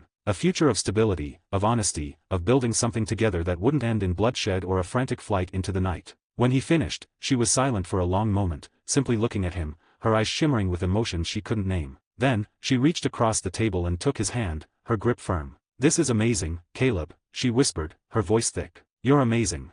In that moment, sitting at a small table outside a fast food stall in Valentine, with the scent of frying oil and hope in the air, Mary Beth Gaskill didn't just see her lover. She saw a future she never dared dream, and for the first time, it looked very bright and possible to have. Caleb and Mary Beth then enjoyed the rest of the burgers and fries together, the late afternoon sun casting long golden rays over the street. Mary Beth, who had started the meal with a touch of ladylike restraint, abandoned every pretense by the time she was halfway through her burger. She hummed with delight at every bite, her fingers slick with a sheen of melted cheese and burger juice. When she popped the last fry into her mouth, she let out a small sigh of bliss, then actually licked her fingertips clean. Caleb chuckled softly at the sight, leaning back in his chair. "Guessin', that means it wasn't half bad."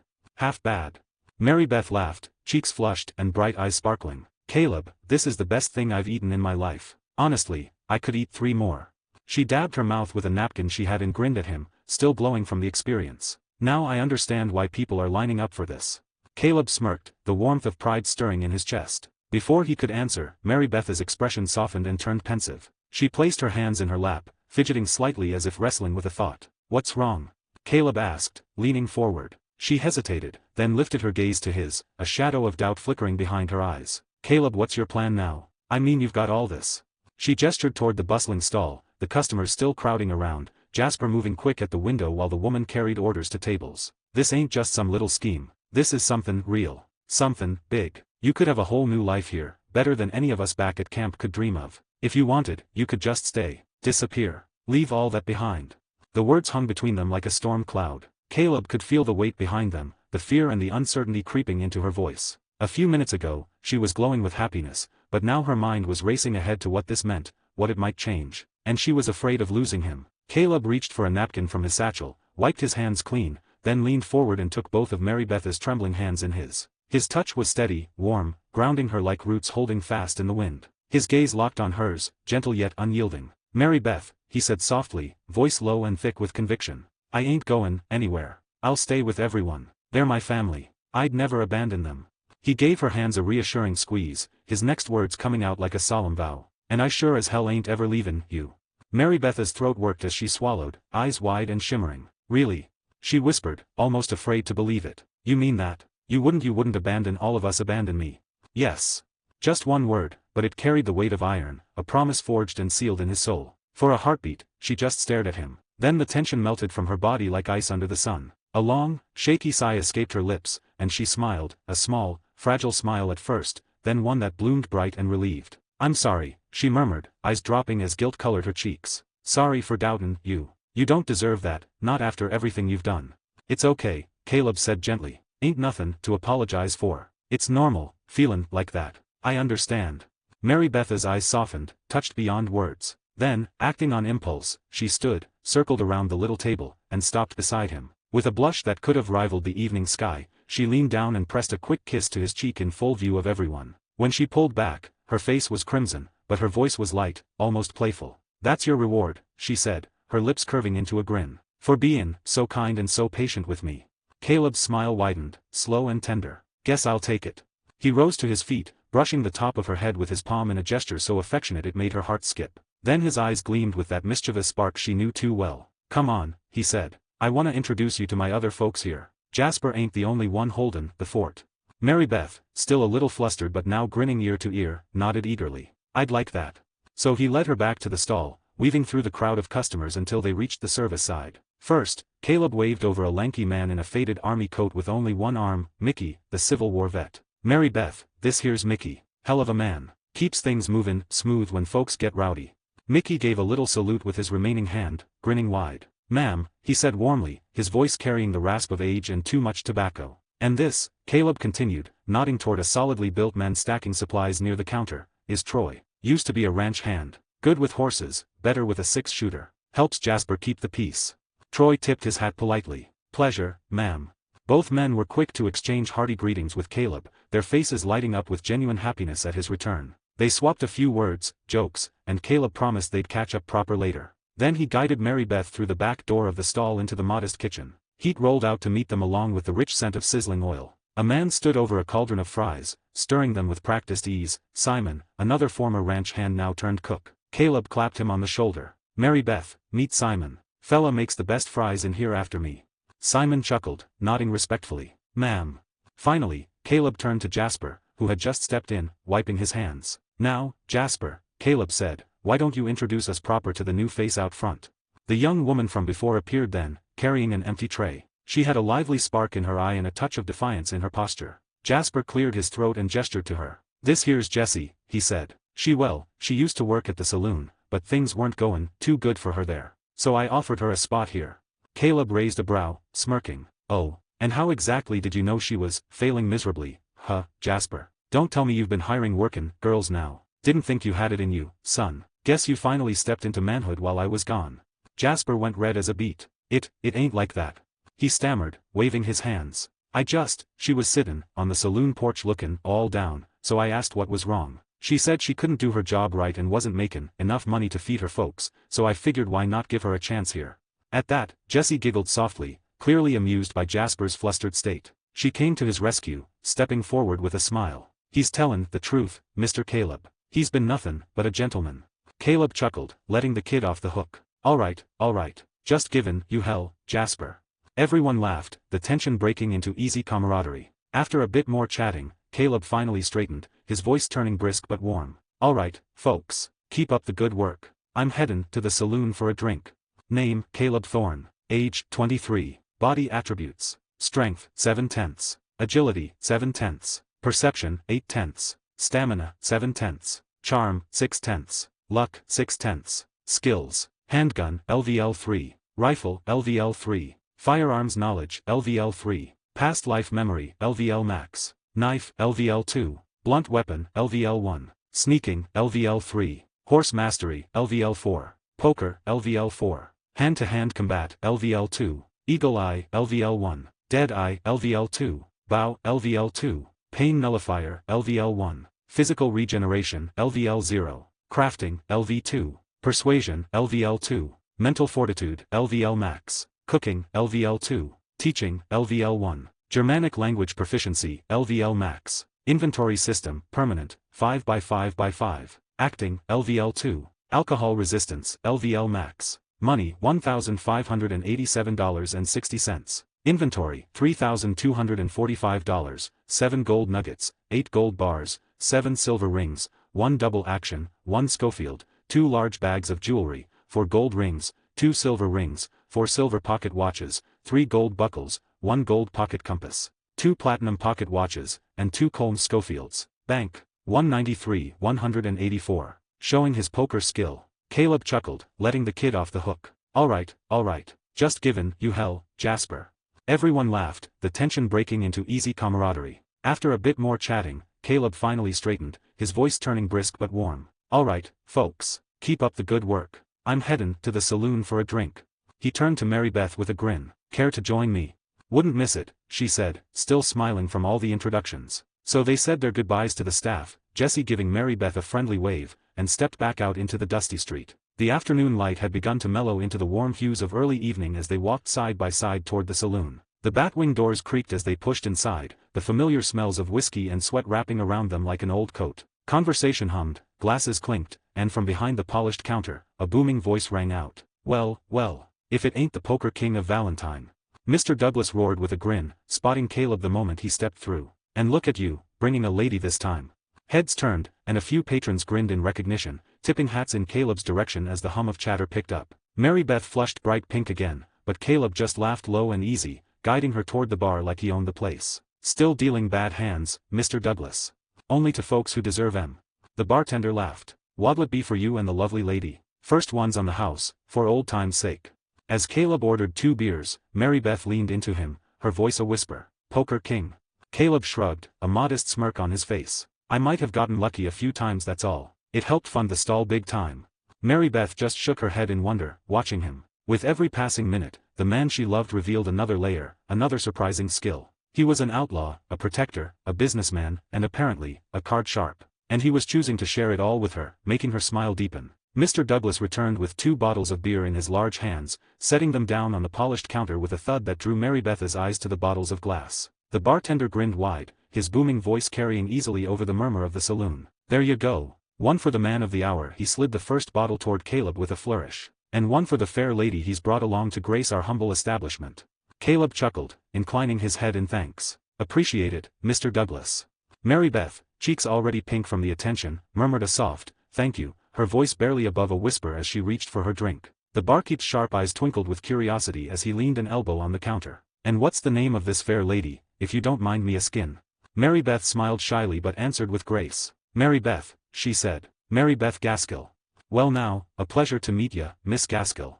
He tipped his head in a gentlemanly nod before swinging his gaze back to Caleb, his grin turning downright wolfish. Now tell me something, Caleb. How in the hell does a man like you meet such a fair lady? A proper, lovely lady like Miss Gaskill here to be seen with you? You must have kidnapped her or spun her a web of sweet lies to trick her into keepin' company with you.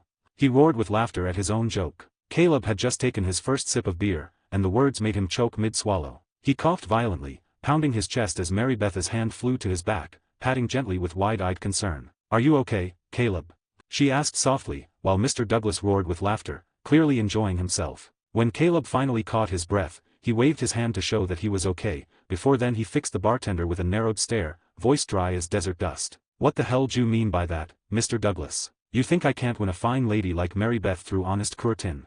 Mr. Douglas threw his head back again, letting out a laugh loud enough to draw a few glances from nearby tables. Now don't go gettin' prickly, Caleb. It ain't that I don't believe you. It's that we all know you've got a silver tongue on you. But you can't blame me for wonderin'. You've been in and out of this town for months, never once let a lady hang on your arm. Hell, plenty around here practically threw themselves at you, but you turned every last one down. And now, out of nowhere, you come struttin' in with a woman who looks like she wouldn't give a man like you the time o' day. Can't blame me for thinkin' you sweet-talked her. The barkeep's grin widened as he slapped the counter for emphasis. Mary Beth blinked in shock, her mouth parting slightly as the words sank in. Slowly, she turned her head toward Caleb, her blue eyes glittering with a mixture of surprise and something else, mischief. I see, she said lightly, drawing out the word as she tilted her head at him. Is that so, Caleb? Women throwin' themselves at you? Her smile curved, sweet and sly. Funny, you never mentioned that before. Caleb shot Mr. Douglas a glare sharp enough to skin a deer alive. The barkeep froze for half a second as he finally realized his friendly ribbing had landed him in hot water, and he lifted both hands in mock surrender, a sheepish grin breaking across his face as he realized his mistake. All right, Mr. Douglas said quickly, backing away from the firestorm he'd lit. Didn't mean nothin' by it. He mimed zipping his lips and ducked down the bar to tend to another customer. Caleb exhaled slowly through his nose before turning to Mary Beth. I didn't tell you because it was nothin', Mary Beth, he said, voice low and earnest. I turned every one of 'em down because I had you back at camp. Why would I want those women, who only care about money, when I've got someone who loves me for me? Mary Beth stared at him for a beat, then let out an exaggerated snort. You just say that, 'cause I asked, she teased, folding her arms with a mock haughty look. If I hadn't heard it from Mr. Douglas, you'd never have told me, and you would have kept it your little secret forever. Caleb blinked, momentarily thrown by her act, and ran a hand through his hair in frustration. Mary Beth, look, I'm sorry, alright? I should have told you. Didn't think it mattered that much. She bit the inside of her cheek to hold back a grin. The poor man actually looked guilty, which made the little game all the sweeter. Before he could flounder any further, she felt his warm hand brush against hers. Tell you what, he said, a sly smile tugging at his lips as an idea sparked in his eyes. Why don't I make it up to you? Let me show you something. Something, that'll explain why they call me the Poker King, round here. Mary Beth arched an eyebrow, feigning disinterest even as curiosity bubbled inside her. Poker King, huh? She said casually, like the title didn't intrigue her one bit. Fine, but only, 'cause I've got nothing better to do. He chuckled under his breath, knowing full well she was hooked. Then let's go. With that, Caleb led her across the saloon floor toward a big round table where 5 men were deep in a game, chips clinking softly as cards slapped against the wood. When they saw Caleb approaching, grins broke out all around. Well, look who it is. One of them drawled. Thought you'd gone and left us high and dry, Caleb. You in? Count me in, Caleb replied easily, pulling a crisp $10 bill from his satchel. He tossed it on the table with a flick of his wrist. Let me in on this game. The dealer scooped up the bill, handed Caleb a neat stack of chips, and gestured to an empty chair. Caleb sat with the confidence of a man who knew the room belonged to him, while Mary Beth snagged a spare chair from a nearby table and settled beside him, her chin propped on one hand, eyes bright with anticipation she tried to hide. Let's see what you've got, Mr. Poker King, she thought. Caleb activated his poker skill, which was at level 4, polished to near perfection. The game began, and from the very first hand, he dominated. Smooth, patient, unreadable. His face was a calm sea, while inside his mind calculated odds and patterns with machine-like precision. Hand after hand, he raked in chips. The other players cursed good-naturedly, laughter mixing with groans as the outlaw dismantled their stacks like a surgeon. Mary Beth watched, her breath catching with each bold bluff, each clever raise. She'd seen him play back at Horseshoe Overlook, sure, but nothing like this. This was mastery. Time blurred into the warm haze of whiskey and soft lamplight. Players dropped one by one, replaced by fresh challengers drawn by the commotion. Still, Caleb never faltered. His pile of chips grew like a mountain. Eventually, Mary Beth's stomach rumbled softly, and Caleb, ever attentive, flagged down a server and ordered lamb fry for her, grinning when she tried to insist she wasn't hungry. By the time he finally pushed back from the table, the game long since broken by his relentless streak, Caleb had cleaned out every soul who dared sit across from him. His winnings totaled a staggering $273.36. The men at the table groaned good-naturedly. Damn it, Caleb. Leave some money for the rest of us. Caleb just grinned and turned to Mary Beth. He gathered the entire stack of bills and pressed it into her hands, ignoring her startled gasp. Caleb. She hissed under her breath, eyes wide as saucers. I can't take this much money. You should use it for your business. He just shook his head, that wicked glint sparking in his eyes again. Consider it a gift, he said simply. Pocket money for my wife while we're in Valentine. The other players erupted in loud, teasing whoops and hollers. Look at that. The king providin' for his queen. Mary Beth's face flushed a bit, but Caleb leaned closer, his voice a low, intimate murmur meant only for her ears, though his wink was for everyone to see as after that he backed away. After all, what kind of husband doesn't give his wife a little spending money? And with that, he winked. Mary Beth went scarlet to the tips of her ears, stammering as the men around the table erupted into hoots and laughter. She swatted his arm lightly, but there was no real heat behind it, only a warmth blooming in her chest that words couldn't touch. The teasing died down as the players drifted back to their drinks, and Caleb leaned in close, his voice low and teasing against the hum of the saloon. Told you I'd make it up to you, sweetheart. Mary Beth shook her head, still flustered but smiling like the sun breaking through clouds. You're impossible, Caleb, she murmured. Maybe, he said, grinning. But I'm yours. They lingered a while longer, enjoying the soft clink of glasses and the easy hum of life in Valentine. Name, Caleb Thorne. Age, 23. Body attributes. Strength, 7/10. Agility, 7/10. Perception, 8/10. Stamina, 7/10. Charm, 6/10. Luck, 6/10. Skills. Handgun, LVL 3. Rifle, LVL 3. Firearms knowledge, LVL 3. Past life memory, LVL max. Knife, LVL 2. Blunt weapon, LVL 1. Sneaking, LVL 3. Horse mastery, LVL 4. Poker, LVL 4. Hand-to-hand combat, LVL 2. Eagle eye, LVL 1. Dead eye, LVL 2. Bow, LVL 2. Pain nullifier, LVL 1. Physical regeneration, LVL 0. Crafting, LV 2. Persuasion, LVL 2. Mental fortitude, LVL max. Cooking, LVL 2. Teaching, LVL 1. Germanic language proficiency, LVL max. Inventory system, permanent,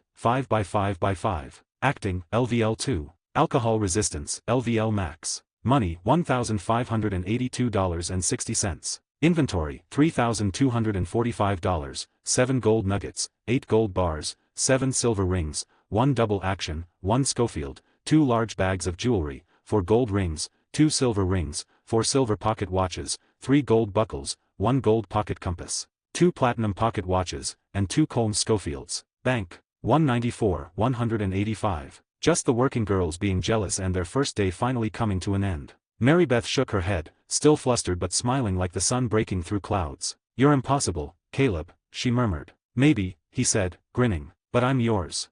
They lingered a while longer, enjoying the soft clink of glasses and the easy hum of life in Valentine. As they enjoyed their drink together in silence, the sun slipped lower, dragging the last hues of orange and pink across the windows of the saloon. The quiet lull that had filled the room during the afternoon faded as the evening crowd began to pour in. Boots clacked against the wooden floorboards, voices grew louder, and laughter rolled like smoke through the air. The scent of whiskey and tobacco deepened as men pushed through the swinging doors, eager for a drink after long hours of labor or lawlessness. With more patrons filling the saloon, the upstairs creaked to life. Doors opened, and the soft murmur of women's voices floated down the staircase. The working girls began to appear, gliding out from the back rooms and upstairs halls like painted specters ready to charm money from the patrons' eager hands. They were dressed to dazzle under the dim glow of the hanging lamps, corsets drawn tight, skirts swishing, smiles sharp enough to cut. And then they saw him, Caleb, the man they had not laid eyes on in weeks. A man who had, in his own quiet way, turned more than a few heads before his disappearance. Caleb had always been a puzzle to them, handsome, sharp-eyed, and utterly unshaken by their charms. Many had tried to pull him into their orbits before, only to find him elusive, distant, or politely disinterested. To some, that made him all the more desirable. Now, seeing him back in Valentine after so long, the flicker of delight in their eyes was unmistakable. A ripple of whispers spread among them like wildfire. Smiles curled. Hips swayed as they prepared to make their approach, to welcome him back with teasing words and fluttering lashes. But when they rounded the railing or leaned against the pillars for a better look, what they saw stopped them cold. There he was, Caleb, sitting at the bar as casual as could be, with a woman at his side. Not just any woman. She had a softness to her, a quiet grace that shone even in this rough-edged room. Her dress was simple but clean, her posture unguarded yet elegant. And the way she looked at Caleb, the way he looked at her, told a story no amount of paint and powder could compete with. They weren't just sitting together. They were connected, tethered by something far stronger than passing fancy. Gasps and murmurs rippled through the group. Several of the working girls immediately pulled close, forming a huddle near the foot of the stairs, voices sharp with curiosity and disbelief. "Who the hell is that?" One hissed, eyes narrowed. "She doesn't work here," another replied, stating the obvious. "Look at her," a third muttered, arms crossed tight against her bodice. "Graceful as a damn swan. Ain't like none of us." "I heard Caleb didn't take no woman serious," one scoffed, though her voice faltered halfway through. "Maybe she's just passin' through." "If that's just passin' through," the first shot back, "then I'm the damn governor's wife."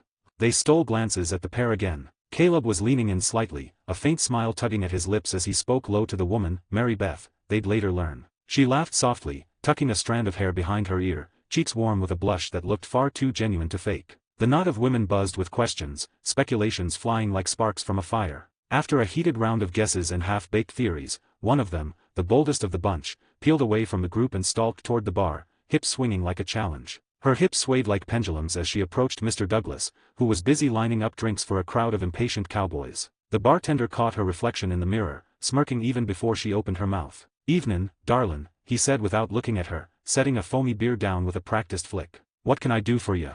The girl leaned an elbow on the counter, her voice dripping with sugar. "You can tell me who she is." She nodded discreetly toward Caleb's table. Her eyes burned with curiosity. "That lady sittin' next to Caleb. Never seen her before." Douglas barked out a laugh so sudden it startled the ranch hand waiting for his drink. "Knew that question was comin' sooner or later," he said, shaking his head as he grabbed 2 more bottles from the shelf. He didn't answer right away, taking his sweet time serving the men lined up along the bar before finally leaning close enough for the girl to hear. "Name's Mary Beth," he said, keeping his tone even. "And Caleb's been introducin' her to damn near everyone in town since he got back. That's his lady, clear as day. Hell, from the way they look at each other, I'd wager they're already married in all but name." The working girl froze, her painted smile faltering into a flat line. "Married?" That was worse than she expected. Way worse. She glanced over her shoulder at them, at the way Caleb's hand rested casually close to Mary Beth's, their faces bent toward one another in quiet conversation, smiles soft and private. It wasn't a fling. It wasn't a game. This was something real. Her mind whirled. Who the hell was this Mary Beth? She leaned in again, voice sharp now. "You ever seen her before? Ever hear her name in town?" Mr. Douglas didn't miss a beat. "Nope," he said with conviction. "First time layin' eyes on her was today. But I'll tell you this, she ain't like the rest of us. Carries herself different. Like she comes from good stock." He held up a hand before the girl could spit venom. "Ain't sayin' you ladies ain't fine folk, but maybe Caleb wanted someone pure. Someone outside the smoke and whiskey of this place." The words landed heavy. The working girl's face hardened, but she said nothing, just flicked one last glance toward the couple before stalking back to her circle at the stairs. The others pounced on her return, peppering her with questions, but the look on her face said everything. Whatever hope they'd clung to was gone. At the table, Mary Beth felt the weight of eyes on her long before she saw them. She could feel it, like little needles pricking her back. When she finally turned her head, she spotted the group at the staircase, their painted faces taut with thin smiles, and the lone figure at the bar cutting glances her way. Mary Beth let out a soft chuckle before she could stop herself. Caleb caught the sound, his brow furrowing. "What's funny?" he asked, leaning closer. Mary Beth shook her head, smiling faintly. "It's just I can feel them looking. All of them." "Who?" "The girls," she said simply, nodding ever so slightly toward the staircase where a cluster of women stood whispering behind painted fans. "They're staring at me like I've grown horns. I suppose I must look like an anomaly to them, sitting here with you, laughing like this. They all must have tried and failed, and here I am, doing so effortlessly." Caleb scratched the back of his neck, looking more amused than annoyed. "Let 'em look," he said finally, his voice steady as a rock. "Let 'em think whatever the hell they want. We don't owe 'em a damn thing." Then, with that signature confidence that made him untouchable, he rose from his chair and reached for her hand. His fingers closed around hers like a promise. "Come on," he said, his smile softening. "Time we got some rest. Enough excitement for one day." Her heart gave a little flutter as his fingers closed around hers, steady, warm, and sure. Together, they walked out of the saloon under the silent, simmering gazes of the working girls, the low murmur of their whispers fading behind them like the dying hum of bees. The cool night air kissed their cheeks as they crossed the muddy street toward the hotel. The lamps were lit now, throwing long golden fingers across the boardwalk. The lobby was warm and well lit, the scent of old wood and coal stoves welcoming after the chill outside. Caleb strode to the counter, fishing in his pocket without hesitation. He slapped 50 cents from his satchel on the polished surface. "Want a hot bath drawn for the lady," he said, his tone leaving no room for question. The clerk, thin as a fence post and twice as stiff, arched a brow, but his voice was courteous. "Of course, sir." He slid the coins into the till and gestured toward the hallway. "Right down that hallway, first door on the left. Sign says, bath. Water'll be piping hot in a few minutes."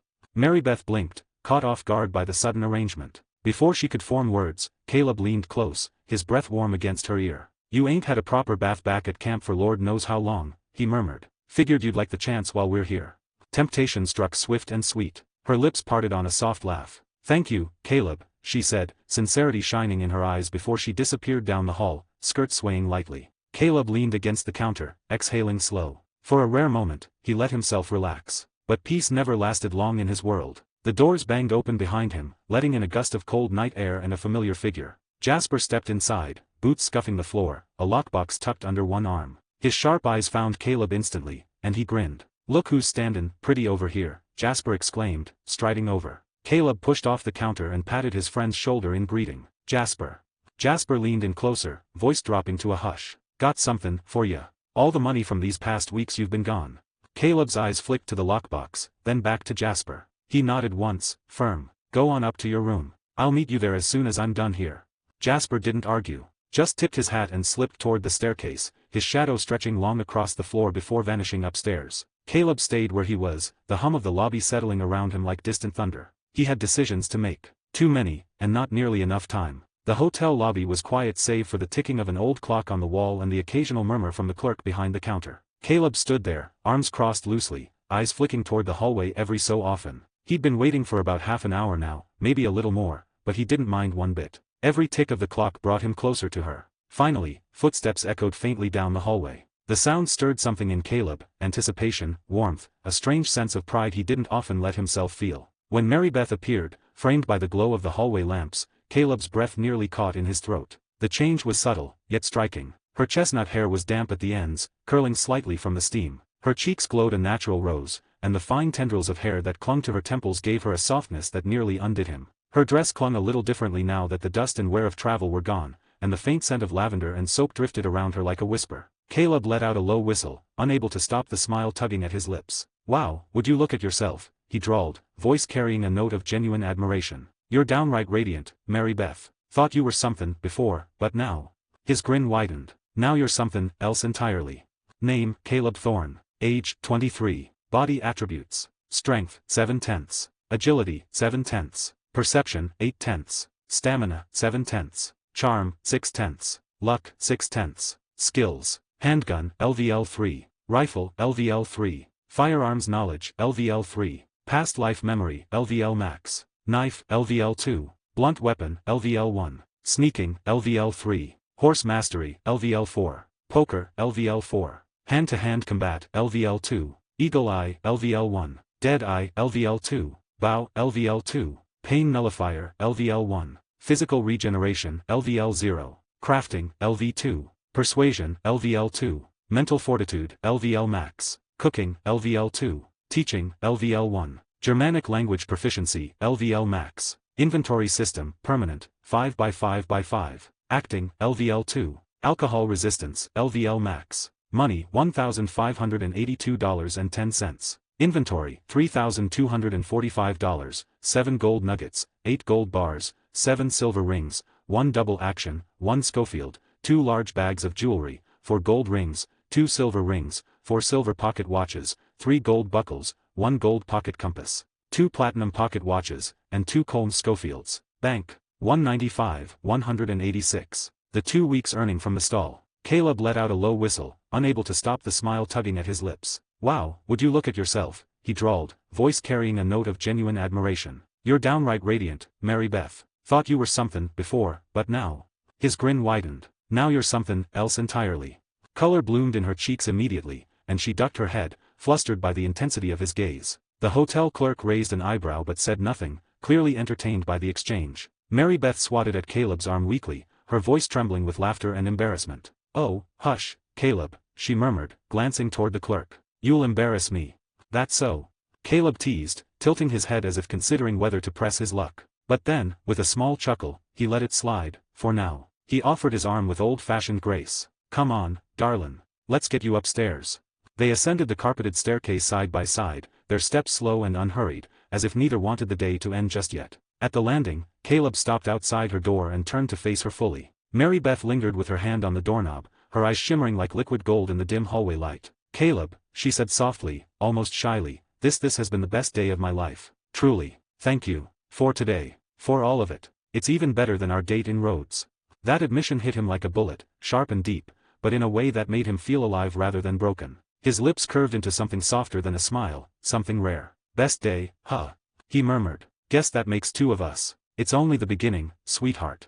Before she could reply, he stepped closer, one hand lifting to gently tilt her chin toward him. His lips brushed hers in a kiss that was anything but casual. It was deep, lingering, and filled with everything words could never say. For a breathless moment, the world fell away, no saloon girls, no curious eyes, no responsibilities pressing down like storm clouds. Just them, bound together in a silence that roared louder than gunfire. But even as the heat built, both of them pulled back, not because the feeling wasn't there, but because it was too much, too soon. Mary Beth wasn't ready, and Caleb knew it in his bones. He respected that, even if it damn near killed him to let go. He rested his forehead against hers for a second, breathing her in. Then, with a gentleness that contrasted his usual steel-edged composure, he brushed a kiss across her brow. Good night, sweetheart. Get some rest, he whispered. Mary Beth smiled, the sweetest thing he'd ever seen, before slipping inside and closing the door softly behind her. Caleb stood there for a long moment, staring at the wood grain like it could somehow hold her essence, and when he heard the lock click into place, he finally pulled himself together.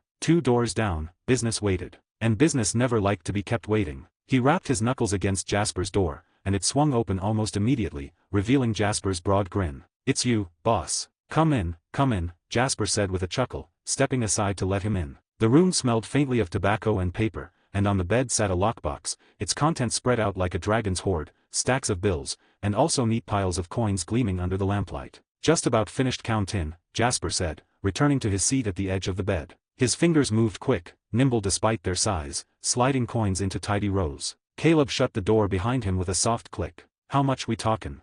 He asked, voice steady though his curiosity pricked like spurs. After pullin' out supply funds, payin' wages, and handin' out a few bonuses here and there, Jasper trailed off for dramatic effect, shooting Caleb a grin. $3,862.43.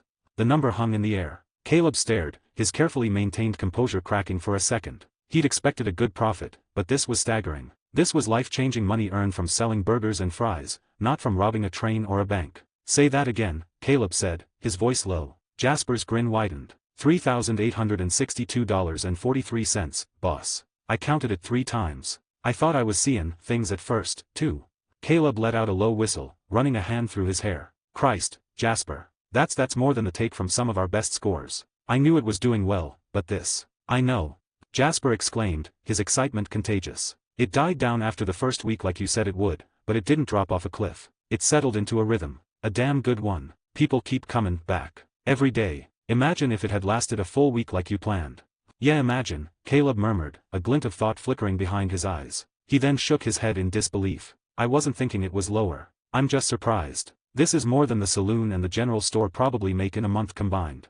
That's what I said. Jasper agreed, practically vibrating with energy. He carefully placed the stacks of bills into the lockbox. For a moment, silence stretched between them, broken only by the soft clink of Jasper slotting the last bills into the lockbox. Then the younger man straightened, eyes bright with curiosity. So, he said, voice eager, what are you gonna do with it? All this money? Gotta have something in mind.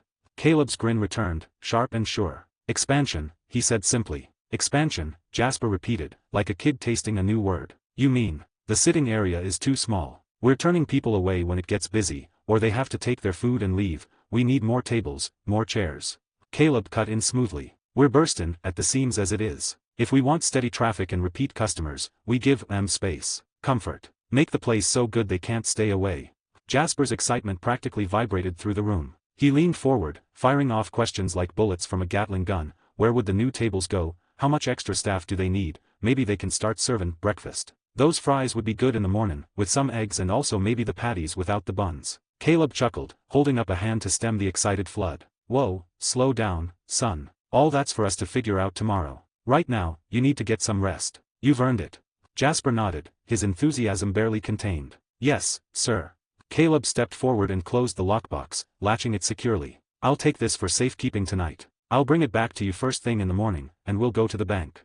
Sounds good, boss. Keep it safe, Jasper said, though the confidence in his tone made it clear he didn't doubt Caleb for a second. You know I will, Caleb replied. They exchanged goodnights, and Caleb slipped out into the quiet hallway, the lockbox tucked under one arm. His boots made barely a sound on the worn carpet as he walked toward his door and remembered Mary Beth. He hesitated for half a second, long enough to picture her smile, the curve of her lips still lingering on his, but then he moved on. Inside his own room, he locked the door, set the box on the table, and without ceremony began stowing the cash into his system's inventory. Every bill, every coin vanished into the hidden ledger only he could access, tucked away safer than any vault on God's green earth. He then sat on the edge of the bed, the silence of the room pressing in on him. Outside, he could still hear the distant revelry of the saloon, the world of outlaws and chaos he'd come from. But in here, in this quiet hotel room, he held the seed of something else entirely. A legitimate fortune. A thriving business. The woman he loved was sleeping just down the hall. Dutch's plans for dynamite and grand, violent scores felt like a distant, foolish dream. Caleb's future was being built right here. With that in his mind, he finally went to sleep. The night passed without interruption, and when the soft gray light of dawn crept through the curtains, Caleb was already awake. He lay there for a moment, staring at the ceiling, before he swung his legs over the side of the bed, pulled on his boots, and stood with quiet determination. Today wasn't just another day. Today was the start of something bigger. After fastening his gun belt and shrugging into his coat, Caleb left his room and headed toward Mary Beth's door. The hallway was still and hushed, the faint scent of polished wood and last night's tobacco lingering in the air. His boots made soft thuds on the carpet as he approached her door, lifting his hand to knock. But before his knuckles touched the wood, the door opened. Mary Beth stood there, surprise flickering across her face before softening into warmth. Her hair was loose, falling over her shoulders like a dark waterfall, and she wore a simple dress of pale blue that made her eyes glow like sunlight on a river. Oh! She gasped lightly, then smiled. Good morning, Caleb. Caleb tipped his hat, a small grin tugging at his lips. Mornin', sweetheart. His voice was low, smooth like honey laced with steel. Hope you slept well. I did, she said, her voice carrying that quiet music he loved. Then, with a hint of curiosity, were you just about to knock? Was thinking about it, Caleb admitted, leaning one shoulder casually against the doorframe. Wanted to see if you'd join me for breakfast. Her face lit up like the morning sun. Breakfast? Yeah, he said with a grin. Figure we had ourselves a hell of a day yesterday. Seems only right to start this one off proper. Mary Beth's cheeks warmed as she nodded eagerly. I'd love that. Good, Caleb said, offering his arm with that old-fashioned grace that seemed carved into his bones. Shall we? She slipped her hand into the crook of his arm, her touch light but steady, and together they started down the hallway, their steps falling into easy rhythm. As they passed Jasper's door, it swung open. The younger man stepped out, running a hand through his hair, looking like he'd only just rolled out of bed. When he spotted Caleb, his mouth opened to greet him, but then Mary Beth spoke first. "Jasper," she called warmly, her voice ringing with cheerful curiosity. The man blinked, startled by the unexpected sound of a woman calling his name. His eyes flicked from Mary Beth to Caleb and back again, dawning realization settling on his face. She was the one calling him. Mary Beth smiled kindly. "Good morning. Caleb and I are heading down for breakfast. Would you care to join us?"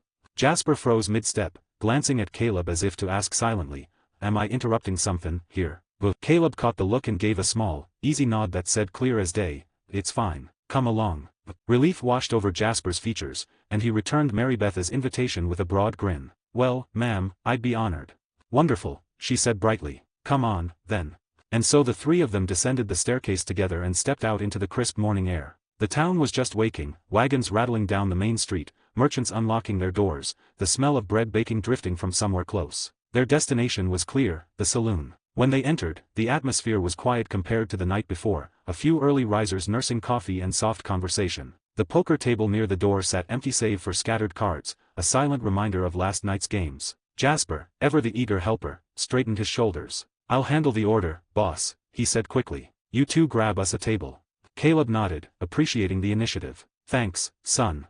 Mary Beth and Caleb moved toward a table near the poker corner, one that offered a view of the whole room without being in the way. Mary Beth slid gracefully into her seat, her fingers brushing the worn wood of the tabletop as Caleb settled across from her. Name, Caleb Thorne. Age, 23. Body attributes. Strength, 7/10. Agility, 7/10. Perception, 8/10. Stamina, 7/10. Charm, 6/10. Luck, 6/10. Skills. Handgun, LVL 3. Rifle, LVL 3. Firearms knowledge, LVL 3. Past life memory, LVL max. Knife, LVL 2. Blunt weapon, LVL 1. Sneaking, LVL 3. Horse mastery, LVL 4. Poker, LVL 4. Hand-to-hand combat, LVL 2. Eagle eye, LVL 1. Dead eye, LVL 2. Bow, LVL 2. Pain nullifier, LVL 1. Physical regeneration, LVL 0. Crafting, LV 2. Persuasion, LVL 2. Mental fortitude, LVL max. Cooking, LVL 2. Teaching, LVL 1. Germanic language proficiency, LVL max. Inventory system, permanent, 5x5x5. Acting, LVL 2. Alcohol resistance, LVL max. Money, $1,582.10. Inventory, $7,107.43. 7 gold nuggets, 8 gold bars, 7 silver rings, 1 double action, 1 Schofield, 2 large bags of jewelry, 4 gold rings, 2 silver rings, 4 silver pocket watches, 3 gold buckles, 1 gold pocket compass, 2 platinum pocket watches, and 2 Colm Schofields. Bank, 196, 187. Some sort of business fee. Caleb nodded, appreciating the initiative. "Thanks, son." Mary Beth and Caleb moved toward a table near the poker corner, one that offered a view of the whole room without being in the way. Mary Beth slid gracefully into her seat, her fingers brushing the worn wood of the tabletop as Caleb settled across from her. For a moment, it was quiet, just the two of them in the soft morning light filtering through the saloon windows. Mary Beth opened her mouth to speak, but Jasper returned, grinning like a man who'd just won a hand. "Food's on the way from Mr. Douglas," he announced cheerfully as he took his seat. Then, leaning forward slightly and lowering his voice to a pitch only they could hear, he asked, "Boss, about that expansion you mentioned yesterday. Other than more sit-in space for our customers, what else you got in mind?" Mary Beth's words died on her tongue. Her brows lifted as she glanced at Caleb, her expression curious but cautious, as if silently asking, "Is it all right for me to hear this?" Caleb met her gaze and gave a subtle nod. "It's fine, sweetheart," he said, his tone warm but steady. Then he turned his attention to Jasper, lowering his voice to match the man's eager whisper. Caleb leaned in, his voice low but clear, the planner in him taking over. "I've been thinking," he began slowly, "we don't just add more tables. We make it official. The stall itself needs to change. Right now, it's just 4 walls and a counter. I want to build a proper structure. A real floor, a solid roof to keep out the rain and sun. We'll section it off inside, a dedicated kitchen area in the back, separate from the serving counter. That'll make the workflow smoother, keep the cooks from bumping into the servers." Jasper's eyes widened with interest and nodding along, hanging on every word, as Caleb continued. "Next," Caleb said, his voice carrying the quiet confidence of a man who already saw it in his mind, "we hire more hands if we need to. Can't run a bigger place short-handed." And the menu, he paused, letting the word hang before elaborating. "Breakfast. That idea you had yesterday, some eggs, maybe some of the burger patties as well, and serve it up with them fries. Burgers too, but with a twist. We can do more than just beef. We experiment. Try patties made from deer meat or chicken. Hell, maybe even alligator for the adventurous types. Mary Beth's eyes widened at the notion of alligator meat, but a smile played on her lips. Jasper let out a low whistle, clearly impressed, but Caleb wasn't done. As for the fries, Caleb went on, we experiment. Spices, maybe a spicy blend. Or we melt cheese over the top of them, make something entirely new. Jasper looked like he'd been handed the keys to a kingdom. Cheese on fries, I'd eat that. And drinks, Caleb said, finishing his outline. We add drinks to the menu. Non-alcoholic, he added quickly, with a glance toward the bar counter. We're not looking to compete with Mr. Douglas. Something unique. Maybe a special drink blend, or flavored tonics. Something you can't get anywhere else. When he finished, both Jasper and Mary Beth were staring at him, utterly captivated. The depth and detail of his vision were staggering. It wasn't just a few idle thoughts, it was a fully formed business plan, as if he'd been mulling it over for years. Caleb, she breathed softly, unable to hide the pride in her voice. That's incredible. You've thought of everything. Caleb shrugged one shoulder, a hint of a grin playing at his lips. Ain't nothing incredible about it. Just business done right. Still, Mary Beth said, leaning forward a little, her voice dropping with earnestness, it's smart. Smarter than most men in this town would ever think to be. Jasper grinned. She's right, boss. Damn right. I don't even know what to say. It's brilliant. Caleb gave a small chuckle, though inside, something warm unfurled at Mary Beth's words, a quiet satisfaction, deeper than pride. Just then, their food arrived, steaming plates of some steaks, vegetables, and potatoes, with coffee poured into tin mugs. They dug in, the conversation turning easy, peppered with Jasper's enthusiasm and Mary Beth's laughter that sounded like music even in a dusty saloon. After finishing their hearty breakfast, Caleb reached into his satchel and retrieved a neat stack of bills. He handed $15 to Mr. Douglas at the counter, tipping his hat politely as the saloon keeper accepted the payment with a knowing grin. Appreciate it, Caleb, Mr. Douglas said warmly. Always a pleasure serving you folks.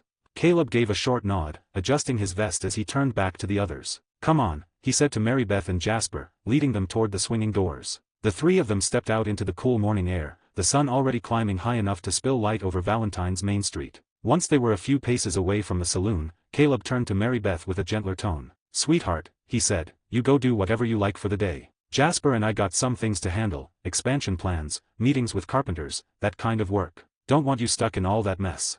Mary Beth tilted her head slightly, smiling with an understanding look. Of course, she said softly. You two go handle what you need to do. I might visit the stores or maybe just rest back at the hotel later. Her hand briefly touched his arm, a small gesture, but one that lingered in Caleb's mind longer than it should have. He nodded once, satisfied. All right then. His voice dropped lower, almost fond. Stay safe. I will, she promised with a smile before heading down the boardwalk, skirts brushing the dusty planks as she disappeared into the bustle of the town. Caleb watched her go for a moment longer than necessary before finally turning back to Jasper. Come on, sheriff's office first. They started down the main street, boots crunching on the packed earth. Horses whinnied nearby, wagons creaked as they rolled past, and the scent of hay mixed with the faint tang of iron from the blacksmith's forge. The soundscape of Valentine was alive, but Caleb's focus was already on the task ahead. As they walked, Caleb spoke without looking at Jasper. Anything I need to know about? Problems at the stall while I was gone?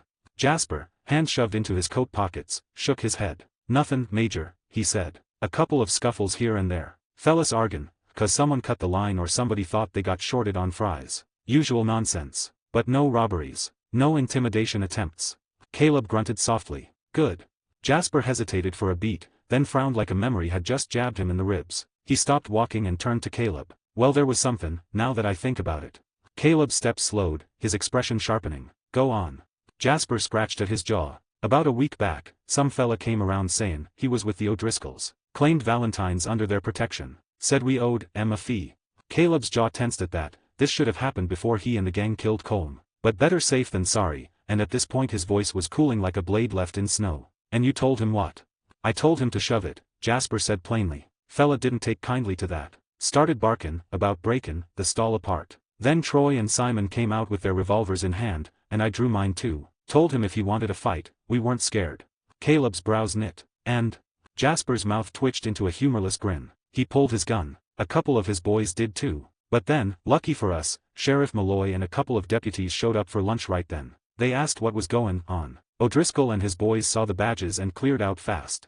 Caleb's silence was heavy as iron. Then he nodded once, curt and deliberate. Good men, Troy and Simon, he said finally. And lucky for you the sheriff showed. He glanced toward the sheriff's office up ahead. Let's make sure that luck sticks. Jasper fell into step beside him again as they crossed the street and climbed the short steps to the office. Caleb pushed the door open, and a curl of cigarette smoke drifted toward them. Inside, Sheriff Malloy was leaning back in his chair, boots propped on the desk, smoke curling from the cigarette between his fingers. Sunlight cut through the dusty windows, painting warm bars across the wooden floor. When Sheriff Malloy saw who walked in, a broad grin split his weathered face. "Ah, look who decides to face me with his presence," he said, swinging his boots down and standing up. "Caleb. Been a-waiting for you to darken my door. I was startin' to think you'd gone and forgot me." Caleb chuckled, removing his hat politely. "Sorry 'bout that, Sheriff. Had things to handle as soon as I rode in yesterday." Sheriff Malloy strode forward, shaking Caleb's hand in a firm grip that spoke of old familiarity. "I reckon so. How you been? Any trouble on the trail? Cornwall's men still sniffin' after you?" Caleb shook his head, his voice level. "Looks like they're gone for good, just like you said last time." Sheriff Malloy's eyes crinkled with approval. "Good. Real good." He clapped Caleb's shoulder and stepped back toward his desk. "So, what can I do for you today?" Caleb followed him in, Jasper shutting the door behind them. The outlaw-turned-businessman took a breath, his tone respectful but direct. "First off," he said, "I want to thank you. Heard you stepped in last week when some trouble showed up at my stall. O'Driscoll trash, from what Jasper says." Sheriff Malloy let out a short laugh, waving it off as he sat. "Nothin' to it. I ain't about to let fools cause a ruckus in the middle of town, let alone mess with the best damn food in Valentine. Hell, that stall's a landmark now, and my favorite place to eat." Caleb's lips curved in a faint grin. "Glad to hear that, Sheriff." He reached into his satchel and drew out a thick bundle of cash which was actually from his system inventory, setting it neatly on the desk. "That's why I wanted to do something for you. Call it a donation for the law in Valentine. Hope it helps." Sheriff Malloy's brows shot up as he counted the stack with a glance. $300. He whistled low. "Well now Caleb, this is mighty generous of you. Hell, I don't even know what to say." "Say you'll put it to good use," Caleb replied. "Buy ammo, maintain your office. Whatever you need." Sheriff Malloy grinned, tucking the money into a drawer. "You bet your ass I will. This'll make a real difference."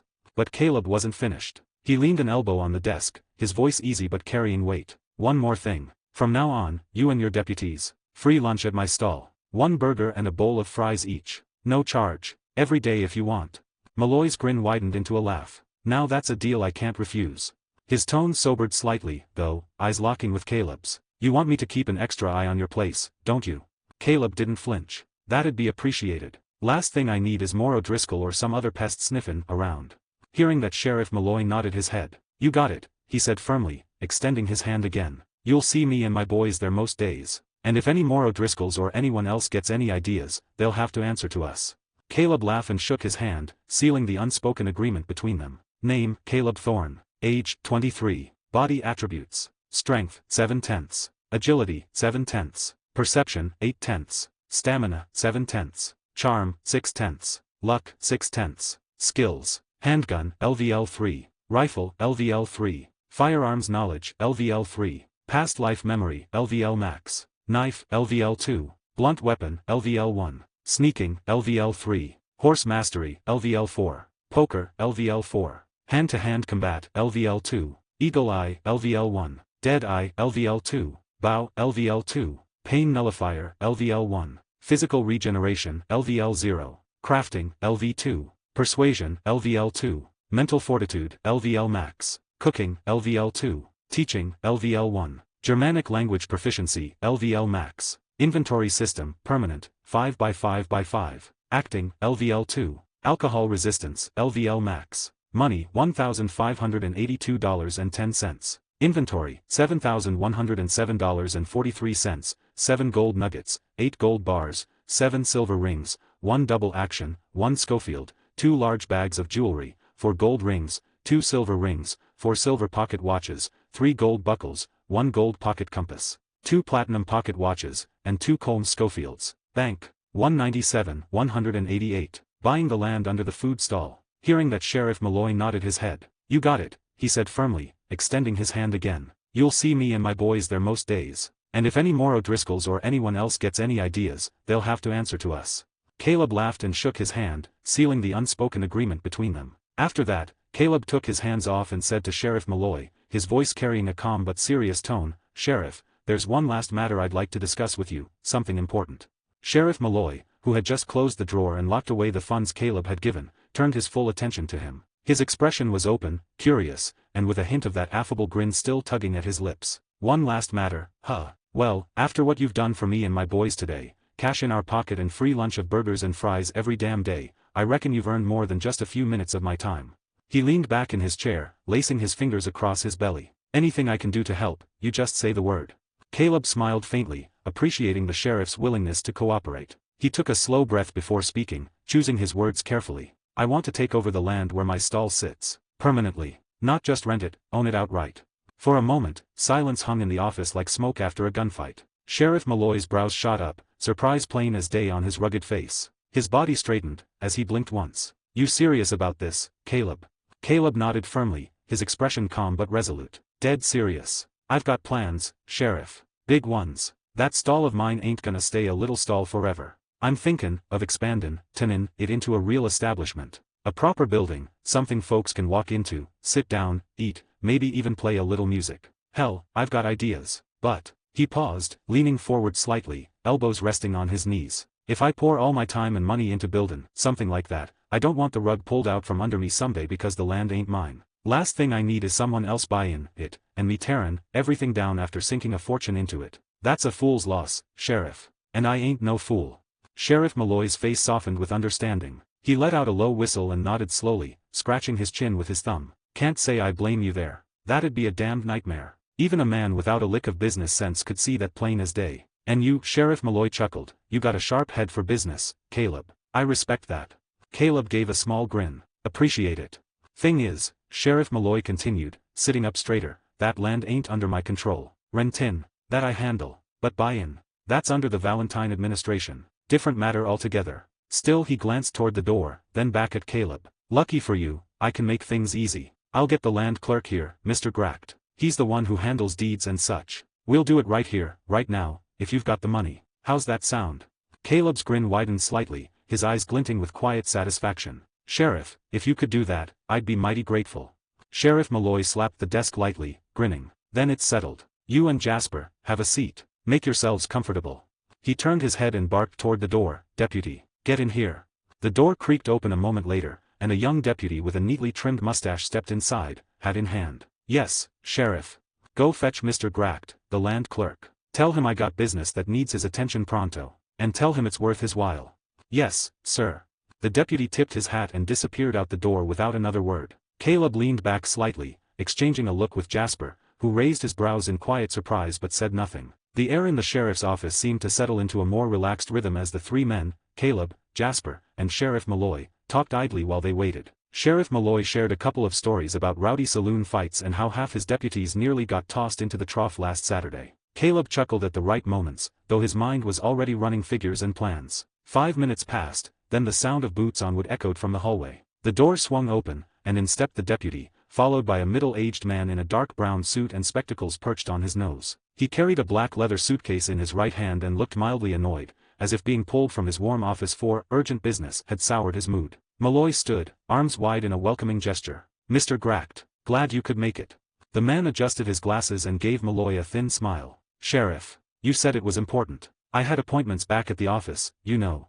Yeah, I know," Malloy said with a laugh, brushing the protest aside like an autumn leaf. "Normally, sure, you'd handle this in your fancy office. But this ain't normal business, friend. The man who wants to buy some land ain't just anybody." Mr. Gracht arched a brow and glanced toward Caleb and Jasper, who were both standing now. His eyes landed on Jasper first. After all, Jasper was the man folks usually saw running the stall out front. "You?" he asked. Jasper shook his head with a small laugh, gesturing toward Caleb. "No, sir. Not me. He's the real owner. I just keep the front runnin'. Caleb here's the brains behind it all." "Ah," Mr. Gracht said, adjusting his glasses again and stepping forward to shake Caleb's hand. "Well then, a pleasure to meet you, Mr. Caleb," Caleb said simply, gripping the man's hand firmly. "Pleasure's mine." Mr. Gracht nodded, setting his suitcase down on Malloy's desk. "Now then, Sheriff said you want to buy the land you're currently renting." "Exactly," Caleb replied without hesitation. "The one beside the stable and blacksmith. That's where my food stall sits now. I want it under my name, permanent." Gracht nodded once, flipping open the latches of his suitcase with precise movements. "Very well, let's get to it." He rummaged through a neat stack of documents, his fingers gliding over folders and papers until he pulled out a bundle of land deeds. Laying them on the desk, he muttered as he searched for the right one. Before we waste more time, Mr. Gracht said over the papers, you should know, land in Valentine don't come cheap. You sure you're prepared for that? Caleb's answer was steady, calm. I'm sure. Mr. Gracht finally pulled out the correct deed and smoothed it over the desk with his palm. Here we are. The parcel you're asking for, the strip between the livery and the blacksmith shop. Price is $1,800. Jasper let out a low whistle beside Caleb, his eyes wide. Damn. Caleb, however, merely nodded, as if he'd expected it. That's a substantial amount. Would it be possible to arrange a payment plan? Perhaps pay half now and the remainder, with agreed-upon interest, at a later date. Mr. Gracht considered this, tapping the deed against his palm. That is, unusually flexible for the council, but given the circumstances and the sheriff's endorsement, I believe I can arrange it. A 10% interest on the remaining $900 would be applicable. Caleb nodded. Fine. Half now, the rest with interest later. Without missing a beat, he reached down and pulled his satchel onto the desk. The leather creaked as he unbuckled the flap, and from within, he drew out a thick stack of bills that he took out from his inventory. Peeling them off with practiced hands, Caleb counted aloud, 100, 500, until he reached $900. He placed the money neatly on the desk in front of Mr. Gracht. The clerk's brows rose slightly at the sight. Not many men in Valentine could slap $900 on a desk without blinking. Very well, Mr. Gracht murmured, collecting the bills and sliding them into his case. He took out a pen, dipped it in ink, and began filling in the necessary details on the deed form. Name. Caleb Thorne, Caleb replied clearly. Mr. Gracht wrote it down, then continued marking the document as Jasper watched with quiet awe. Sheriff Malloy took a sit back on his chair and leaned back on it with a grin, clearly enjoying the spectacle. You're making moves, Caleb, the sheriff remarked. Big moves. Folks round here don't usually think long-term like that. Most just blow their cash on whiskey and cards. Caleb smirked faintly. I've seen what happens to men who don't think ahead. Sheriff Malloy chuckled. Ain't that the truth? A few more minutes passed as Mr. Gracht completed the paperwork. Finally, he slid the deed across the desk toward Caleb. Sign here. Caleb took the pen, his hand steady as he signed his name in bold strokes. For a brief moment, he looked at that paper, at his name printed next to the words, owner of parcel, and felt a surge of something deep in his gut. Pride, ambition, and resolve. He handed the pen back, and Mr. Gracht stamped the document with a heavy thump. There. It's official. You own the land, half paid. Balance due with interest in 90 days. Caleb nodded and put the document into his satchel where he actually put it inside his inventory. Understood. Oh, and Mr. Gracht, please keep this a secret, and only us in this room know about it. Mr. Gracht nodded his head before then packed up his things, gave a curt nod to everyone, and left the office. Sheriff Malloy stood and extended his hand once more, grinning wide. Well, hell, Caleb. Looks like you ain't just a cook slingin' burgers no more. You're a damn businessman. Caleb shook his hand firmly, his grin cool and confident. One step at a time, Sheriff. Sheriff Malloy chuckled at that, releasing his hand and dropping back into his chair. Well, Caleb, whatever you're buildin', I got a feelin', folks'll be talkin' about it for a long while. He leaned forward, lowering his voice a notch. And you ever need a favor, hell, you know where to find me. Caleb tipped his hat slightly, his grin sharp. I'll keep that in mind. Now, Sheriff, if you'll excuse us, Jasper and I have a building to plan. With that, Caleb and Jasper stepped out into the cool afternoon air of Valentine. The wooden porch creaked under their boots as they descended the steps and hit the street, dust kicking up around their heels. The hum of town life was steady as ever, horses stamping at hitching posts, wagons rumbling past, voices drifting from the saloon and general store, all of it under the watchful glow of the sinking sun. As they walked, Jasper blew out a low whistle, shaking his head in disbelief. Boss, he muttered, his tone almost reverent, I didn't expect such an important deal could be done that fast. Caleb chuckled at that, his hands resting easily on his belt as they strolled past the post office. If you've got connections, influence, and money, Jasper, he threw the younger man a sidelong glance, eyes gleaming with a mixture of amusement and sharp wisdom. Everything gets done quick, easy, even. That's how the world works. Always has. Always will. It favors men who have at least one of those things, and damn near worships the ones who got all three. Name, Caleb Thorne. Age, 23. Body attributes. Strength, 7/10. Agility, 7/10. Perception, 8/10. Stamina, 7/10. Charm, 6/10. Luck, 6/10. Skills. Handgun, LVL 3. Rifle, LVL 3. Firearms knowledge, LVL 3. Past life memory, LVL max. Knife, LVL 2. Blunt weapon, LVL 1. Sneaking, LVL 3. Horse mastery, LVL 4. Poker, LVL 4. Hand-to-hand combat, LVL 2. Eagle eye, LVL 1. Dead eye, LVL 2. Bow, LVL 2. Pain nullifier, LVL 1. Physical regeneration, LVL 0. Crafting, LV 2. Persuasion, LVL 2. Mental Fortitude, LVL Max. Cooking, LVL 2. Teaching, LVL 1. Germanic Language Proficiency, LVL Max. Inventory System, Permanent, 5x5x5. Acting, LVL 2. Alcohol Resistance, LVL Max. Money, $1,582.10. Inventory, $6,207.43, 7 gold nuggets, 8 gold bars, 7 silver rings, 1 double action, 1 Schofield, 2 large bags of jewelry, 4 gold rings, 2 silver rings, 4 silver pocket watches, 3 gold buckles, 1 gold pocket compass, 2 platinum pocket watches, 2 Colm Schofields, and land deed, parcel. Bank, 198. Sorry, no update today. I'm sorry everyone, there's no update today, as I'm currently on a work trip and have to focus my time there, but don't worry, as usual tomorrow I will update 2 chapters for each novel. Sorry for the inconveniences. 199, 189. Talk with Mr. Douglas and then dinner with Mary Beth. Caleb chuckled at that, his hands resting easily on his belt as they strolled past the post office. If you've got connections, influence, and money, Jasper, he threw the younger man a sidelong glance, eyes gleaming with a mixture of amusement and sharp wisdom. Everything gets done quick, easy, even. That's how the world works. Always has. Always will. It favors men who have at least one of those things, and damn near worships the ones who got all 3. Jasper stared at him for a moment, those words sinking deep, and finally nodded like a man who'd just been handed a golden truth. Guess that's a lesson I won't be forgetting anytime soon. Caleb smirked faintly. Good. You hold on to it. For a beat, the only sound between them was the crunch of their boots on packed dirt and the distant bark of a dog. Then Jasper asked, curiosity tugging at his voice, so what's next? Now that you own the land, I mean, what's the plan? Caleb's grin widened slightly. He could already see it, the polished wooden floorboards, the warm glow of lamps, the smell of cooked meat drifting through the air. Next, we find George, Caleb said simply. The carpenter. Remember him? The one who built the stall with Seth and Elias back when we started out. Jasper nodded. Yeah, I remember. Big fella, thick arms like tree trunks. That's the one, Caleb said. I'm gonna hire him again, this time for something bigger. Expansion and a full renovation. Like the ideas I've told you before, Jasper. The big ones. This ain't just gonna be a stall anymore, it's gonna be a damn fine building in town. Jasper grinned wide at that, excitement flickering in his eyes. Now you're talking, boss. Then his brow furrowed a little. Where'd you reckon we'll find George? Caleb shrugged. Don't know for sure. But if he ain't working, odds are he'll be hitting the saloon later. Men like him always do.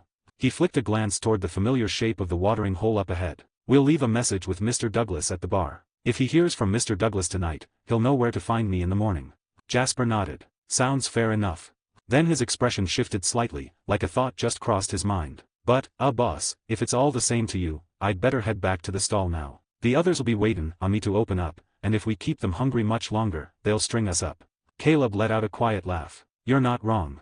He clapped Jasper lightly on the shoulder. Go on then. Get things rolling. I'll handle this. Right. Jasper tipped his hat, grinning. Don't drink too much in there. Caleb smirked. Wouldn't dream of it. And with that, Jasper turned on his heel and headed toward the food stall, while Caleb angled his stride toward the saloon. The saloon's batwing doors swung wide with a familiar creak as Caleb stepped inside. The scent of whiskey, smoke, and old wood hit him instantly, mingling with the low hum of voices and the clink of glasses. A piano tinkled somewhere in the corner, playing a tune that was just lively enough to keep spirits high. Behind the bar stood Mr. Douglas, wiping down a glass with a rag. He looked up the moment Caleb approached, his weathered face splitting into a friendly grin. Caleb, back so soon? Mr. Douglas said cheerfully. What can I get you? Whiskey, beer, or you feelin' fancy today for some bourbon? Neither of them, Caleb said, leaning one elbow on the bar. Ain't here to drink. Just want to leave a message, wonderin' if you could pass it along. Mr. Douglas raised a brow, setting the glass aside. Message, huh? Sure thing. Who's it for? George, Caleb replied. The carpenter. Have you seen him around? Mr. Douglas scratched his chin. Not today, but odds are he'll wander in tonight. Why? Tell him I'm looking to hire him again, Caleb said, his voice steady, businesslike. Big job this time. If he's interested, tell him to meet me at the hotel tomorrow morning. I'll be waiting. Mr. Douglas nodded slowly. That's all. That's all, Caleb confirmed. Appreciate it. Consider it done, Mr. Douglas said with an easy smile. Anything for the man feed-in, half the town these days. Caleb gave him a small grin. You're a good man, Mr. Douglas. Always happy to help a man like you, Caleb, Mr. Douglas said with a wink. With that, Caleb tipped his hat and left the saloon, stepping back into the crisp late afternoon air. He set off toward the general store, a thought nagging at the back of his mind, Mary Beth. He figured she might still be there, if not he could just return back to the hotel. As he stepped through the door, a little bell jingled overhead, and the familiar smell of sawdust and soap greeted him. Inside, the shelves were lined neat as always, and behind the counter stood Mr. Worth, the store's proprietor, deep in conversation with a young woman Caleb knew all too well, Mary Beth. She stood there, radiant as ever, her auburn hair catching the glow of the lantern light, a soft smile curving her lips as she spoke. A small paper bag hung from her hand, something she'd just purchased. Caleb paused in the doorway for a beat, just watching her. For all his plans and ambitions, all the wheels turning in his head about expansions and business, seeing her there grounded him in a way nothing else did. Mr. Worth noticed him first. "Evenin', Caleb," the older man greeted warmly. "Caleb," she said warmly, moving toward him with an easy grace. "I was just lookin' around. Mr. Worth here's been showin' me some new stationery. Real fine paper." Caleb's eyes flicked briefly to the bag in her hand before returning to her face. There was a softness in his gaze, a quiet appreciation he didn't bother hiding. "Enjoyin' yourself, then?" She nodded, her voice light with a hint of playfulness. Nothin' wrong with a little shoppin', after all that ridin' yesterday, is there?" Caleb chuckled low in his throat. "Not a damn thing wrong with it." Mr. Worth, standing behind the counter with a polite smile, chimed in, "Your lady's got good taste, Caleb. Picked out some of the best stock I got." Caleb gave a slight smirk at that but didn't correct the man's assumption. Instead, he turned back to Mary Beth. "You about finished here? If so we can return back to the hotel together." She tilted her head, happiness lighting her blue eyes. "Finished enough. Lead the way." Mary Beth slipped her hand around Caleb's arm with a soft, easy grace, her touch light but warm against his sleeve. Together, they turned toward the door. "Good evening, Mr. Worth," she said kindly, her voice carrying that gentle tone Caleb had always admired. "Goodbye now," Caleb added, tipping his hat slightly. "Evenin' to you both," Mr. Worth replied with a polite nod and that ever-friendly merchant smile. "And don't be strangers. If you need anything at all, you come on back here." "We will," Caleb said simply before guiding Mary Beth out into the cool, dusky air. The orange hue of sunset stretched across the sky now, shadows lengthening in the dusty streets of Valentine. The faint glow of lamps began to flicker alive in windows and porches, the town shifting from the bustle of day to the calm hum of evening. Caleb glanced down at Mary Beth as they stepped away from the store, his voice even but carrying that familiar rough edges warmth. "You eaten supper yet?" Mary Beth shook her head slightly, that auburn hair catching the last threads of sunlight like copper fire. "Not really," she admitted with a soft laugh. "Had a bit of chocolate from the store earlier, but that hardly counts, does it?" Caleb chuckled under his breath, his boots crunching against the dirt as they walked. "Not unless you plan on livin' on sweets." He cast her a sidelong look, a small grin tugging at his mouth. "How about somethin' better? Burgers and fries, if there's any left down at the stall." Mary Beth's lips curved into a smile that lit up her eyes. "Why not? I'd like to taste those two delicious foods again." Her voice had a playful ring to it, almost teasing. "Can't get 'em out of my head since last time." Caleb smirked. "Then burgers and fries it is." With that decided, the two of them headed down the main street toward the food stall. The evening crowd had thinned considerably now, only a handful of folks lingered outside the saloon or ambled toward their homes after a day of work. The Valentine stables loomed quiet, the scent of hay and horses drifting faintly on the breeze. By the time they reached the familiar stall, the lamps had been lit on either side, casting a warm glow over the wooden counter. A few customers were finishing their meals nearby, but the rush of midday had passed. Behind the counter stood Jasper, sleeves rolled up, hands moving quick as he wiped down the surface. He looked up the moment Caleb and Mary Beth approached, his face breaking into a grin. "Boss," he greeted warmly, then with a polite nod toward her, "Ma'am." Mary Beth smiled in return. "Evenin', Jasper." Caleb stepped up to the counter, resting a hand casually on the edge. "Evenin', Jasper. You got anythin' left for us?" "Lucky for you, yeah," Jasper said, flashing a grin. "Couple burgers and a good bit of fries. Want me to put 2 and 2 together for ya?" "That'll do," Caleb said. 2 burgers, 2 bowls of fries." Jasper gave a little shrug and leaned on the counter, his grin widening. "You know, since the lady knows who really owns this business," he flicked his gaze toward Mary Beth with a wink. "I reckon I can finally say this, you ain't gotta pay. Not a damn cent." Mary Beth laughed softly at that, shaking her head. Caleb chuckled too, though he raised a brow at Jasper. "Don't start gettin' loose with the rules, Jasper. Ain't good for business." But Jasper only waved a hand dismissively. "Ah, come on now, one meal ain't gonna break the bank. Besides, boss, you just bought the land, didn't ya? You're sittin' pretty." Caleb smirked but didn't answer that right away. He thought about insisting, setting the example he believed in, but Jasper's stubborn grin told him this was a battle he wouldn't win tonight. So, after a beat, he let out a low laugh. "Fine, but don't make a habit of it." Jasper chuckled. "Wouldn't dream of it." He straightened, heading toward the back to prepare their order. "Give me a few minutes." Caleb turned to Mary Beth then, motioning toward one of the small tables set off to the side under the glow of a lantern. "Let's sit." They settled in, and before long, Jasper returned carrying 2 plates, each with a thick, juicy burger and a steaming bowl of golden fries. He set them down with a flourish. "There you go, enjoy." "Thanks, Jasper," Mary Beth said kindly, her smile warm. Caleb gave him a nod. "Appreciate it." When Jasper retreated, Caleb picked up his burger, taking a bite before speaking. "So," he said casually, wiping his mouth with a napkin, "I made a move today. Big one." Mary Beth looked at him curiously, a fry paused halfway to her lips. "Oh." Caleb nodded slowly, his voice calm but carrying that edge of satisfaction. "Bought the land under this stall. $1,800. Paid $900 up front. Rest comes later, little interest on top."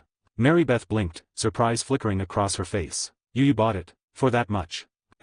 Caleb confirmed, popping a fry into his mouth like it was the simplest thing in the world. Her brow furrowed slightly, her voice soft with wonder. "I didn't think you had that kind of money." Then, after a pause, her lips curved in a wry smile. "Guess I shouldn't be surprised." Caleb chuckled low. "Revenue from the stall's been good. Also I got some good money from playing poker as well before." That seemed to jog her memory, and she leaned in a little, her tone playful but tinged with genuine curiosity. "About that, you sure you don't need the $200 you gave me yesterday from the poker game? That's a good bit of cash, Caleb." Caleb shook his head, his gaze steady. "Keep it. I told you before, it's yours. I don't need it. This place will cover the rest easy enough. Even with the interest, I'll make it work." Mary Beth studied him for a moment, her expression softening. Then she nodded slowly. "All right." She popped the fry into her mouth, chewing thoughtfully before speaking again, her voice quieter now. "You know only you could pull something like this off. Achieve your dream while still riding with the gang. You haven't even been with us that long, and look at you."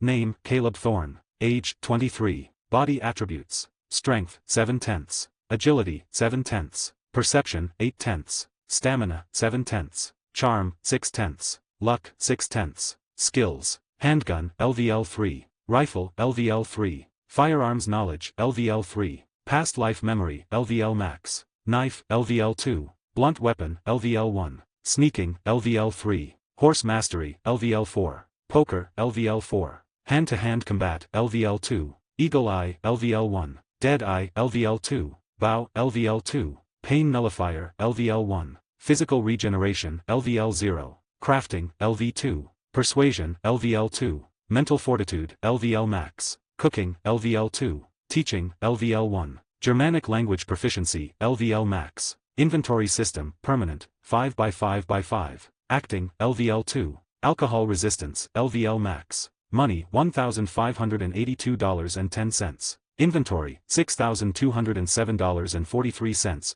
7 gold nuggets, 8 gold bars, 7 silver rings, 1 double action, 1 Schofield, 2 large bags of jewelry, 4 gold rings, 2 silver rings, 4 silver pocket watches, 3 gold buckles, 1 gold pocket compass, 2 platinum pocket watches, 2 Colm Schofields, and land deed parcel. Bank, 200, 190. Making the construction deal. Mary Beth studied him for a moment, her expression softening. Then she nodded slowly. "All right." She popped a fry into her mouth, chewing thoughtfully before speaking again, her voice quieter now. "You know only you could pull something like this off. Achieve your dream while still riding with the gang. You haven't even been with us that long, and look at you." Caleb stilled slightly at that, his eyes narrowing just a fraction. He hadn't expected that turn in the conversation. "Mary Beth," he started, but she went on. "Me and the others," she let out a small laugh, but it held no real humor. "We haven't achieved a single fragment of what we dreamed about. And when we thought maybe we could, after all those times we spent, the Blackwater mess happened." Her tone hardened faintly at that last part. "And now here we are, creating more problems, digging a deeper hole. It feels like our dreams got further away, not closer. A life worse than before." Caleb stared at her for a beat, then set his burger down slowly. He hadn't expected this vulnerability from her, not here, not now. For a long moment, he said nothing, just studied her face, the quiet sadness shadowing her eyes. Then he leaned in slightly, his voice low, steady as steel. "Mary Beth, your dreams will come true. All of them. Now that I'm here, I'll make sure of it." His gaze didn't waver. "Not just for you. For everyone. No more runnin'. No more livin' like this. I'll see to it that we all have a better life. Law won't be huntin' us down forever. Not if I've got any say in it, and stop everything from going downhill for us." She held his gaze for a moment that stretched long and quiet, the noise of the street fading around them. Then, slowly, she nodded. "I believe you, Caleb," she said softly. They finished their meal after that, the air between them heavier but filled with an unspoken resolve. When the last bite was gone, Caleb stood, leaving a small tip of $2 on the table despite Jasper's protests earlier, and the two of them said their goodbyes to Jasper and the boys before stepping back into the cool night air. The walk back to the hotel was quiet, companionable. Mary Beth kept close to him, her arm brushing his now and then as the lanternlit street stretched before them. When they reached the porch of the hotel, Caleb slowed and spotted a familiar figure leaning against the post, a cigarette glowing faintly between his fingers. Broad shoulders, work-worn hands, a face carved by years under the sun. George. The carpenter turned his head as Caleb approached, his eyes narrowing briefly before recognition lit them. He straightened, tossing the cigarette aside and grinding it under his boot before stepping forward. "Caleb," George greeted, his deep voice rolling like gravel. "Been waitin' on you." Caleb offered his hand, and George gripped it firm. "I heard from Mr. Douglas you were lookin' for me. Said you had another work and looks to hire me." "That's right," Caleb said, releasing his hand. "Didn't figure you'd come so quick." George shrugged. "Soon as I heard, I came. The clerk inside said you weren't back yet, so I waited." He jerked his chin toward the hotel door. "What's the job?" Caleb's lips curved into a slow, deliberate smile. "Biggest job I've had yet."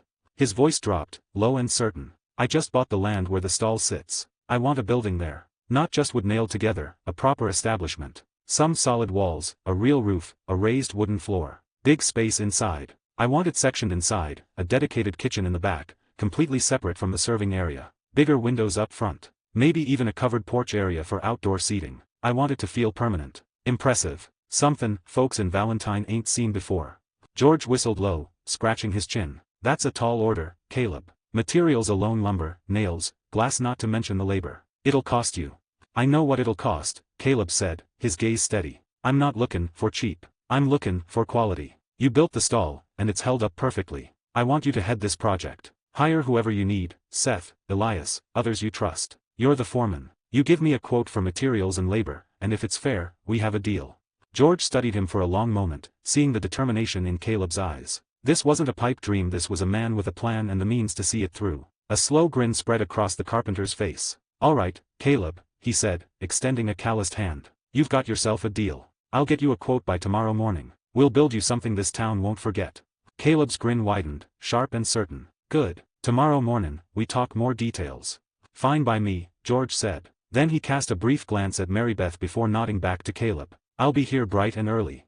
"See you then," Caleb said firmly. George tipped his hat and strode off into the night, leaving Caleb and Mary Beth standing there on the porch, the quiet weight of plans and promises settling between them. Caleb opened the door for her, his mind already racing ahead, envisioning timber and nails, a building rise to where once there was only walls without roof and flooring. Entering the hotel together, Caleb and Mary Beth crossed the dimly lit lobby, their footsteps echoing softly against the wooden floorboards. The clerk behind the counter gave them a polite nod, which Caleb returned without a word. Together, they climbed the stairs, the hush of night settling over Valentine outside as lanterns flickered along the main street. On the second floor, Caleb walked her to her room. When they stopped before the door, Mary Beth turned slightly toward him, her hand still resting lightly on his arm. For a brief moment, neither of them spoke, the silence heavy but not uncomfortable. Finally, she offered a gentle smile. "Good night, Caleb," she said softly. He tipped his hat, a small smile tugging at his lips. "Good night, Mary Beth. Sleep well."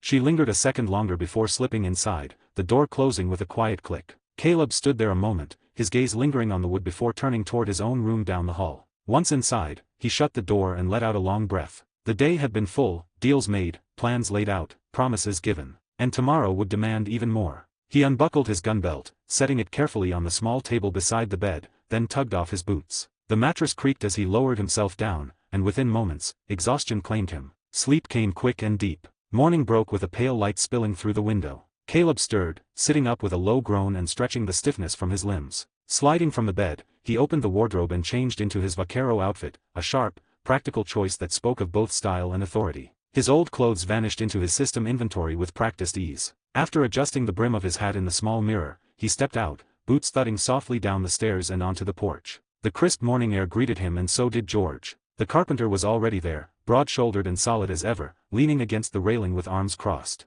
But he wasn't alone. Seth and Elias flanked him, both looking eager and curious. As soon as Caleb emerged, all three men straightened. "Mornin', Caleb," George rumbled. "Mornin'," Caleb returned easily, his keen eyes sweeping over the group. Seth grinned wide, his boyish face lighting up. "Well, I'll be damned, Caleb. Been a while since we seen you." Elias smirked, arms crossed over his chest. "Yeah, you disappear on us, and now look at you, walkin' out like a man with a purpose. Heard you've been busy." Caleb chuckled low, an easy smile curving his lips. "Had some business outside town, like before." took some time to see through. Elias's smirk deepened. Business, huh? And in that time, you went and courted a lady, brought her back into town with you. Impressive maneuver, Caleb. Caleb let out a short laugh and swept into a theatrical bow, one hand over his chest. What can I say? When a man's got a mission to do, he finds all kinds of data to fulfill it. That earned a round of chuckles from the three men. The air between them loosened, warm with camaraderie. Then Caleb straightened, his tone sharpening just enough to signal the shift. All right, boys, let's get down to business. His gaze slid to George. You tell Seth and Elias about the plan we talked about last night. George nodded once. Told them everything. They're interested. All in on it, matter of fact. But for a job like this he hesitated, scratching his chin. But like I said before, I'm gonna need more men. Extra hands for hauling and hammering. Caleb considered that, then tilted his head slightly. What if I have my male employees help? That'd cut down labor costs. Money for labor can just be split between you three. What you say? George fell quiet for a moment, weighing it. Finally, he nodded slowly. That'll work. I don't need every man to know carpentry, just enough hands to lift and nail. You, me, Seth, Elias will handle the tricky parts. They can do the grunt work. Good, Caleb said, satisfaction glinting in his eyes. So we've got that settled. He shifted slightly, fixing George with a steady look. How much for materials? Labor costs we'll sort out after construction's done. We can negotiate that later. A low chuckle rumbled from George's chest. Look at you, turnin' into a real businessman. He did a quick mental tally, then nodded to himself. $800. That'll cover lumber, nails, glass, hardware, and some extra. If we need more, we'll buy as we go. Caleb didn't hesitate. Reaching into his satchel, he drew out a neat stack of bills, fresh from his system inventory, and handed it over. Count it. George did, his rough fingers flicking through the notes. 800 on the dot. He gave a sharp nod. We'll start tomorrow. Gotta get the supplies today. You tell your boys about the work, they'll need to be ready. I'll do that, Caleb said, his voice firm. See you tomorrow, then. The three men tipped their hats and turned to go, plans already turning into reality as they strode down the street. Caleb watched them disappear before pivoting toward his next stop, the food stall. By the time he reached it, the Valentine Main Street was stirring fully awake. The sun rode higher, casting long beams across the dirt. The stall was alive with motion. The scent of sizzling patties and frying potatoes drifted on the air, mingling with the salty tang of lard oil. Customers lingered along the counter, some sitting on barrels or leaning against the rail while they waited for their orders. Caleb approached, tipping his hat to Mickey and Troy, who were moving trays back and forth. Mornin', boys, he greeted. Mornin', Caleb. They chorused, grinning wide. He stepped inside, his sharp gaze sweeping the interior. Simon stood over the cauldron, carefully lowering baskets of long strip potatoes into bubbling oil. Jasper worked the griddle, pressing patties with a practiced hand, while Jesse darted between counter and station, scribbling down orders. The moment they saw him, voices rose in greeting. Boss. Jasper called, flashing a grin. Caleb smiled faintly, lifting a hand. Jasper, swap with me. You man the counter. Jesse, help Mickey with serving. I'll handle the patties. Name, Caleb Thorne. Age, 23. Body attributes. Strength, 7/10. Agility, 7/10. Perception, 8/10. Stamina, 7/10. Charm, 6/10. Luck, 6/10. Skills. Handgun, LVL 3. Rifle, LVL 3. Firearms knowledge, LVL 3. Past life memory, LVL max. Knife, LVL 2. Blunt weapon, LVL 1. Sneaking, LVL 3. Horse mastery, LVL 4. Poker, LVL 4. Hand-to-hand combat, LVL 2. Eagle eye, LVL 1. Dead eye, LVL 2. Bow, LVL 2. Pain nullifier, LVL 1. Physical regeneration, LVL 0. Crafting, LV 2. Persuasion, LVL 2. Mental fortitude, LVL max. Cooking, LVL 2. Teaching, LVL 1. Germanic language proficiency, LVL max. Inventory system, permanent, 5x5x5. Acting, LVL 2. Alcohol resistance, LVL max. Money, $1,580.10. Inventory, $5,407.43. 7 gold nuggets, 8 gold bars, 7 silver rings, 1 double action, 1 Schofield, 2 large bags of jewelry, 4 gold rings, 2 silver rings, 4 silver pocket watches, 3 gold buckles, 1 gold pocket compass, 2 platinum pocket watches, 2 Colm Schofields, and land deed, parcel, bank. Hi guys. I made a paid service in Telegram where you will find a great collection of fanfiction audiobooks organized and regularly updated. What you get? An unlimited access to the full audiobook library. New fanfiction audiobooks added regularly. You can play audios directly from Telegram anytime. Joining our service is available through a monthly subscription of $5. You can pay using PayPal or Ko-fi. So what are you waiting for? Send me a message on Telegram or Discord. I will provide the payment details. After the payment is confirmed, you will receive access to the private Telegram channel containing all audiobooks. If you enjoy fanfiction and prefer listening instead of reading, this library is made for you. Message me anytime to join.